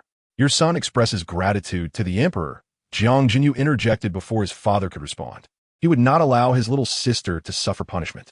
Yet unexpectedly, Xiao Tuanzi was adamant. Seeing Jiang Huaijing lift the teacup, intending to conclude the matter, she became frantic. What about me? Why am I not punished? I want to be included. It cannot be only my elder brother. Her soft voice was impossible to ignore, and the little one was frantic, pointing at herself. Me. Jiang Huaijing found himself at a loss, and as he opened his mouth again, Jiang Jinyu interrupted. Where shall I begin to search tomorrow? Please, father, guide me. Such trivial matters were hardly what Jiang Huaijing needed to consider. Jiang Jinyu has undoubtedly mastered these matters as he has grown. However, to prevent Jiang Zao from being punished, he has repeatedly interrupted Jiang Huaijing. Alas, why does my elder brother have so many matters today? Do not hinder my dear one from receiving punishment. Jiang Zao seemed to sense something amiss with Jiang Jinyu and directly positioned herself in front of him, employing the same tactic again. Hearing her elder brother about to speak again, the little one promptly extended her tiny paw and covered Jiang Jinyu's mouth. She exerted such force that even Jiang Jinyu's mouth became distorted. This scene amused both Xue Xiangrong and Jiang Huaijing, who stifled their laughter. Thus, it was decided that Xiao Yuer would be punished to sweep the imperial garden and would have to eat vegetarian dishes for 3 consecutive days, without any milk or meat. Ultimately, Xue Xiangrong took charge and imposed a punishment on the little one that was neither too harsh nor too lenient. For a mere 3-year-old child, it was quite sufficient. No milk porridge, no meat porridge, only little potatoes? Woe is me, the baby is so pitiful. Jiang Zao's small mouth immediately pouted, but upon realizing that her actions had caused her second brother to be punished, she managed to hold back her tears. The following morning, before Xue Xiangrong had the chance to wake Jiang Zao, the little one sat up on her own. Yuer is awake. Xue Xiangrong approached with a bowl of milk porridge for Jiang Zao. Despite her previous harsh words, she still indulged her precious daughter. However, Upon seeing the porridge, Jiang Zao felt tempted, but did not open her mouth to accept the spoon from Shui Xiangrong. What was wrong with you, Where? Shui Xiangrong's heart tightened. Could it be that she was unwell? But in the next instant, Jiang Zao rolled off the bed, stammering as she pointed to herself. Punishment. Baby must keep her promise. If punished, then so be it. Baby must endure. No milk porridge for at least 3 days. Baby must supervise herself during the punishment. Dear mother, do not tempt baby. Finally, the little one wiggled her little bottom as she got off the bed, had Shiyu change her clothes, and consumed vegetable porridge before stepping out of Fengqi Palace. She did not forget to ask Shiyu to bring along the little broom that Jiang Jinyan had gifted her under the pretext of learning to work.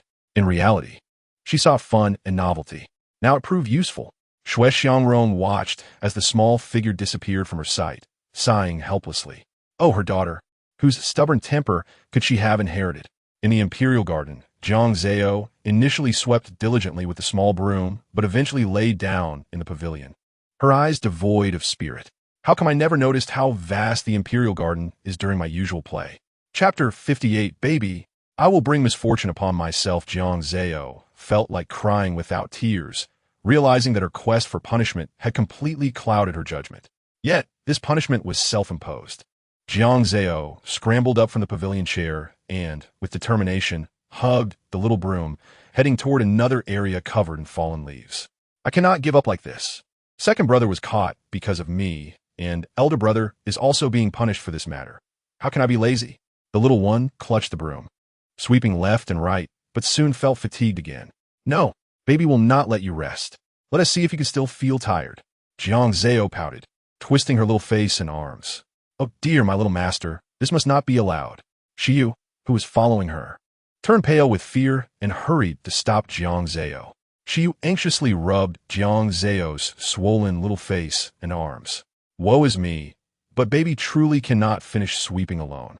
Tears blurred Jiang Zao's big eyes, and large droplets fell, causing Shiyu to fumble to wipe them away. Through her blurred vision, Jiang Zao noticed a steward in the imperial garden who was cleaning. The little one looked around, seeing that only Shiyu was keeping an eye on her, preventing her from slacking off. Those big eyes rolled around, and suddenly she had an idea. Hungry, Jiang Zao pouted, gazing at Shiyu with pitiful, tear-filled eyes. Woe is me. Shiyu auntie, I truly need someone to help me. I can only allow Shiyu auntie to go for now. Shiyu was momentarily stunned, but then realized that the vegetable porridge was indeed not filling compared to the usual meat and potato dishes. How could the princess, still growing, endure such deprivation? However, the little one stepped back, avoiding Shiyu's hand, insisting on staying to sweep while sending Shiyu to fetch the porridge. Baby must keep her promise even when punished. Shiyu auntie, please leave for just a moment. With no other choice, Shiyu glanced around, noting that there were palace maids and stewards nearby, and could only nod in agreement. Once Shiyu's figure vanished, the little one hurried over to the steward. Sweep, follow me. Jiang Zao pointed to the broom the steward was holding and then to the ground. However, upon seeing the steward's face, Jiang Zao paused. The steward was also a sly one.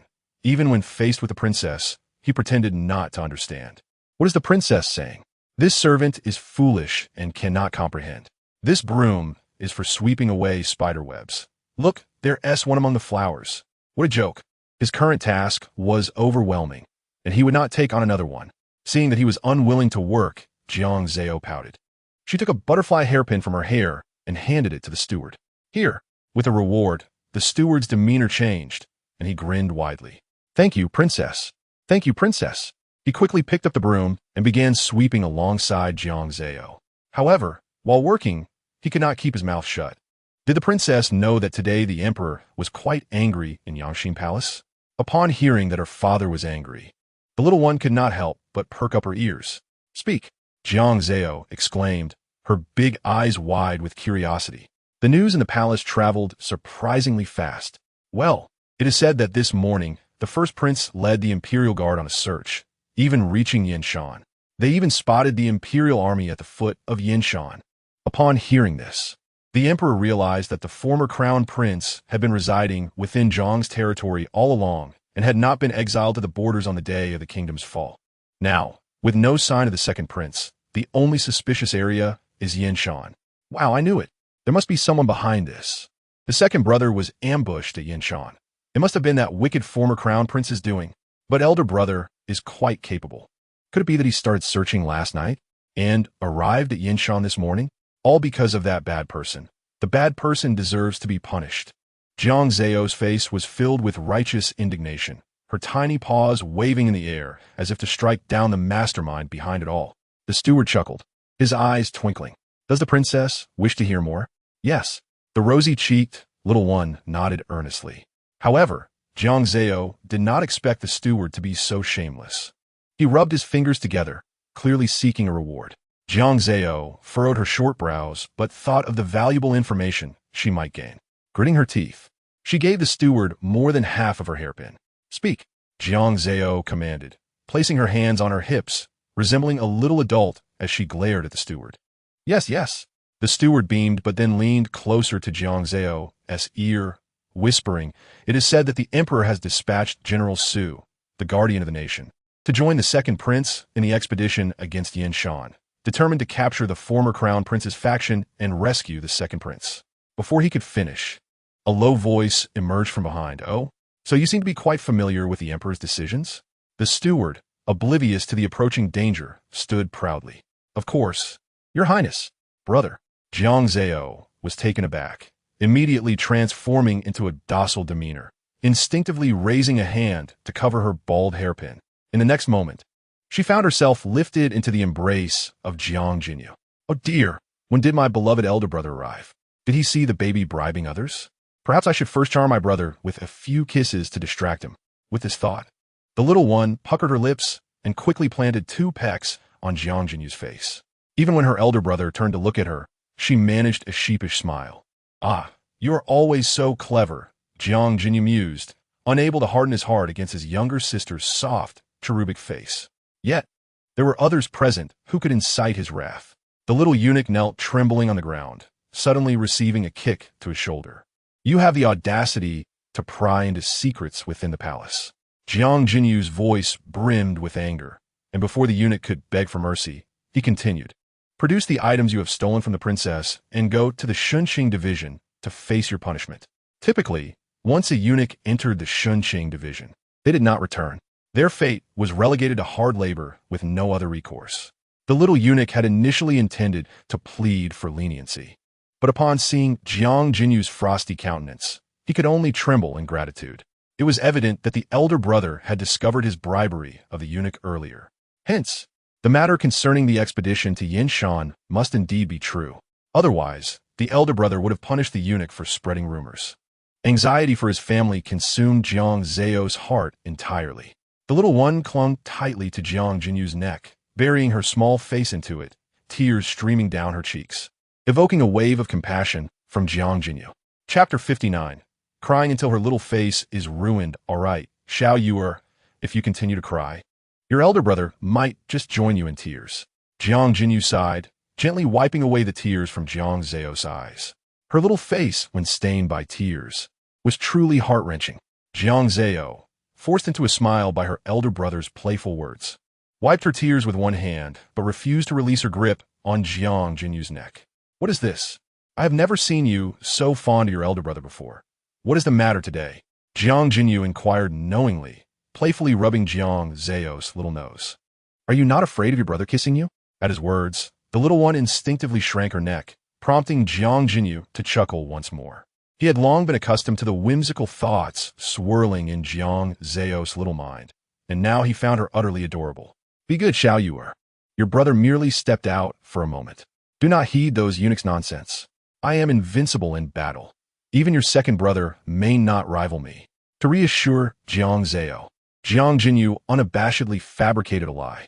Upon hearing this, Jiang Zao felt somewhat comforted, yet she still refused to relinquish her hold around his neck. No one currently cared whether this little girl was indeed facing punishment. As soon as they stepped into the inner hall, they heard Jiang Huaijing's roar of fury. Can't you think of a way to find him? Are the taxes of the entire populace wasted? The siblings exchanged glances, contemplating their next move, when they saw Li Gonggong hurriedly exiting with a pile of memorials, dropping several as he passed Jiang Jinyu. Li Gonggong, why are you in such a fluster? Jiang Jinyu called out. Li Gonggong looked up upon hearing the voice, sighed deeply, and with a furrowed brow, said, "Your Highness, His Majesty is quite enraged. Perhaps it would be wise to wait before visiting him."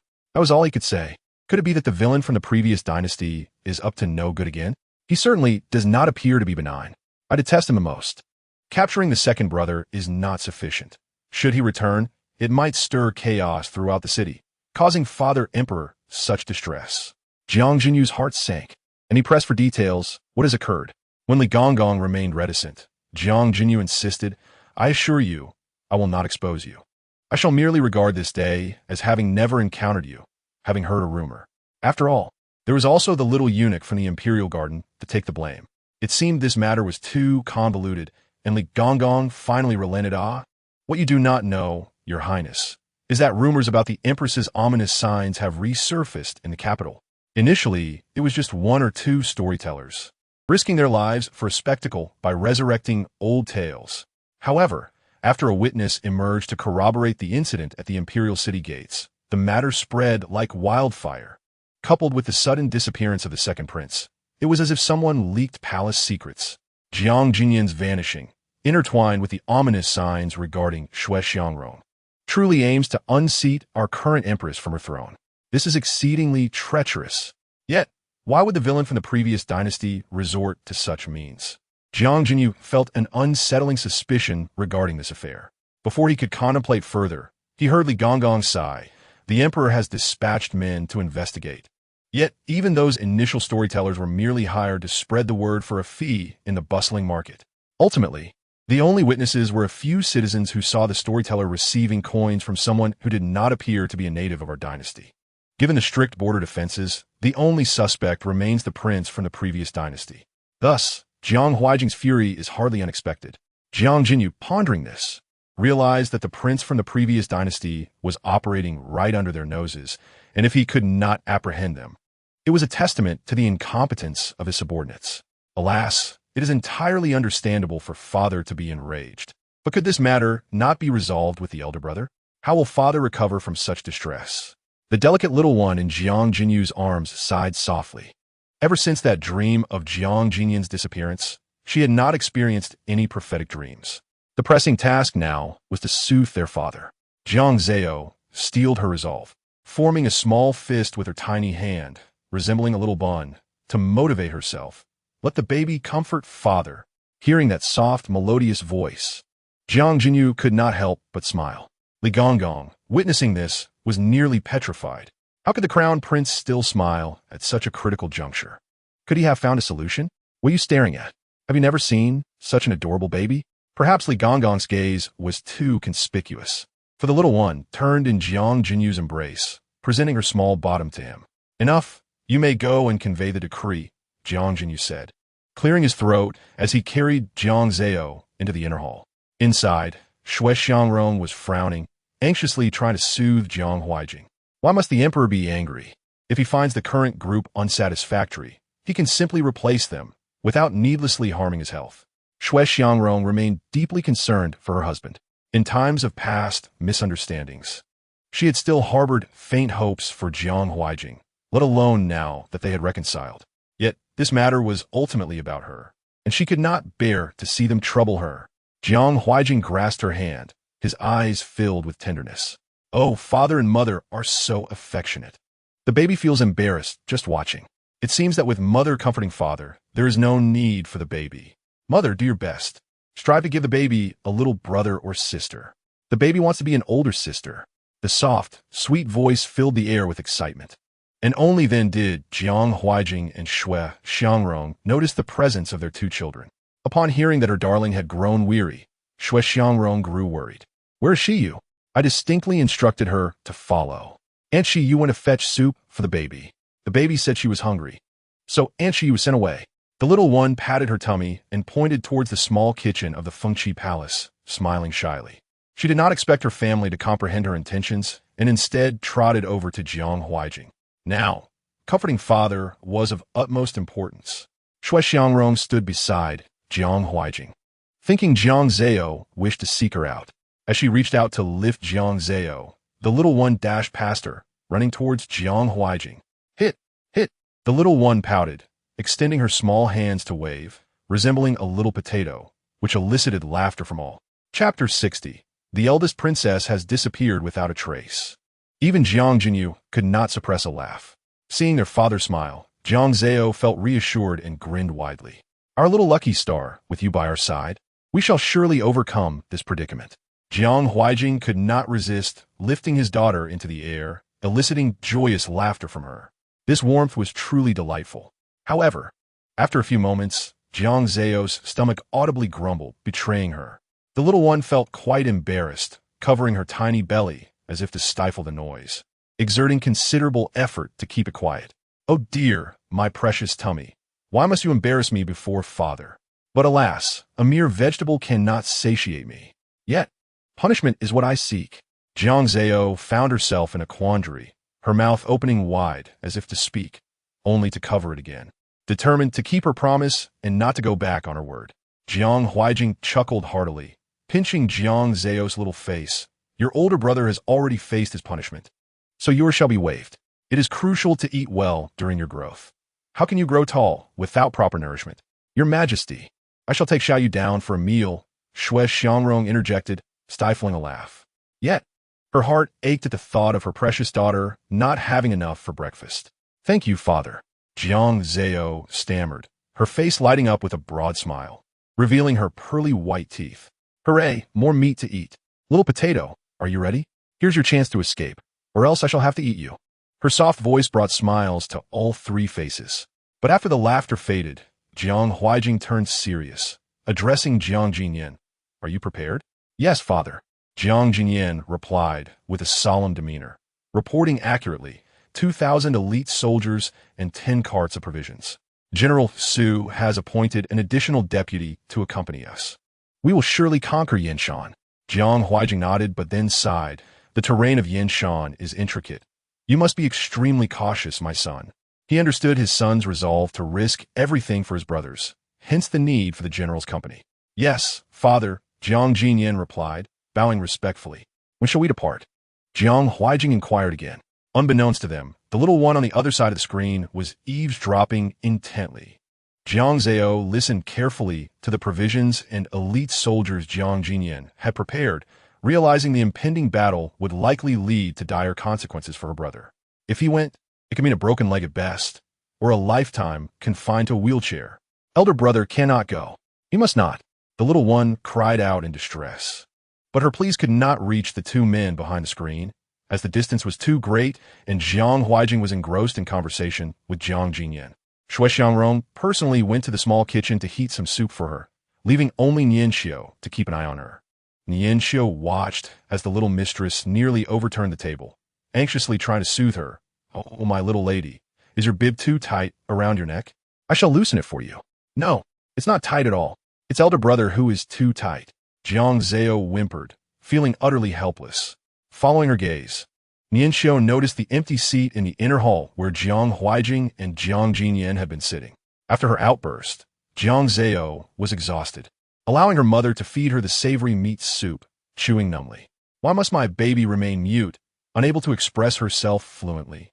It is truly a torment. Shui Xiangrong lamented, her heart aching for her daughter, adding fragrant potato chunks to the soup. That night, Jiang Zao awoke on her little bed, her big eyes darting around. Noticing Nianxiu had seemingly fallen asleep outside. Quietly, she climbed down from her bed. After Shui Xiangrong and Jiang Huaijing reconciled, Jiang Zao had to rest alone. Today, Jiang Huaijing was in a foul mood, which provided Jiang Zao the opportunity she needed. The little one carefully dressed herself and quietly slipped out the small door of Fengqi Palace. Since I cannot dissuade elder brother, I shall follow him. Perhaps I can have a couple of prophetic dreams and warn him. I'll protect him as he embarks on his journey. Jiang Zao clenched her tiny fists and ran off. However, upon exiting Fengqi Palace, she was momentarily stunned. Her short stature prevented her from seeing the path ahead, even though she memorized every palace in the compound. She could not find the eastern gate of the imperial city in the dark. What if elder brother left at any moment? Just as she was in a panic, she collided with something, falling hard to the ground. Pouting her lips, she could not contain the pain and let out a soft whimper. This startled the one who bumped into her. What was that? The voice was sharp yet somewhat familiar. Jiang Zao skillfully retrieved the fire stick she had secretly hidden from Fengqi Palace. Oh, a familiar face. Before her stood the little eunuch who had long been imprisoned in Shunqing Sea. Your Highness. The little eunuch immediately knelt upon seeing her. Please do not report me. Your Highness. I merely overheard Shunqing Sea counting the dead servants, preparing to leave them for the Yinshan operation. I took advantage of the chaos to escape. I truly cannot endure Shunqing Sea any longer. After exiting the palace, I vow never to return to the capital. I hope your Highness can pretend you did not see me. Observing the trembling little eunuch, Jiang Zao's big eyes twinkled as she pointed to herself. Eastern Gate. The little eunuch seemed to understand. You wish to go to the Eastern Gate? That place is dangerous. They are likely preparing to attack Yinshan. Should I go or not? Jiang Zao did not care about the consequences. She pouted and pretended to shout, causing the little eunuch to immediately cower.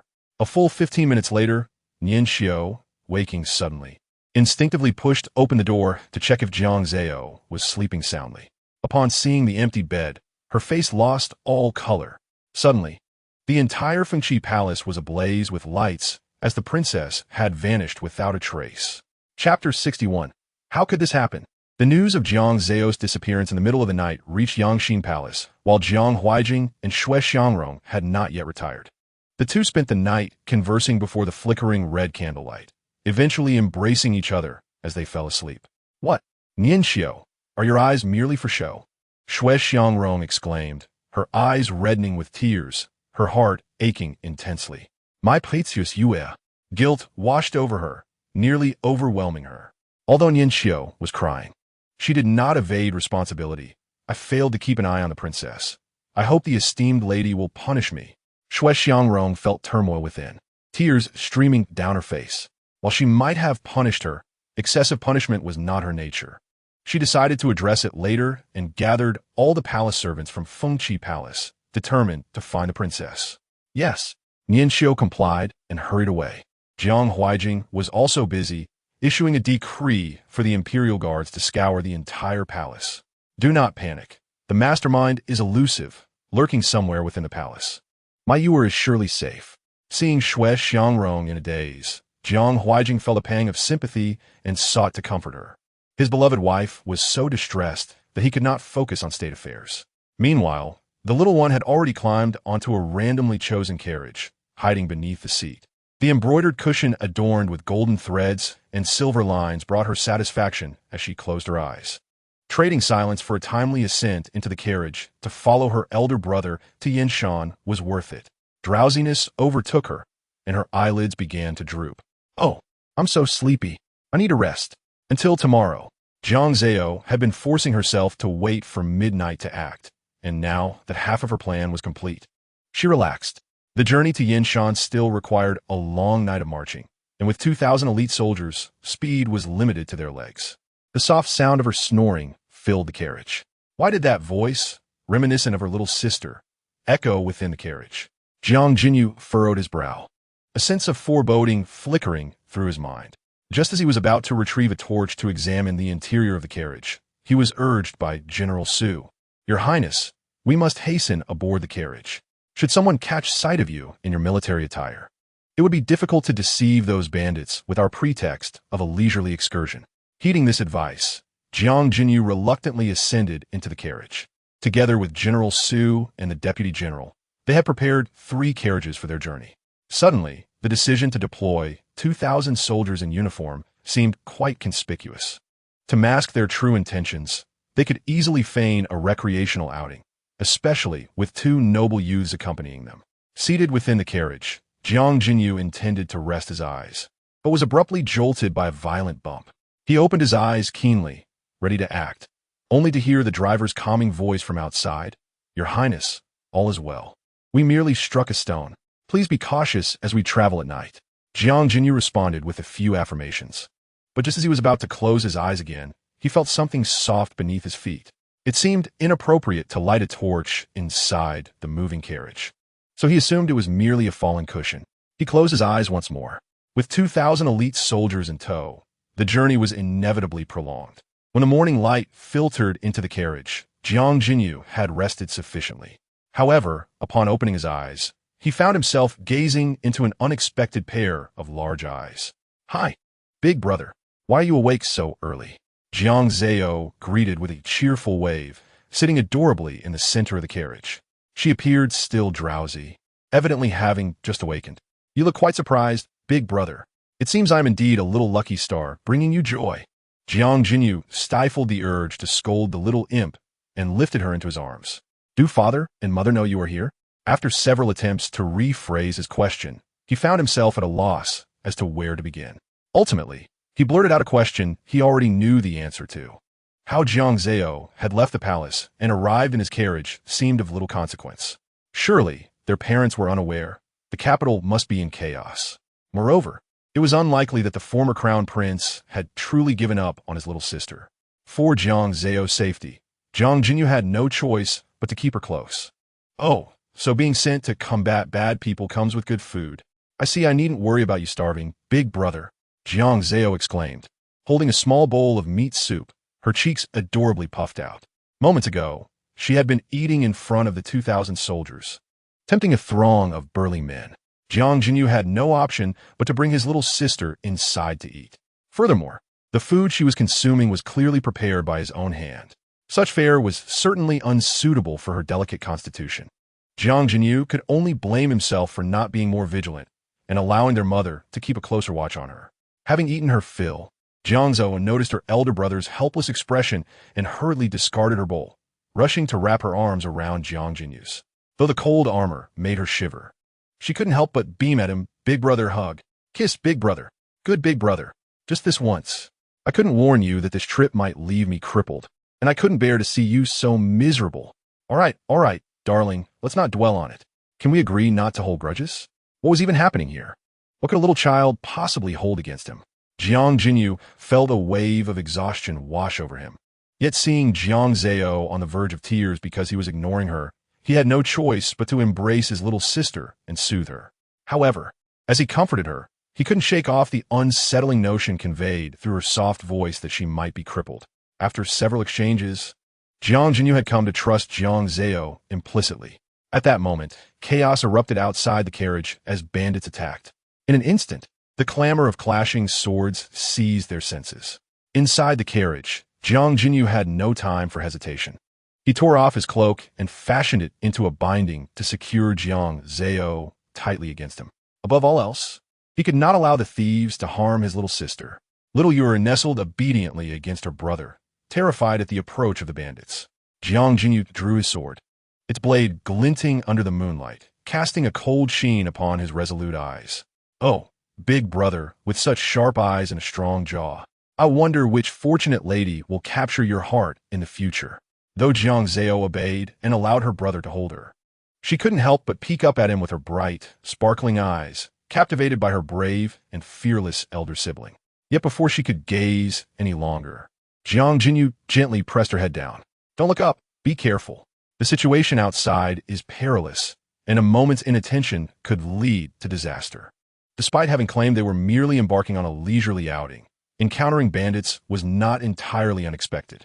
He had brought with him 2,000 elite soldiers. If they were merely common thieves, they would likely have been dealt with before the ruckus even began. However, the commotion outside showed no signs of abating. In fact, it seemed to escalate. Clearly, the adversaries had undergone training, each one a formidable opponent, not to be trifled with. Jiang Jinyu's dark eyes grew cold as he crouched in the center of the carriage, waiting for the tide of battle to turn. The elite soldiers were led by General Su to mount a counterattack. His greatest concern was for his little sister's safety. Otherwise, he would have rushed out to confront the enemy. Time passed, and the tumult gradually receded from the carriage. It seemed General Su was deliberately leading the conflict away from them, sparing Jiang Jinyu from distraction. "Your Highness," the carriage curtain was suddenly lifted, revealing a bloodied commander. "Ah, I'm scared, baby is frightened." Jiang Zao peered out, but quickly covered her bright eyes, trembling. She was quite resilient. In the future, she should refrain from calling for her brother in her nightmares.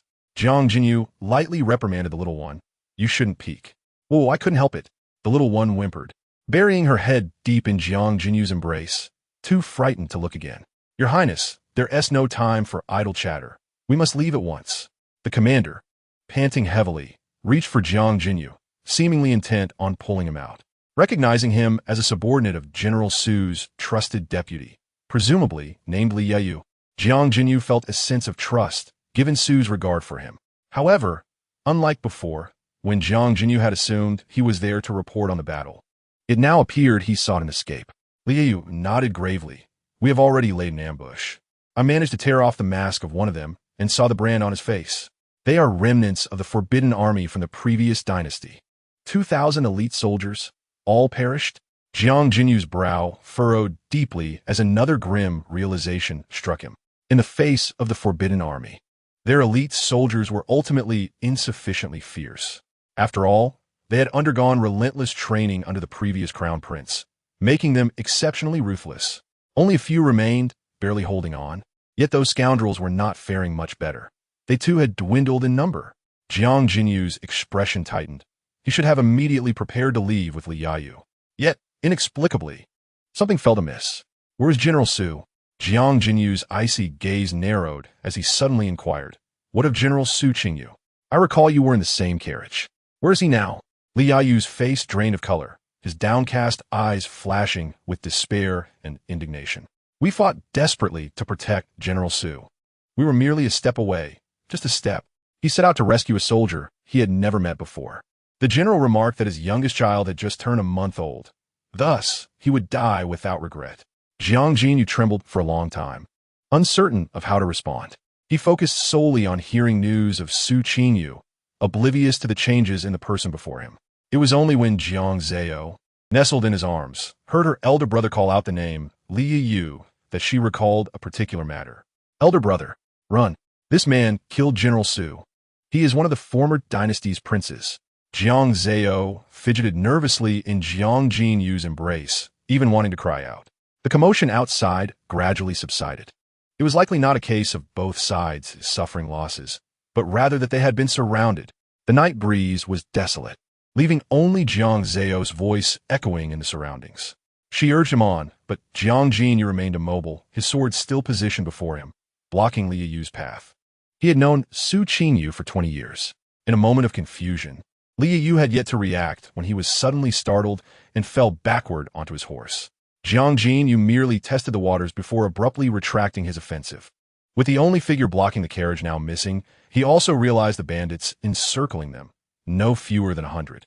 Li Yu had come to find him, to take him away, but he also sought his life. No, there was also an unexpected bonus. Jiang Zao. All three royal bloodlines of Jiang Chao had fallen into their hands, and the downfall of Jiang Chao was imminent. When did you realize? Li Yayuros, brushing off the dirt from his body, his gaze towards Jiang Jin irradiating coldness. Since you mentioned that Su Qingyu lost his life trying to save someone. Jiang Jinyu's eyes remained fixed on Li Yu, his grip on the sword tightening.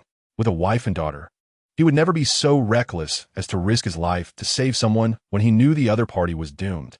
Chapter 63. It can't be over, can it? The moment Li Yu's voice faded, countless spears came hurtling toward them. Jiang Zao curled up in Jiang Jinyu's embrace like a little potato, afraid to move. Oh, elder brother, if you can capture this former dynasty prince in the future, when you visit the baby's little grave, remember to bring some potatoes.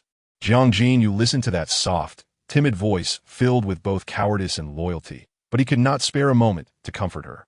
The wooden structure clashed with sharp weapons, and the once intact carriage transformed into a porcupine. A long sword was too easily caught between the wooden slats when used against a carriage. The long spears wielded by the soldiers were far more suitable. Just before he and the little one could be pierced, the young man in red armor leaped up, using his sword to sever several spearheads. In the next instant, he gathered his internal energy and aimed to break through the top of the carriage, leaping out. But at that moment, Li Yu also charged at him with his sword. Jiang Jinyu kicked to thwart his attack, but inevitably, he too fell beneath the carriage. Suddenly, a loud crash echoed as the carriage flipped over, as if it had been violently kicked. What happened? Fighting with the baby is dangerous enough. Why is it rolling too? The baby feels so dizzy. Jiang Zao only sensed a tumultuous jolt in Jiang Jinyu's arms, her vision turning black as she lost sight of everything. Yet she always felt that she was still being protected by Jiang Jinyu, never abandoned. Who kicked the carriage? stepped forward to face the consequences. On the bank, Li Yu looked coldly at the Imperial guards, fury burning in his eyes. These fools. That kick sent the carriage careening into the rushing river. Such easy hostages, and now they had escaped. Who could remain calm? Yes, it was me. From the crowd, a figure trembled as he stepped forward, initially intending to catch them off guard. Look at my face. You've caused me trouble. Li Yu kicked him several times, then pointed at the wound on his face caused by the carriage as he berated him. With all your cleverness, you should have found a way to capture those two. After saying this, Li Yu, seemingly unsatisfied, kicked the man into the river, making him bear the consequences of his own mistakes. We'll chase from the bank, while you pursue through the water. Time passed, though it felt endless. Oh, elder brother can't be gone, can he? Please, dear elder brother, don't let anything happen. It's all the baby's fault for not reminding you in time. If only I'd cried louder, perhaps I could have warned you. The soft, sorrowful voice mingled with weeping reached Jiang Jinyu's ears as he struggled to open his eyes, but failed. All he felt were two chubby little hands pushing against him. Growing impatient, she began to cough. Oh, elder brother, please wake up quickly. I won't hide from your kisses anymore. All right, my little princess. Our Jiang Chao's young master is not so fragile. Stop crying for now. A low, familiar voice came through suddenly, cutting off her sobs. He looked up to meet a pair of tear-stained large eyes. Elder brother, Jiang Zao called out, her little mouth pouting, looking utterly pitiful. At that moment, her outer garments had been removed, leaving her in dry inner clothes.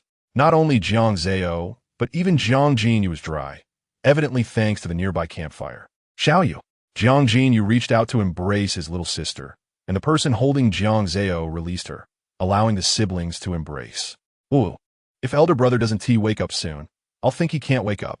The little one buried her entire face in Jiang Jinyu's neck.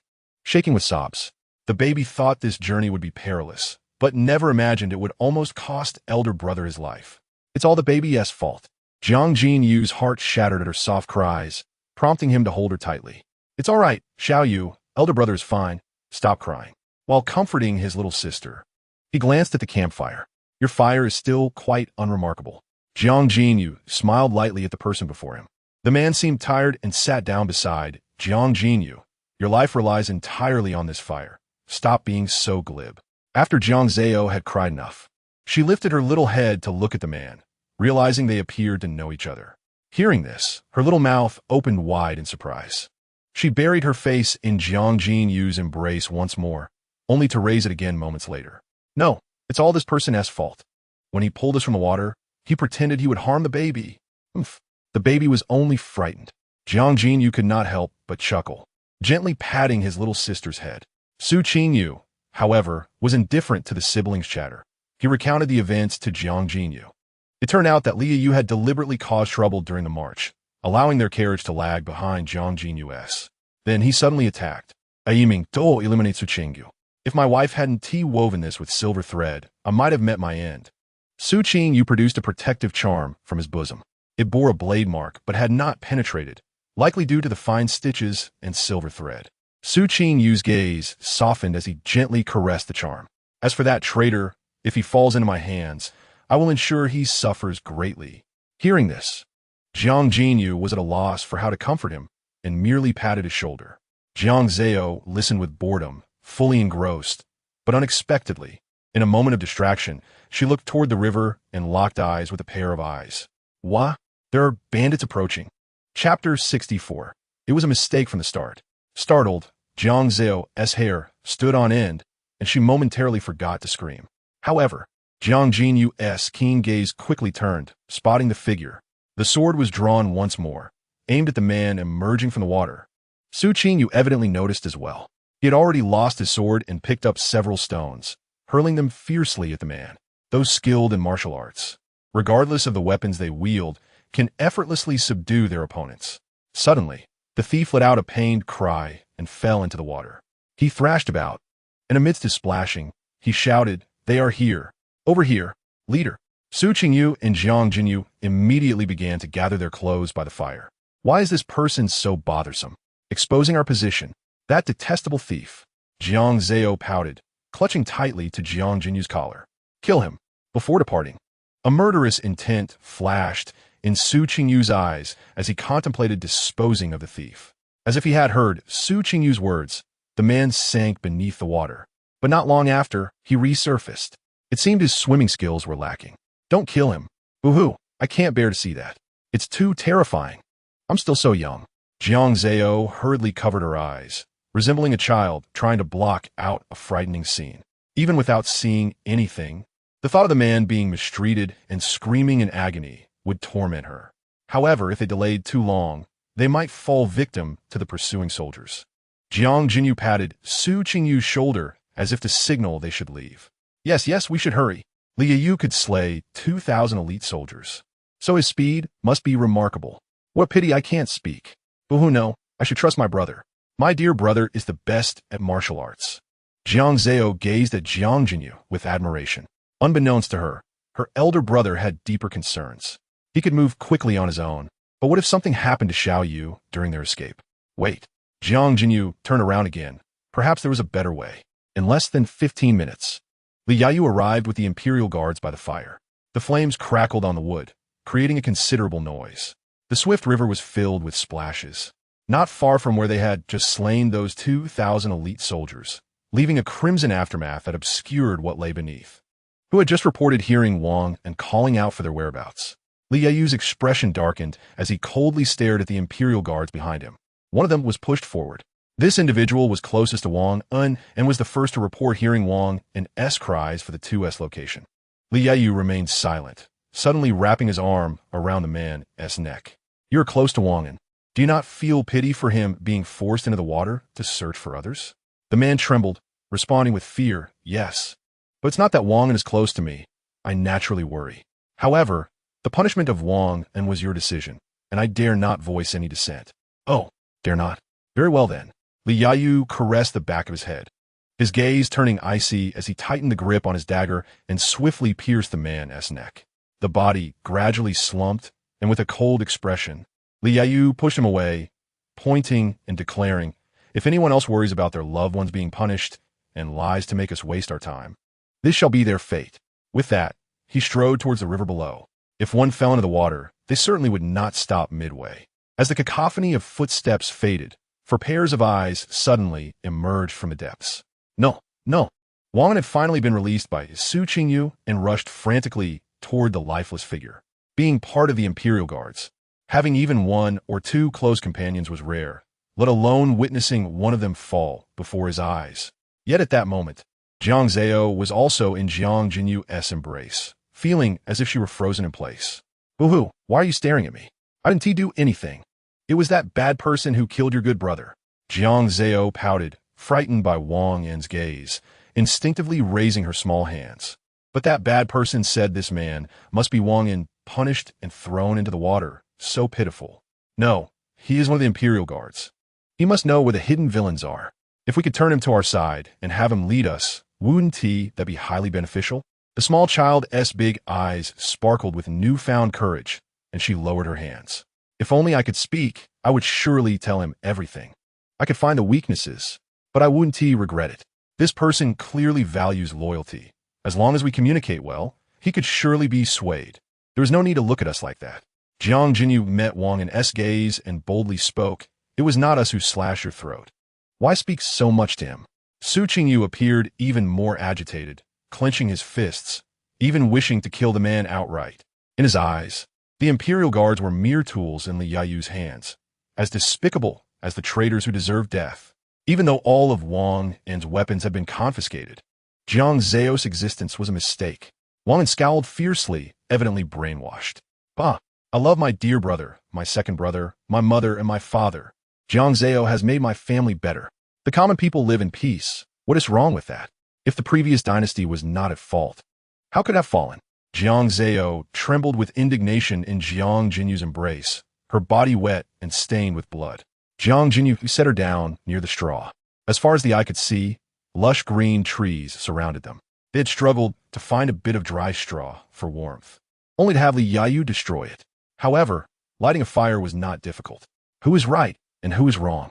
Who can truly discern? Jiang Jinyu continued his task, articulating what the small child wished to say. Just as you follow your master, who has now delegated power to Li Yu, The traitor who betrayed Jiang Zao may not hesitate to betray your master as well. After a pause, Jiang Jinyu added, moreover, how do you know that the previous dynasty, which was overthrown by the uprising of the common people, was destined to exist in this world? Wang An fell silent. Only the small child clapped her little hands on the side. Oh, my brother is the best. He is both scholarly and martial. He knows how to persuade people. It aligns perfectly with what I thought. He will definitely win them over. Chapter 65. The persuasion. Jiang Jinyu reached out to gently press down on Jiang Zao's head. He looked at Wang An and continued. Think carefully. Has being part of the Imperial Guards and following your current master granted you a single day of good fortune? Although Jiang Zao was strict with the soldiers, he was not devoid of humanity. By appealing to reason and emotion, comparisons can highlight pain. If I submit to Jiang Zao, will I not live the life of an ordinary citizen? Wang An, cradling the corpse, momentarily wore a dazed expression. Yes, Jiang Jinyu's affirmative words were resolute.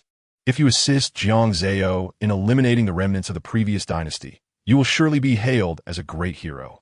As long as you do not set your sights on the royal family, any demands you make will be met. Oh, this person is still pitiful. I feel a bit of sympathy, but one must blame the scoundrel who organized the Imperial Guards. Jiang Zao, with tear-filled eyes, watched as Wang An carried the lifeless figure, searching for soft earth, seemingly intending to bury him there. Jiang Jinyu and Su Qingyu exchanged glances and followed suit. I envisioned a day when I could leave the Imperial Guards, bid farewell to my master, and live as an ordinary citizen. But now I realized that such hopes were ultimately unattainable. After all, the path of the Imperial Guards leads only to death. Wang An did not voice his thoughts, yet everyone could sense them. If I can assist you, will you truly keep your promise? Wang An turned and fixed his intense gaze on Jiang Jinyu. His sharp features and tightly pursed lips exuded an innate nobility that sent shivers down one's spine. Good. Wang An suddenly knelt before Jiang Jinyu, pledging his loyalty to the eldest prince. Hooray, I have a little brother now. The odious traitor surely did not anticipate that the elder brother of the little one was a master of persuasion, effortlessly swaying one of his underlings. However, their actions were indeed excessive. They callously took a life. After all, Jiang Zao's expression shifted from joy to fury, her petite face puffing up in indignation. This simply would not do. Su Qingyu immediately refused, stating that they shared a bond of life and death, and that he was the esteemed crown prince of Jiangchao, holding within his arms the sole long princess of the dynasty. How could he abandon them? The emperor would undoubtedly flay him alive on the spot. Moreover, the recently swayed underling had yet to pledge loyalty. Allowing them to be alone with Wang and would be akin to pushing them directly into a pit of fire. He still had not concluded his duties as a general and had aspirations for his future.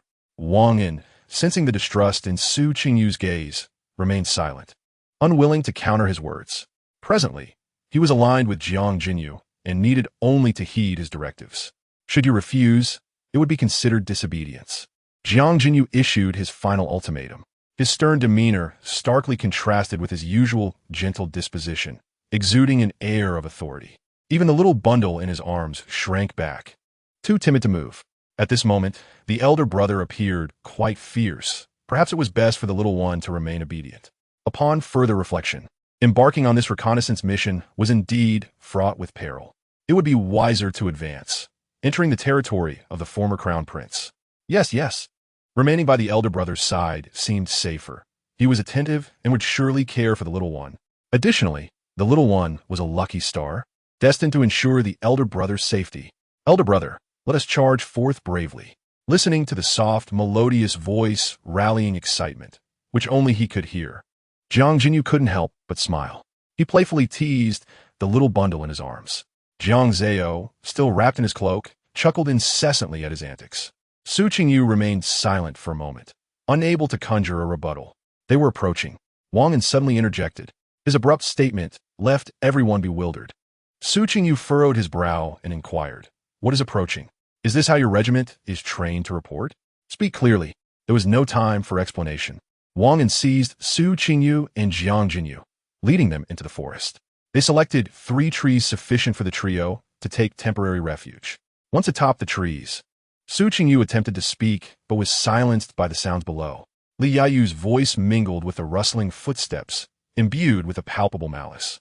The little one whispered, "Oh no, with so many people, will I be discovered? How terrifying! I must hide." Jiang Zao cautiously squirmed in her elder brother's embrace, fear gripping her small frame and causing her to tremble. If they were discovered now, there would be no escape. After all, the guards wielded gleaming weapons capable of piercing through flesh. Jiang Jinyu reassured the little bundle with one hand while gripping the tree trunk with the other to prevent a fall. They would not be discovered. Jiang Jinyu was confident of this.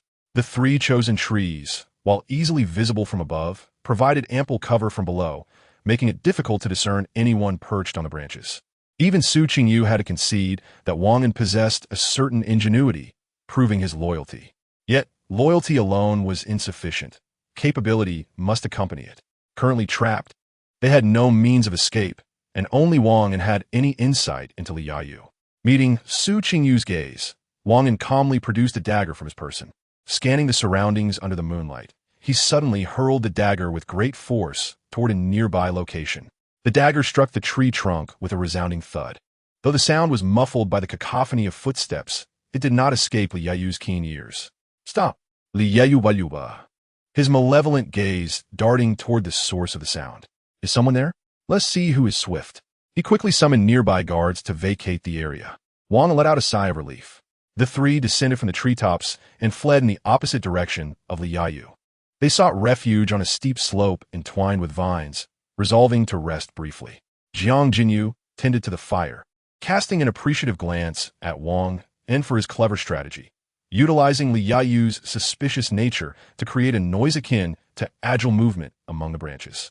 A man of both skill and cunning, he was a fine subordinate. Jiang Jinyu even felt a pang of reluctance at the thought of letting him go after all was said and done. Given this, "You must know where the former crown prince is situated in Yanshan?" Su Qingyu inquired.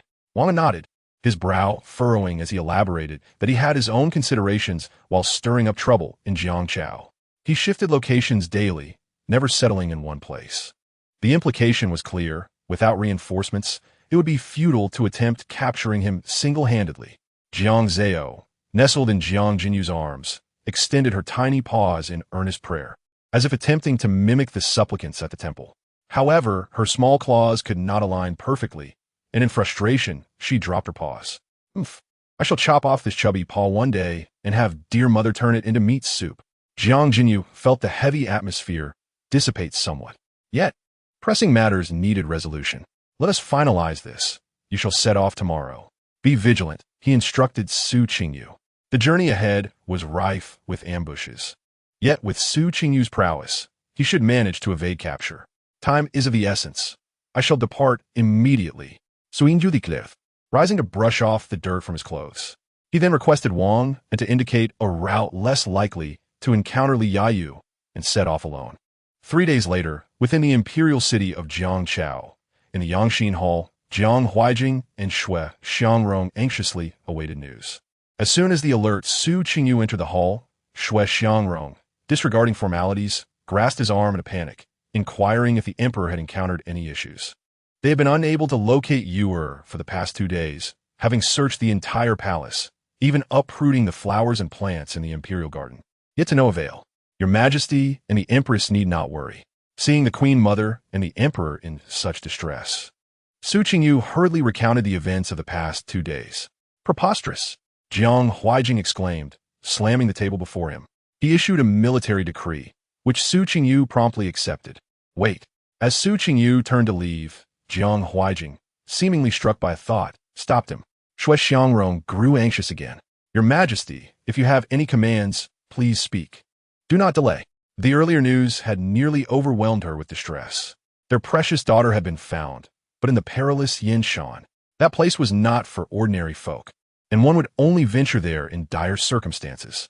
Their beloved daughter must be suffering from poor food and sleepless nights. "Calm yourself, roamer. I shall write a letter to offer my guidance to our son." Jiang Huijing's expression was grim. This letter would likely serve as a reprimand for Jiang Jinyu. Though Su Qingyu was also anxious, he could not disregard the emperor's wishes. It was but a matter of moments. Jiang Jinyu should be able to hold on. A heavy silence enveloped the imperial city, and not only there, but even Yanshan was shrouded in ominous clouds. In the forest, two figures darted swiftly among the treetops, pursued by fully armed assailants, while one figure in a red robe carried a small bundle. The little one, with her chubby paws, clutched a bowl of dark meat soup, savoring every bite. Oh my, it seems the little one has not gained an ounce despite feeding dear elder brother. The elder brother's steps showed no sign of slowing down. Come on, little pursuers.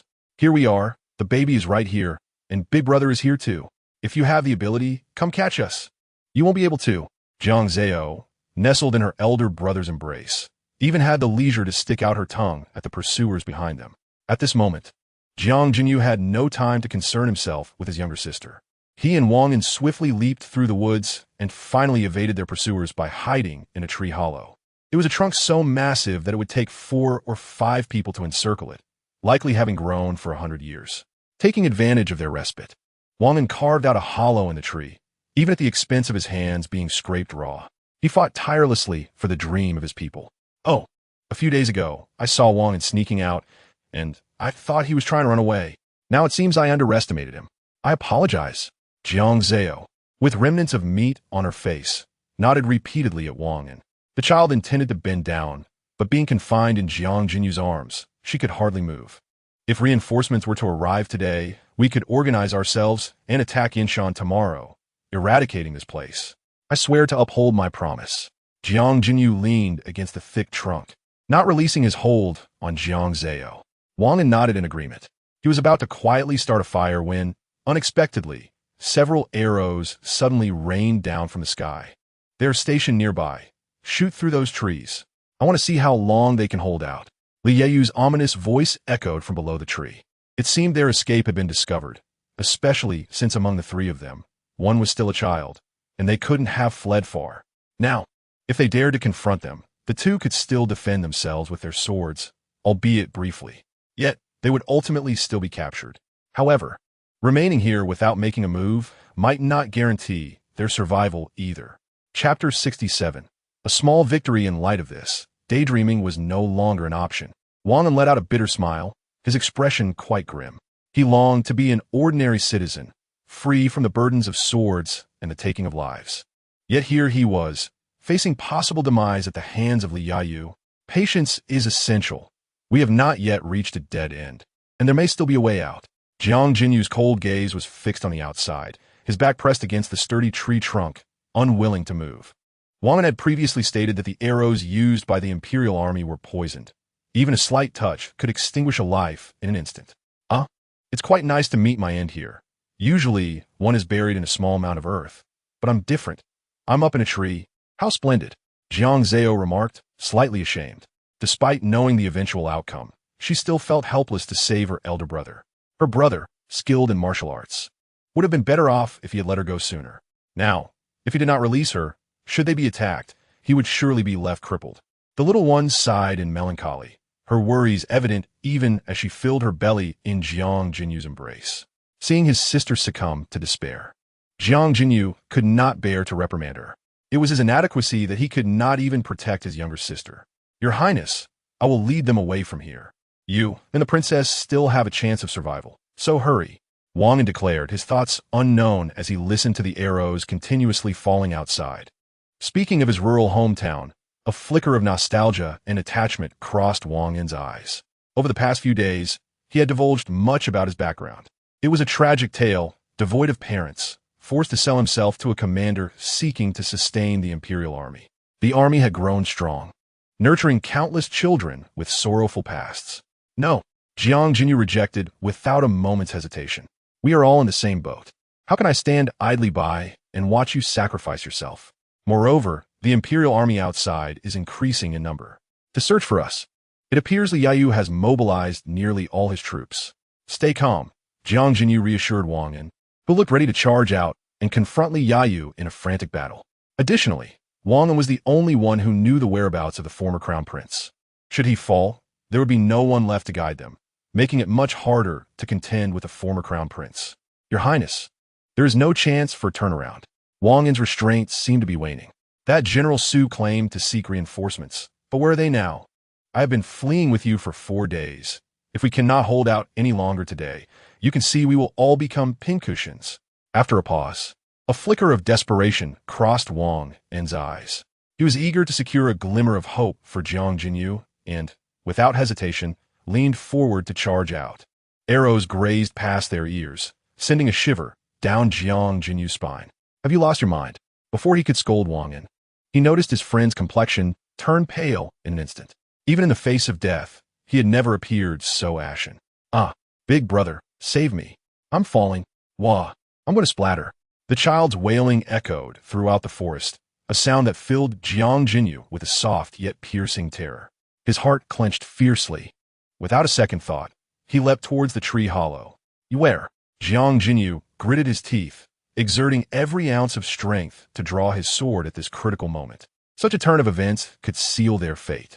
Yet he would fight to protect little Jiang Zao until the very last moment. Arrows whizzed past him, and Jiang Jinyu did not notice that the number of arrows had suddenly diminished significantly, even after he had safely gathered Jiang Zao back into his arms. No new arrows were released. Jiang Jinyu focused solely on comforting Jiang Zao, whispering, "It's all right, dear Yuer, nothing to fear.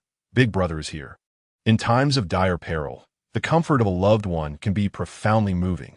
"Wah, big brother, I thought I would never see you again, but if you risk your life to protect me, you might end up sleeping here with me," Jiang Zao cried, her little arms tightening around Jiang Jinyu's neck as if fearing the end was near. Even if she were to perish, she would strive to protect her elder brother. The wind howled like a sword slicing through her ears, and the sensation of falling grew ever stronger.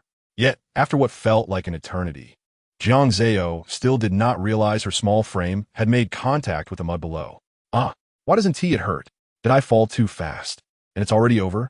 Jiang Zao cautiously opened one eye, only to find Jiang Jinyu's face mirroring her own confusion. Beside them, Wang En had also leapt down, closely followed by Su Qingyu. The surrounding imperial troops had been entirely eliminated, leaving no survivors, and Li Yayu was captured, a cloth stuffed in his mouth. His eyes filled with resentment as they bore into Su Qingyu. "As you predicted, I have met with misfortune."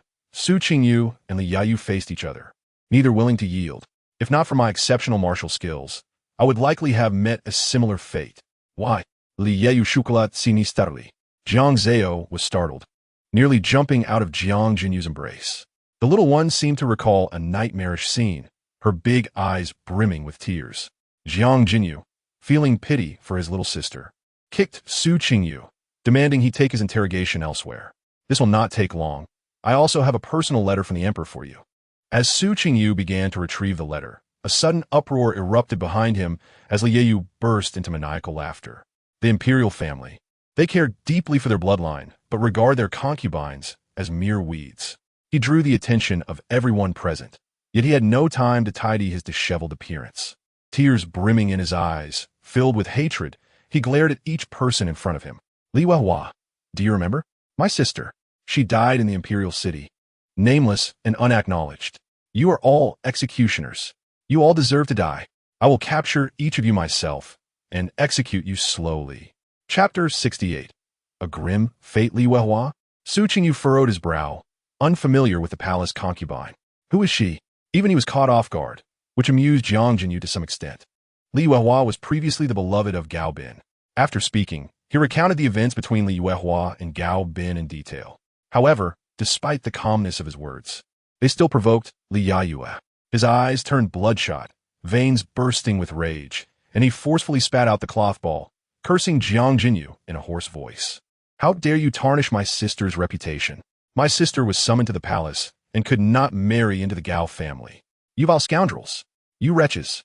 You have harmed my sister's life, and now wish to sully her honor even in death. Is this how royal people behave?"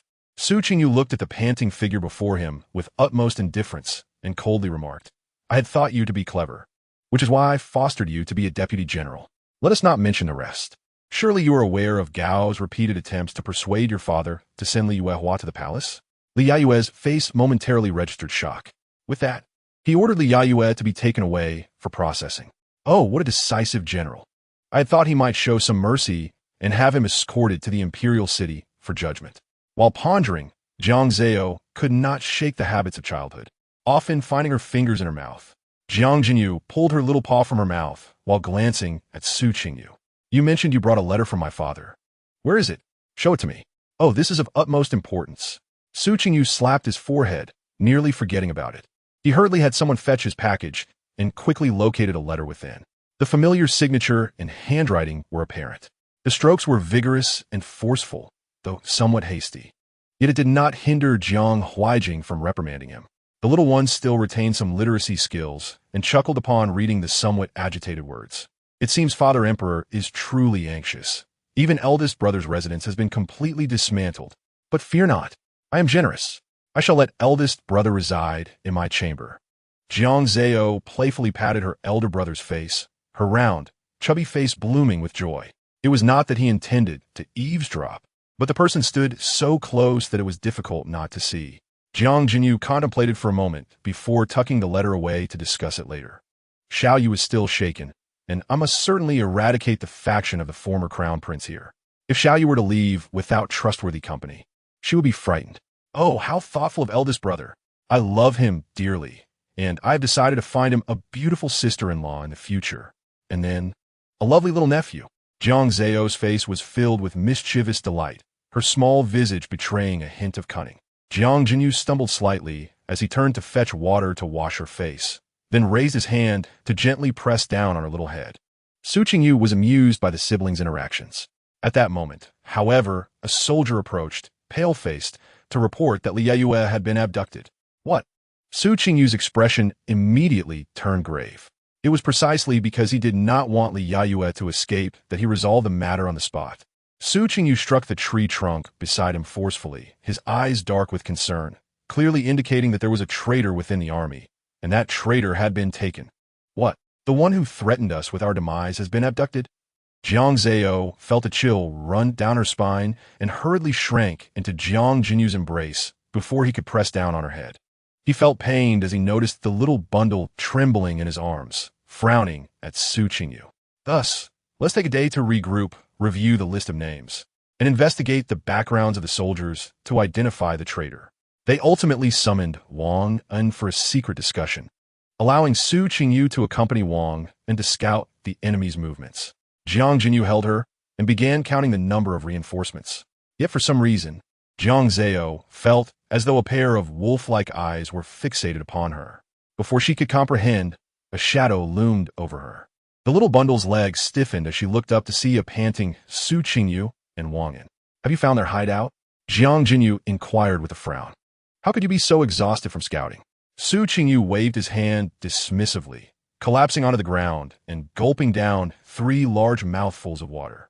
We merely approached within a 10-mile radius and nearly got discovered. Jiang Jinyu nodded slightly. Thus, it was understandable. If we were to find ourselves in his situation, desiring to restore a nation, we must remain vigilant and prioritize our own safety. The former crown prince, whose real name was Yuan Li, was the youngest son of the last emperor of the Yuan Dynasty. He had once boasted of his determination to restore the former glory of the Yuan Dynasty. Unfortunately, a dynasty plagued by a foolish emperor and a demonic concubine was not destined to last long. Even as the nation fell, Yuan Li did not abandon the old, weak, and women, ensuring their survival. That wicked Yuan Li does sound somewhat admirable. I've decided to leave him intact. Little Jiang Zao munched on meat porridge while listening to Jiang Jinyu discuss the list of names. I have gone through half of the list. Those already counted need not wait, so you should examine those not yet checked.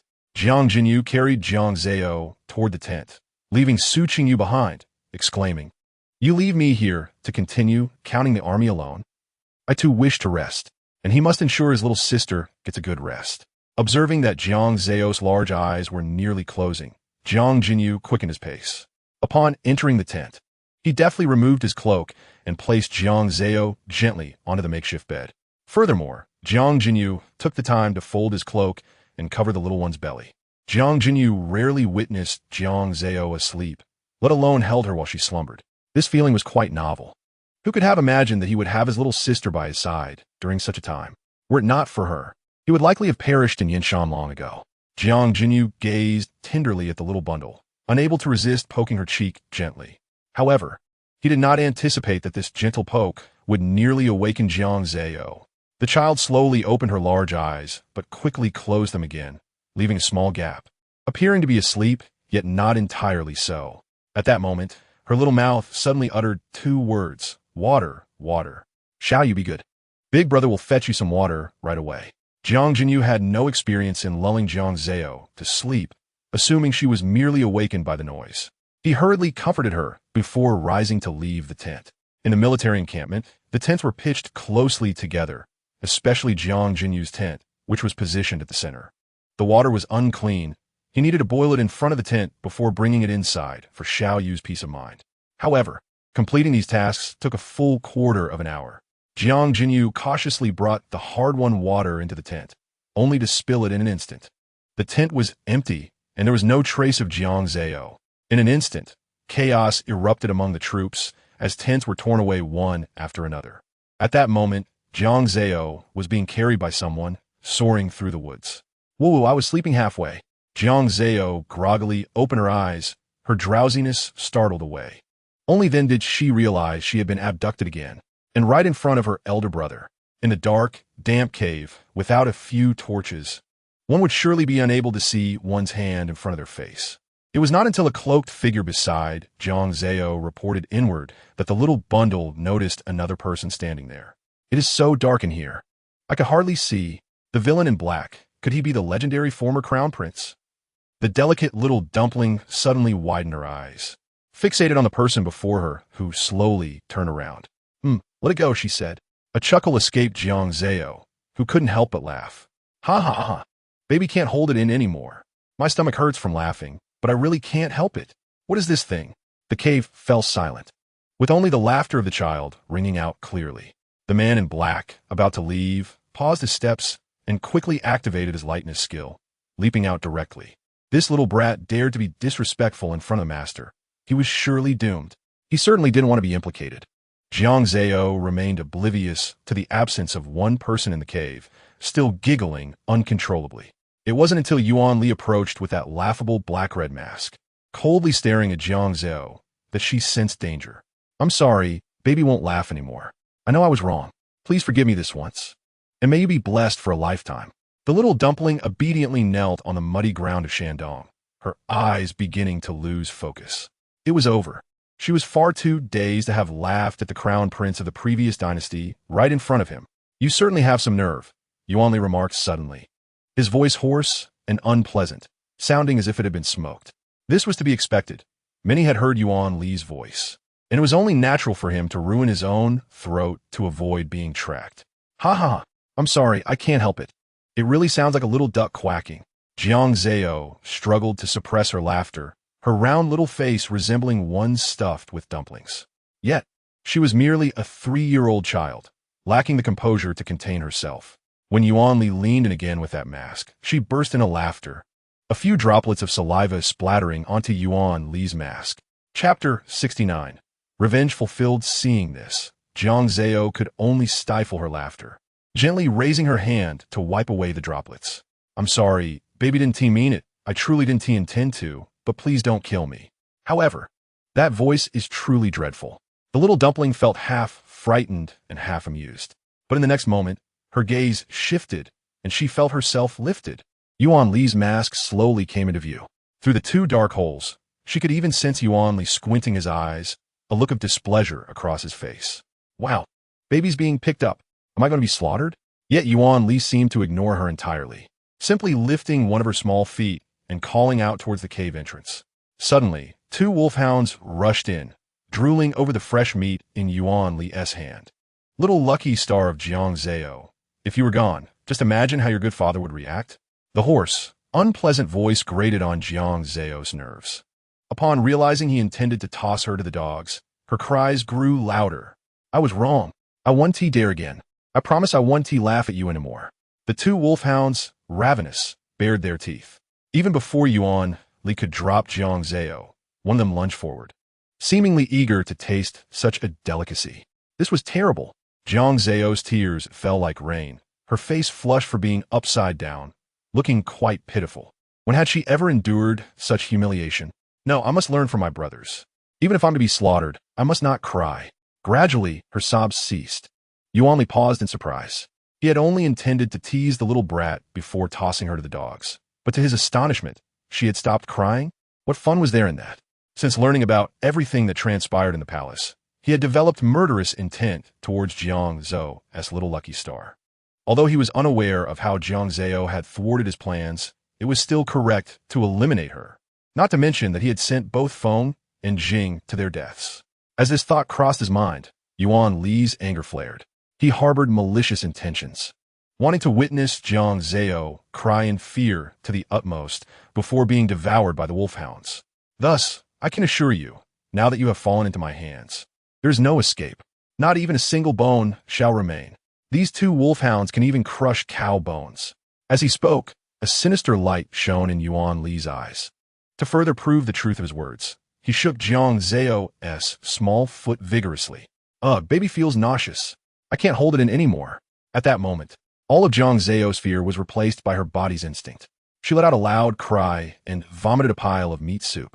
Once her stomach discomfort dissipated, the feeling of being upside down also alleviated considerably. However, when she slowly opened her big eyes again, she froze in shock. She had vomited all over Yuan Li. His black robe, now a peculiar mix of goo, not only changed color, but also emitted a foul odor. Yuan Liota.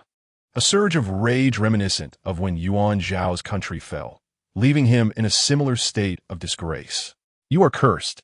The roar almost pierced the eardrums, followed by Jiang Zhao, feeling herself lifted again, shaking violently. Not this trick again. Is there no originality? Baby will fight you. Jiang Zhao shouted sharply, closing her eyes and wildly flailing her small paws, as if to say that even if she couldn't hit him, she would at least drive away the air around him. Yuan Li seemed taken aback that such a small child could retaliate like this. An endless momentum erupted from her tiny frame, making her hard to ignore and even harder to control. With a thud, a crisp sound of something falling to the ground made Jiang Zhao stop her movements. Following the sound, she looked down, and in her upside-down view, Yuan Li's bizarre, black-red mask had fallen to the ground. Oh no, I messed up. Baby is doomed. Yuan Li's eyes widened in shock, as if he had encountered something terrifying, and he hurriedly reached down to retrieve it. He completely forgot that he was still holding Jiang Zhao. Due to Yuan Li's sudden movement, the little dumpling found herself in quite an intimate encounter with the two wolfhounds.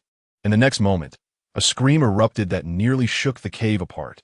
The patrolling guards outside the mountain paused, exchanging glances. Had a master finally thrown the little dumpling to be eaten? But that scream hardly sounded like a child. Who cares? As long as the master avenges his grudge. That is all that matters. Let us go, continue the patrol, don't mind it. Outside the mountain, the dark clouds gradually dispersed under the night sky, and the moonlight lightly draped over a camp of tents. Still no sign of them? Jiang Jinyu said coldly, sword in hand, looking up at Su Qingyu, sighing that they had vanished without a trace. His troops were formidable. Even if you took people to pursue them immediately, it was to be expected that you wouldn't catch up. Now was the time to attack. Perhaps they could capture Yuan Li and rescue the princess. Now that they had learned of Yuan Li's encampment, victory was within their grasp. No, Jiang Jinyu said thoughtfully. If he acted recklessly and killed Yuer and Yenner, it would be counterproductive. However, Jiang Zhao lacked the imperial guards. While these elite soldiers could fight, they were not suitable for sneaking into enemy camps to rescue. I will go alone, Jiang Jinyu said after a moment of contemplation, his voice cold. No, Su Qingyu immediately countered. You're the only member of the royal family not captured. If you go, it is unwise. Let me go instead. Su Qingyu's words were not without reason. This matter must rely on him. I have my own unspeakable reasons. The command to wait for the army outside must fall upon you. Upon hearing this, Su Qingyu considered arguing again, but was suppressed by Jiang Jinyu's military orders, nodding only. The night sky was gradually covered again by dark clouds, as if it would never be dawn again. Chapter 70. Let us not kill just yet. Meanwhile, in the cave, Jiang Zhao was pitifully tossed aside. Her two little paws were bound before her, tear-filled eyes gazing from atop a stone, and even her small mouth was sealed. Facing her was the enraged Yuan Li, who extended his injured hand to the nearby doctor for treatment. Can you even manage to tend to my wound? Yuan Li winced in pain and kicked the doctor fiercely. The doctor hurriedly knelt, pleading for mercy, explaining that the bite wound was indeed difficult to clean and thus particularly painful. Enough, enough. Just wrap it up and get out. Yuan Li scolded the doctor. However, glancing at his hand, which resembled a pig's trotter, he cast a resentful glare at Jiang Zao. When the sounds echoed from the cave, everyone on Yinshan believed Jiang Zao had perished. Little did they know, it was Yuan Li who was injured. Humph. Who told you to almost feed the baby to the dogs? The baby is scared. After biting you. It's not the baby's fault that you got bitten by a dog. Blame yourself. Jiang Zao huffed, turning her little head away despite the tears streaming down her face. Are you implying that I deserve this? Yuan Li seemed to understand Jiang Zao's meaning, sneering. Do you believe I would? Before he could finish, his words faltered. Through the dark, red mask, he met Jiang Zao's stubborn, large eyes. The little one stammered, as if scolding him, yet her mouth was sealed, leaving her voiceless. She bore a striking resemblance to her former self. Furthermore, Yuan Li suddenly realized that she was still merely a 3-year-old child, taken by him to this cave, isolated and pitiful. He recalled the time when he was proclaimed prince and told his mother that he would protect all the people, ensuring that children like him would live carefree, joyful lives. How could the hatred stemming from the destruction of his nation now be redirected at an innocent child? It was utterly unacceptable. Yuan Li shuka momentarily, unable to utter the threats he had prepared. Yuhumph. What are you looking at? What do you want? If you stare, the baby will bite you. Jiang Zao, unaware of his thoughts, assumed Yuan Li was contemplating how to intimidate her, her large eyes puffed with anger. In the end, she lifted her short leg and kicked a stone across the cave, striking Yuan Li's calf. This small act further darkened Yuan Li's expression. It seemed even children could discern right from wrong. Hatred should not be bound by age, and it ought to be eradicated without exception. Come here. Yuan Li shouted towards the cave entrance. Responding to his command were 2 guards, armed and entering the cave. My lord commands, take this little brat. Before Yuan Li could finish his sentence, a clear sound interrupted. He and the guards turned to see Jiang Zao freeze. Her little legs nervously pressed together, and her large eyes averted. After a long while, as if sensing the gaze lingering upon her, Jiang Zao angrily lifted her eyes. What are you looking at? Haven't you ever seen a baby who is hungry? You brought the baby here in the middle of the night and made her sick. Now the baby's tummy is empty, so if you intend to kill her, go ahead. The little one's sealed mouth pouted, tears of fear spilling down uncontrollably. Yet even so, she defiantly raised her head, exposing her short neck. Come on, the baby has accepted her fate. Jiang Zao, the little lucky star, will never bow down. The stubbornness and fear within her were not at odds. Though she accepted her fate, she tightly shut her big eyes. Tears streamed down her cheeks, plopping on her body, eliciting sympathy. The cave fell into silence. After a while, the little one was unaware of the pain on her neck, but she did catch the enticing aroma wafting from the stone table before her. Crispy chicken, roasted duck, and sautéed tender greens. Is this a reward for the baby before her demise? A reward for helping mother and father and brothers avoid calamity for the time being? Jiang Zao, unable to resist the fragrant dishes, sniffed the air like a little puppy and slowly opened her eyes. Indeed, the food was delicious. The little one was momentarily stunned, saliva pooling in her mouth, yet unable to flow down. Noticing the longing in her gaze, Yuan Li suddenly chuckled. After the dishes were served, he dismissed all the guards and then removed his mask. After all, Jiang Zao had already seen his scarred face, and there was no need for further concealment. Yuan Li wiped his hands and leisurely began to eat the roasted chicken. As the meat was torn apart, the aroma filled the air, nearly choking Jiang Zao with hunger. At this moment, she realized that Yuan Li was beginning to torment her, making her watch as delicious food was consumed by another. Wah, indeed a villain. You are the worst of the worst. The baby is going to throw a tantrum. The baby really will. Jiang Zao began to whimper, causing Yuan Li to pause momentarily. In the next instant, the cloth covering her mouth was torn away, and her little paws were unbound. The little one was taken aback, still processing it when a chicken leg was tossed in her direction, still on the plate. However, as it reached her, it inevitably became dirty. Jiang Zao no longer cared about that. She grabbed the chicken leg and began to devour it. In her blissful eating, she failed to notice the relief on Yuan Li's face. Choking would be the best, his cold voice echoed. Yet only Yuan Li understood that this was not what he truly wished. He would never admit that tormenting a child to tears was fundamentally contradictory to his own principles. He would also never acknowledge how Jiang Zao reminded him of those displaced children he had seen after his nation fell, stirring his compassion. Meanwhile, the little one was oblivious, simply focused on eating. After her hunger was somewhat satisfied, Jiang Zao quietly observed Yuan Li. "What is going on? Have you softened?" "No, no," the baby cried when she was just captured. "Why is he only being nicer now?" Jiang Zao shook her little head, uncertain of her thoughts. In her moment of distraction, she forgot to chew, and a large chunk of meat fell in her mouth, causing Yuan Li's heart to tighten. "Are you going to eat or not? If not, put it down." This reprimand startled Jiang Zao, causing her little paw to tremble, and the small bone she held flew out, striking Yuan Li on the head. The already cold expression on his face tightened into a fist, his glare at Jiang Zao, as if he could devour her whole. "It's over, it's over. The baby is doomed. This is a death sentence." Chapter 71. Alone in rescue, Jiang Zao burst into tears, sobbing uncontrollably. Her hands, now greasy, were about to wipe her eyes, but in the next moment they were caught. Yuan Li's eyes held concern, and he instinctively took out a handkerchief, delicately wiping Jiang Zao's hands. To wipe her eyes with such dirty hands would surely lead to illness. Only after ensuring the little one was clean did Yuan Li feel relieved. Yet at that moment, he noticed Jiang Zao blinking her big eyes, staring at him in confusion. What is this person doing? Is he really feeling sorry for the baby? Meeting Jiang Zao's curious gaze, Yuan Li gritted his teeth and coldly scolded her again. "Careful, or I will gouge your eyes out." Then, feeling embarrassed, he drew out his dagger. He raised the dagger high, pretending to stab at Jiang Zao's eyes. The little one visibly trembled, yet she still bravely met Yuan Li's gaze, her eyes unwavering. Yuan Li, determined, was about to intimidate her again when he saw Jiang Zao's little mouth pouting in a whimper, seemingly on the verge of tears once more. Yuan Li fell silent, lowering the dagger and instead offering her another chicken leg. Jiang Zao ceased her cries and looked up at him, without any apparent reason. She recalled the conversation she had previously overheard between Su Qingyu and Jiang Jinyu. Yuan Li was originally a benevolent and loyal monarch who cared for the people. She glanced down at her small paws and short legs.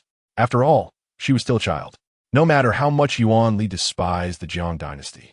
The thought of executing a young child would surely torment his heart. Oh, in the end, heaven still showed mercy to the baby, allowing her to discover his little weakness. Jiang Zao raised her thick eyebrows and suddenly struck, biting Yuan Li's hand. Hissing, Yuan Li erupted in rage, the dagger he had concealed once again raised high. "Look at the baby crying for you." Jiang Zao's face transformed into a crying visage the moment he looked at her, wiping her tears. "Put this little brat in the dungeon." Alas, this is a miscalculation. The baby should not have bitten down so hard. Jiang Zao pouted. Now, she was no longer worried about being executed, feeling free to wave her little paws and legs in front of the guards. Just as she was about to raise her weapon to deal with Jiang Zao, it was knocked away. "Who allowed you to touch her?" Yuan Li's voice was particularly chilling. The guards trembled instantly. But your highness, in the past, anyone from the Jiang Dynasty captured and disobedient had been executed. Not to mention that this little brat was the royal princess. If she were to die, their intimidation factor would greatly increase. Coughing, Yuan Li coldly stated that he intended to keep her as a hostage and could not kill her. If it weren't for the commoners in the dungeon near the Jiang Dynasty, he would not have thrown this little brat in. Remember, do not confine her with the second prince. Before the guards left, Yuan Li reminded them of this. The moment Jiang Zao heard the words second brother, her eyes lit up and she instantly perked up. However, as she entered the dungeon, it was pitch black, and after being dragged past several cells, she could not see what or who was inside. What a pity! If only she could know where second brother was while in this dungeon. Meanwhile, in a thicket on the mountainside, Jiang Jinyu's soft voice reached his ears, causing him to pause. He instinctively glanced around, suddenly startled, but there was no one beside him, except for Jiang Jinyu, who looked at the stones beneath him, his eyes glimmering with joy. He had just doubted that he had come to the wrong place, only to find the dungeon right before him. In the darkness, a figure swiftly dispatched the guards and slipped inside. A full quarter of an hour later, Jiang Zao was thrown into the dungeon by the guards. Bad people. The little brat irritably rubbed her small bottom and glared angrily at the guards. What kind of people are they to treat the baby so roughly? What wrong has the baby done? Just don't let the baby get her hands on you. Jiang Zao pouted as she climbed up from the ground, only to be startled by a suddenly bright bonfire behind her, causing her to fall back down. Someone else had been captured, and they were still a child. These scoundrels from the previous dynasty were inhumane. Such small children, and they would lay hands on them. Be good and don't cry. We're all good people. As voices began to fill the surroundings, Jiang Zao froze, not daring to move. By the light of the fire, she clearly saw the faces and clothes of those around her. They were evidently commoners from the Jiang Dynasty. Among them were people of all ages, including children as young as 7 or 8. The guards from the previous dynasty had captured so many people here. What were they planning? To threaten the Jiang Dynasty before the battle? Jiang Zao's heart gradually sank as the commoners drew closer to her. They also noticed the distinct fabric and embroidery of her clothing. This was material only the royal family could afford. This is the Long Gongzhu. The Long Gongzhu had also been captured. Goodness, bring a handkerchief. The commoners immediately became flustered, and even the children were curious, turning their gazes towards Jiang Zao's small face. The little brat stared blankly at them bustling about, warmth flowing through her heart. In that moment, she made a resolution. The baby would make sure to have her brother rescue all these commoners. However, those who cared for her had not thought of this at all, only pitying the Long Gongzhu and rushing to help. Only one person, huddled in a corner, coldly observed everything. Not Qing. I remember you have food hidden away. Don't you? Suddenly, an 8-year-old child, watching Jiang Zao, walked towards the person in the corner. Jiang Zao instinctively turned her gaze towards a voice and saw another 8-year-old child being forced to surrender what he held. I want to give it. Lu Qing, you are stealing. The child called Bu Qing glared fiercely at the person before him. If you want to curry favor with that Long Gongzhu, use your own food. I don't have enough to eat myself. Hey, are you trying to provoke me? Lu Qing, though a girl, appeared much sturdier than Bu Qing. Seeing that Bu Qing refused to relent, she simply charged forward to snatch. But for some reason, Bu Qing was exceptionally determined to guard the food in his arms. Will you give it or not? Losing patience, Lu Qing shouted, glaring at Bu Qing while pointing at his nose, your brother is a traitor. And you are a traitor too. You can't stand to see our Jiang Dynasty's Long Gongzhu living well, can you? Upon hearing this, Jiang Zao was stunned. Chapter 72. Unable to leave, the little brat's mouth dropped open in shock, seemingly caught in disbelief. My brother is a traitor? Oh no. Doesn't he that put the baby in danger? What if this kid is also a bad person? In an instant, Jiang Zao's small body stiffened. Just then, the guards in the dungeon seemed to become restless, and the people imprisoned within began to stir as well. Jiang Zao's attention was entirely focused on Bu Qing, who was being bullied yet stared unblinkingly at her. The little brat felt that his name sounded somewhat familiar, but after experiencing so much in such a short time, she could not recall where she had heard Bu Qing's name before. Long Gongzhu, please take this. Seeing that she could not snatch anything, Lu Qing, unable to save face, reluctantly pulled out a dirty flatbread from her arms and offered it to Jiang Zao. Seeing the dark and small bread, the little brat doubted whether eating it would cause an upset stomach. Moreover, the eagerness in Lu Qing's eyes was too obvious. Anyone could see that she wanted to take this opportunity to ingratiate herself with Jiang Zao, hoping that one day they could escape this dungeon and prosper. The baby would rather not eat. She just had a big chicken leg, and eating this would surely upset her stomach. But in front of so many people, would it be inappropriate not to eat? Perhaps a smile would suffice. Jiang Zao forced a shallow smile, shaking her little paw vigorously to express her gratitude. Thank you. She was, after all, a child. In a moment of urgency, she managed to utter some simple words. Those commoners, still believing her to be the same as before, were overjoyed to hear those 2 words, and they began to chatter excitedly. Lu Qing wore a proud expression, insisting on shoving the piece of bread towards Jiang Zao. The Long Gongzhu need not be polite. Eat. You need energy, and of course, it would be even better if you could share some silver with us later. And maybe even grant us a piece of land. Lu Qing was dreaming, and Jiang Zao would never reach out to accept her outrageous desires. But how could the little brat withstand a sturdy 8-year-old? Ah, I've told you not to be polite. Lu Qing laughed heartily, and just as she was about to bypass Jiang Zao and force the bread in her mouth, Jiang Zao closed her eyes, thinking, if I get an upset stomach, so be it. It's a pity about the little chicken leg I just ate.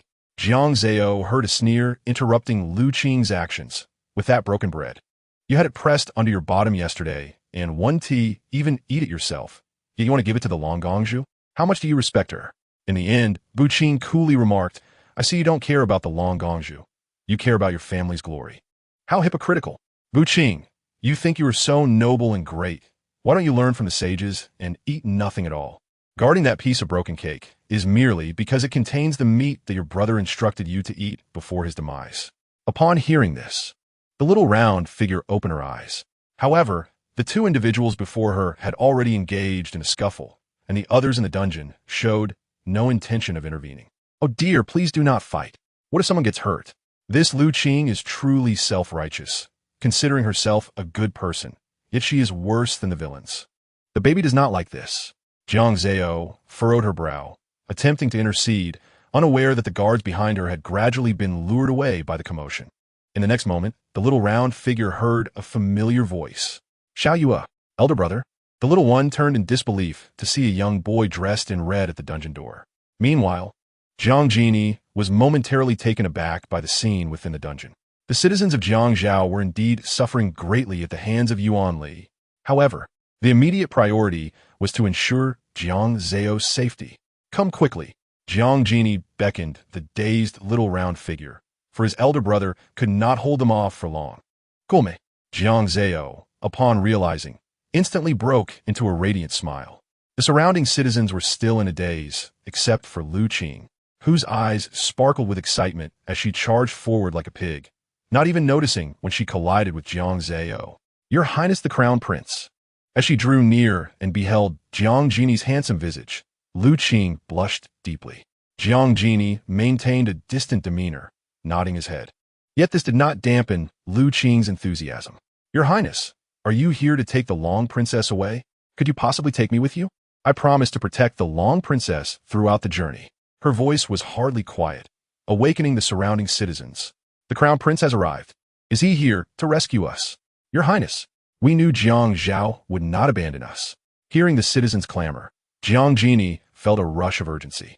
He had come without a single soldier, solely to seek Jiang Zao. Just luring away the guards from the dungeon had taken considerable effort.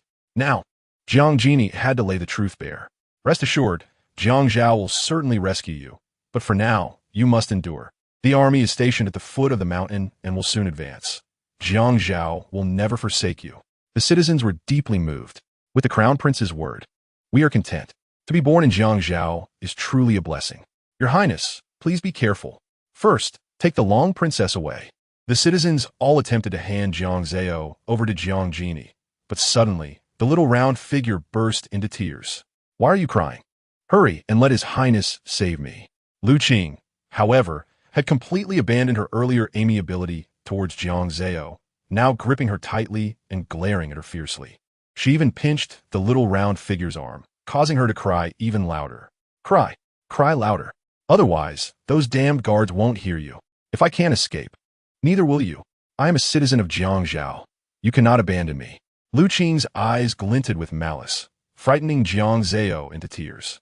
It seemed she was anxious because Jiang Dynasty intended to take Jiang Zao away first. What? There are bad people among the crowd. Bullying the baby. She had to escape. Yet, currently, Lu Qing clung to Jiang Zao, refusing to let go, glaring at Jiang Dynasty. Save me. She can escape too. Let go. Who do you want to harm? A slightly immature, yet chilling voice emanated from a corner. Lu Qing paused, yet did not release her grip. What is it to you? I must find my own way out. Chapter 73. The Surprise Attack. The cold voice laid out the facts, but was ignored. Lu Qing, obstinately clinging to Jiang Zao, continued to retreat, prepared to fight anyone who approached. Your Highness, perhaps it would be best for you to leave quickly. Wait until they lower their guard. Then come back at the hour of Z to rescue the Long Princess. I will act as your inside man.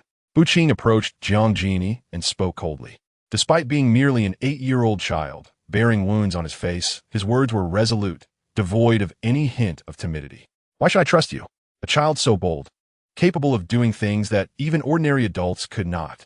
Unless he was under Yuan Li's control, Jiang Dynasty found it hard to believe there could be any other explanation. My brother is a traitor. They all say I'm a traitor too. The leader of the Imperial Guards wants to recruit me directly into the Dark Guards. But I do not wish for that. Qing stated this with unwavering determination in his gaze. However, Jiang Zao felt that something was amiss. Why was Qing previously indifferent towards the baby, yet now show such enthusiasm upon seeing elder brother? Could it be that he suspects the baby's identity? What do you want? Jiang Jin's sharp gaze seemed to penetrate Qing's heart, dissecting it before him to uncover its hidden secrets. Qing shook his head, his clear eyes remaining as they were before. I desire nothing. I only wish to lead a simple life. If you must reward me, then grant me your lives. What? Jiang Jin did not fully comprehend Qing's words, but caught a fleeting glimmer of hatred in his eyes. Bursting forth was the hope that only a child could possess, as clear as the bottom of a lake. Moreover, when my brother's friends brought food, they informed me that the leader of the Imperial Guards, Liao Yue, was leading a large contingent to launch a surprise attack on some encampment. The manpower in this dungeon is certainly insufficient. Your Highness can rest assured to rescue the Long Princess. I will strive to pave a path for you. As the Imperial Guards began to search the dungeon haphazardly, Jiang Jin had no choice but to agree. Remember what you said. If there were any other options, Jiang Jin would undoubtedly not have acquiesced to Qing so readily. The little round figure appeared exceedingly anxious, fearing her elder brother would be discovered and unable to escape. Shall you, listen well. Elder brother will surely come to rescue you later.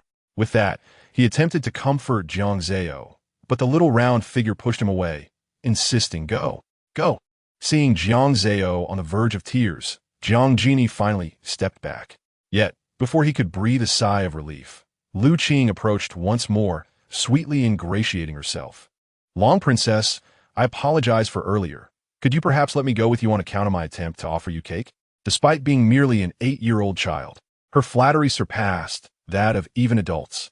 Jiang Zao ignored her, and she turned to cling to Qing. Jiang Zao felt a surge of anxiety, but could not articulate her thoughts. She could only watch helplessly as the guards took Qing away. Qing cast a triumphant glance at Jiang Zao before sauntering back to her sleeping corner and closing her eyes. The little round figure still worried about Qing. Eagerly waiting, her eyes wide open, and her little stomach began to grumble. The dungeon had not prepared any special milk porridge for Jiang Zao, leaving it to the citizens to share their meager rations with her. Naturally, the citizens were willing to provide for their Long Princess of Jiangzhou. Yet each person's food was barely sufficient for themselves. After some discussion, they ultimately decided to pool together a bit of food to ensure the Long Princess could at least fill her stomach. She was small and endearing, prompting many to feel sympathy and offer her extra portions. The scattered bits combined were enough for her to take a couple of bites, yet still insufficient to satiate Jiang Zao. Wah. The baby is still a bit hungry. If only there was something else to eat. The little round figure pouted, clutching her small belly. The citizens, upon seeing this, understood that their Long Princess had not eaten her fill. Yet, there was nothing else to offer. Only Qing, with a cake in hand, was enjoying her meal, and upon noticing the gaze upon her, became fierce. What are you looking at? If you had rescued me, I would have surely shared some of my food with you. Now, don't even think about it. I would rather starve than give you anything. With that, Qing, as if in retaliation, devoured the cake right before Jiang Zao's eyes.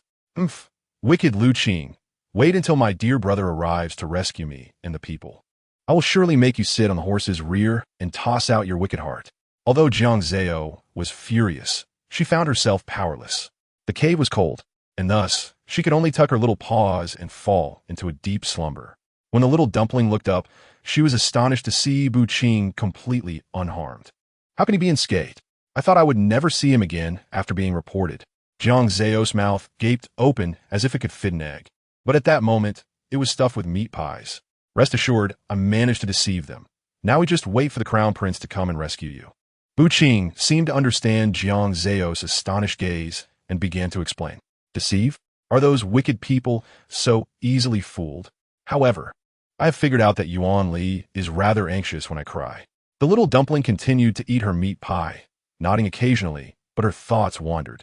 Qing not only saved himself, but also managed to procure meat pies. He truly possessed some skill. After filling her belly, Jiang Zao was about to sit with Qing, but he had curled up in the corner, unwilling to join her. What a peculiar person. The little dumpling pouted, leaning against the wooden door of the dungeon and waiting alone. Soon, the appointed hour arrived. Jiang Jinyu's figure hurriedly appeared in the dungeon. "Xiao Yu," he gently called, pushing the almost asleep little dumpling. Jiang Zao rubbed her eyes with her little paws, and upon recognizing her brother, her eyes brimmed with tears. She had not felt such grievance even when at Yuan Li's, merely fear. Yet being troubled by Lu Qing in the dungeon was akin to being immersed in boiling oil. "Whoa, dear brother has finally come. I miss you so much." Jiang Jinyu swiftly removed the wooden door's base and scooped Jiang Zao into his arms. Just before leaving, he glanced at the child in the corner. "Bu Qing, will you come with me?" After all, he was indeed Xiao Yu's savior, and if he did not take him along, Xiao Yu would feel guilty. However, at that moment, Bu Qing shook his head and revealed a cryptic smile. "Why not leave?" Jiang Jinyu observed Bu Qing coldly, pondering the origins of the information Su Qingyu had investigated. He did not leave because Bu Qing looked behind Jiang Jinyu, showing a broad smile, as if to say, "I want to see you buried here."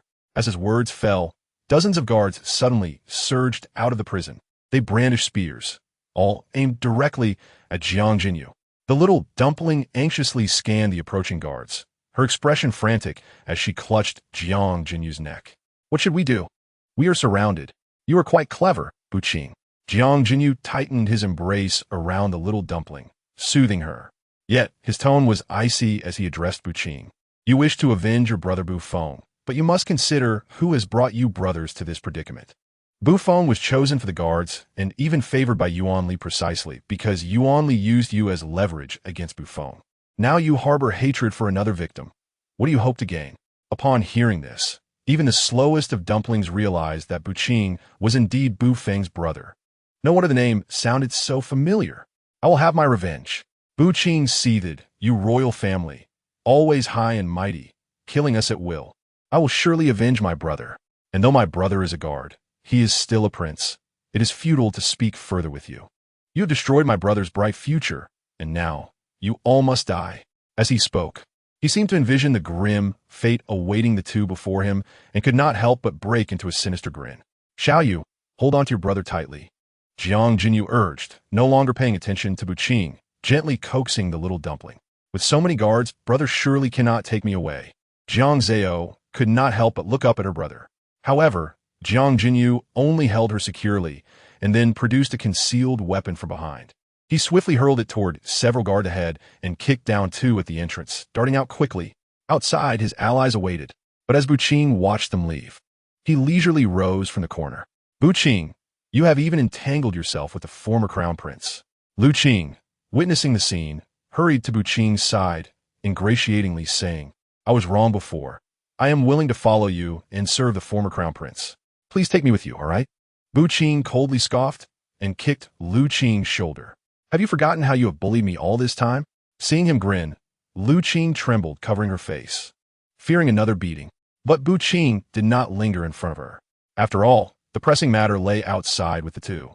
Surrounded by the guards, Bu Qing slowly followed Jiang Jinyu's footsteps.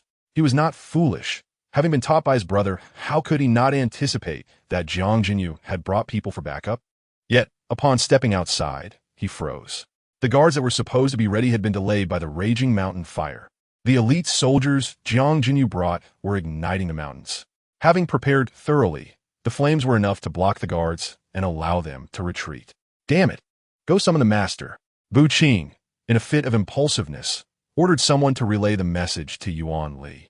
While he drew a sword from a companion and charged forward, he intended to take revenge for Bu Feng while the enemy was unprepared. But sadly, even an ordinary commander could kick him away. Bu Qing was sent flying, crashing against a tree trunk, pain shooting through his back. Kill them! Kill them! Despite his defeat, Bu Qing did not feel discouraged. Instead, he urged those around him to charge forward. At that moment, a hand gently rested upon Bu Qing's head. "Enough! You can rest now. Let this lord take over." The crowd turned at the sound to find Yuan Li. He had brought guards to surround Jiang Jinyu and the others. Through his black-red mask, Yuan Li calmly commanded, "Kill everyone except Jiang Zhao's crown prince and that little brat." Hundreds of guards sprang into action. Judging by the situation, Jiang Jinyu's forces were far too insufficient. "Use fire, brother. Burn them." The little dumpling wriggled in Jiang Jinyu's arms, pointing anxiously at the torch held by a nearby guard, repeatedly exclaiming, "Fire, fire." Jiang Jinyu immediately realized and bellowed to the nearby commander, "Soldiers, at this critical moment, we cannot be afraid. Raise your torches and counterattack. No matter how skilled he is still flesh and blood. Kill." The invigorating rallying cry instantly lifted their spirits, and for a time, both sides were locked in a fierce struggle.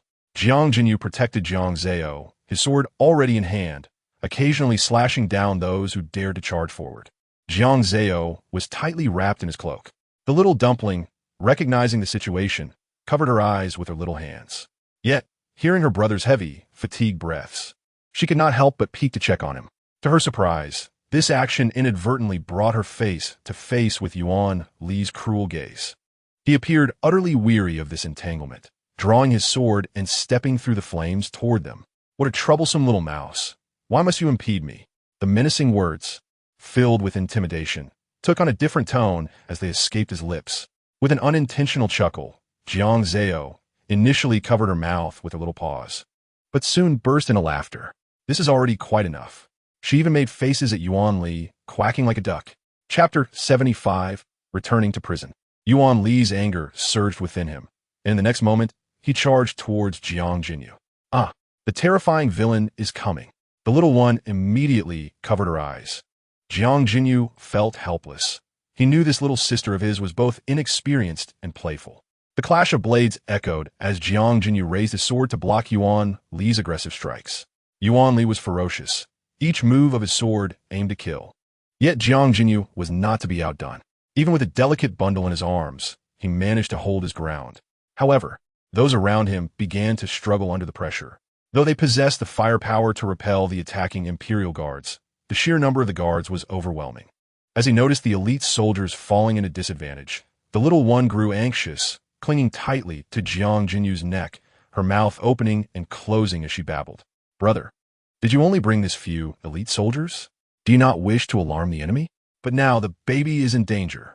While Jiang Jinyu defended against Yuan Li's onslaught, he couldn't help but marvel at the thoughts swirling in the mind of his little sister. This small one was surprisingly insightful. After all, the roads in Yinshan were intricate. A large troop movement would surely raise Yuan Li's suspicions and lead to an ambush. He had also kept a backup plan. As long as he could stall for time, waiting for Su Qingyu to arrive at the appointed hour to launch a direct assault on Yinshan would suffice. Jiang Jinyu had never believed in the unclear, nor would he engage in an unprepared battle. Yuan Li seemed to have grasped the crux of the matter, a cold smile curling at his lips. "If it were merely a fight between you and me, it could be prolonged. 100 Imperial Guards would be enough to annihilate your 2,000 elite soldiers. No matter how many people you bring, can you withstand until they arrive? Do not forget, Li Yayue has been rescued by me." Upon finishing his words, Yuan Li let out a sinister laugh, a chilling sound that made Jiang Zao tremble all over. "Still laughing? Soon you will have no reason to smile." The little one silently cursed, yet her body betrayed her fear. Jiang Jinyu tightened his hold on her, his hatred for Yuan Li deepening. The soldiers of Jiang Dynasty were not to be underestimated. You remnants of the previous dynasty will ultimately face obliteration. Yet, the open space around them allowed the Imperial Guards to swarm in like pests. Even if they had set fire around them, it seemed unlikely to halt their advance for long. "Oh dear, what should we do? Is the baby's life truly to end here?" The little one pouted, her eyes brimming with tears, appearing ready to sacrifice herself at any moment. "If only we could set fire inside the cave to block them, perhaps we would have a chance. We could use the firelight to find dear Second Brother. The cave is filled with the people of Jiang Dynasty. Perhaps Second Brother is among them." Jiang Zao's mind was abuzz with thoughts, but she struggled to articulate them to Jiang Jinyu. Unbeknownst to her, her elder brother had already made up his mind.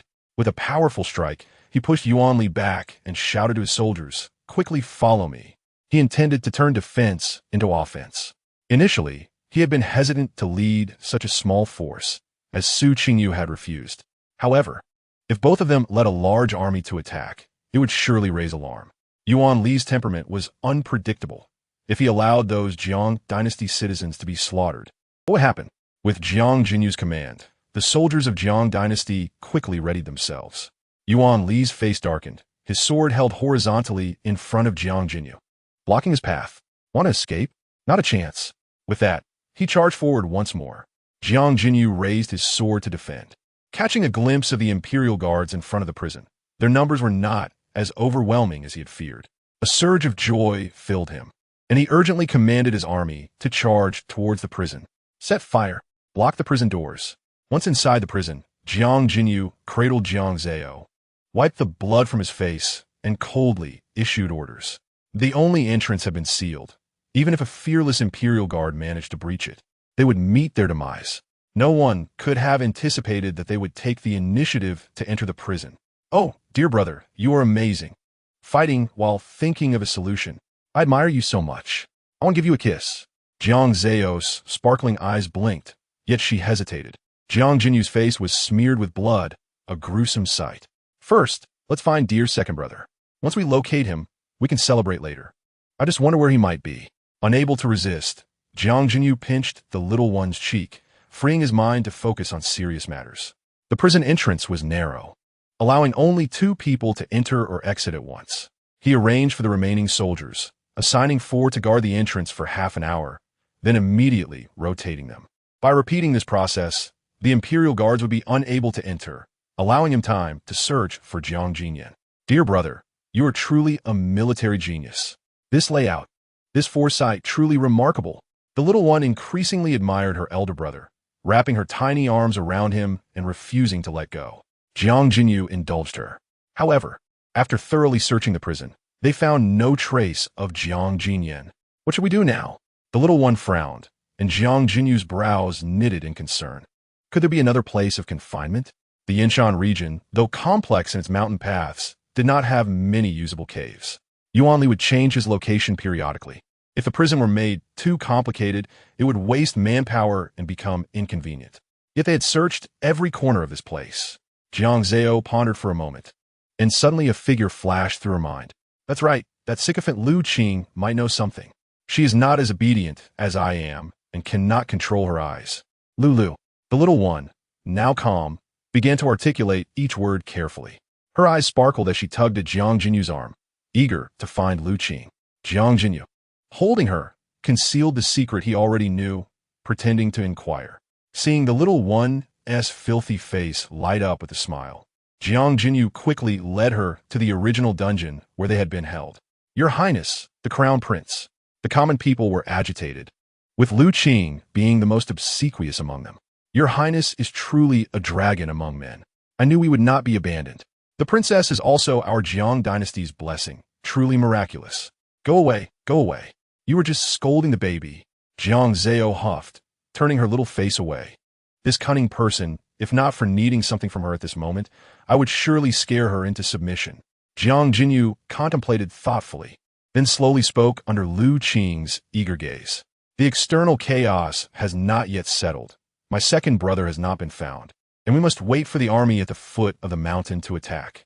I ask you all to remain calm. Upon hearing this, the crowd erupted in commotion. Chapter 76. Why should I trust you? Lu Qing's heart sank. She pushed her way through the crowd and rushed to the prison door. Your Highness, I have news you would surely be interested in. If you could take me out first, I can help alleviate your worries. The eagerness in her eyes was unmistakable. After all, who would want to remain in such a dreadful place? Why should I trust you? Jiang Jinyu exchanged glances with the little one in his arms, raising an eyebrow at Lu Qing with skepticism. The surrounding commoners were also aware of the character of this 8-year-old child and immediately began to denounce her. You'd throw away your dignity just to escape? We are not refusing to rescue you. There are many children here who are far worse off than you, like Xiao Yu, who has an 80-year-old grandmother to care for. Why are you in such a hurry? If anyone should go out, it's Xiao Yu first. As Jiang Jinyu turned to look at Xiao Yu, Lu Qing, in a panic, forgot to insult and cried out, Your Highness, I am aware of the location where the second prince is concealed. There exists a hidden chamber in this vicinity, the purpose of which was previously unknown. But it is where the second prince is imprisoned. Each day, during meal deliveries, I have observed that they carry instruments of torture, undoubtedly intending to inflict punishment upon the second prince. Her words were delivered with such conviction. Yet, Jiang Zao had also spent time in this prison and had never seen any such instruments in their possession. The notion of inflicting punishment is a mere fabrication. It appears you are simply too eager to escape.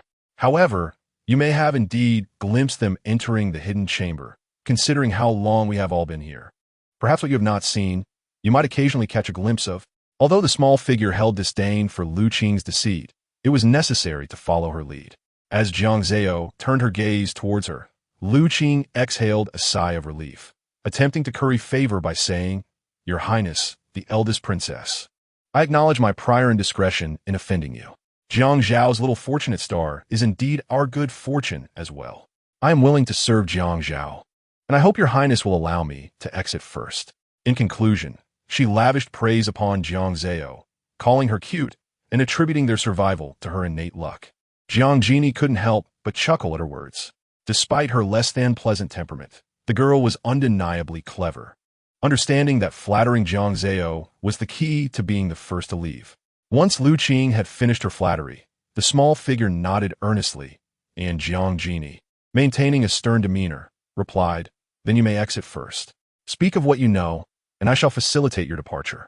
Lu Qing, brimming with confidence, pointed toward a stone wall, exclaiming there, "That is where they are hiding the second prince." After stating this, she eagerly inquired, "Does this mean I can leave?" "You must wait until I verify that everything is in order," Jiang Genie replied, continuing to engage her while holding on to Jiang Zao as they approached the stone wall. Just as they pushed the stone wall aside, a shadow darted out from behind it. The small figure visibly stiffened, trembling once more. What is that? A raccoon? Will it eat me?" She glanced back at the commoners, trusting they would take care of her little sister. No. Jiang Zao shook her head vigorously, clinging to Jiang Genie's neck. "How can I be cowardly? It is ultimately because of me that my dear second brother is in danger. I must take responsibility. I must personally seek out my second brother." Her muddy face bore an unwavering determination. Her tiny fists clenched tightly, resembling little dumplings, as if to encourage herself. A warm surge of emotion welled up within Jiang Genie. Thus, he tightened his embrace around Jiang Zao and stepped cautiously into the hidden chamber. Lu Qing's voice echoed from behind, lamenting, "What will I do if you go in there?" She stomped her feet anxiously, seemingly regretting having disclosed the secret too soon. Noticing that no one paid her any mind, Lu Qing glanced towards the prison entrance and decided to flee. At that moment, Jiang Genie arrived at the secret passage and suddenly halted. He cautiously examined the area and, upon confirming there were no hidden traps, ignited the torch. As the flame flickered to life, he beheld Jiang Genie trapped within the cell. "Second brother, elder brother." The two exclamations of surprise caused Jiang Genie to turn, his face lighting up with joy. "It is you. What a Huayan." The unfamiliar names spoken by familiar voices left both Jiang Genie and Jiang Zao momentarily stunned. "Who are you referring to?" Jiang Genie furrowed his brow. "Huayan. Did she not inform you that we were approaching from a different route?" As Jiang Genie's expression turned grave, he became anxious. "Huayan wouldn't have come a harm, would she?" "Oh no, my little face." Jiang Zao quickly covered her small face, gazing at Jiang Genie with an unfamiliar expression. "Is this truly my dear second brother? Can he really split a log as thick as a thigh? Did he really knock it towards my little face? Does he truly need rescuing?" Jiang Genie seemed to sense the small figure's gaze, exchanging a glance with his little sister before apologizing. "I'm sorry, Xiaoyu." Before Jiang Genie could respond further, he grasped his elder brother's arm and began to shake it vigorously. "Elder brother, quickly tell me, what is the situation outside? Where has Huayan gone?" Jiang Genie recounted in detail how he had come to rescue Jiang Zao. "I brought Xiaoyu to find you, but I didn't see any Huayan." Jiang Zao nodded in agreement. "No, we didn't see her." Just as they finished speaking, a clear voice echoed from behind. "Ah Yen, are you all right?" In an instant, a garment infused with the fragrance of flowers brushed past, nearly overwhelming Jiang Zao. "What a fragrant sleeve. Its owner must be a beautiful lady. Who is she? Why is she hugging my second brother?" Jiang Zao felt her little head begin to heat up. Jiang Genie had embraced the woman for quite some time before realizing his elder brother and little sister were watching. He hastily released her and introduced elder brother, little sister. "This is Huayan. You've met her before." Chapter 77. A series of unfortunate events. If Jiang Zao was already taken aback by her second brother's concern for a stranger, embracing her so passionately, the fact that this woman was someone Jiang Zao recognized only deepened her astonishment. The little one's thoughts became entangled, impossible to unravel. What on earth has my second brother been doing here? She doesn't appear worn down. In fact, she seems to have gained weight. Could it be that my second brother forcibly took a commoner from the previous dynasty to serve him? No wonder he looks so cheerful. It must be seduction. My second brother is truly bold, sacrificing himself to preserve his own well-being. Listening to the soft, whimsical speculations, Jiang Genie's face darkened. What on earth is this girl imagining? Does he look like that kind of person? Clearing his throat, Jiang Genie finally spoke under Jiang Genie's equally trembling gaze. We have already made a commitment. She is the lady you urged me to pursue on the Magpie Bridge. Upon hearing these words, Jiang Zao felt as though the world had turned surreal. A lady? What lady? Huayan greeted them warmly, acknowledging Jiang Genie and Jiang Zao. Finally, she added, I understand you both harbor doubts about me. In the past, I wronged the second prince and all of you. However, my sincerity is evident for all to see. As Huayan prepared to kneel and bow to prove her sincerity, Jiang Genie felt a pang of sympathy. Huayan, there is no need for that. My elder brother and little sister are easy to get along with. The little one shrugged in Jiang Genie's arms, pouting, and closed her eyes, seemingly uninterested in the matter. Easy to get along with? What does that mean? I'm fine with it as long as my second brother genuinely likes her. But will my elder brother agree? Dear second brother, do not be too reckless. Beware of being spanked by elder brother. I suppose this woman is the one sent by the previous dynasty's crown prince to enchant my second brother. Who would have thought she too has fallen for him? She has been turned. Jiang Genie's body suddenly stiffened, his gaze flickering as he looked at Jiang Genie. Elder brother. Jiang Genie's expression darkened as he opened his mouth, only to be interrupted by a sound from behind. All eyes turned to see Su Qingyu. It is indeed a narrow escape. Our original route to the mountain was ambushed by the imperial guards. Had it not been for this young lady, Huayan, leading us through an alternative path, we would have faced significant delays. Perhaps the Grand Prince and the eldest princess would have fallen victim to Yuan Li's ambush. Jiang Genie was taken aback. This woman named Huayan spoke the truth? Seeing his elder brother's expression, Jiang Genie felt an overwhelming sense of pride in being associated with Huayan. Others may call Xiao Yu the fortune of Jiang Zhao, but Huayan, you are my fortune. Jiang Genie grasped Huayan's hand, speaking to her with deep affection and sweet words. The atmosphere was thick with affection, to the point that even the little Tuanzi couldn't help but shiver. Oh, how can Ergu, with his sun-kissed charm and captivating demeanor, utter such syrupy words? Until matters reach a conclusion, one should not rashly pledge lifelong commitments. Neither Bao Bao nor De Ge has given assent, nor have our dear parents. Tuanzi placed her hands on her hips, her mouth moving as if to admonish her second brother. Who can guarantee that Huayan is not merely drawn to your royal status? Ergo, when she speaks of lifelong devotion, you must awaken to this reality. Although the woman had redeemed herself, she remained a subordinate of the former crown prince. Second prince, think carefully. Upon hearing this, Jiang Jingxian furrowed his brow. Just as he was about to defend himself, Jiang Jinyu interjected, asserting the truth in her words. Huayan, who had been quietly listening, suddenly knelt and implored the crown prince for his discernment, stating that her heart was true to second prince and she held no ulterior motives. At present, I ask for little. I merely wish to serve as a concubine or maid beside you, as long as I can be by your side daily. As she spoke, her eyes brimmed with tears, evoking a sense of pity. Even Jiang Jingxian knelt beside her, clasping her hand firmly, declaring, De Ge, I have spent many years of my life on horseback for the Jiang Dynasty. Now all I desire is to settle down in peace. After he spoke, Jiang Jinyu gazed at the two kneeling figures in silence. Even Su Qingyu remained quiet. He was a straightforward man, yet he understood the clarity of Jiang Jingxian's affections, which were as strong as gold, and thus would not hinder him. Moreover, to put it plainly, this woman had indeed atoned for her past, aiding them in vanquishing remnants of the former regime. She was a heroine. The remainder was a matter for the royal family. Tuanzi, released by Jiang Jingxian, felt a pang of sympathy seeing her second brother so humbled. My dear Ergo is pitiable, clearly younger than De Ge, having endured false accusations and nearly losing his life while combating bandits. Tuanzi blinked her large eyes, her gaze seemingly capable of conveying words despite her inability to speak. Jiang Jinyu's heart softened, and he lifted her into his arms. In truth, he did not wish to make things difficult for his family. He simply needed to give Jiang Jingxian a timely reminder. If you are so resolute, De Ge will not obstruct you. He merely wishes to remind you that if you choose Huayan, You must treat her well." Upon hearing this, Jiang Jingxian felt a surge of joy. Exchanging glances with Hua Yin, and hurriedly expressed his gratitude to Jiang Jinyu. "Thank you to Ge. Hooray! The battle at Yinshan has concluded successfully." Jiang Zao clapped her little paws joyfully, her eyes sparkling with delight. In the next moment, she unexpectedly locked eyes with Hua Yin. "No, I must keep a watchful eye on you." While wanting to see Ge happy, she could not afford to lower her guard. After all, Hua Yin's identity still posed a certain threat.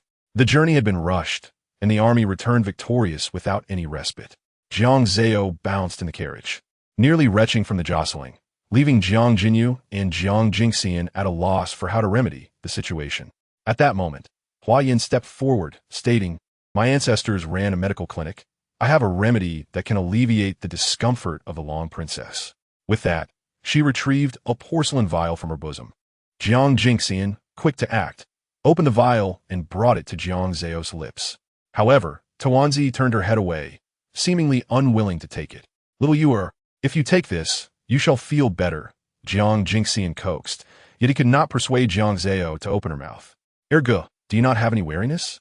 This Hua Yin is, after all, a spy for the former crown prince. Can we trust what she offers?" Tuanzi protested, flipping over and scrambling into Jiang Jinyu's embrace. Hua Yin, acting decisively, poured some of the medicine into her mouth and swallowed it. Observing this, Tuanzi ceased her resistance, intently watching Hua Yin's reaction. After a quarter of an hour passed without incident, she finally felt assured enough to consume the remedy herself. Jiang Zao lowered her guard but did not grow close to Hua Yin. Meanwhile, Jiang Jinyu observed everything quietly. Upon arriving at the imperial city, Jiang Jinyu, being cautious, had Jiang Jingxian settle Hua Yin first before proceeding to pay respects in the palace. The three siblings entered Fengqi Palace with expressions of ease. Su Xiangrong and Jiang Huaijing, who had been anxiously awaiting, hurriedly embraced Jiang Zao. "Li Yuar, my darling Yuar." Su Xiangrong carefully examined Jiang Zao for injuries, only relaxing once she found none. However, Jiang Huaijing's demeanor grew cold beside her. He sternly commanded Jiang Jinyu and Jiang Jingxian kneel. Chapter 78. Willing to accept punishment in one moment. Jiang Zao was nestled in her mother's embrace, laughing merrily, and in the next, she watched helplessly as her older brothers knelt before her. Panic surged within her. Her little brows furrowed as she opened her mouth to cry out, desperately struggling to reach them. Tuanzi internally shouted, nearly in tears from anxiety. Yet despite the soft, tearful tone reaching his ears, Jiang Huaijing maintained his stern expression. "Do you understand where you went wrong?" Jiang Huaijing asked in a deep voice. "Failing to protect little Yuer is one reason. Allowing her to accompany you without thorough checks before the march is another." Jiang Jinyu lowered his gaze, speaking gently. If blame were to be assigned, he would be the first to bear it. Jiang Jingxian followed suit, acknowledging that as a prince of the Jiang Dynasty, despite his martial prowess, he had been outmaneuvered. Falling for an enemy spy was another point of culpability. His voice remained resolute, even if he sought to conceal it. He could not escape Jiang Huaijing's scrutiny. If this military campaign had gone awry and caused even the slightest mishap to little Yuer, you would have lost your heads. How dare you two make such a blunder? Jiang Huaijing slammed the table, his anger boiling over as he glared at his two sons. "Father, please do not scold them anymore. They understand their mistakes." Jiang Zao pleaded, attempting to leap from Su Xiangrong's arms, but was held tightly. Her mother's gentle touch on her little head could not calm the urgency in Tuanzi's heart. Although Jiang Huaijing's heart softened for a moment, he ultimately disregarded the soft, pleading voice. "Jinyu, Jingxian, we are here," the brothers replied, heads bowed, awaiting their father's judgment. They knew well that this matter was their fault. Each received 50 strikes, after which they were to resume their duties without further errors. Jiang Huaijing maintained a stern countenance, waving his hand. "And you, Jingxian, must sever ties with that woman. An enemy spy, simply because she led the army to a successful capture of Yinshan, is barely worthy of being a servant. There is no need for her to face death." "Father." Jiang Jingxian's eyes widened in shock as he instinctively knelt forward, but unable to meet Jiang Huaijing's authoritative gaze. He could only lower his head again. "I have already pledged my life to her. If I cannot fulfill my promise, who will want Hua Yin in the future?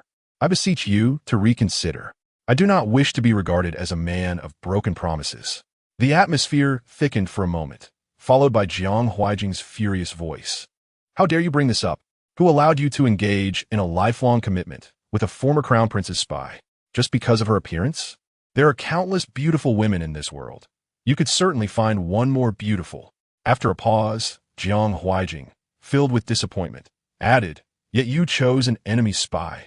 Oh dear, I knew it would turn out this way, causing such a ruckus. Tuanzi raised her little paw to cover her face, appearing helpless and unable to watch, yet inwardly striving to persuade Jiang Jinxian. My good Erge, dear Erge, if you would just soften your stance and agree to father, what harm would it do? Father will not devour you. What foolishness! In your current state, are you not provoking father to rage? Jiang Zao pouted. Worry etched across her face as she looked at the stubborn Jiang Jinxian. The current best course of action has indeed been delineated by the little one. On the surface, the emperor has merely appointed Hua Yan as a lowly servant, but what might transpire in the shadows? There is no guarantee that he would not resort to eliminating Hua Yan altogether. I cannot bear to lose Hua Yan. Father, I beseech you to listen to your son. Jiang Jinyu, seeing his younger brother's stubbornness, hastily interjected to persuade him. Although that woman is a spy from an enemy nation, it is evident that the hearts of the people have dwindled in the previous dynasty. That woman is ethereal and without support. Otherwise, she would not have fallen in love with my younger brother so swiftly.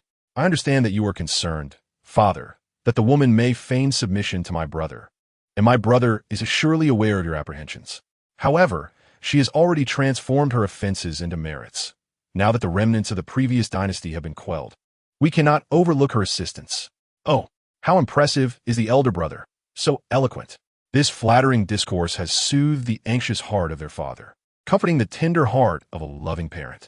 Jiang Zao could not help but give a thumbs up, then turned to Jiang Jinxian.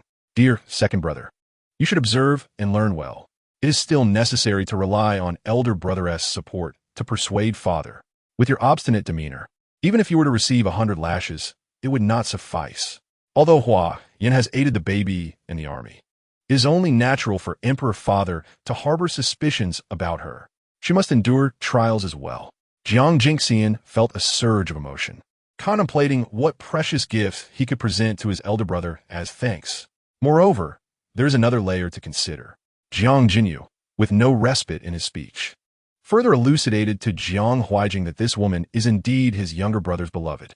I know how much father dreads the matrimonial affairs of his sons. Jiang Zhao need not engage in marriage alliances to safeguard the borders. If that is the case, why not allow my younger brother to choose a woman he loves for marriage? Jiang Huaijing sighed deeply. This is not merely a matter of affection, but rather the identity of that woman. His inner fury gradually dissipated, yet he still did not directly acquiesce. Jiang Jinxian's heart began to sink. Upon hearing these words, Jiang Huaijing slammed his hand on the table, exclaiming, Nonsense! I am not being foolish. Jiang Jinxian asserted with unwavering conviction. I shall marry no one but Hua Yan. If father insists on pursuing Hua Yan, I am willing to follow her into the afterlife. Henceforth, I shall not be able to fulfill my filial duties before you. Father may decree that I perish outside, proclaiming to the world that Jiang Zhao has no second prince, and I would have no regrets.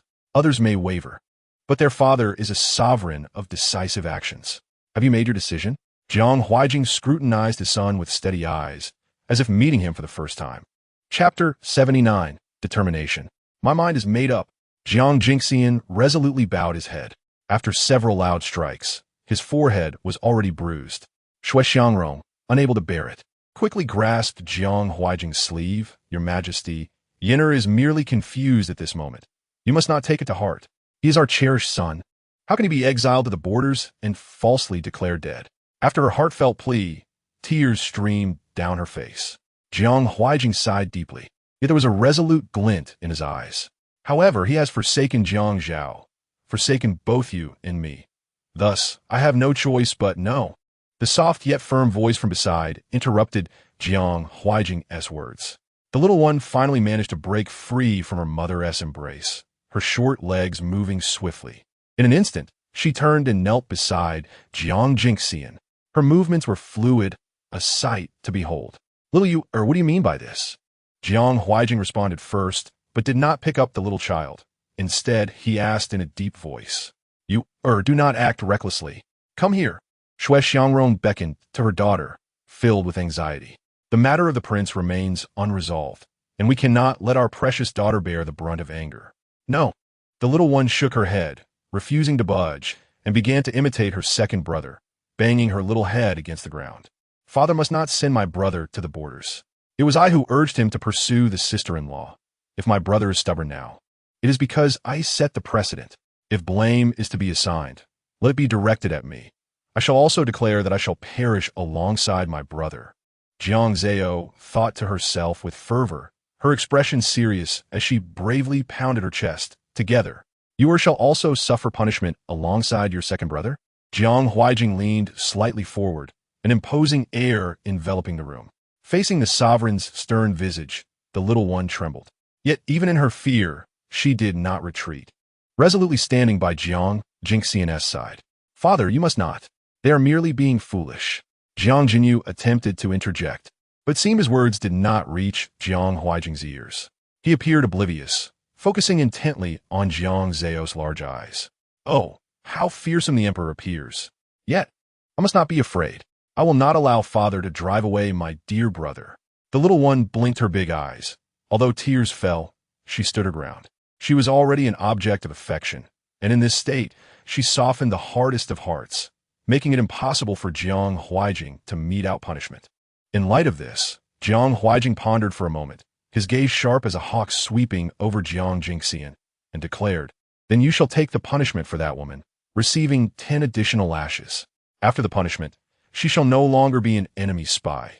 You shall personally handle the documentation, sending it to the authorities, allowing her to become a rightful subject of Jiang Zhao. Is that all? Jiang Jingxian looked up in disbelief. Catching sight of Jiang Huaijing's solemn nod, an indescribable joy igniting in his eyes. What, do you find it insufficient? Jiang Huaijing inquired coldly. No, I thank father. A mere 10 lashes will allow Hua Yin to remain by my side. Jiang Jinyu sighed in relief, while Jiang Zao broke into a smile. Jiang Jingxian, filled with excitement, embraced Jiang Zao, disregarding everything else, showering her small face with kisses. You truly are my little lucky star. Oh dear little one's face. Although this matter has passed, the situation between Hua Yin and my brother remains unresolved. Second brother, do not rejoice too soon. The little one squirmed in her brother's embrace, yet her face was genuinely joyful. At least for now, Jiang Jingxian has not been sent away, which is indeed a cause for celebration. Even Jiang Huaijing's face could not hide a hint of amusement. Is it so that in the eyes of my children, I am such an unfeeling father? However, while I relent on one front, I cannot allow Jiang Jingxian to escape unscathed. There is another condition, my son, you have yet to hear. Jiang Huaijing's low voice shattered the momentary tranquility. Please, father, speak. Jiang Jingxian reined in his smile, his heart beginning to speculate. Yet, compared to the direct punishment of Hua Yin, everything else seemed trivial. After a pause, Jiang Huaijing turned his gaze to Jiang Zao and little Yu, who must also be punished. Instigating chaos also leads to many troubles that require addressing. These two stipulations were relatively simple for the siblings. And little Yu, feeling indebted to her brother, quickly nodded. As long as father does not send my dear brother away, I will accept any punishment. Jiang Zao's chubby little face jiggled as she nodded, evoking sympathy from onlookers. Shui Xiangrong could no longer contain herself. After so many days without seeing her precious daughter, she longed for her dearly. No sooner had she spoken than Jiang Zao's stomach let out a loud growl. The little one's face flushed with embarrassment as she clung tightly to her mother. I'm hungry, food. Oh, how fragrant mother is. Big brother and second brother smell bad. I miss mother so much. Now I can finally hug her. Please take me to eat porridge. The two brothers exchanged glances, yet their eyes were filled with relief. They ought to take a proper rest. Jiang Huaijing thought of the two brothers who were hurrying with their march. Perhaps they had not even dined yet. Now that the punishment had been imposed, he decided to relent and said, You two can have your meal together. Tomorrow, you may go and accept your punishment. With the emperor's words, this matter was considered settled. Among the family, the most delighted was Jiang Zao. Reuniting with her beloved milk soup was the best thing she had encountered in recent days. Jiang Jinyu and Jiang Jinyin, however, found themselves in a rather pitiful situation. Just the thought of their impending punishment made Jiang Zao's little mind swirl with ideas on how to deliver medicine to them. This thought lingered from dinner until bath time. Amidst the steam, the little dumpling unexpectedly fell asleep.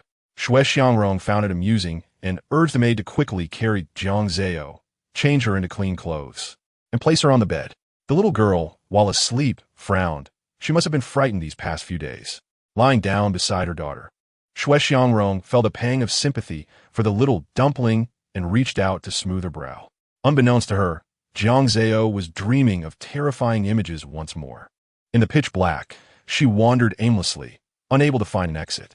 After an indeterminate period, a sudden light appeared before her. Startled, the little dumpling dashed forward but was confronted by two figures in black, conversing in a lavish place. One wore a sinister smile, while the other donned a black-red mask identical to Yuan Li's. Jiang Zao held her breath, straining to listen to their conversation. But in the next moment, the two figures morphed into black mist and lunged at her. The little dumpling wanted to evade, but found herself paralyzed, unable to move. Just then, a faint floral fragrance wafted into her nose, and the figure of Hua Yin silently appeared beside her, wielding something unknown that repelled the two figures. Ah! A shrill cry escaped her lips, and Jiang Zao jolted awake.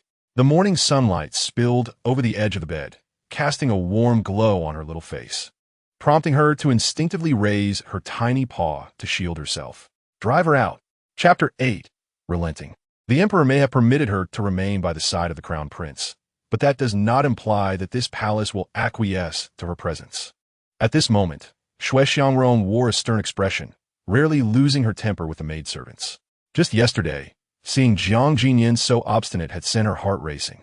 She did not voice her dislike, but in truth, she had begun to harbor an aversion towards the woman named Hua Yin. And now, she dared to enter the palace openly to seek an audience with her. Surely, she was unable to contain her impatience, yearning to marry Yenna. Shui Xiangrong did not wish to meddle in her son's affections, yet that did not mean she would easily accept Hua Yin. However, that young lady stated that if the Empress Dowager refused to meet her, she would kneel until the Empress Dowager granted her an audience. She was caught in a dilemma. Were it not for Hua Yin bearing the second prince's token to enter the palace, she would not have reported this matter with such urgency. She could not offend either side. Then let her kneel. Shui Xiangrong waved her sleeve, and just as she finished speaking, she heard the sound of bare feet pattering behind her. A small figure darted to her side, and Jiang Zao struggled to speak. No, please, mother, do not be angry. It is not good for your health. The important thing is that if second brother hears that you punished that woman, what will become of it? Yesterday, second brother and father were both upset, and if you anger him again, I might lose my second brother. The little dumpling tugged at Shui Xiangrong's skirt, gazing up at her with pitiful eyes. Just seeing Jiang Zao rushing out barefoot had already diminished Shui Xiangrong's anger significantly. Now, hearing that soft voice, her heart softened even more. Yet she still hesitated to agree. Some opportunities and some people are simply unworthy. Your second brother is so eager to have that woman enter the palace to meet the Empress, merely worried that time may drag on and that he wants the Empress to agree to their union. Just think, if it were not for this woman's insistence, would your second brother have so willingly presented the token to enter the palace? It shows her ambition. Having the status of the Jiang Dynasty's citizen is not enough. She's also desperate to marry Yenner. What if mother gives her a chance? I too will give her a chance. Let us test Hua Yin together. Jiang Zao pouted, managing to stammer out two words. Chance. Moreover, I always feel that Sister Hua Yin did not come to the palace solely for the marriage with second brother. The little dumpling's big eyes sparkled with determination as she recalled the sudden dream, looking earnestly at Shui Xiangrong. Mother. She feared that her mother might not grasp her meaning, and she was troubled by her inability to articulate it. Calling out mother was the greatest effort she could muster. Shui Xiangrong's heart softened at last. Bring that girl in, she instructed, cradling Jiang Zao. Not long after, Hua Yin walked gracefully into Fengqi Palace. She was very respectful, kneeling at the entrance and proclaiming, "This humble servant, Hua Yin, greets the Empress Dowager. May the Empress Dowager live for 1,000 years." Such a solemn greeting left no room for fault-finding. You seem well-versed in the customs of the Jiang Dynasty's imperial court. Did you anticipate being able to meet me today and have Yenner teach you the proper etiquette? Shui Xiangrong raised an eyebrow. Her gaze toward Hua Yin not particularly warm. Indeed, but not entirely.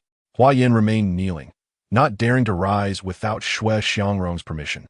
The second prince is such a good person. He should not suffer punishment on my account. This humble servant knows that the Jiang Dynasty would not accept a sinner like me. I am willing to be a lowly maidservant, accompanying the prince and serving him. Before Shui Xiangrong could inquire further, Hua Yin spoke candidly.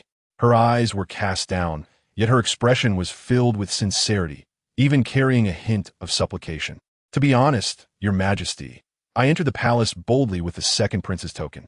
Hua Yin's tone was calm, devoid of any hint of guilt, even tinged with a sense of resigned acceptance. This humble servant merely requests that you do not make things difficult for the prince. I can face death to quell your anger. But just a moment ago, you were eager to serve by the prince's side? Shui Xiangrong raised an eyebrow, simultaneously covering Jiang Zao's small mouth with her hand. Her obedient daughter always tried to interrupt the tense atmosphere between the two. Yet some matters must be addressed, and certain words must be spoken. Yes, but that was merely a desire, Hua Yin acknowledged. She understood that the Empress Dowager wished to eliminate her swiftly, and she was willing to sacrifice herself to spare the prince from punishment. As for the customs, they were learned from the prince himself. Silence enveloped the hall after her words. Shui Xiangrong fixed her gaze on Hua Yan's face for a long while before finally saying, "Look up." Yes. Hua Yan complied and raised her head. Her stunning beauty was indeed a rarity in this world. You just said you came for the prince. Although Shui Xiangrong's heart softened due to her daughter's pleas, she still maintained her authoritative demeanor. Yes, Hua Yan nodded. The prince's punishment was decreed by the emperor. Even I cannot alter it in the slightest. Shui Xiangrong did not relent due to Hua Yan's obedience. Instead, she shattered her illusions. As for your punishment, I shall reconsider. Could it be that Mother intends to execute Hua Yin? No, this cannot be. Mother does not want to give Hua Yin a chance, does she? Is she trying to lure her in for slaughter? The little dumpling's tiny claws worked fervently, desperately trying to prevent her mother from harming Hua Yin. But in the next moment, she was taken aback. Since you are the one chosen by Yenner, you will often accompany me and Yuer in the palace. Why not today accompany Yuer to the Imperial Garden? Yuer has been punished with sweeping, and you can assist her. Let me see how genuine your intentions are, daring to present yourself before me for punishment. Shui Xiangrong's face remained cold, but her words revealed a hint of concession. Now, both Hua Yin and Jiang Zao were taken aback. Is Mother giving her a test? Hooray! Mother is the best. It is well known that Nyanqing is both gentle and beautiful, as well as magnanimous. What follows is a test for the little one, is it not? Just as the small dumpling burst into giggles, she planted a kiss on Shui Xiangrong's cheek. Eventually, she turned and climbed down from her mother's embrace, walking up to Hua Yin and gazing up at her. Hua Yin, taken aback by the little dumpling's sudden approach, momentarily stared blankly at Shui Xiangrong, thinking, Your Majesty? She was ready to face her demise. Shui Xiangrong, with an air of indifference, picked up a teacup, unwilling to elaborate further, and merely raised an eyebrow, urging, Are you not going? Hua Yin hurriedly expressed her gratitude and bowed her head, wishing to embrace Jiang Zao. However, the little dumpling was not yet ready to allow such closeness, so they settled for holding hands as they made their way toward the Imperial Garden. Yet, as Shui Xiangrong watched the pair of figures vanish into the distance, she could not help but rise, change her attire, and follow after them. Chapter 81. Protecting with one's life, Shui Xiangrong observed as Hua Yin cradled Jiang Zao while entering the Imperial Garden. Each took a broom, but Hua Yin did not allow Jiang Zao to work, instead instructing her to rest in the pavilion. Meanwhile, Jiang Zao, like a little adult, stood with her hands on her hips, intently watching Hua Yin. However, it was not long before she could not resist running about, playing with the fish and picking flowers. Hua Yin remained diligent in her sweeping, occasionally glancing over at Jiang Zao. She ensured to protect her as she approached the small pond and carefully identified which flowers had thorns while assisting her in picking blossoms. Seeing Hua Yin so dedicated and patient, a smile gradually appeared on Shui Xiangrong's face. Does your Majesty trust this Hua Yin so easily? Shi Yu, who was beside her, could not help but ask. After all, she had witnessed her mistress's fury earlier when Hua Yin was mentioned. Was this sudden leniency indicative of some ulterior motive? To trust. Yet not entirely. Shui Xiangrong chose a pavilion where she could see both Hua Yin and Jiang Zao sitting calmly and instructing Shiyu to brew tea. Now that my son is older, he will choose a primary wife himself. I trust his judgment and do not wish to pressure anyone excessively. Otherwise, would I not be overstepping my bounds as a mother? For now, I simply wish to observe how Hua Yin treats Xiao Yuer. If she consistently cares for her, it would indicate that her nature is indeed good, and I could consent to their union. She nodded, somewhat understanding. Just then, a eunuch arrived to deliver a message, stating that Jiang Huaijing requested Shui Xiangrong's presence for a game of chess. Yet, Shui Xiangrong could not help but glance toward Jiang Zao, clearly feeling uneasy. Your Majesty, did you not just say you would give Hua Yin a chance? With so many servants in the back garden watching, it should be fine, she urged, as she did not grasp the situation with Hua Yin and was more inclined to see her mistress secure the emperor's affection. After all, there were plenty of high-ranking consorts within the harem. If they were to rise against her one day, how would her life as empress fare? The eunuch chimed in, indeed. Your Majesty, the emperor may have matters to discuss with you. Despite their repeated reassurances, Shui Xiangrong remained unsettled. For some reason, she could not shake off the image of Jiang Zao being bound in the imperial garden. Yet, Jiang Huaijing was still awaiting her. In a dilemma, Shui Xiangrong ultimately decided to summon Jiang Jingxian to watch over the two girls, ensuring their safety before she made her way to Yangxin Hall. The group departed without alerting the two in the garden. Jiang Zao continued to pick lily of the valley from one side and tulips from another, seemingly intent on adorning Hua Yan's head with flowers until she had exhausted every bloom. All right, my little princess, if you keep this up, the entire imperial garden will be bare. Hua Yan chuckled as she attempted to restrain Jiang Zao's eager hands. Oh, I am utterly useless, allowing Sister Hua Yin to care for me so well that I momentarily forgot to be vigilant. But Sister Hua Yin protects me in my dreams. How could she possibly be a villain? So beautiful and kind-hearted, it is a pity she has foolishly fallen for my second brother, from a short distance away. Upon hearing this sweet voice, Jiang Jingxian nearly choked. He had rushed over, just as he was about to lean over the long bench, only to be met with a sudden panic. Now hurriedly arriving, he struggled to catch his breath, almost choking on the urgency of the moment. Although he was tempted to scold his little sister, the sight of the harmonious interaction between the two figures, as picturesque as a painting, made him restrain himself from disrupting the beautiful scene. However, in the next moment, a figure clad in eunuch attire stealthily approached them, brandishing a dagger. Jiang Jingxian felt his blood run cold as he rushed forward. Hua Yan, you are. The assailant's eyes glimmered with malice, and without hesitation, the dagger descended swiftly, clearly aimed at Jiang Zao. Why do more thieves appear? Oh no, the baby is doomed. The little dumpling was terrified, unable to utter a single word. An indescribable fear gripped her, and she began to sob. Hua Yan, using her keen instincts, reacted promptly. Yet, she was not skilled in martial arts. In the next instant, she steeled herself and tightly shielded Jiang Zao in her embrace. The attacker, undeterred, thrust the dagger toward Hua Yan with even greater ferocity. In an instant, blood gushed forth like a fountain, quickly staining Hua Yan's back. Just as the assailant was about to end Hua Yan's life, he was suddenly sent flying. Jiang Jingxian had kicked the assailant away and attempted to seize him. However, the assailant was quicker, executing a leap and throwing a concealed weapon toward Jiang Jingxian. The projectile exploded upon impact, releasing countless silver needles that shot out. Jiang Jingxian narrowly evaded injury, but at that moment the cries of the child echoed behind him. Help! Help! Wah! The baby's nightmare has come true. This gaping wound cannot be staunched. So much blood. How could this truly involve Hua Yan? Jiang Jingxian felt a chill in his heart as he rushed forward to embrace Hua Yan. The little dumpling hurriedly followed suit, her short legs moving as fast as they could. After a chaotic scuffle, Hua Yan was taken to Fengqi Palace, where all the physicians from the Imperial Medical Bureau gathered. Meanwhile, Shui Xiangrong and Jiang Huaijing hastily arrived at Yangxin Hall. Upon entering the hall and seeing Jiang Jingxian's anxious demeanor as he fixated on Hua Yan, Shui Xiangrong sighed and stepped forward to offer comfort. My son, do not worry. Hua Yan is a good girl and will surely be fine. Lastly, Shui Xiangrong picked up Jiang Zao, soothing her and helping her change clothes. Oh, the baby is in danger. It is all thanks to Sister Hua Yan that the baby is still here. Perhaps I can truly trust her. Jiang Zao clutched her little fingers, and upon seeing her second brother sitting still in a gloomy atmosphere, she hurriedly approached and hugged his legs, managing to utter 2 words. No. Thing. Sister Hua Yin has a guardian angel. She will surely pass through this ordeal safely. The baby will stay here with second brother.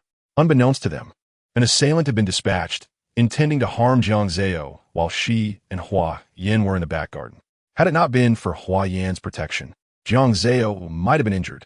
Jiang Jingxian sighed deeply, shielding his eyes with his hand. The assailant's martial prowess far surpassed his own, and the hidden weapons were unlike any he had ever seen. The image of blood pouring from Hua Yan's wound haunted him. Jiang Huaijing felt a weight in his heart. Now that the crown prince of the previous dynasty had been captured, only Jiang Huaiyu remained. Could he have nurtured such a formidable assassin in that remote fief? If so, there could be no further delay. Jiang Huaiyu must be dealt with swiftly. Jiang Huaijing cast a cold glance at the eunuch beside him. Where is Jin Yu now? The eunuch replied. The eldest prince has been punished and is recuperating in his own residence. Upon hearing these words, Jiang Huaijing felt a weight in his heart. Consequently, in the pursuit of Jiang Huaiyu's whereabouts, he would have to select another individual. Just then, after a prolonged wait, Jiang Jinyan finally heard a faint call from within the hall. Your Highness, where are you? Chapter 82, Another Nightmare. Huayan. Jiang Jinyan instantly sprang to his feet, consumed by urgency. In his haste, he did not forget the little bundle clinging to his calf. However, just as he intended to hand Jiang Zao over to Shui Xiangrong, he found Jiang Zao tearfully embracing him. Hua, dear second brother, you must bring the baby along. Sister-in-law Hua Yin was injured for the sake of the baby, and the baby is so worried, so worried. The soft, plaintive cries reached Jiang Jinyan's ears, softening his heart, and he decided to take Jiang Zao with him.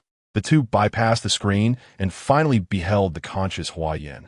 The assailant had failed to strike at Hua Yan's vital points, allowing her to narrowly escape peril. Your Highness. Upon seeing Jiang Jinyan, Hua Yin's tense gaze immediately softened. I am here. You need not worry. I will certainly capture that thief. Jiang Jinyan freed a hand to gently caress Hua Yan's cheek.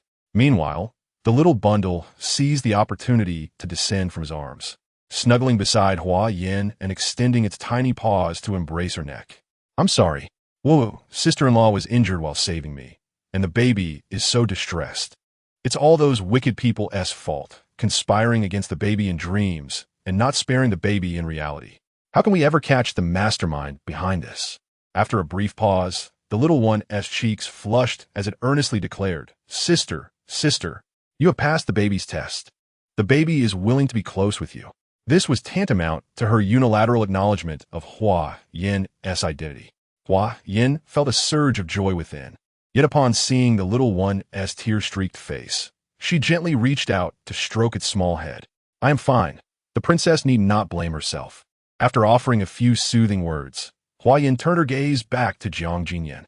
Your Highness, I have something important to discuss with you. Upon hearing this, Jiang Jinyan leaned closer to Hua Yin, allowed her to speak with less effort. Speak freely. I shall grant you any request. He assumed that Hua Yin had a personal concern to address, not anticipating that her revelation would shake him to the core. The individual we have captured may not be the crown prince of the previous dynasty. What? Jiang Jinyan's body trembled, his brows knitting tightly. Even Jiang Zao lifted her small head, her face displaying astonishment. Not the previous dynasty's prince? Then who is Yuan Li? Sister-in-law Hua Yin, you aren't injured or confused, are you? Hua Yin, this matter is of grave importance. Have you thought it through? Jiang Jinyan softened his tone, urging Hua Yin to reconsider. There is a secret about the previous royal family. They would cultivate a substitute whose demeanor mirrored their own perfectly, disfiguring their face with fire to prevent unforeseen circumstances and disguise themselves. I was skeptical until I saw the true appearance of the captured Yuan Li and the dagger used by today's assassin. Although Hua Yin had been a spy under Yuan Li, he had worn a mask throughout the year, leaving her unaware of his true visage. When the previous dynasty fell, Yuan Li had burned his own face to evade pursuit. Yet, the Yuan Li before them evidently bore scars from childhood. Additionally, the dagger employed by the assassin bore the royal family's unique insignia. Thus, she could ascertain that the Yuan Li they had captured was a counterfeit. while the genuine one lay hidden elsewhere. Perhaps, with the substitute captured, he was in a state of disarray, intending to dispatch his most elite assassin to eliminate Jiang Zao. Jiang Jinyan remained silent, absorbing all that was said, then reached out to comfort Huayan. I shall report everything to Father Emperor, you may rest assured. With that, he departed with Jiang Zao. Before Jiang Huaijing could leave, Jiang Jinyan divulged all he knew. A surge of fury coursed through Jiang Huaijing, and he slammed the table, sending the teacups crashing to the ground. Your elder brother cannot rise yet. You shall interrogate Yuan Li in his stead and ensure he reveals the truth. Just as Jiang Jinyan was about to comply, he was called back. Witnessing the overwhelming hatred in his son's eyes, Jiang Huaijing cautioned, do not torture him to death. Given that the assassin has harmed Huayan, I cannot guarantee that the impetuous Jiang Jinyan will not transfer his rage onto Yuan Li. I understand. Jiang Zao, observing the entire scene, sighed heavily, her little face clouded with worry. Father Emperor wants Second Brother to spare Yuan Li's life. I fear Second Brother will leave him with but a breath. No amount of worry from the little one would change matters. As she watched her second brother depart, she did not remain idle in Fengqi Palace, but hurriedly tended to Huayan. She poured water for Huayan and cuddled close to her, which not only touched Huayan's heart, but also warmed Shui Xiangrong's. Thus, Shui Xiangrong permitted Huayan to stay in Fengqi Palace for an extended duration. After all, she had saved her precious daughter. Moreover, with Jiang Jinyan likely to be interrogating Yuan Li in the palace for the next few days, it would be easy for the two to meet. Over the course of several days, Jiang Zao was exceedingly attentive, yet she soon grew weary. Upon seeing the man whose appearance had been marred, Jiang Zao was taken aback. This must be the true crown prince of the previous dynasty, right? Could the individual beside him be the prince mentioned by Bu Feng and Jing Feng? Yet, that prince's face was indistinguishable. Before long, the two engaged in conversation, seemingly reconciling, and even summoned numerous soldiers and secret guards. Jiang Zao felt a chill run down her spine, instinctively wanting to shout, but found herself unable to move. Suddenly, the scene shifted to a temple. Before the statue of Guanyin, an elderly woman clad in simple monk's robes knelt in prayer, seemingly in repentance. The little one stealthily approached the old woman's side and recognized her face. Wasn't this the current Empress Dowager of the Jiang Dynasty, Qin Yueling? After her father ascended the throne, Qin Yueling had refused to reside in the palace, preferring the company of a simple lamp and the Buddha. At the onset of his reign, Jiang Huaijing had often faced criticism for this. Just as the little one was entranced by the sight, the temple doors were kicked open. The figure that entered was none other than the indistinguishable prince. Jiang Zao watched helplessly as he entered, seemingly saying something, and Qin Yueling began to argue with him, only to be fatally stabbed in the end. Witnessing such a tragic demise left Jiang Zao utterly shaken. She frantically glanced around, relieved to find herself still in Fengqi Palace. In the next moment, she was lifted up, and instinctively struggling, she looked up to see Shui Xiangrong's smiling face. Jiang Zao exhaled in relief, tearfully reaching out to embrace her mother. "Oh, dear mother, please hug the baby. The baby is both hungry and tired, having had a terrible nightmare." Upon hearing that her daughter had suffered a nightmare, Shui Xiangrong's heart ached. All right, let us have breakfast." She carried Jiang Zao to the table, where Jiang Huaijing was seated. Chapter 83, Visiting Grandmother. Did Xiaoyu sleep well? Jiang Huaijing reached out to playfully poke Jiang Zao's cheek, his eyes filled with tenderness. Ever since he and Shui Xiangrong had rekindled their past sweetness, he had accompanied her for breakfast almost daily, in the presence of her father. The grievances from Jiang Zao's dream magnified. She could not help but shake her head, reaching out for her father to hold her. Jiang Huaijing smiled as he lifted his precious daughter, weighing her gently and planting a kiss on her delicate cheek. "What troubles you?" The little one nodded seriously, just about to utter the words nightmare, when her attention was drawn to a figure entering through the hall doors. Second brother? Jiang Zao had not seen her beloved second brother for 2 days and felt a sudden pang of longing, stretching out her arms to embrace him. "Woo, does second brother not love the baby anymore? Soon, the baby will keep sister-in-law in the palace to accompany me and not return her to second brother." She mimicked the adults by crossing her little arms and huffing, a pitiful yet adorable sight that melted Jiang Jinyan's heart. However, there were still more pressing matters awaiting his attention. Father Emperor. After bowing, Jiang Jinyan presented the accusations he had brought to Li Gonggong. He clarified that he had thoroughly investigated the matter, confirming that Yuan Li was indeed a false identity. The real name was Yuan Bai, raised since childhood as a substitute for Yuan Li. Jiang Jinyan knelt and recounted in detail how he had been tortured and how Yuan Li had divulged the truth. At present, the genuine Yuan Li remained hidden, with Yuan Bai unable to specify their whereabouts, only stating that they were not far from the imperial city. Jiang Huaijing meticulously reviewed the accusations but refrained from issuing immediate orders, as Yuan Li, a remnant of the previous dynasty, posed no significant threat alone. There were more pressing matters at hand. Notably, there was a certain uncle of yours who was no longer in the barbaric fief. Jiang Huaijing pondered the troubling news he had received earlier that morning, feeling an increasing heaviness in his heart. His uncle had been absent from the fief for over a month and had been spotted in the capital. It was imperative to locate him first. Jiang Zao, meanwhile, was indulging in a small bowl of milk porridge, unable to resist eavesdropping on the conversation. Did that prince truly come to the capital? Wait, could this prince be the same one as the one in the fief? I must confirm this. As Jiang Huaijing discussed with Jiang Jinyan how to locate Jiang Huaiyu, they were interrupted by a maid seeking an audience with the emperor. Upon entering, the maid immediately knelt and reported that the Empress Dowager had felt unwell during her prayers at the Buddhist temple and wished for a physician's care. Jiang Huaijing's face momentarily displayed surprise, quickly dispatching Li Gonggong to issue an edict, realizing that neglecting the Empress Dowager's health was unacceptable. The Buddhist temple? Is the Empress Dowager truly there? This is grave. Surely she is in danger. The small child dropped her spoon onto the table, recalling a frightening dream in which her grandmother met an untimely end. What should I do to alert my parents to protect the Empress Dowager? Jiang Zao felt a surge of anxiety, completely unaware that her family had already turned their attention to her. Seeing the maid from the Empress Dowager's side preparing to leave, the little one eagerly pointed at her, urgently calling out, "Grandmother!" When Jiang Huaijing failed to respond, she turned to Xue Xiangrong, repeating the title. Xue Xiangrong exchanged a glance with Jiang Huaijing before gently asking Jiang Zao if she wished to see her grandmother. Upon hearing this, Jiang Zao's eyes sparkled with excitement. Yes, mother understands me. Jiang Zao nodded vigorously, causing Xue Xiangrong to chuckle. She turned to Jiang Huaijing, saying, "Your Majesty, since the Empress Dowager went to the Buddhist temple, I have not seen her in quite some time. Now that she is unwell, we should visit her. Otherwise, it would appear as though you are unfilial in the eyes of the world." Jiang Huaijing readily agreed, nodding in affirmation. He issued an edict to head to the Buddhist temple to visit the Empress Dowager. Naturally, all the princes were to accompany him, except for Jiang Jinyu, who was punished and unable to rise due to his injuries. Thus, only Jiang Jinyan would accompany him, and he intended for Huaiyan to meet their grandmother as well, bringing her along. Several days had passed, and Huaiyan's injuries had improved significantly. After an hour's journey, they arrived at the Buddhist temple.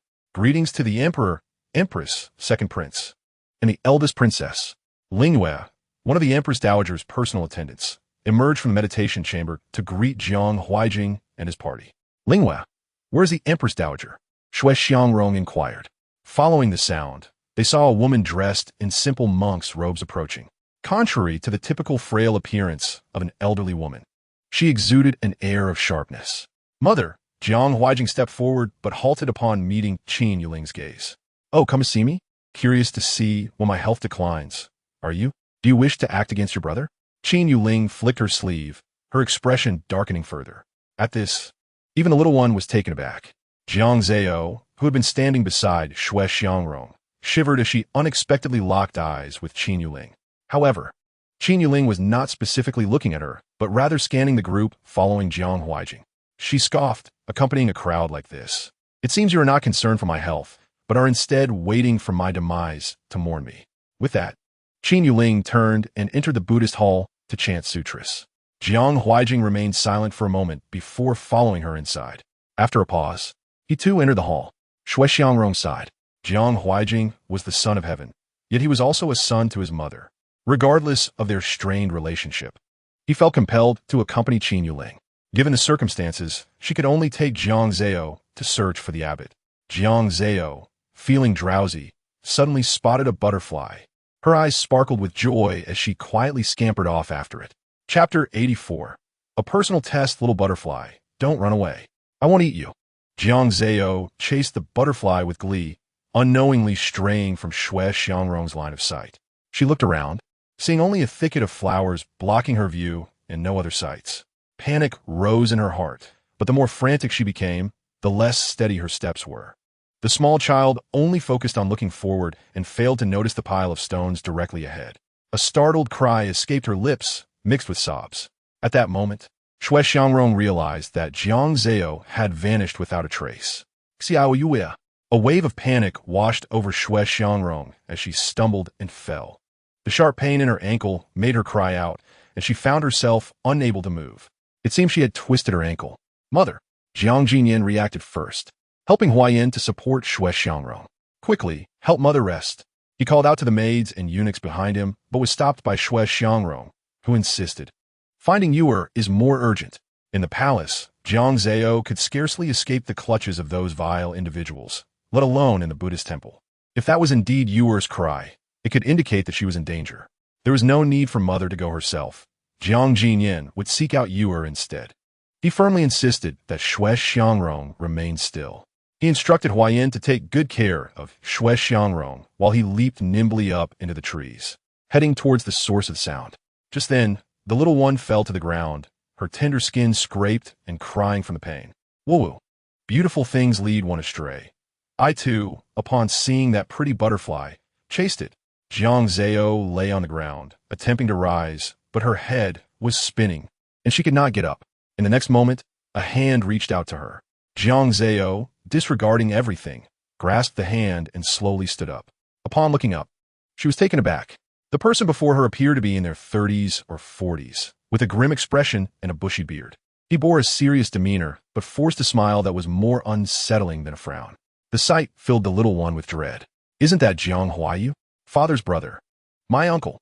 No, now he is the bad uncle. Father dislikes him, and so do I. But what is he doing here? The little one was momentarily stunned, forgetting to flee. She watched as Jiang Huayu extended his hand toward her, smiling amiably. What is your name? Keep pretending. Everyone knows my name throughout the Jiang Dynasty. The little one scoffed. Jiang Huayu raised an eyebrow, seemingly catching on to something. If it were not for the foresight ability, how could Jiang Huaijing have evaded their schemes? There must be something amiss. Jiang Huayu, upon this thought, chuckled and said, I was merely testing you. If Xiaoyu does not wish to speak, then she need not. Jiang Zao, however, fixed her gaze upon him, her heart filled with wariness. What is this person scheming? Observing her expression only fueled Jiang Huayu's excitement.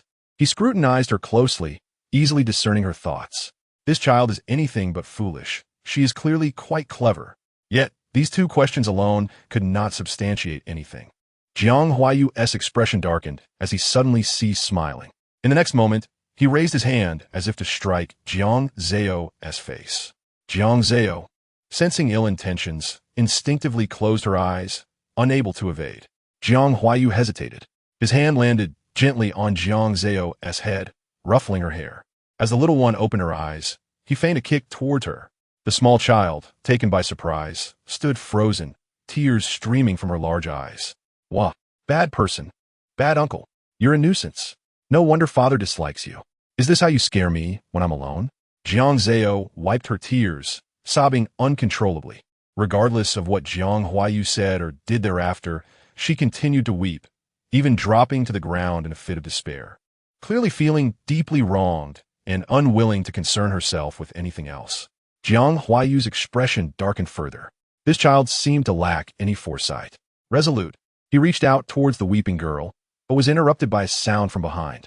His keen hearing quickly detected footsteps approaching, mere paces away. In the next moment, Jiang Zao found herself enveloped in a familiar embrace. She slowly opened her eyes to see her second brother's handsome face. Pouting, she was on the verge of crying once more. Why did you take so long to arrive, ergo? I waited for you for ages. That bad person, that uncle, was just in front of me. I don't know how he appeared here. I'm so scared, so scared. Jiang Zao clutched Jiang Jinxian's neck tightly, though she managed to stifle her sobs for the moment. There was an urgent matter she needed to inform her second brother about. The little one bit her lower lip, her tear-filled eyes gazing at Jiang Jinxian, before she pointed towards the spot where she had been standing.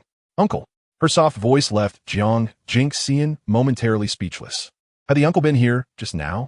Jiang Jingxian understood that if he did not accurately convey Jiang Zao's message, she would become anxious and find another way to express herself. Yes, the little one nodded vigorously, once again wrapping her arms around Jiang Jingxian's neck, crying, "Wah, ergo, you've become smarter recently, but please hurry and take me away. I'm frightened of this place." Jiang Jingxian, feeling her tears dampen his shoulder, grew worried and quickened his pace. "Father." As Jiang Jingxian entered the Buddha hall, Jiang Huaijing remained beside Qin Yueling. Chapter 85. Never speak. "My child, what has happened? Why the urgency?" Qin Yueling, kneeling before the Buddha with her hands clasped, did not intend to turn and acknowledge the two. Jiang Jingxian, about to speak, glanced at Qin Yueling, then leaned closer to Jiang Huaijing's ear, saying, "You encountered her uncle at the back mountain of the temple. I did not know why he frightened her, but when I arrived, she was sobbing uncontrollably. Father, you see." Jiang Jingxian wished for Jiang Huaijing to apprehend Jiang Huayu. However, Jiang Huaijing waved him off, signaling him to withdraw. "Father." Jiang Jingxian attempted to insist, but was met with Qin Yueling's cold laughter. She had once claimed the temple as her own, yet now they sought to search it thoroughly. "I suspect your intentions to protect me are merely empty words." It was not out of curiosity, but rather the silence of the hall combined with Jiang Jingxian's urgency that caused his voice to rise. "Your Majesty, I did not intend to offend." Jiang Jingxian's expression stiffened as he hurriedly knelt.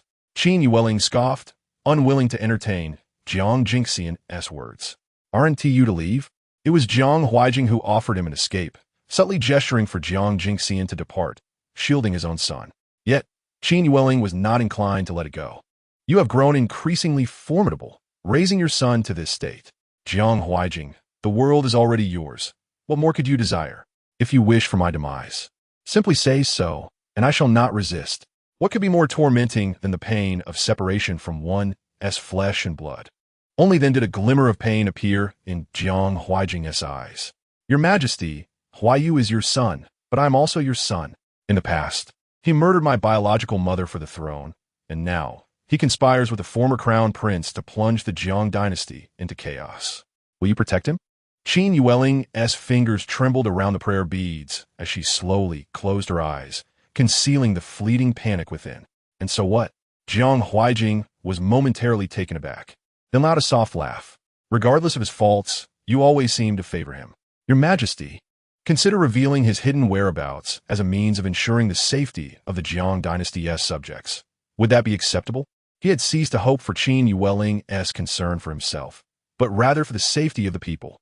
If Qin Yueling were to nod, even without disclosing Jiang Huayu's precise location, the imperial guards he commanded would swiftly locate him. After a prolonged silence, the incense gradually burned down, and finally, Qin Yueling opened her eyes. Yet, her first words were a refusal. "When you ascended the throne, I begged you to spare your brother, yet you acted as you did. Now, you wish to eradicate him. Do you think I would choose differently? I shall never speak of it. You can give up on that hope. Never." Upon uttering these words, Jiang Huaijing sighed deeply. A fierce determination gradually coalesced in his eyes, though he did not need his mother's approval to proceed. Before he could finish, a sound from the door interrupted him. "Father, father." The innocent voice caused Jiang Huaijing to pause. He turned to see Jiang Zao, her face tear-streaked and her big eyes red. Her little hands clutched the doorframe as if she wished to enter, yet hesitated. "Father, father, I'm just a little worried about you and grandmother. I can take a look, just for a moment." Seeing Jiang Zao timidly standing at the door, Jiang Huaijing's heart softened, and he no longer cared to speak harshly to Qin Yueling. "You, come here, come to father." Jiang Huaijing beckoned his precious daughter. Jiang Zao nodded, stumbling as she ran over. However, just as she was about to leap into Jiang Huaijing's embrace, she tripped over her own feet and tumbled straight into Qin Yueling's arms.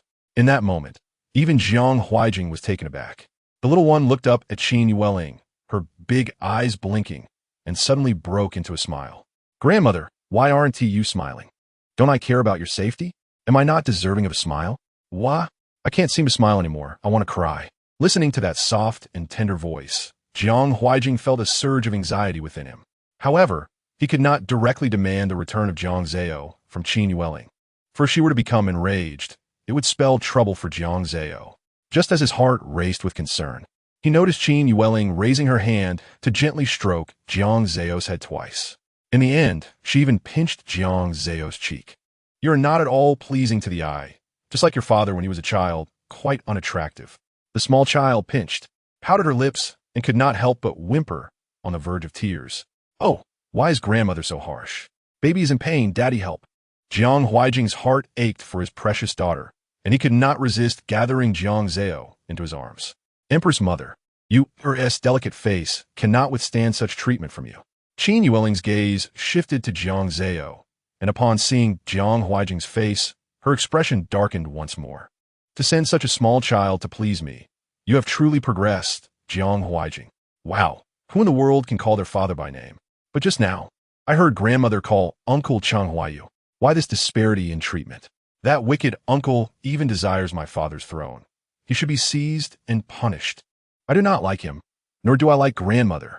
Jiang Zao failed to notice the pity in Qin Yueling's eyes, nor did she see the urge for closeness that flickered within her. Jiang Huaijing's eyes grew solemn, and with a sense of desperation, he implored, "Empress Mother, we have come today out of concern for your health. Even if you disapprove of your son, you ought not to misjudge s filial piety. Why not allow to accompany you for a meal? Since entering the Buddhist hall this afternoon, you have not stepped outside." "What?" Jiang Zao stared wide-eyed at her father. "An entire afternoon without a meal? Is grandmother not hungry? And if father stays with grandmother, is he not hungry as well? That simply will not do. Food. Jiang Zao stretched out her little hands and cupped Jiang Huaijing's face. "Father must eat. You cannot skip meals. Otherwise, what if your stomach hurts? Baby would be heartbroken. And grandmother, father urges you to eat with him. Then we can talk nicely. If grandmother still wishes to touch baby will let her, even if she pinches." Jiang Huaijing felt a wave of comfort as he held Jiang Zao close. Despite Qin Yueling's harsh words, his heart began to mend a little. After all, she was the one who had raised him, his Empress Mother. Jiang Huaijing embraced Jiang Zao and could not help but suggest, "Perhaps we should dine first. You haven't eaten since this afternoon. You must be hungry." At that moment, Qin Yueling could not be bothered to sneer anymore. She cast a sidelong glance at Jiang Huaijing and replied, "You wish for me to dine with you, only to poison me and threaten my life. Am I correct? You come here under the guise of concern while bringing so many imperial guards. Leave. Get out of my sight. I do not require your hollow concern. Empress Mother, why must you be this way?" Jiang Huaijing instinctively sought to defend himself, but fell silent under the weight of Qin Yueling's resentful gaze. It was clear that she wished to see Cheng Huayu instead of him. If that were the case, why should he persist?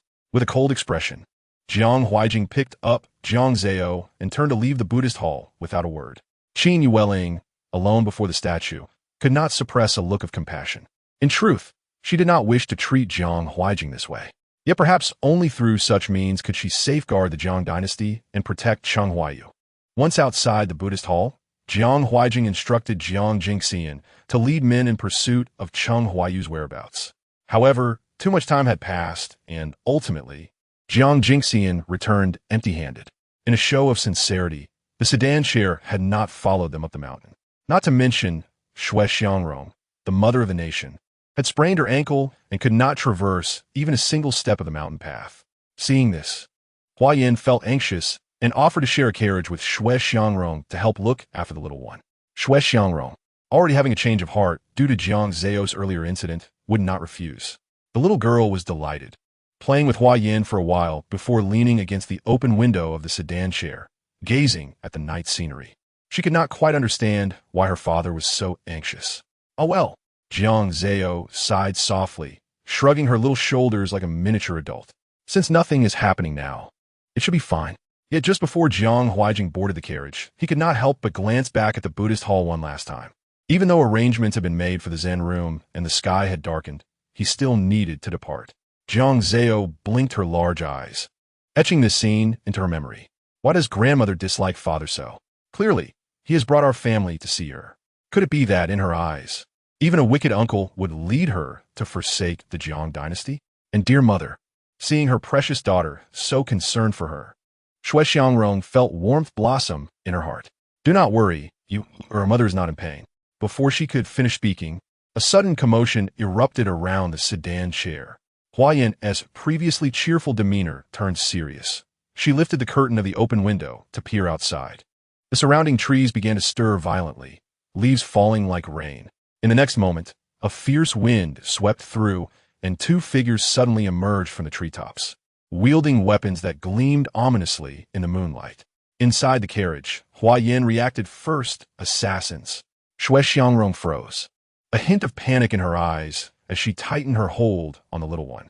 At that moment, they were behind Jiang Huijing and Jiang Jingxian, who had already moved ahead.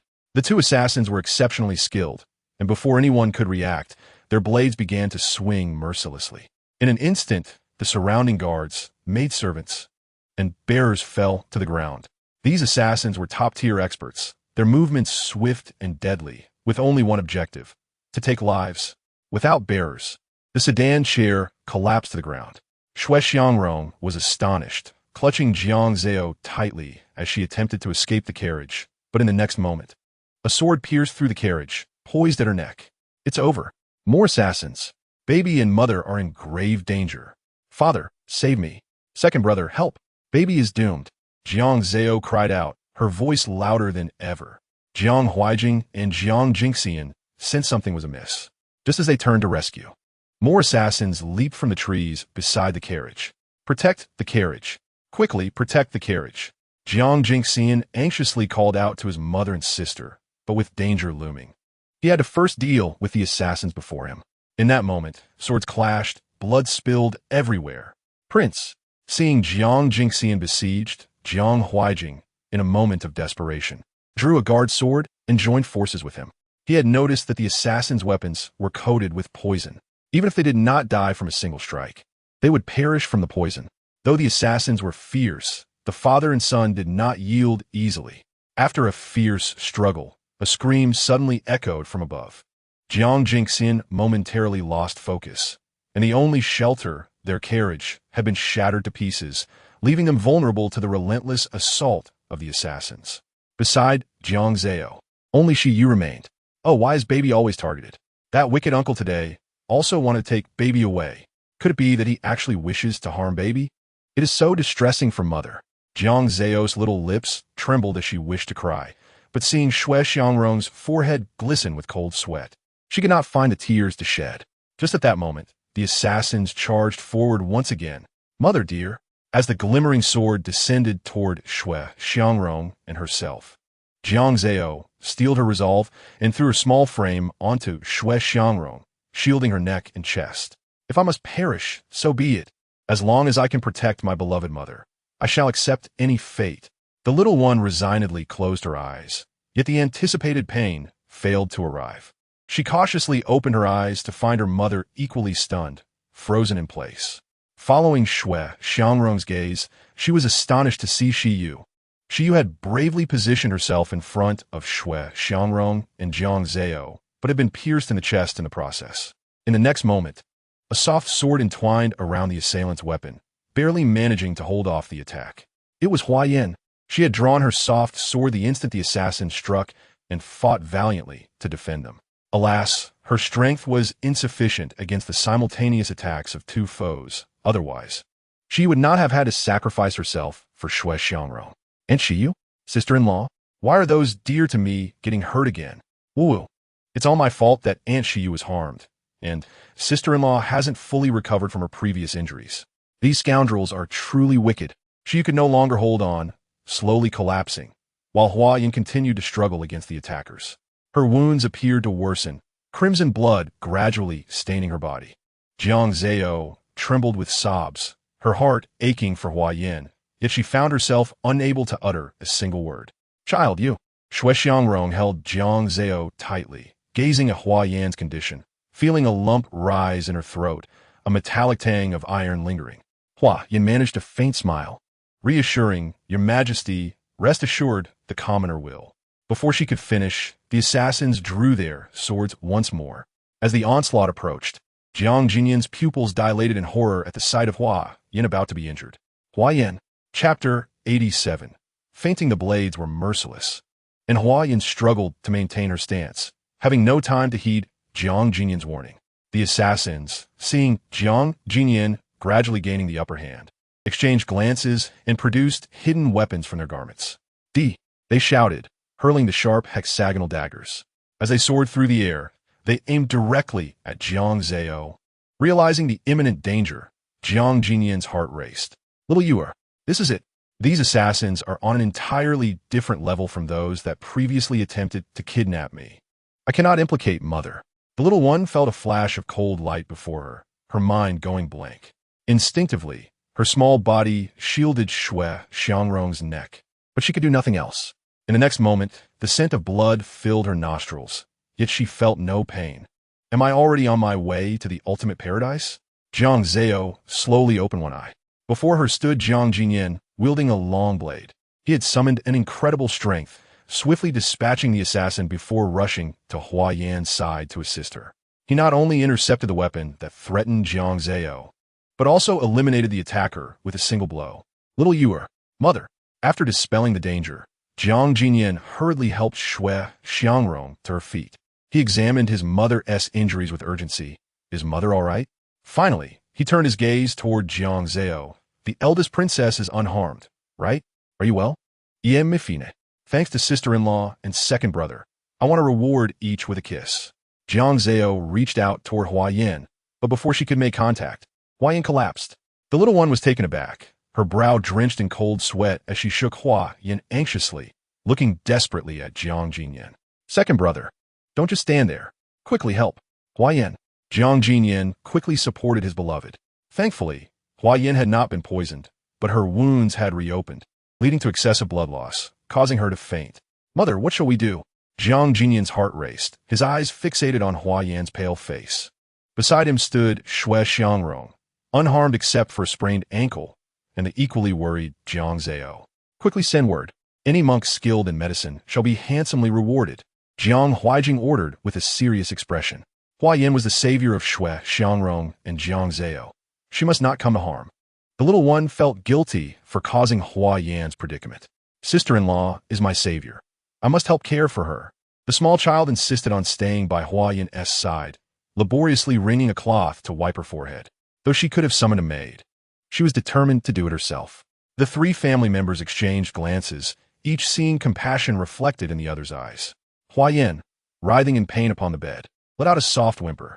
The little one persisted in caring for her, attempting to soothe Hua Yin to sleep, just as Shui Xiangrong had done for her. They continued until the army reached the gates of Kai Fusi.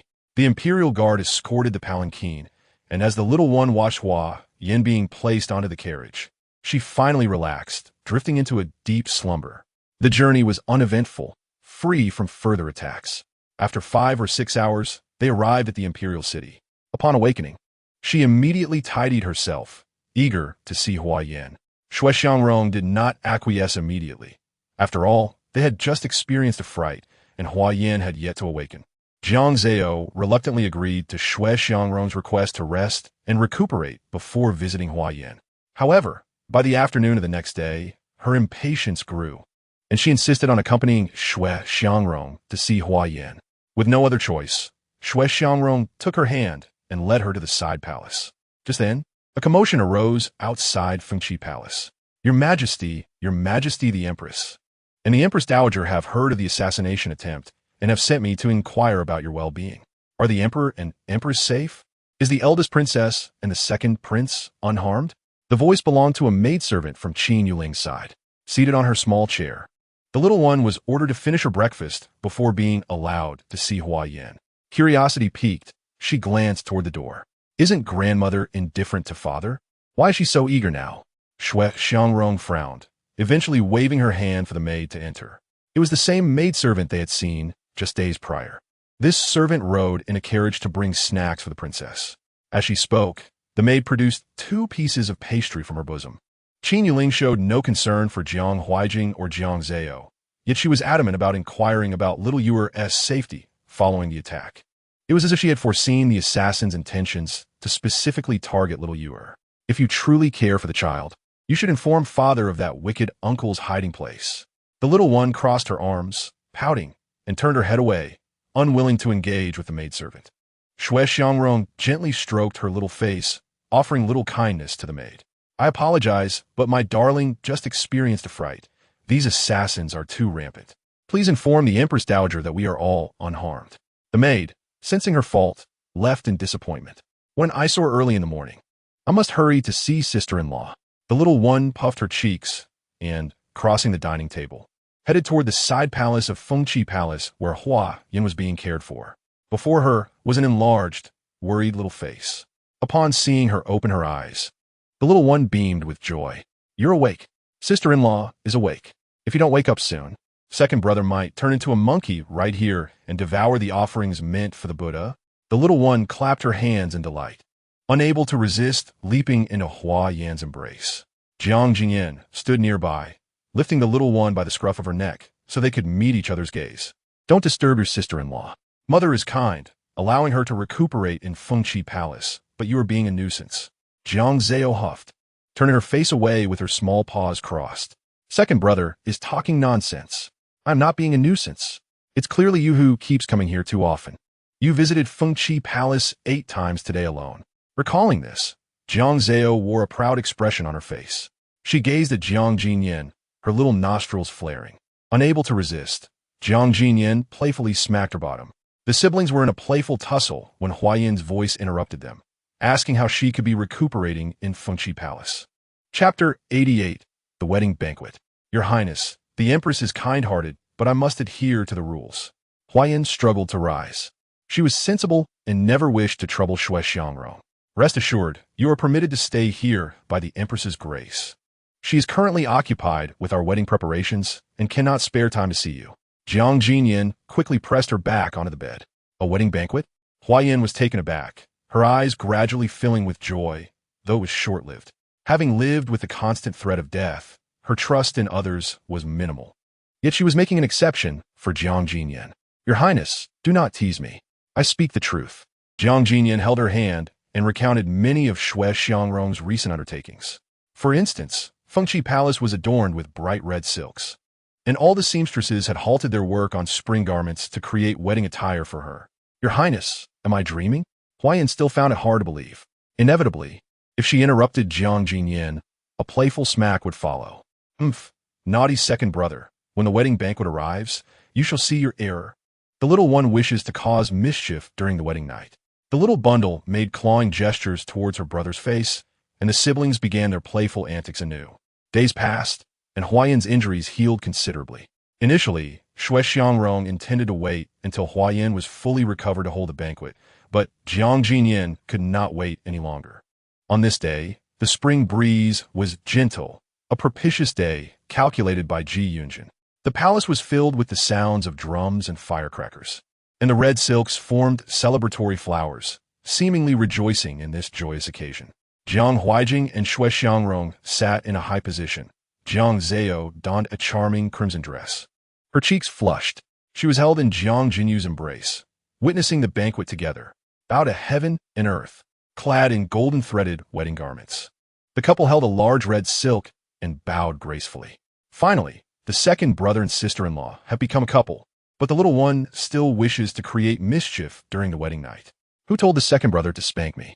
Jiang Zao's eyes were narrowed in delight. All right. The second brother enjoys this, does he? The little one shall climb the window. Unable to match her brother, she sought Jiang Jinyu's assistance. The doting brother could never refuse. While the capital rejoiced, the cold palace was shrouded in gloom. Shuang Xue seethed with rage.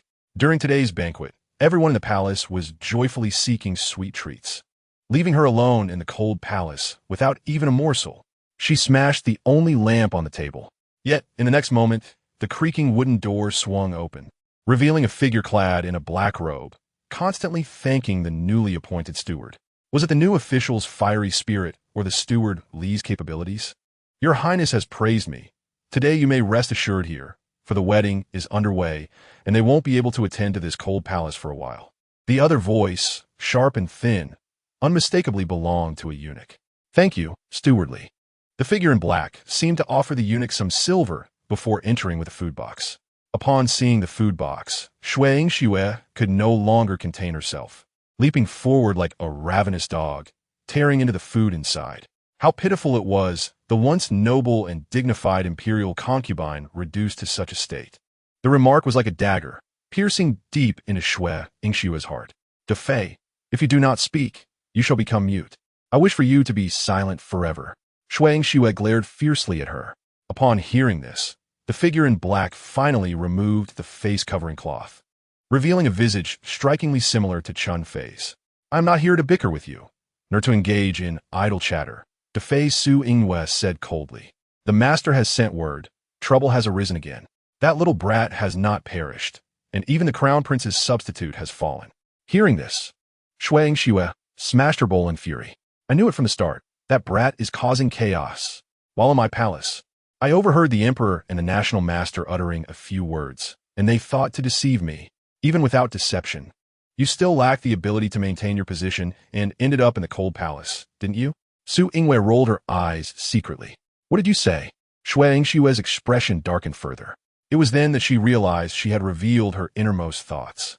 "I mean, we still need to devise a way to rescue you." "Your Highness."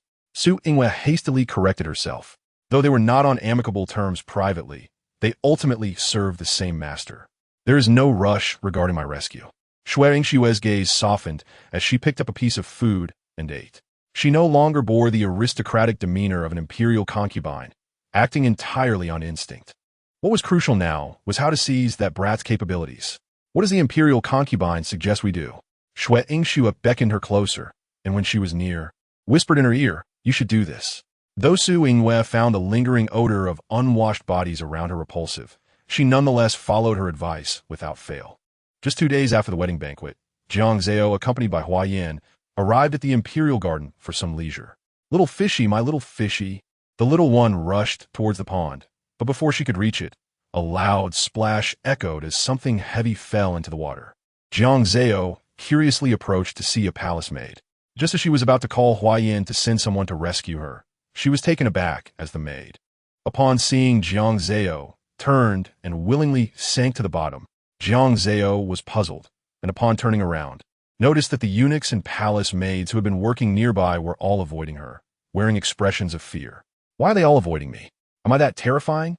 Hua Yan, seeing the little one standing there helplessly, felt a pang of sympathy. Pointing to the maid underwater, who was nearly unconscious from holding her breath, the eunuchs appeared anxious and hesitant to speak, until they saw Hua Yan produce a whip. Only then did one of them tremulously speak up. It is the eldest princess. We heard she possesses extraordinary foresight, able to predict all future events, but such chosen ones often come with misfortune. Thus, they hastily sought to avoid her." Hua Yan's anger was palpable. Just as she was about to reprimand the gossiping servants, she heard Qiu rushing towards them. "Second Prince's consort. His Majesty and the Empress are summoning the eldest princess in Yangxin Palace. Please take her there." What? Could it be that even Father Emperor and Mother Empress have been deceived? The little one's lips quivered, looking as if she would cry. Hua Yan seemed to sense her distress and lifted her, soothingly saying, "Do not fear, Your Highness, we are upright, and shadows cannot harm us." With this reassurance, Jiang Zao felt more at ease. However, upon arriving at Yangxin Palace, they were taken aback by the grandeur of the occasion. All the influential nobles and ministers from previous dynasties were present, including several familiar to Jiang Zao. The little one glared at them in frustration. These people, with their mediocre accomplishments, are not to be trifled with. When a new top scholar emerges, they will be left with nothing. Jiang Huaijing also felt indignant for Jiang Zao. His eyes filled with compassion, and he spoke more bluntly to the ministers. "You all claim that my Jiang Dynasty's fortune is a calamity. Today I shall invite the National Master Ji Yunjin to take a closer look at Xiao Yuer, so that you can all observe for yourselves." With that, he waved his dragon robe and summoned Ji Yunjin. Before the proceedings commenced, Shui Xiangrong wore a stern expression, her piercing gaze sweeping over the gathered ministers. Gossip within the palace was commonplace, yet this palace and the emperor could hardly fathom that such slander would emanate from the mouths of their own officials. With the national master present, should anything befall my dear Yuer, let it be known to all ministers that you must not forget your promise to forfeit half of your fortunes to replenish the national treasury. As Shui Xiangrong listened to the soft, mellifluous voice, her resolve grew stronger, her faith in her little one unwavering. This conviction caused many ministers to falter in their resolve. However, amidst them, someone boldly declared, "We shall not regret this." Thus, no one could retract their previous stance. Ji Yunsheng brandished the talisman he had brought, circling around Jiang Zao Time, meticulously examining him. After the passage of half an hour, he lifted a basin filled with unaltered holy water, allowing the ministers to inspect it in turn. "Look closely, esteemed ministers. This water remains unchanged and even clearer than before, proving that the eldest princess is no calamity, but rather a blessing. As for the so-called ability to foresee, it is merely a fabrication by those among you with ulterior motives." Upon hearing this, the ministers exchanged glances, their minds racing with thoughts of the implications for their fortunes. "Humph, as I said, if you wish to part with your wealth, I shall graciously accept it." Jiang Zao, with one arm draped around Shui Xiangrong's neck, pointed at the ministers who had lowered their heads, mimicking Jiang Huaijing's authoritative demeanor as if admonishing these oblivious officials. However, the rumors did not arise without cause. Typically, the national master could discern truths with just one divination, and now he had brought forth numerous items. Was it not a blatant attempt to conceal something? Indeed, ultimately, the national master serves at the behest of the royal family. This is hardly equitable for us. Could it be that Jiang Chao's blessing is actually a curse?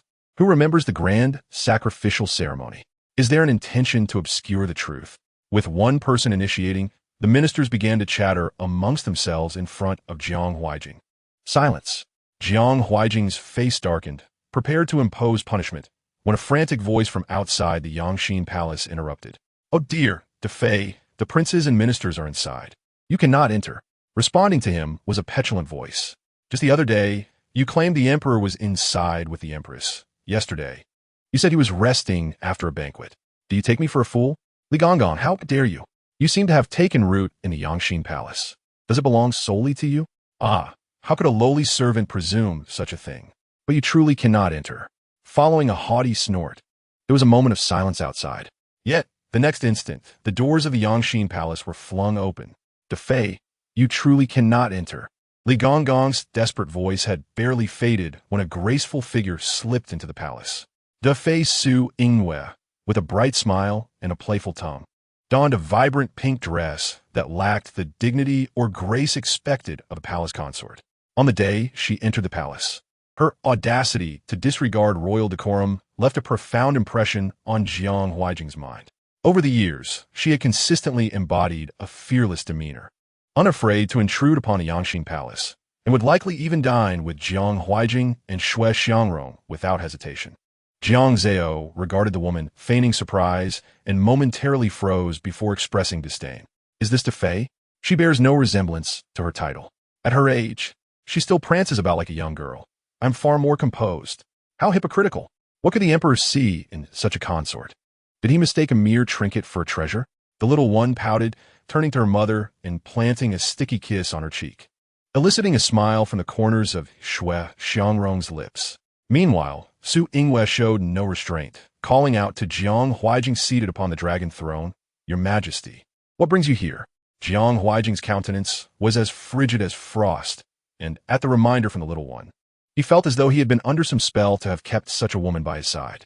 "I have missed your Majesty and thought I might come to see you," Defei stammered, taken aback by his cold gaze, her heart brimming with uncertainty. In the presence of court officials, one ought to conduct oneself with decorum. Yet here she was, lacking all semblance of a consort's virtue. Jiang Huaijing refused to engage with her, instead reprimanding her directly. "Defei su yingyue wes momentarily silenced." She had entered at this moment precisely because she was aware that the court officials were present. Otherwise, how would she broach the subsequent plans?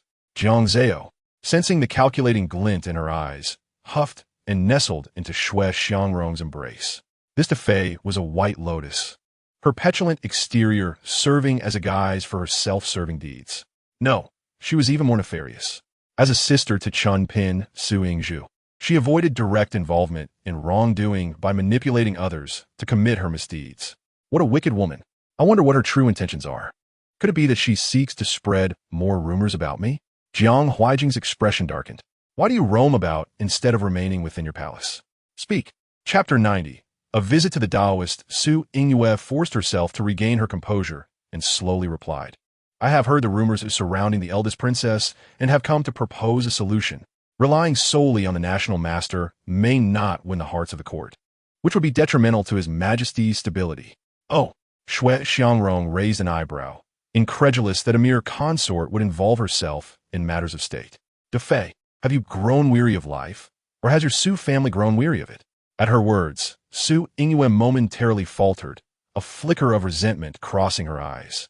She had initially wondered why the emperor had suddenly grown distant, but it seemed this wretched woman had been fanning the flames behind her back. I dare not. Su Yingyue replied slowly, bowing again. I merely wish to alleviate your majesty's burdens by presenting a plan that would earn the minister's respect. Oh, pray tell, what is this plan? Jiang Huaijing's brows relaxed slightly, allowing her to continue. The Taoist temple adjacent to the Buddhist monastery has proven effective. I visited recently and had all my wishes fulfilled, Su Yingyue said cautiously, observing Jiang Huaijing's expression as she laid out her predetermined scheme. Had it not been for the old Taoist assertion that this was the most prudent approach, requiring two individuals to face each other to transfer their abilities, she would not have dared to present her proposal at this moment. If the eldest princess were to visit, the masters of the Taoist temple could enlighten her, ensuring that no one would dare speak ill henceforth. Visit a Buddhist temple? Even if it is nearby, who knows if that nefarious uncle is still there? I shall not go. Jiang Zao turned her little body, pouting and shutting her eyes as she clung to Shui Xiangrong's neck. Moreover, just look at this De Fei. She has no good intentions. Such a suggestion was utterly absurd. Jiang Huaijing's demeanor darkened further. After encountering those assassins at the Buddhist temple, you wish to send Yuer to her doom? Su Yingyue's heart sank at his response, just as two guards approached, one on each side, dragging her away. Raising her gaze, she saw Shui Xiangrong and Jiang Zao smiling, and her expression darkened, her lips pressed tightly together. This wretched mother-daughter duo dared to mock her. She swore she would not allow them to have it easy. Meanwhile, the court officials below dared not breathe, exchanging wary glances, fully aware of the oppressive aura emanating from Jiang Huaijing. The court is dismissed. With that, Jiang Huaijing rose from the dragon throne, escorting Shui Xiangrong and Jiang Zao away. Oh, how imposing our emperor is. I adore him. On this day, with the sun shining brightly, Jiang Zao once again trotted through the flower beds in pursuit of butterflies. Suddenly, a pink dress appeared before her, and she could not evade in time, colliding directly into it. Jiang Zao stumbled and fell to the ground, just as she was about to lift her gaze to see who was foolish enough to block her path. Suddenly, Su Yingyue's exaggerated face loomed before her. Ghost! Ah! The little one, using both hands and feet, attempted to rise and dash towards Shui Xiangrong in the pavilion. However, she was abruptly seized by the nape of her neck and lifted into the air. Empress Dowager, where are you taking the long princess?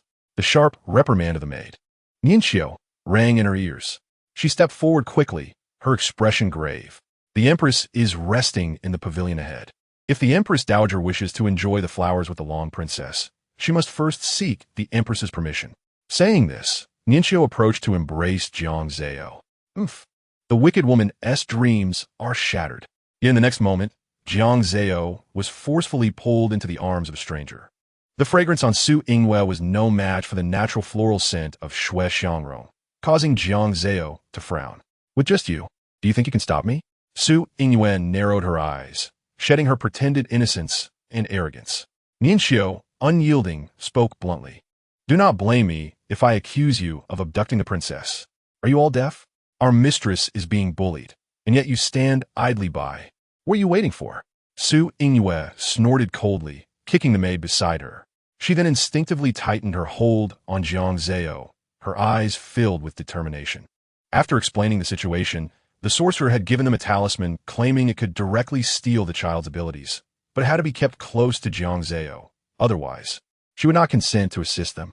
As Su Yingyue watched Nianxiu being restrained by the maid, she smirked, preparing to leave, only to find the little one in her arms had become enraged. Wicked woman, how dare you treat Aunt Nianxiu that way? You are finished. The tiny figure twisted wildly, causing Su Yingyue, who had never held a child before, to panic and instinctively loosen her grip. Jiang Zao stretched out her little claw, grasping at Su Yingyue's skirt and climbing up. "Charge, baby!" In the next instant, she positioned herself perfectly atop Su Yingyue's head, prompting a shriek from her. "Get down! Get down! Help!" She had not anticipated Jiang Zao would act this way, completely unprepared. Then, with a loud thud, a heavy object hit the ground. Jiang Zao, satisfied, clapped her little paws and quickly dodged to avoid being affected. Meanwhile, Su Yingyue's head collided with a stone, warm liquid flowing down her skull. Gradually, she seemed to realize what had happened, slowly touching the back of her head, only to find it stained with blood, her eyes turning a shade of crimson.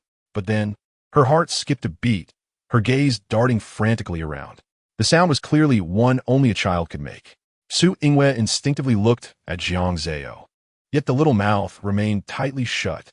A hint of fear crept into her eyes. "What are you staring at? Who told you to lay a hand on Aunt Ningxiu? And with a knife at that?" "Oomph." The little one mimicked an adult, crossing her arms and casting a defiant glare at her. What was that sound? Had she misheard? How could she speak without opening her mouth? Was she a monster?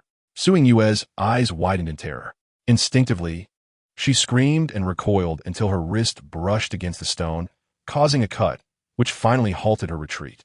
"Just wait and see." Baby remembers that not long ago, the Su family angered the emperor, and you and Chun Pin cannot escape. It's your second brother who will face execution. Jiang Zao's gaze had shifted from Su Yingyue to her second brother, and she exclaimed, "Second brother, kiss second brother quickly and save the baby." She seemed to have found a lifeline. Jiang Jingxian quickly turned his attention towards Jiang Zao, but found only her seated on the ground, surrounded by the already bound Ningxiu and a pool of blood. Nothing else. He frowned and hurriedly approached to lift the little one, simultaneously freeing Ningxiu from her bindings. Chapter 91. True remorse in the embrace of her second brother. Jiang Zao finally found a semblance of safety. However, at that moment, she did not hear her brother reprimanding Su Yingyu. The little one turned her head in confusion, realizing that she had run away without notice. How infuriating, daring to act without taking responsibility. This Empress Dowager is truly detestable. Ningxiu hurriedly recounted everything that had just transpired. Jiang Jingxian's expression turned cold, and upon hearing his little sister stutter the words Empress Dowager, a fire ignited in his eyes. It was truly unexpected. Only when he saw that Jiang Zao was unharmed did he say, "Ningxiu has already reported to me that the Empress Dowager intended to abduct little Yuer. Should mother summon her for confrontation? Summon her." Shui Xiangrong held the little one tightly, her heart aching. Jiang Zao secretly breathed a sigh of relief. Fortunately, the baby learned to call out for help, but that wicked woman seems terrified by the baby. Surely, she must also be frightened by second brother? In the midst of her thoughts, Su Yingyue was summoned. Half an hour had passed since her injury, and her head was wrapped in thick cloth, presenting a comical appearance. As soon as she entered the hall, she knelt down. Her face was pale, and she instinctively glanced at Jiang Zao, only to be caught. "What are you looking at? Keep staring, and I'll gouge out your eyes." The little one gestured toward her eyes, pouting with a cold snort. Su Yingyue trembled internally, her eyes darting as she began to sob. Shui Xiangrong frowned. "Why are you crying?" Su Yingyue wept bitterly, as if the incident were unavoidable and not a deliberate act of harm. She dared not lie, her gaze shifting nervously around as if in fear of something. She cautiously presented the talisman, and Shui Xiangrong furrowed her brow, intending to refuse, only to see Jiang Zao take it first. What is this strange thing? Jiang Zao frowned, her attention entirely on the talisman. Noticing Su Yingyue wishing she could burrow into the ground to escape, her short brows raised. "Have you seen a ghost? Why are you trembling so?" Su Yingyue tightly clenched her palms, gritting her teeth to keep from moving. The sound became clearer. Was she truly seeing a ghost?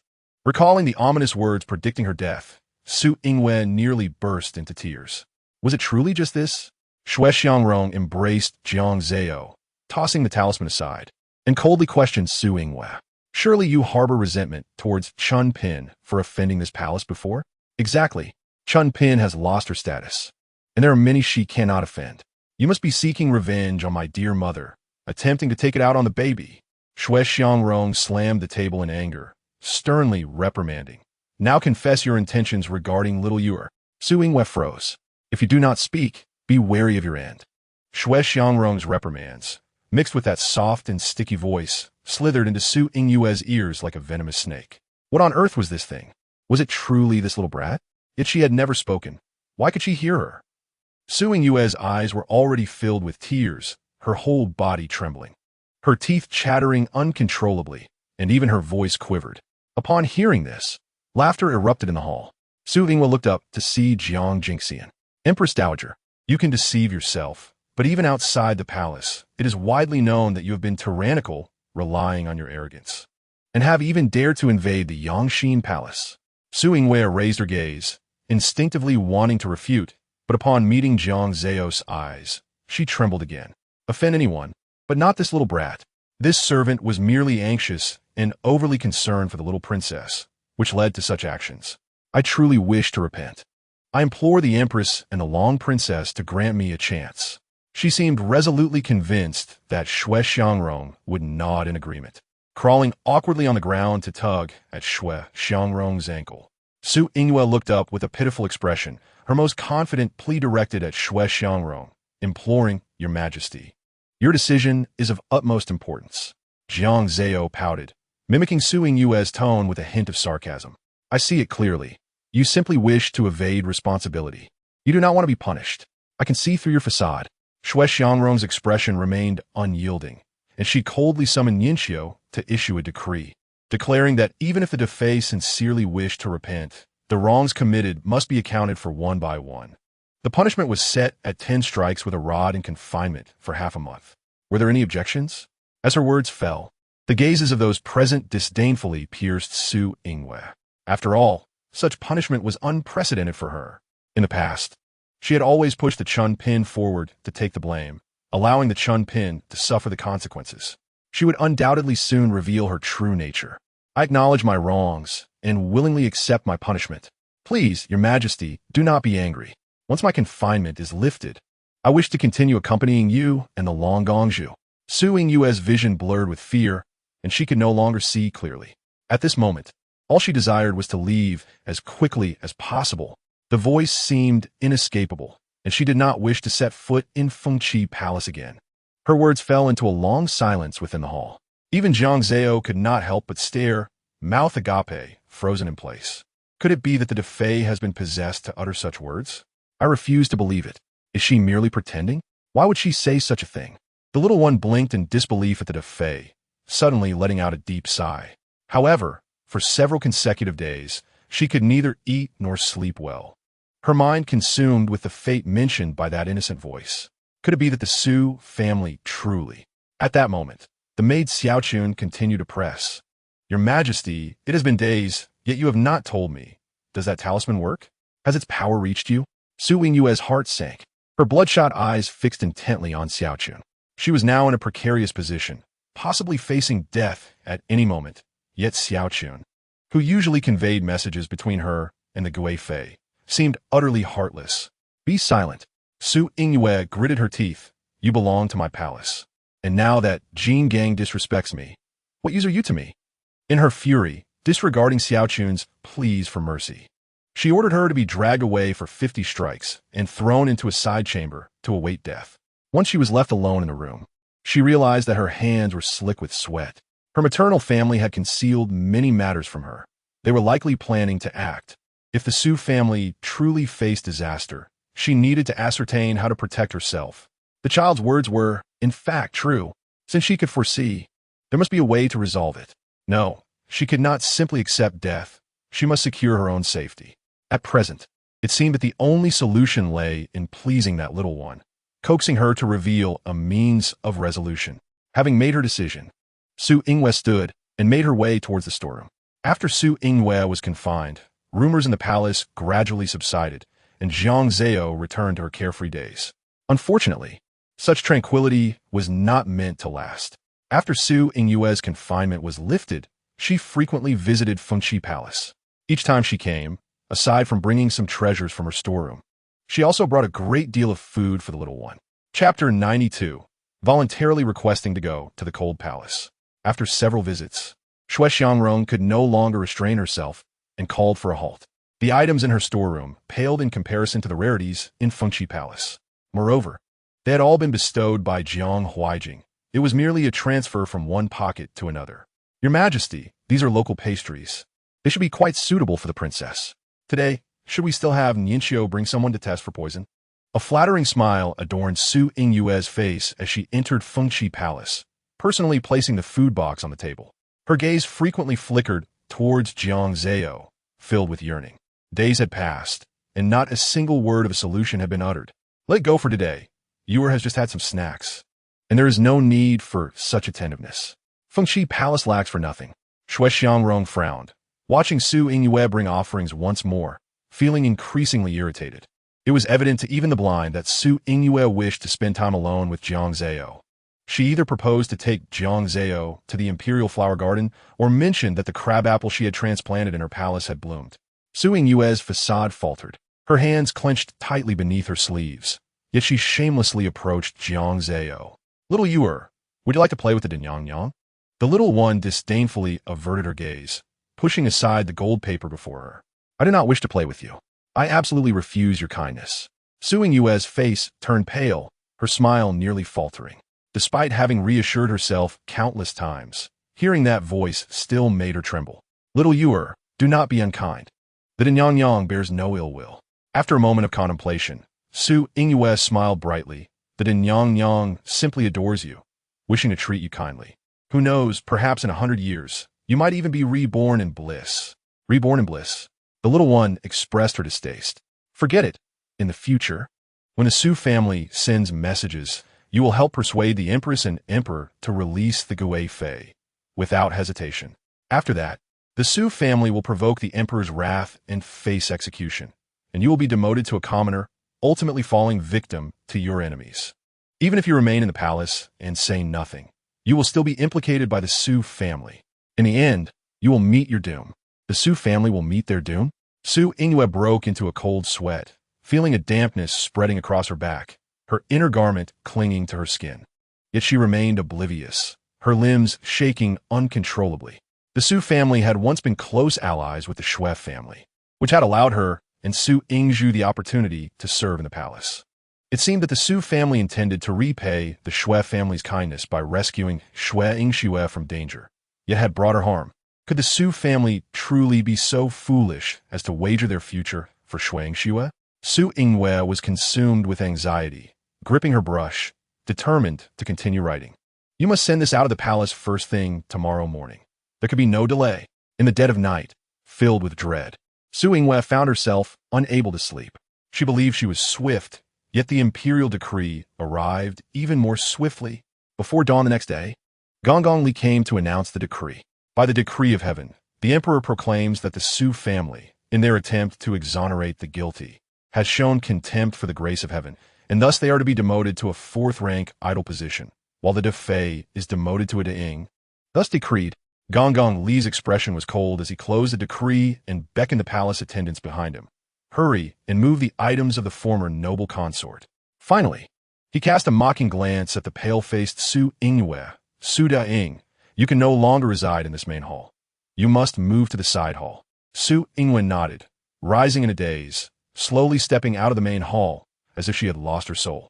The only thought lingering in her mind was that the child's words had come true. If what that little one said was indeed the case, then rather than face death, it would be better to be confined in the cold palace. At least that would preserve her life. Suddenly, Su Yingyue took off running. She did not even have time to lift her skirt as she dashed toward Fengqi Palace. Along the way, she stumbled countless times, scraping her skin, yet she paid no heed, thinking only of reaching the Empress before her demise. As she burst through the doors of Fengqi Palace, she saw Shui Xiangrong playing with Jiang Zao. Shui Xiangrong noticed the disheveled Su Yingyue and felt a sinking feeling in her heart, about to speak. But upon meeting Su Yingyue's gaze, she saw her repeatedly bowing and pleading on her knees. Your Majesty, I have a request. Shui Xiangrong's heart sank, and she spoke with displeasure. What do you wish for? Besides your family name, what else could you ask? I request to voluntarily go to the cold palace, to end this wretched existence, and do not wish to emerge again. Su Yingyue's tears streamed down her face, her emotions genuine and heartfelt. Just moments ago, she was alone with the eldest princess, reflecting on numerous misdeeds, her hands stained with too much injustice. She wished for the Empress to punish her by sending her to the cold palace, allowing her to fulfill her long-held desire. Shui Xiangrong was taken aback, and even Jiang Zao was at a loss for how to respond.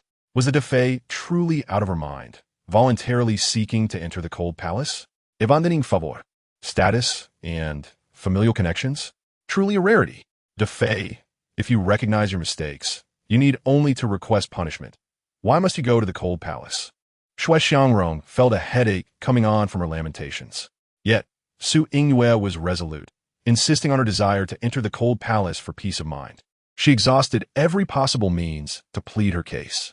By the time Jiang Huijing and Shui Xiangrong finally agreed to allow her to go, Su Yingyue was already in a disheveled state, resembling a madwoman. Upon reaching the cold palace, her anxieties finally subsided. However, her troubles were far from over.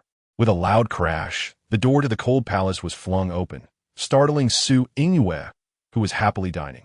Turning to see, she found Shui Yingyue tossing aside a brick, her cold gaze sweeping across the room, consumed with jealousy.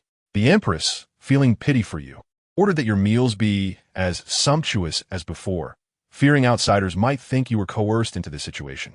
Yet, you seem quite carefree, relishing your time here. If even Su Yingyue has been sent here, who could possibly rescue her? Despite serving Yuan Li now, he showed no inclination to release her from the cold palace. Do you think your opinion matters? Su Yingyue rolled her eyes. In the next moment, her hair was seized violently. Then plead for me, let me out as well, and devise a plan against them. Su Yingyue cried out in pain, accidentally smashing her soup bowl onto Shui Yingyue's face in her flustered state. The two engaged in a fierce struggle, exchanging biting remarks. If you wish to seek death, go alone. Do not drag me into it. She understood that the Su family would surely intercede, but she had no desire for death. She wished to preserve her own life. You useless wretch! Shui Yingyue roared in fury. Had I known, I would have let the Shui family rescue another. You are utterly worthless, better off as a courtesan. After all, you were supposed to be sold to a brothel. The mention of painful memories reddened Su Yingyue's eyes. You are so formidable. Were you not the one who shamelessly drugged the emperor to climb into his bed? The two exchanged insults, their brawl revealing none of the grace expected of concubines. Such antics did not escape the notice of the palace's masters. In Fengqi Palace, the guards of the cold palace sought the imperial physician to tend to the two. Shui Xiangrong could no longer suppress her frown. Had they truly come to blows? Indeed. The little eunuch reporting the incident recalled the scene with a cold sweat on his brow. It was said that one had a scarred face, and Shui Guifei had nearly suffered a throat slashing. Upon hearing this, Shui Xiangrong fell silent. What delightful news this is! Jiang Zao had never held either of them in high regard and nearly laughed aloud. However, upon turning her gaze to her mother's furrowed brow, she froze. Oh no! I forgot that the noble consort is my dear mother's sister. Mother's heart is soft. She won't forgive so easily. Will she? That cannot be allowed. The little one's large eyes rolled around, and she climbed down from her small chair, darting to Shui Xiangrong's embrace. Dear mother, look at me. Am I not more deserving of your compassion than that vile woman? Her tiny hands clutched Shui Xiangrong's neck, pulling her face close to meet her gaze. The soft cheek pressed against her interrupted Shui Xiangrong's thoughts, and she found no anger in her heart. Listening to her child's worried, gentle voice, her expression softened. She was not so soft-hearted, merely contemplating whether to impose a punishment for the events in the cold palace. However, seeing the two engage in mutual destruction, she decided it best not to interfere, prioritizing her daughter's well-being. Shui Xiangrong held her daughter tightly, dismissing the eunuchs. Now that they were in the cold palace, it was entirely their own doing. The palace's regulations did not prohibit medical attention for the abandoned. Yet, it would require the physician to be available and willing to treat them in the cold palace. Watch them closely. They must not die. Upon hearing this, Jiang Zao's face broke into a smile. How wonderful. It seems my worries were unfounded. As the mother and daughter breathed a sigh of relief, news reached the cold palace, igniting a fiery rage. What did you say? Shui Yingyue lay on a dilapidated, moldy bed, incredulous at the eunuch's report. That wretched woman truly issued such an edict? I am in this state, and she forbids me from using better medicine. Does she wish for my demise? The young eunuch dropped the bundle of herbs in his hand, his expression sour. If it weren't for the Defei voluntarily entering the cold palace and the Empress's special instructions, you wouldn't even have the chance to be treated. Your status and position are no longer what they once were. Having a physician to check your pulse and some medicine is already a stroke of luck. Shui Yingshue's bloodshot eyes fixed on the scattered items in the herbal package, her lips biting in anger. These are mere scraps, not even fit for the palace maids and eunuchs to use. You will regret treating me like this. The young eunuch scoffed. Do you still think of yourself as a lofty ruler? You'd best find a way to escape the cold palace first. At this, Shui Yingxue fell silent. Indeed, she needed to find someone to rescue her. 3 hours later, a furtive palace maid stealthily slipped out of the palace with a token. She moved swiftly, changing into dark attire upon exiting the palace gates, appearing less like a palace maid and more like a spy. Once she reached a secluded area, the woman headed straight for the Kai-Fo temple. Within the bustling temple filled with worshippers, several secret chambers existed. In one of these, Yuan Li slammed the letter in his hand onto the table with great force. Damned! Had I known, I should have sent more people to eliminate those 2 rascals back in Yinshan. Previously, when plotting with you, you always had something to contribute. How is it you now seem utterly devoid of ideas? Jiang Huayu calmly sipped tea, chuckling lightly. Your impatience prevents you from hearing anything sensible. You merely wish to mobilize troops and change the surname of the Jiang Dynasty. What truly matters is that little one with foresight. If we could utilize her, our efforts would be greatly multiplied. Yuan Li shook his head, evident sarcasm in his tone. You should reconsider. Carelessly losing our skilled subordinates is exhausting. Not to worry. This time I will act myself. Jiang Huayu stood up decisively, his black robe soon disappearing into the darkness, his visage no longer discernible. A sense of danger loomed, as if he could spring forth at any moment. Such a scene did not solely unfold before Yuan Li. It also appeared before Jiang Zao. As night fell, she began feeling unwell and retired early. Unexpectedly, she was plagued by a nightmare. Jiang Zao furrowed her brow, intending to pursue the dream's events when the scene suddenly shifted. It was Kai-Fo Temple. I have sheltered you for long enough. What more do you desire? Is it not enough? You have always been so kind. I have always known. If you know, then cease troubling him. Consider it for the sake of the Jiang Dynasty's citizens. You must stop. Stop? Huh. To speak of this now is far too late. I humbly request the Holy Mother Empress Dowager, bring forth the end. Blood flowed freely, convulsions racked the body.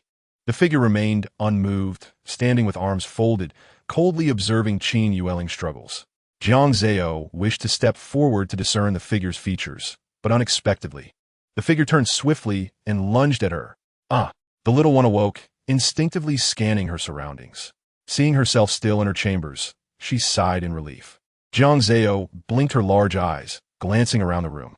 The sky had yet to brighten. She could still indulge in a bit more sleep. She let out a deep sigh and was about to close her eyes to drift back into slumber when a sudden commotion erupted within the hall. It appeared that there was an urgent matter requiring Shui Xiangrong's attention. Jiang Zao, filled with curiosity, suppressed her drowsiness and quietly slipped out of bed. Clutching a screen, she peeked out, only to witness a maid sobbing as she reported to Shui Xiangrong. It's terrible, Your Majesty. The Empress Dowager has passed away. What? Jiang Zao froze, feeling a chill surge from her heart to her limbs. How could this be? Did the dream of her beloved grandmother's demise truly stem from her own fault? Should she not have lingered at the temple to watch over her? Shui Xiangrong, taken aback, turned to see Jiang Zao standing barefoot beside the screen, tears streaming down her cheeks. Little Yuer, she scooped Jiang Zao into her arms, ready to offer comfort. But the little one merely burrowed deeper into her embrace. Chapter 94, Uninvited Guests. Warm tears rolled down her neck, and Shui Xiangrong felt a profound sorrow, sighing deeply. Little Yuer, do not be too heartbroken. Grandmother has simply ascended to a better realm. Though her words were meant to soothe, her own heart was filled with a sense of loss. After becoming the crown princess, she had tried to win the favor of the aloof Empress Dowager. But Qin Yueling had never held affection for Jiang Huaijing, and thus had little warmth for her. Yet, regardless of the emotional distance, the passing of a loved one inevitably brought sorrow. The demise of Qin Yueling would strike Jiang Huaijing the hardest. A decree was issued posthumously honoring Qin Yueling, proclaiming to the world a 3-year mourning period. Just at this moment, an unexpected figure entered unannounced. "Long live our emperor!" Jiang Huaiyu stepped into the hall, leaving everyone present in disbelief. After he paid his respects to Jiang Huaijing, the latter's expression darkened, and he gestured for Jiang Huaiyu to be seated. "For where do you come, Duke Rui? Was your journey arduous?" Faced with Jiang Huaijing's piercing gaze, Jiang Huaiyu appeared abashed, admitting that he had been leisurely traveling and had hastily arrived upon receiving the emperor's decree, urging the emperor not to hold it against him. Before anyone could fully process his words, Jiang Huaiyu's attention shifted to Jiang Zao. "Is this the esteemed princess?" For a moment, he was overcome with excitement, leaning towards Jiang Zao, not even minding that his jade pendant clinked against the dining table. Yet, Jiang Zao, startled by the commotion, turned to look. In that instant, she was struck by a realization. This pendant resembles the one worn by the person who poisoned the Empress Dowager in my dream. Could this uncle be the murderer? But why would he? The soft, mellifluous voice reached Jiang Huaijing's ears without interruption. He paused, gripping the wine vessel tightly, his expression turning incredulous. Could this elder brother of his be the one responsible for the Empress Dowager's poisoning? He had considered the possibility that Jiang Huaiyu could be utterly ruthless, but he never imagined that Jiang Huaiyu would consider the Empress Dowager a mere pawn in his quest for the throne, willing to disregard familial bonds so easily. In response to Jiang Huaijing's gaze, Jiang Huaiyu, however, showed no signs of trepidation. His expression was one of profound grief, and, upon closer inspection, the princess bore a slight resemblance to the late Empress Dowager, evoking memories of past days spent enjoying flowers and the moon with her.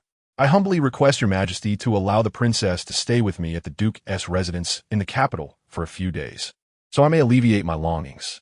Jiang Huaiyu spoke earnestly, each word laced with sorrow, lamenting that he had been so preoccupied with his travels that he had failed to visit the Empress Dowager, feeling guilt for not fulfilling his filial duties. Such pretense. Jiang Zao's expression turned increasingly difficult to control, unable to suppress her distaste.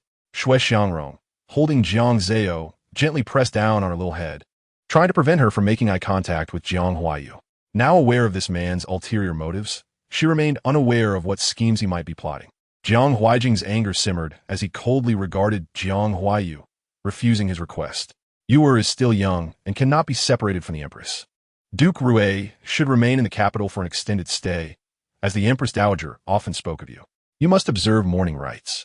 Everything is at your majesty's discretion." Jiang Huaiyu raised his cup towards the throne, concealing his displeasure. The little one stuck out her tongue at him, even haughtily huffing. A flash of malice crossed Jiang Huaiyu's eyes as he shot a cold glance at Jiang Zao, then shifted his gaze to a shadowy corner, before raising the wine vessel and drinking deeply. This little brat was essential to his plans. Since Jiang Huaijing refused to yield, he would simply await the day he could claim her. Jiang Zao felt a chill at his penetrating gaze and instinctively glanced around. It seemed as though something was about to transpire. Suddenly, chaos erupted at the funeral banquet. In an instant, the attendees were thrown into disarray as figures clad in black surged forth, seemingly targeting Jiang Huaijing but effectively obscuring everyone's vision. "Protect the emperor! Protect the emperor!" Imperial guards. Shui Xiangrong felt panic rising within her but clutched Jiang Zao tightly. Something felt amiss to Jiang Zao as she turned her gaze towards Jiang Huaiyu, only to find him calmly seated at the table, showing no sign of movement. Could this all be premeditated? Shui Xiangrong was solely focused on finding an opportunity to escape with Jiang Zao and had no thoughts to spare for the soft voice that had spoken earlier. However, the little one in her arms observed everything clearly and noticed Jiang Huaiyu seated still, seemingly signaling to one of the assassins. Without warning, one of the attackers approached them swiftly amid the chaos, having drawn something from behind. "You dare lay hands on my dear mother," Jiang Zao pouted, catching sight of a dish on the dining table. With swift determination, she snatched the dish and held it up as a shield. As she used the dish as a barrier, she felt a numbing sensation in her palm, followed by a grunt. When she opened her eyes, she saw Jiang Huaiyu clutching his thigh, glaring at her fiercely. The assassin quickly realized the situation, and seeing that Shui Xiangrong and Jiang Zao were unharmed, he produced a dagger from behind. "Help! Help!" Jiang Zao strained to shout, bursting into tears. Unable to articulate her words, her cries nevertheless drew everyone's attention. As the assassin prepared to attack, His throat was suddenly slit by a sharp blade, causing him to collapse to the ground. Why were there so many assassins at the funeral banquet? Jiang Huaijing, seated upon the dragon throne, coldly surveyed the chaos. Find out who is responsible. I will remain here, watching, to see who dares to be so audacious. Just then, the soft voice managed to reach Jiang Huaijing's ears again. Who else could it be but that wicked uncle who wishes to take me away? He even wanted to eliminate me and my mother, but without evidence. He could twist the truth, and I fear even father would be troubled. Jiang Huaijing looked at Jiang Zao, noticing she still clutched the dish. The little one had been crying without tears, her voice hoarse, and now she was drinking the water Shui Xiangrong had provided, her big eyes intently fixed on Jiang Huaiyu. Your Majesty, if this matter will take too long to clarify, perhaps we should first attend to the injured. I have sustained wounds. Jiang Huaiyu seized the moment before Jiang Huaijing could speak, highlighting his own plight. If that is the case, Jiang Huaijing's gaze darkened as he scrutinized Jiang Huaiyu, then slowly spoke. Besides Duke Rue, is there anyone else injured? Summon the imperial physicians to attend to them as necessary. Chapter 95, A Must-Do. Your Majesty. Duke Rue was also injured by the assassin, demonstrating his loyalty to the Jiang Dynasty, making him a thorn in the side of the assassins. Truly, Duke Rue is a model for our generation, remarkably talented at such a young age, with the first compliment uttered by the Premier Minister. The surrounding officials quickly echoed in agreement. Although these ministers were not high-ranking, merely fourth-grade officials, their united front was indeed enough to draw attention. What a pack of sycophants! What benefits have you received? Jiang Zao glared at these courtiers, her large eyes filled with indignation. If they were to move against Wang Rue, they would have to replace these officials as well. However, any action would have far-reaching consequences, and it seemed Jiang Huaijing was still pondering the best course of action. Jiang Huaiyu's schemes had failed, and he had not managed to expose them either. What a pity, the little one sighed quietly. Unbeknownst to her, a flicker of joy passed through the eyes of the emperor seated upon the dragon throne. How had he not thought of that? If Jiang Huaiyu were to engage these officials, he would inevitably have to offer substantial gifts, thus leaving himself vulnerable to exposure. Jiang Huaiyu maintained a calm facade, hastily concluding the funeral banquet under the pretense of attending to medical needs. Meanwhile, his spies had already infiltrated the residences of those ministers. However, overthinking can lead to exhaustion. As she stifled a yawn, Shui Xiangrong promptly tucked her in a bed. Little Yuer had also been startled today and needed rest. Shui Xiangrong leaned down to kiss her precious daughter, a flicker of concern crossing her eyes. Reflecting on the recent string of assassination attempts, it was indeed contrary to their desire for Yuer to grow up carefree. Now, they needed to be ever more vigilant, to cleanse the shadows lurking behind and ensure Yuer could grow up safely. In the night, a soft sigh escaped Jiang Zao, though she remained oblivious, having already entered a sweet slumber. In her dreams, Jiang Zao felt somewhat fatigued, yet forced herself to walk forward. The surroundings gradually became clearer, revealing the outskirts of the imperial city. Instinctively, the little one opened her mouth to shout, but discovered she could not make a sound nor draw closer. She could only watch from a distance. It appeared her elder brother was distributing porridge to a group of refugees. Suddenly, the scene shifted. Her brother was struck by a long sword, blood gushing from his chest, staining him completely. Jiang Zao trembled, tears streaming down her face in a surge of sorrow and fury. Brother! A startled cry escaped her lips, awakening her from the nightmare. She opened her eyes, gasping for breath, her small frame appearing inexplicably frail. Before Jiang Zao could gather her thoughts, voices from outside the hall captured her attention. Yesterday, my son was still recovering and could not attend the funeral banquet. So before heading to distribute porridge, he specifically went to the temple to seek a safety talisman, wishing for Mother and Yuer to be safe and sound, free from disturbance. Your body is still weak. Why seek these things? Be careful during today's journey to distribute porridge. Do not fall into the tiger's den as you did at Yinshan. Those were her brother and beloved mother. What were they saying? They intended to distribute porridge. Given that everything in her dream seemed to come to fruition, what if her brother were to be attacked? She had to accompany him to protect him. Brother, wait. Take the baby with you. Jiang Zao swiftly dashed forward, launching herself onto Jiang Jinyu's leg. Little Yuer, Jiang Jin, you seem pleasantly surprised.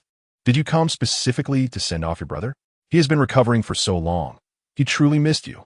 As he spoke, He planted a couple of kisses on Jiang Zao's small face, causing her to evade shyly. You still like to hide from your brother. Do not worry. I'm going to distribute porridge and may not be back for 10 days or half a month. Jiang Jinyu's tone carried a hint of bitterness. Just as Shui Xiangrong was about to speak, a soft, pouting voice interjected. What are you talking about? The baby did not come to send off Big Brother. The baby wants to go with Big Brother, to protect him. Otherwise, what if Big Brother, like the Empress Dowager, is attacked in the dream? The little one was still concerned about not staying beside the Empress Dowager. If what she had said was entirely accurate, she could not take the initiative to suggest bringing Yuer along. Upon hearing this, Jiang Zao grew anxious, patting herself and stammering, Baby, must go. Although Shui Xiangrong's heart softened, for the sake of the little one's safety, she maintained a stern expression. Yuer, you must not cling to your brother. He has important matters to attend to. Why can't the dear mother allow the baby to join? No, the baby must go. The baby will cry, really cry. Jiang Zao's small mouth quivered, and tears streamed down her cheeks, turning her little face red. Shui Xiangrong and Jiang Jinyu were immediately flustered, trying everything they could think of, both soft and hard, even tempting her with milk porridge. Yet they could not stop her innocent cries. With no other choice, Shui Xiangrong finally relented. Take Yuer to ask your father. If your father agrees, we will add more people. Upon hearing her mother relent, Jiang Zao gradually ceased her cries. In her tear-brightened eyes filled with joy, she focused intently on her elder brother, fearing he would refuse. You have truly frightened me, Jiang Jinyu chuckled helplessly, pinching Jiang Zao's little nose. After dressing her in the proper attire and having breakfast, he led her to the Yangxin Palace. However, before they even reached the palace doors, they overheard Jiang Huaijing's furious voice from within. Do you think I, Jiang Huaiyu, will give my eldest princess to you? How dare you speak such nonsense, and even submit memorials one after another? Is this how much you care for your elder brother? Now you dare to speak of brotherly love before me? Chapter 96. Are you here to teach me a lesson? The siblings paused in front of the Yangxin Palace, with Jiang Zao curiously peering inside. Which unfortunate soul has angered Father Emperor again? Yet, given that Wang Rui was severely wounded, his only longing was for the Holy Mother Empress Dowager. Since the eldest princess resembled the Empress Dowager, fulfilling the prince's yearning, why not grant his wish? Indeed, your majesty, it is said that Wang Rui was injured for the sake of the emperor and empress. Even if it does not concern the world, one cannot be so heartless. Good. Who among you is the shameless scoundrel? The baby wants a twist off your head. The little one seemed furious, babbling angrily while waving her small hands in the air. You resemble the Empress Dowager. Your whole family resembles her. The baby is not even grown yet. If I were to resemble someone, it should be my dear mother. What nonsense is this about generational resemblance? And what do you mean by being injured for father and mother? He is clearly suffering the consequences of his own actions. The baby will fight back. What will you do about it? What skill is it to trouble father? Her shouts caused Jiang Jinyu to involuntarily smile, but he quickly suppressed it. Now that the emperor was being pressured by them, it seemed there was only one way to assist him in escaping their troubles. Jiang Jinyu glanced at his little sister and stepped forward to the palace doors, instructing Gong Li to announce their presence. The first prince and the eldest princess have arrived. The sharp and high-pitched voice abruptly interrupted the ministers inside, who had been urging the emperor in succession. The siblings wore expressions of stern resolve, as if in the next moment they would draw forth an imperial sword to cleanse the court of these individuals. Many among the courtiers shrank back, tucking their necks in. Greetings, your majesty. I, your son, have brought the eldest princess to pay my respects. Jiang Jinyu set Jiang Zao down, guiding her to bow before Jiang Huaijing. Upon seeing his son and Liu Yuer arrive, Jiang Huaijing's expression finally softened somewhat. Son, there is no need for formalities. Someone, grant them seats. These words sent a wave of shock through the surrounding officials. They still had to stand and speak. A prince and a princess, for what reason? Just as the siblings had not yet risen, a disdainful voice reached their ears. The eldest prince had certainly learned the rules well. Now, with the court officials still present in Yangxin Palace, he dared to disturb them over such trivial greetings. Bringing along the eldest princess. Oh, Jiang Huaijing turned to look for the source of the voice, finding Lu Yuan, who also served in the Ministry of Justice. Though his position was far inferior to his own, is Master Lu here to instruct me? Lu Yuan snorted coldly in response, denying it. Since Master Lu is aware of his position, why does he speak so much? Jiang Jinyu interrupted Lu Yuan's self-important remarks with a cold glance. Lu Yuan's face flushed crimson. Fixating on Jiang Jinyu, and with a flick of his sleeve, he fell silent. Speak up, Master Lu, why have you ceased? Is it that you are simply not fond of conversation? Jiang Zao, standing nearby, took pleasure in the scene, his gleeful gaze piercing Lu Yuan's heart like a barbed dagger. Your Majesty. Lu Yuan gritted his teeth, unable to hold back. No, the countryside is harsh and cold. We believe the eldest princess should accompany the Rui Wang at his residence rather than suffer in the wilderness. Enough. Jiang Zao rolled his eyes, tightening her embrace around Jiang Jinyu's neck, signaling her choice. Jiang Jinyu arched an eyebrow and continued. Suffering? Little Yuer is the blessing of our Jiang Dynasty. Now that the southern refugees have come to our capital seeking shelter, I merely sought an excuse to allow those refugees to receive the blessings of a little star. Why does Master Lu wish to obstruct this? Let us consult Father Emperor on whether to prioritize expediency or the welfare of the people. Indeed, Father has yet to speak. Why do you act like anxious dogs jumping over walls? Moreover, while you preach benevolence, I recall that you, Lu Yuan, along with that fifth-rank official over there, that fourth-rank official, have all associated with Gao Bin. Now, speaking on behalf of that wicked uncle, who knows what motives lie beneath? Jiang Zao's eyes were filled with disdain as her father and brother exchanged glances. The eldest prince is quite eloquent. I commend you. Lu Yuan. Lu Yuan, still oblivious to Jiang Huaijing's ire, was rendered speechless, just as he was about to signal another official beside him. He heard Jiang Huaijing's reprimanding voice from the Dragon Throne. As the refugees find themselves homeless, instead of considering how to provide for them, you all come to speak on behalf of the Rui Wang. Surely, you have grown weary of your positions. At this, the many officials within Yangxin Palace fell to their knees. We dare not. Observing the dark robes of the officials crowding the floor of Yangxin Palace, Jiang Huaijing sneered. Dare not. I see you are audacious. Even if the Rui Wang truly yearned for something, he ought to request to go to the royal mausoleum to mourn for the Empress Dowager, instead of arguing with me and robbing the blessings meant for the refugees. My son, just take the eldest princess to distribute porridge and take good care of her. Jiang Huaijing waved his hand, even sending 1,000 elite soldiers with Jiang Jinyu. After some preparations, the siblings boarded the carriage. The outskirts of the capital were not far off, at most a journey of an hour. After Jiang Jinyu entertained Jiang Zao with tales of grand palaces, the carriage finally came to a stop. There were no accommodations in the countryside, only makeshift tents. The guards took care of these tasks, and Jiang Jinyu carried Jiang Zao down from the carriage, intending to investigate the local conditions. But he found himself rooted to the spot. Chapter 97. Distributing porridge. This year's natural disasters in the Jiang Dynasty had persisted longer than usual, resulting in an unprecedented influx of refugees. What a pity, elder brother. Let us distribute the porridge quickly. Jiang Zao, filled with compassion, climbed down from her brother's arms and first handed the bread she clutched to a similarly frail child. Thank you. The child replied with a glimmer of hope in his eyes that tugged at the heartstrings. Jiang Jinyu felt warmth in his heart and hurriedly instructed the guard to set up the pot and start a fire to cook the porridge. The aroma of rice wafted through the air, truly making one's stomach rumble. The hungry refugees began to gather around the pot, and Jiang Jinyu, alert, called for the guards to protect it while he directed the refugees to line up and receive their share. Expressions of gratitude and smiles of happiness surrounded Jiang Jinyu, captivating Jiang Zao. Such a wonderful elder brother. Those wicked people truly deserve their fate. The little girl sighed and joined the effort. Some children, unable to wait, began to weave through the crowd, sharing their bread and buns with others. The distribution of porridge was bustling, and Jiang Zao and Jiang Jinyu were entirely unaware that many shadows had crept into the throng.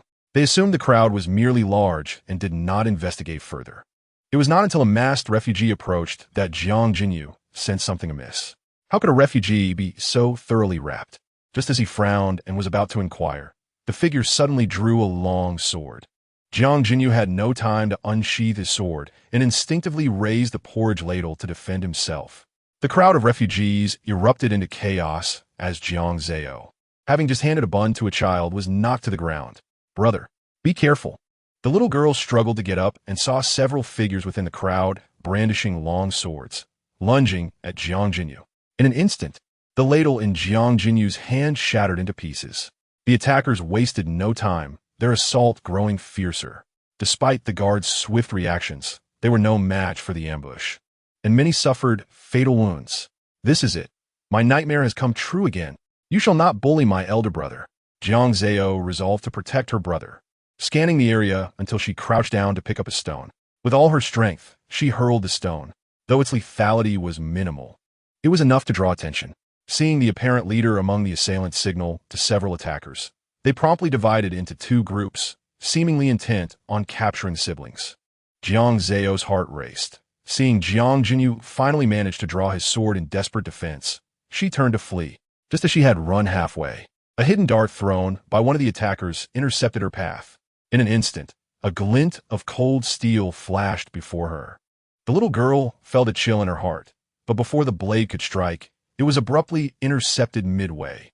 A figure clad in red appeared before her, wielding a large curved blade with the grace of a dragon, effortlessly dispatching half of the assailants in mere moments.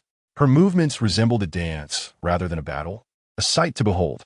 Oh, this sister is so impressive. Her skill rivals that of elder brother. The two joined forces, and with the elite soldiers they had brought, they began to counterattack. The assailants were soon eradicated. After sheathed their swords, Jiang Jinyu stepped forward with Jiang Zao. Before he could speak, the woman used the tip of her blade to lift the cloak of a fallen attacker, frowning. "These are all highly trained assassins, raised for this purpose from a young age. What kind of trouble have you gotten yourselves into? If it were merely the rascals of the capital, they would not come here to distribute porridge."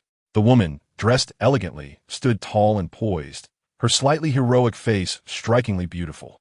"We are from a merchant family. Today we opened our granaries to distribute porridge. Perhaps these are enemies sent by our foes." Jiang Jinyu, gazing at the woman's face, instinctively concealed his identity. "It is not safe here. Even if you wish to distribute porridge, we must first ensure this area is secure." The woman pointed toward the nearby inn and said, "I run a martial arts school. My name is Lin Qingxiao. Do you have a place to stay? If not, you may rest at my school." Just as Jiang Zao was about to stammer a response, Jiang Jinyu covered her mouth. "I am Jiang Jinyu, and this is my younger sister, Jiang Zao. Currently, we have no accommodations." Jiang Jinyu's voice carried a hint of restrained excitement and anxiety. The woman before him resembled the little girl he remembered, with her hair styled in horn braids. Yet, despite the tumult of emotions within him, Jiang Jinyu knew he must first attend to his responsibilities.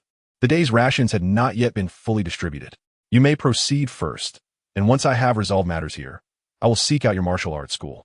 Lin Qingxiao pondered for a moment before tilting her head, swiftly grabbing a nearby spoon. "Allow me to assist you. With more hands, tasks are accomplished more efficiently." With that, she spoke no further, her demeanor brisk and decisive. Jiang Jinyu felt a strong pull in his heart, finding it difficult to divert his gaze. Jiang Zao cast a sidelong glance at her elder brother and began to scrutinize Lin Qingxiao.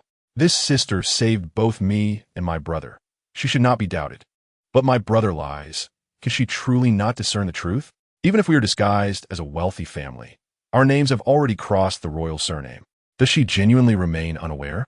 Living in the outskirts, yet managing an inn and a martial arts school, and able to recognize those assassins trained since childhood. This person is certainly extraordinary." The little one was internally agitated, her large eyes fixed intently upon the two. Jiang Jinyu hesitated for a moment, a flicker of unusual emotion passing through his gaze, but he soon resumed his conversation with Lin Qingxiao. However, no matter the topic, she seemed to evade discussions about her background, focusing instead on her experiences from the past 2 years. The little one sighed, feeling powerless to interrupt their dialogue. "Alas, it seems I must rescue the entire family.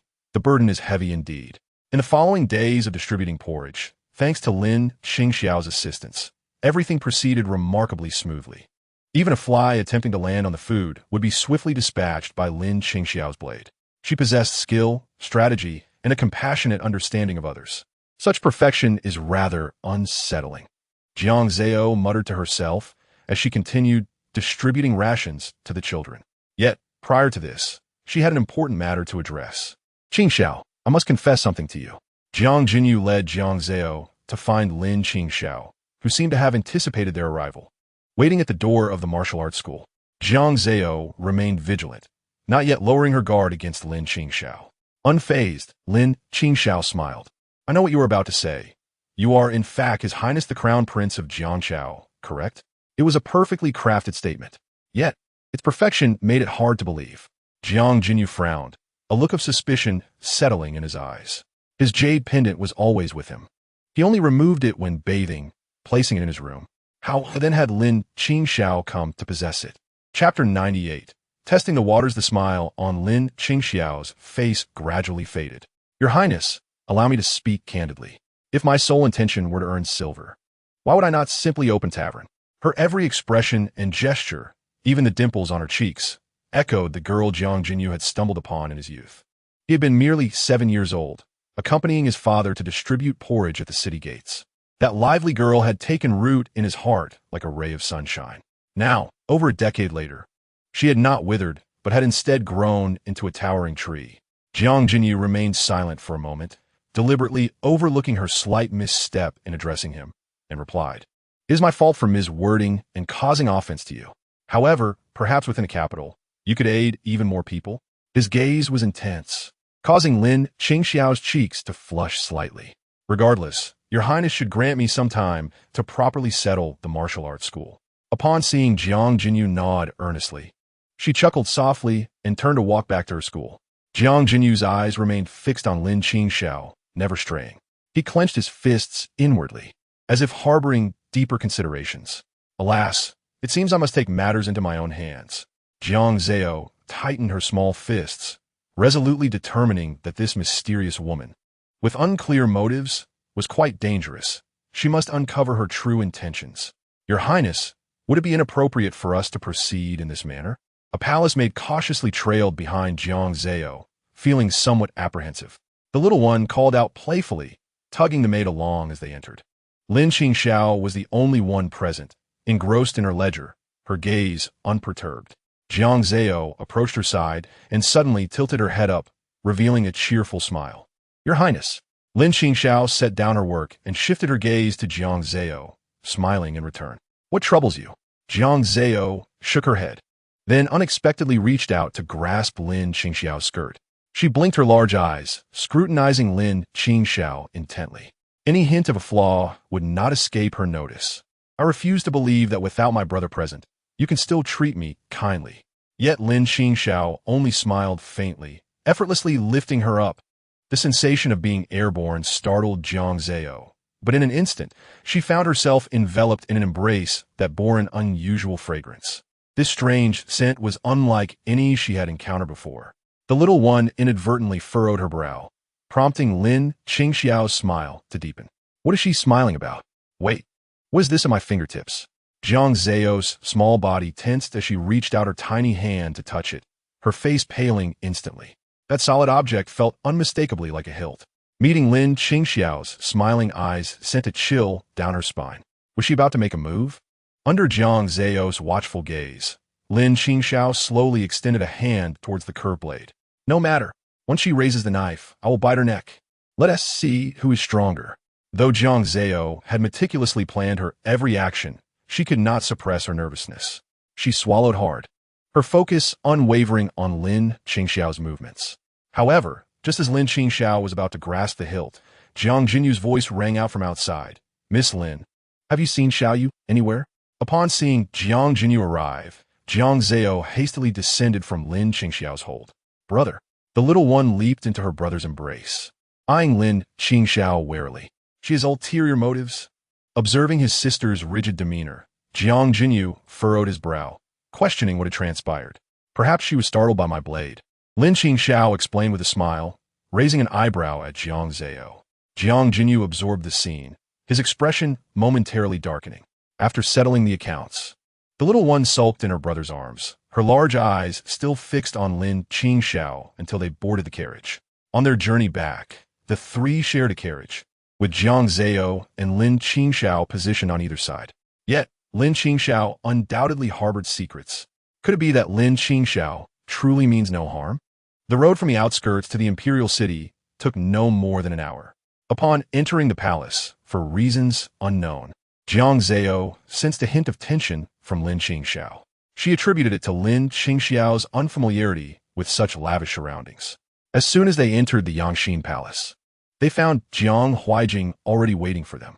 Xue Xiangrong was also present, seemingly having prepared specifically to welcome the siblings, even arranging for a meal. A table laden with delectable dishes lay before them, and Jiang Zao's eyes sparkled with delight, nearly drooling with anticipation. Today, only their family occupied the Yangxin Palace, with no other ministers present. She reached out her hands to greet her beloved daughter. Jiang Zao scampered forward, diving into Xue Xiangrong's embrace. Meanwhile, Jiang Jinyu performed the customary greetings, introducing Lin Qingxiao's identity to Jiang Huaijing and Xue Xiangrong. Jiang Huaijing, upon hearing of Lin Qingxiao's remarkable deeds, immediately expressed his admiration, praising her bravery and wisdom as a commendable young lady. However, he inquired about her family, questioning whether they resided in the capital. A gentle smile adorned Jiang Huaijing's face. If she had family, there would be no need for promises. A generous reward of gold and silver would suffice. Yet, as his gaze fell upon Lin Qingxiao, the little girl was taken aback. The kindness and tolerance that once filled her eyes were suddenly replaced by an unprecedented torrent of hatred. Is it any wonder that I could not uncover her true nature? The clue was right before me. Jiang Huaijing furrowed his brow, asking if she had any needs. Lin Qingxiao, kneeling with her head bowed low, unabashedly revealed her resentment. Good girl, please rise, Jiang Huaijing finally urged after a lengthy silence. After all, she was the savior of his son, and it would not do to be excessively harsh. You saved Yuer. It would not be unreasonable to desire a title in return. Lin Qingxiao was well aware he was jesting, and she smiled in response. Nevertheless, Jiang Huaijing's piercing gaze remained fixed on her face, his doubts intensifying. She needed a way to test the waters further. The little girl's eyes darted around, inadvertently landing on Jiang Jinyu. Big brother, Jiang Zao tugged at Jiang Jinyu's sleeve, gesturing toward the entrance of Yangxin Hall. Come with me. I prepared a little surprise for you. By leading Jiang Jinyu to investigate Lin Qingxiao, perhaps they could uncover something. Jiang Jinyu, looking at the little girl clinging to his leg, felt a mixture of emotions. He had heard her soft voice and truly did not wish to tarnish the beautiful image he held in his heart. Yet, after much internal struggle, he lifted the little girl into his arms. Did you forget something? Do you need your brother to accompany you? He chided gently. Jiang Zao, feeling helpless, simply wanted to investigate Lin Qingxiao. Just then, Lin Qingxiao interjected, in times of disaster, the royal family distributing porridge is a kindness to the people. However, one must ensure their own safety first. If another assassination were to occur, it would be problematic. It is best to choose a location that is easy to defend but hard to attack, to prevent such incidents from reoccurring. I have established a martial arts school in the outskirts and am aware of suitable locations. Jiang Huaijing waved his hand, smiling broadly. Excellent. Please share your insights. Lin Qingxiao nodded, but deliberately exchanged glances with Jiang Jinyu. What lay behind that gaze was a mystery to Jiang Jinyu. But having such a woman remain close to his father and mother, especially with so few guards around, was indeed perilous. Jiang Jinyu gently set Jiang Zao down. Be good. If you have forgotten something, go with Aunt Ningxiu first. With those words, he approached his father, smiling. Father, allow me to listen as well for future reference. Jiang Zao was momentarily stunned, thinking that her brother was reluctant to part with the beauty. She indignantly pulled Aunt Ningxiu along, making her way to the carriage that remained at the city gate. Princess, is there something inside the carriage you need to retrieve personally? Ningxiu frowned, observing Jiang Zao point toward the carriage. The little girl shook her head, requesting Ningxiu to carry her inside. My brother is unreliable. I must investigate myself. She was resolute. Lin Qingxiao clearly harbored inexplicable animosity toward Jiang Huaijing. What if she were sent by Yuan Li or Jiang Huayu? Women in this world were not all as gentle as Hua Yin. Ningxiu had no choice but to comply, lifting her into the carriage. Once inside, the little girl hurried straight for Lin Qingxiao's bundle, her small hands deftly untying the knots.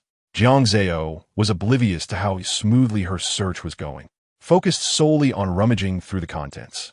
Aside from ordinary clothes, there was a jade pendant and a portrait of a middle-aged man who did not appear to be of Central Plains descent. How peculiar. Why would one carry a portrait of a foreigner? After rummaging some more, she found nothing else of interest.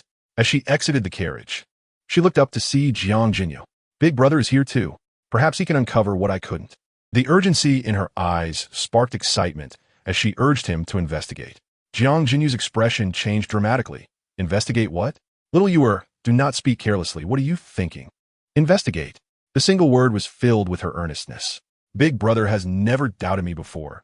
What has changed today? Are you saying that you broke something belonging to her and need your brother to compensate? Jiang Jinyu's inquiries were misplaced. Jiang Zao sighed, clinging tightly to his pants, insisting on pointing at the bundle. Investigate. Lin Qingxiao's belongings contained no useful clues, yet Jiang Zao firmly believed there must be some flaw. Just as she pondered this, a voice exclaimed behind her, Investigate what? What has the eldest princess done in the carriage? My bundle. Jiang Jinyu paused, slowly turning to offer a smile, only to be shoved aside by Lin Qingxiao, who appeared frantic as she lunged for her bundle. She retrieved the portrait, clutching it tightly to her chest, as if it were a precious treasure. Jiang Zao was momentarily stunned, realizing that Lin Qingxiao had followed Jiang Jinyu. In that moment, the emotions in her eyes were strikingly authentic. The act is commendable, but I cannot find your flaw, yet I refuse to believe you. Jiang Zao's defiant gaze met hers, unwavering. Seeing this, Lin Qingxiao began to unpack all her belongings, exclaiming, The royal family truly knows how to bully others. I shall take my leave. Jiang Jinyu sighed internally, but offered no opposition. For a royal, a simple apology sufficed. The eldest prince's apologies are beyond my means to bear, Lin Qingxiao retorted, her anger unabated, causing items to spill from her bundle as she hastily packed. The perfect angle allowed Jiang Jinyu to see both the contents of the bundle and the sorrowful restraint in her expression. Enough was enough. Lin Qingxiao silently cursed. Yet she continued her efforts. Jiang Jinyu remained frozen. Finally, when Lin Qingxiao picked up the last item that had fallen, it was snatched away by another hand. Where did you get this puppet? Came a low, cool voice, trembling slightly. Jiang Zao curiously leaned forward, eyeing the puppet with a foreboding sense of dread. Could it be? Is it that cliché childhood sweetheart scenario? No wonder my brother is so captivated. As she observed her brother's excitement, her suspicions were confirmed, and she realized the truth. Her demeanor, her gaze, seemed perfectly composed. However, she still needed to leave. Undeniably, this was a fatal allure for Jiang Jinyu. Yet, he retained a measure of clarity. Jiang Jinyu spoke up. This time, it is my sister who is at fault. My lady, I apologize. May I offer some form of compensation? Lin Qingxiao contemplated for a moment before responding. What can you offer? My martial arts school has not yet found a suitable location. And since you saved both me and my father intends to reward you. Jiang Jinyu suggested. Why not let the young lady stay in my residence for the time being? Once you have found a suitable place to establish your martial arts school, you may depart at your convenience. His tone was earnest, as if he genuinely cared for her well-being. After some contemplation, Lin Qingxiao decided to accept this form of compensation. Is that person in your portrait your beloved? Jiang Jinyu inquired as he guided her into the carriage, engaging her in casual conversation. That is my father's and mother's last cherished memory, Lin Qingxiao replied, her gaze lingering fondly on the portrait. 10 years ago, my father met my mother while he was engaged in business, but they were ultimately destined to part ways, and I was taken away by my father. Unbeknownst to him, his little sister was upset about this. Stinky big brother, bad big brother. If you want to be with that woman, just say so. Little Yuer was indeed feeling wronged. Why are you crying? Did you not even get to enjoy the Fengyan feast, yet still obtain what you desired? Shui Xiangrong comforted her gently. Jiang Zao had already raised her little head in her mother's embrace, pouting. Mother is the best. Unlike that stinky big brother, I have decided to ignore him for 3 days. Seeing her daughter fuming, Shui Xiangrong found it amusing. Little did she know that Jiang Jinyu was on guard regarding that woman. Although she could tell her royal son was smitten, being a prince of a nation, he should not be so muddled about personal and public matters. Embracing Jiang Zao, Shui Xiangrong reassured her, saying that if they could not find her, they could rest for 2 days, and perhaps her older brother could assist. Searching is futile. Big brother is already enchanted. Jiang Zao pouted, sulking in her mother's arms. For the following 3 days, she truly ignored Jiang Jinyu, regardless of whether he visited Fengqi Palace or invited her to the back garden. Jiang Zao would coldly snort and turn her little backside to him. Jiang Jinyu found it both amusing and exasperating. having never anticipated that his little sister could be so stubborn when angry. However, on the fourth day, Jiang Zao capitulated. Find him, brother. Early in the morning, the little one clung to Shui Xiangrong, refusing to let her leave. Her tiny paw grasped her mother's skirt, head raised, intently gazing at her, while the other paw pointed towards the palace door, her pouted lips betraying her urgency. Little Yuer wants to find big brother? Jiang Zao nodded. Find second brother? Jiang Zao shook her head. That must be big brother. Jiang Zao nodded emphatically. But hadn't she ignored big brother just yesterday? Why the sudden change today? Shui Xiangrong found it amusing and picked up the little one, gently pinching her little nose. Jiang Zao turned away, seemingly a bit bashful. I may be angry, but big brother is still big brother. What if that Lin Qingxiao poses a threat to him? Fine, the little one insisted. Very well. Mother will accompany little Yuer to find big brother. Shui Xiangrong could not help but chuckle, ordering 2 palace maids to fetch some items from the storeroom as they left the palace for the prince's residence. Upon seeing his mother and sister, Jiang Jinyu was momentarily taken aback. He had anticipated that this little one would take at least a few more days to forgive him. Did you miss big brother? Jiang Jinyu reached out to embrace Jiang Zao, only to have her dodge away. I was not worried about big brother. I merely came to find clues to catch the bad guys. Upon witnessing this, the mother and son exchanged glances and both broke into laughter, hearing that the woman who saved him was currently residing in his residence, yet not seeing her. Shui Xiangrong felt a twinge of concern for Jiang Jinyu's well-being and inquired further. And where have you arranged for her to stay? It must not be too close to your main hall, lest it tarnish her reputation. Rest assured, Lin Qingxiao is in the quiet and comfortable courtyard at the south corner of the garden. She left early this morning, stating that she had searched many places unsuitable for her martial arts school and would be going farther today. Jiang Jinyu intended to invite them into the main hall and had instructed the servants to prepare Jiang Zao's favorite snacks. Little Yuer, come inside and join big brother. He beckoned. Yet, Jiang Zao merely pouted, snorted, and turned to leave. I have not fully forgiven big brother. I shall not go in with him. The little one turned her back to him and wandered off within the prince's residence. Watching her petite figure dart into the back garden, Shui Xiangrong shook her head helplessly, instructing the palace maid to follow suit, thus accompanying Jiang Zao. After all, they were still within the prince's residence, and both she and her son were present. Jiang Jinyu sighed deeply. He understood that his little sister harbored suspicions towards Lin Qingxiao, and he too was not entirely convinced of her innocence. However, he wished to uncover the truth behind the scenes without alarming the snakes in the grass. Observing the little one scampering towards the garden, he could not help but chuckle softly. Jiang Zao's mind was set on a single thought as she stealthily entered the courtyard where Lin Qingxiao resided. Accompanied by the palace maid, the maid stood by, dumbfounded, as she watched her young mistress skillfully rummaging through things, unable to assist. After all, this was not the palace, and someone else lived here. Who are you? A sharp voice rang out from the doorway. Jiang Zao froze, a curved blade suddenly appearing at her neck, rendering her too frightened to move. Oh no, how do we get discovered? Why didn't this palace maid warn me? The palace maid, realizing the little one was glaring at her, felt tears welling up. How could she have foreseen this? Moreover, this girl's agility was astonishing. Get out, came an indifferent reprimand, causing the palace maid to momentarily lose her senses. However, upon meeting Lin Qingxiao's cold, indifferent gaze, she instinctively shrank her neck. But I am a maidservant serving the eldest princess. I cannot stray from her side. The palace maid protested softly. Oh, are you willing to risk your life for that? Lin Qingxiao raised an eyebrow, retrieving a short dagger from her side and suddenly launching it towards the palace maid. The maid, caught off guard, was struck in the back of her head against the stone wall, her body weakening as she slumped to the ground, losing consciousness. In the room, only Jiang Zao and Lin Qingxiao remained conscious. The little one swallowed hard, her tiny fists clenched tightly by her sides, intently watching Lin Qingxiao's every move. The sword in Lin Qingxiao's hand remained poised, revealing that the eldest princess's intentions were far from innocent. It is you who harbors ulterior motives. If you claim you wish no harm to big brother, yet harbor such animosity towards my father, were you truly after? Jiang Zao bravely glared at Lin Qingxiao, suppressing her fear of death. If you have the ability, then kill me. In this prince's residence, you will never escape. Lin Qingxiao seemed to comprehend her gaze, letting out a soft chuckle. Do you think I cannot escape? I have no qualms about killing that old scoundrel. Eliminating his daughter would be a fine consolation.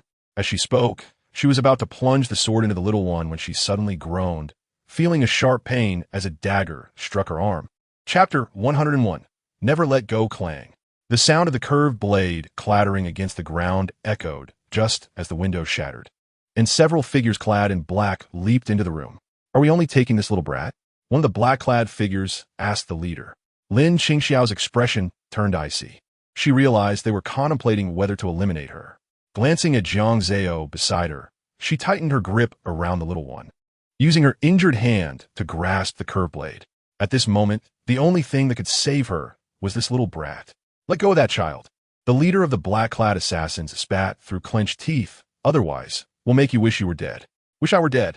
Lin Qingxiao scoffed. I must first ensure my own survival.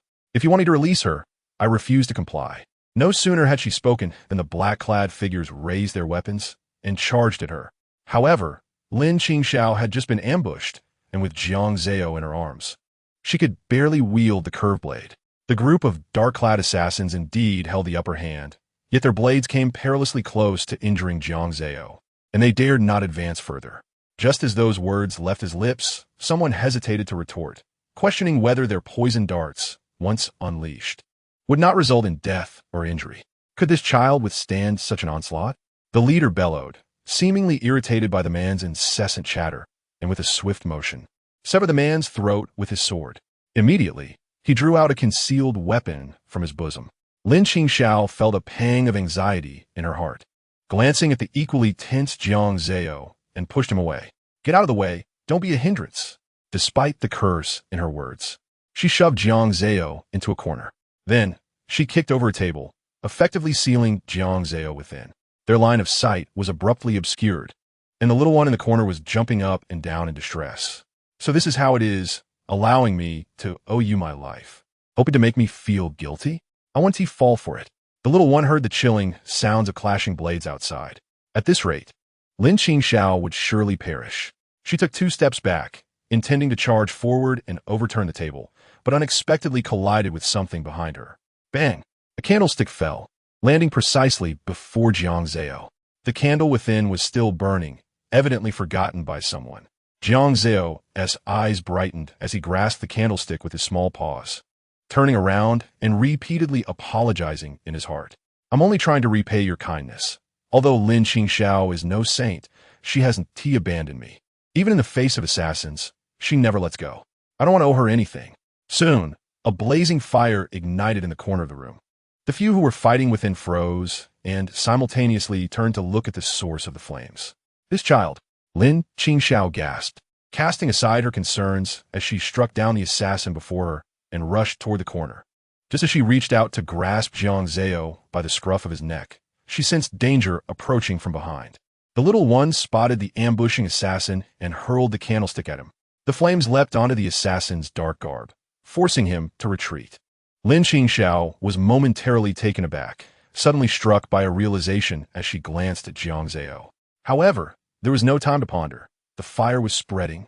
Just as they were caught in a precarious situation, the door was flung open. Jiang Jinyu's figure leaped in, swiftly dispatching the assassins near the door. Retreat. The leader of the assassins hastily led his men away, only to find that Jiang Jinyu had already brought his guards to the scene. Yet, just as the guards were about to seize them, they chose to bite their tongues and end their lives. Jiang Jinyu was not surprised by this outcome. Those who dared to infiltrate his princely residence were certainly courting death. Otherwise, they would be handing him leverage. The mother and daughter embraced tightly, and Lin Qingxiao, who had just finished bandaging her wounds in the inner hall, fell silent upon witnessing everything. Thanks to Miss Lin, you saved your life once again. Jiang Jinyu offered tea and promised to assist Lin Qingxiao in finding a place to practice martial arts the following day. Jiang Zao's gaze repeatedly fell on Lin Qingxiao's injuries, yet he ultimately refrained from doing anything further. Even if you save me, I won't let my guard down. Shui Xiangrong expressed her gratitude to Lin Qingxiao and, citing the need to avoid disturbing her recovery, took her leave. However, just before the carriage departed, Lin Qingxiao hurried to catch up. Today's events were not solely my doing. After relaying the happenings within the room, she felt a flush of warmth creep up her ears. Lin Qingxiao crouched before Jiang Zao, earnestly stating, "I am forever indebted to the kindness of the Grand Princess for saving my life today." Jiang Zao was clearly taken aback, seemingly not expecting her to express gratitude. Soon, the little one nodded in acceptance. "Well, you saved me too. I'm not heartless. Fairness is fairness. But I'm still not completely at ease with you." Observing her daughter's awkward gait, Shui Xiangrong could not help but chuckle. Her daughter was such a proud one, although her demeanor was cold. The princess residence had been filled overnight with medicinal herbs for recovery, all of which were the little one's ideas. Jiang Zao had initially thought Lin Qingxiao would need at least a few days to recuperate. Yet, at the palace banquet the following day, she encountered Lin Qingxiao again. She had come along with Jiang Jinyu. The little one diverted her gaze from the now subdued Lin Qingxiao, sitting on her designated small chair. She savored her milk porridge while listening to her father and the ministers engage in lively discussions, feeling an unsettling sense of dissonance. Why does it seem like father is concerned about the ministers while questioning them, as if he were conducting a census? Has father noticed something amiss? That's good. I happen to have no idea how to alert him. Most of these people below are those with whom Gao Bin, that scoundrel, has previously associated. Wait, where has Lin Qingxiao gone? Where is Big Brother? She climbed down from her small chair. Shui Xiangrong intended to follow her, but the little one gently declined. If dear mother discovers that Big Brother is fond of Lin Qingxiao, she will surely be upset. I'll go check things out first. The little one reassured her mother, taking only a small palace maid with her. She set off in search of Big Brother, heading towards the likely locations, only to unexpectedly encounter a vividly bright red figure around the next corner. Oh my, how thrilling! Chapter 102. Poisoning. A heavy voice from Jiang Jinyu broke the silence. "Miss Lin, do you truly have nothing to openly discuss with me? Whatever it may be, I will exhaust every effort to assist you." The surroundings fell into a hushed stillness, and just as Jiang Zao felt the two were about to depart, she heard a low voice. "Will you even pull me from the abyss?" "What did you say?" Jiang Jinyu seemed taken aback for a moment. "It's nothing," Lin Qingxiao's voice followed, yet it carried an air of indifference. "I shouldn't be saying these things to you. It's utterly pointless." For some unknown reason, Jiang Zao could discern a hint of disdain in Lin Qingxiao's words. However, she could not fathom the origin of this disdain. "Oh, dear brother, perhaps it's best not to pry too deeply. There are countless women in the world. Why obsess over just one flower? My brother is handsome and valiant, a beacon of integrity, the dream of countless young ladies. He shouldn't be like second brother." The little one held her breath, unable to resist eavesdropping further. But just then, a minister approached. It seemed he could no longer endure the questions from Jiang Huaijing and wanted to inquire about Jiang Jinyu's stance. "I have urgent matters to attend to. Please excuse me, my lord." Jiang Jinyu's voice was icy, tinged with annoyance. Yet, in the next moment, he muttered in surprise. "Where did they go? They fled so swiftly. Who is missing?" The little one peeked out curiously. She discovered that the place where Lin Qingxiao had been was now empty, leaving only Jiang Jinyu and a minister. "Your Highness, it would be best not to indulge in romantic pursuits like the second prince, marrying so early. What becomes of the state?" The minister clearly did not wish for Jiang Jinyu to pursue Lin Qingxiao, lecturing him with self-righteous platitudes. Little did he know, this only fueled Jiang Jinyu's ire. "I recall that you, my lord, have often frequented the Rue Wang residence recently. Haven to you? Rest assured, I will report to father with honesty and recommend that the Rue Wang commend you. Big Brother is entangled. The next step is left to me." But what does Big Brother mean by that? Has he discovered Lin Qingxiao has an admirer and is now embarrassed and furious? Jiang Zao pondered as she hurriedly followed behind with her short legs. But listening to Big Brother's tone, it doesn't seem to be a matter of love. Rather, it appears that Lin Qingxiao is up to something significant and concealing it from him. No, I must catch up and see what Lin Qingxiao intends to do. Xiao Tunzi had resolved to quicken her pace, causing the palace maids trailing behind her to pant heavily. Yet, in the next instant, she stumbled over the cobblestone path, tumbling into a patch of flowers. Due to the unique terrain, she rolled over a dozen times before finally coming to a halt. "Long Gongzhu!" The maid cried out in a state of panic, her voice fading into the distance. Jiang Zao felt dizzy from the fall. "Oh no, the more I panic, the more chaotic it becomes. I must remain calm. Wait, what is that smell?" The little one detected a peculiar metallic scent of blood. As she struggled to rise and investigate, she saw Lin Qingxiao clutching a strange insect, severing it with a dagger and squeezing its blood into a wine jar. Remember, this wine is for the emperor. If you dare to refuse or speak of this, beware the goo worm within you. Lin Qingxiao's voice carried an ominous tone. Although she spoke softly, her words resonated sharply in the stillness of the night. Jiang Zao's mind went blank. Goo worm? What goo worm? Didn't Lin Qingxiao tell my brother she grew up in Zhongyuan, following her father in business? What kind of ordinary merchant would possess such a thing? And she plans to make my father drink this wine? I must tell him. Jiang Zao's body stiffened, and in the next moment, she heard Lin Qingxiao's furious shout. Who is it?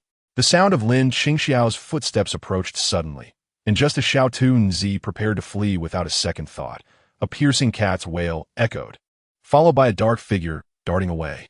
TSK. Are the concubines in the palace so idle as to raise such a gold-devouring beast? Lin Qingxiao scoffed disdainfully, her footsteps receding once more. Jiang Zao quietly sighed in relief and cautiously moved a few steps, but in the next moment, she was lifted off the ground and carried away. A wave of terror surged within her, urging her to scream, but she soon heard the maid exhale in relief.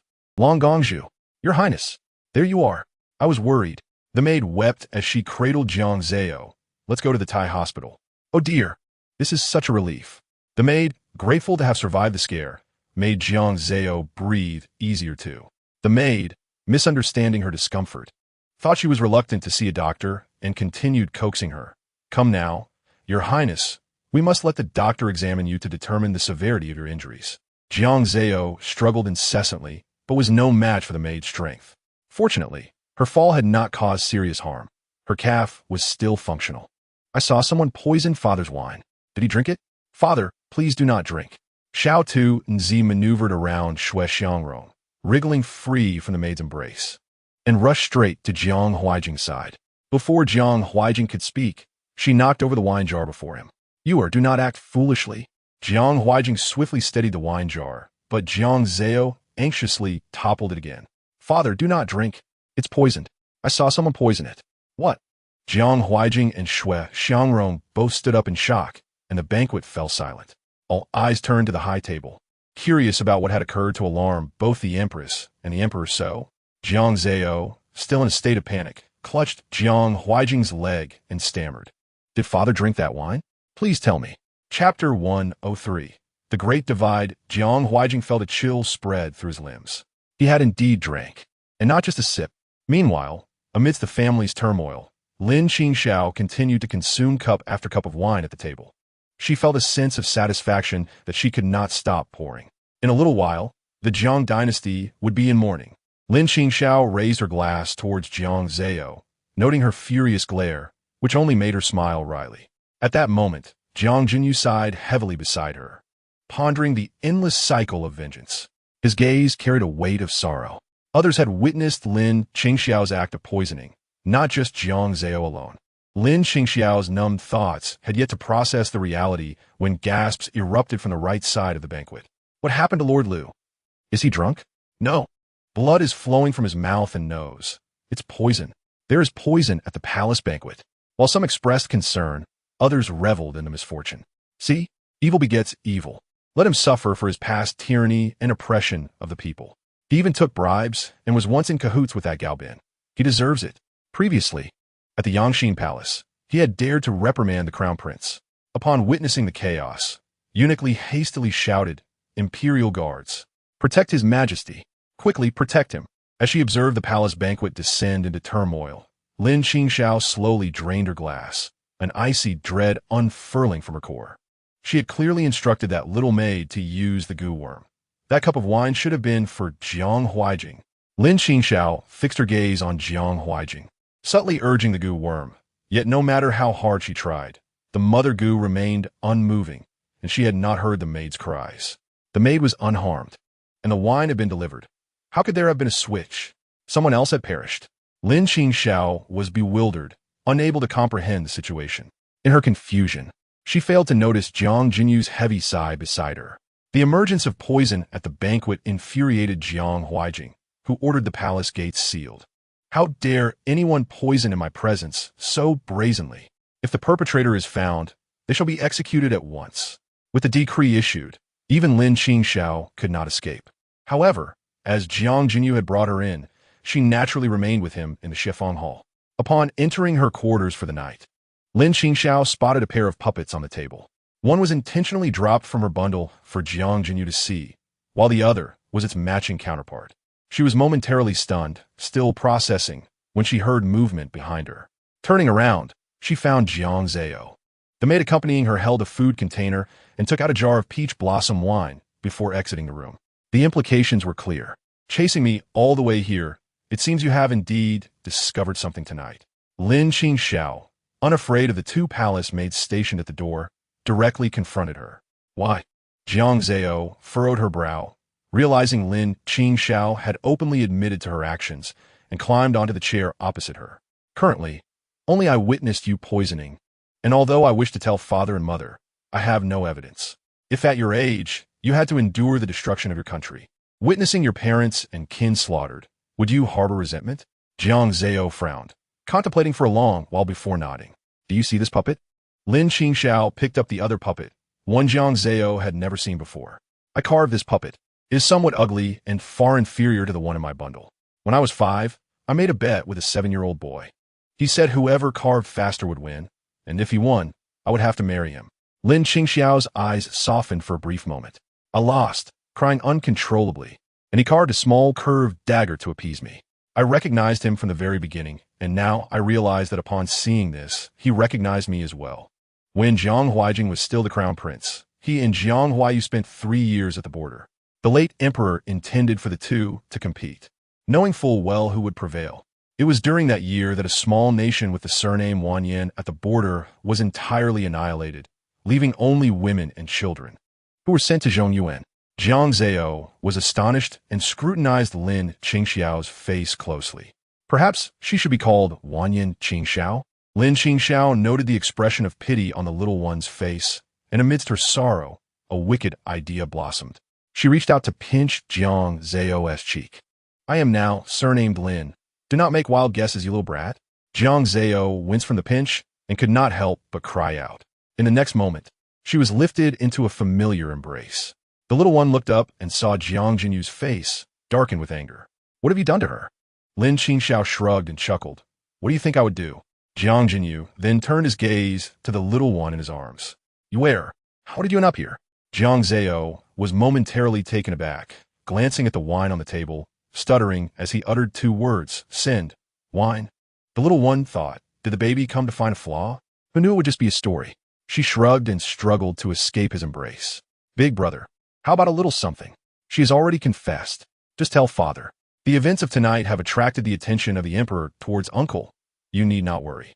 Jiang Jinyu sat down, sighed, and downed the Qingmei wine in one gulp. This statement concealed countless messages, leaving Jiang Zao somewhat bewildered. A moment of blankness crossed Jiang Zao's small face as he noticed his elder brother was solely focused on drinking, which made him quite angry. What are you doing? Big brother, this is a once-in-a-lifetime opportunity. Even if Lin Qingxiao's actions are understandable, it does not absolve her of guilt. The little one climbed down from the chair and approached Jiang Jinyu, only to strike his hand. No matter how difficult it may be, as long as you speak, I shall never fail to keep my promise to you. Lin Qingxiao fell silent for a moment. She had not been unaffected. The instant she saw Jiang Jinyu again, her heart nearly leaped out. Childhood memories are not solely yours, Your Highness. She suddenly chuckled softly, tears streaming down her face. Yet the chasm between us cannot be bridged by mere words. Jiang Jinyu felt a surge of emotion, clenching his fist. Why not? If you wish, you can. Upon witnessing this scene, Jiang Zao could not help but exhale. Oh dear, what a scene of chaos. But the baby still does not agree to this marriage. She truly wants to confront father. But wait a moment. Where are you running off to? The palace is still in disarray.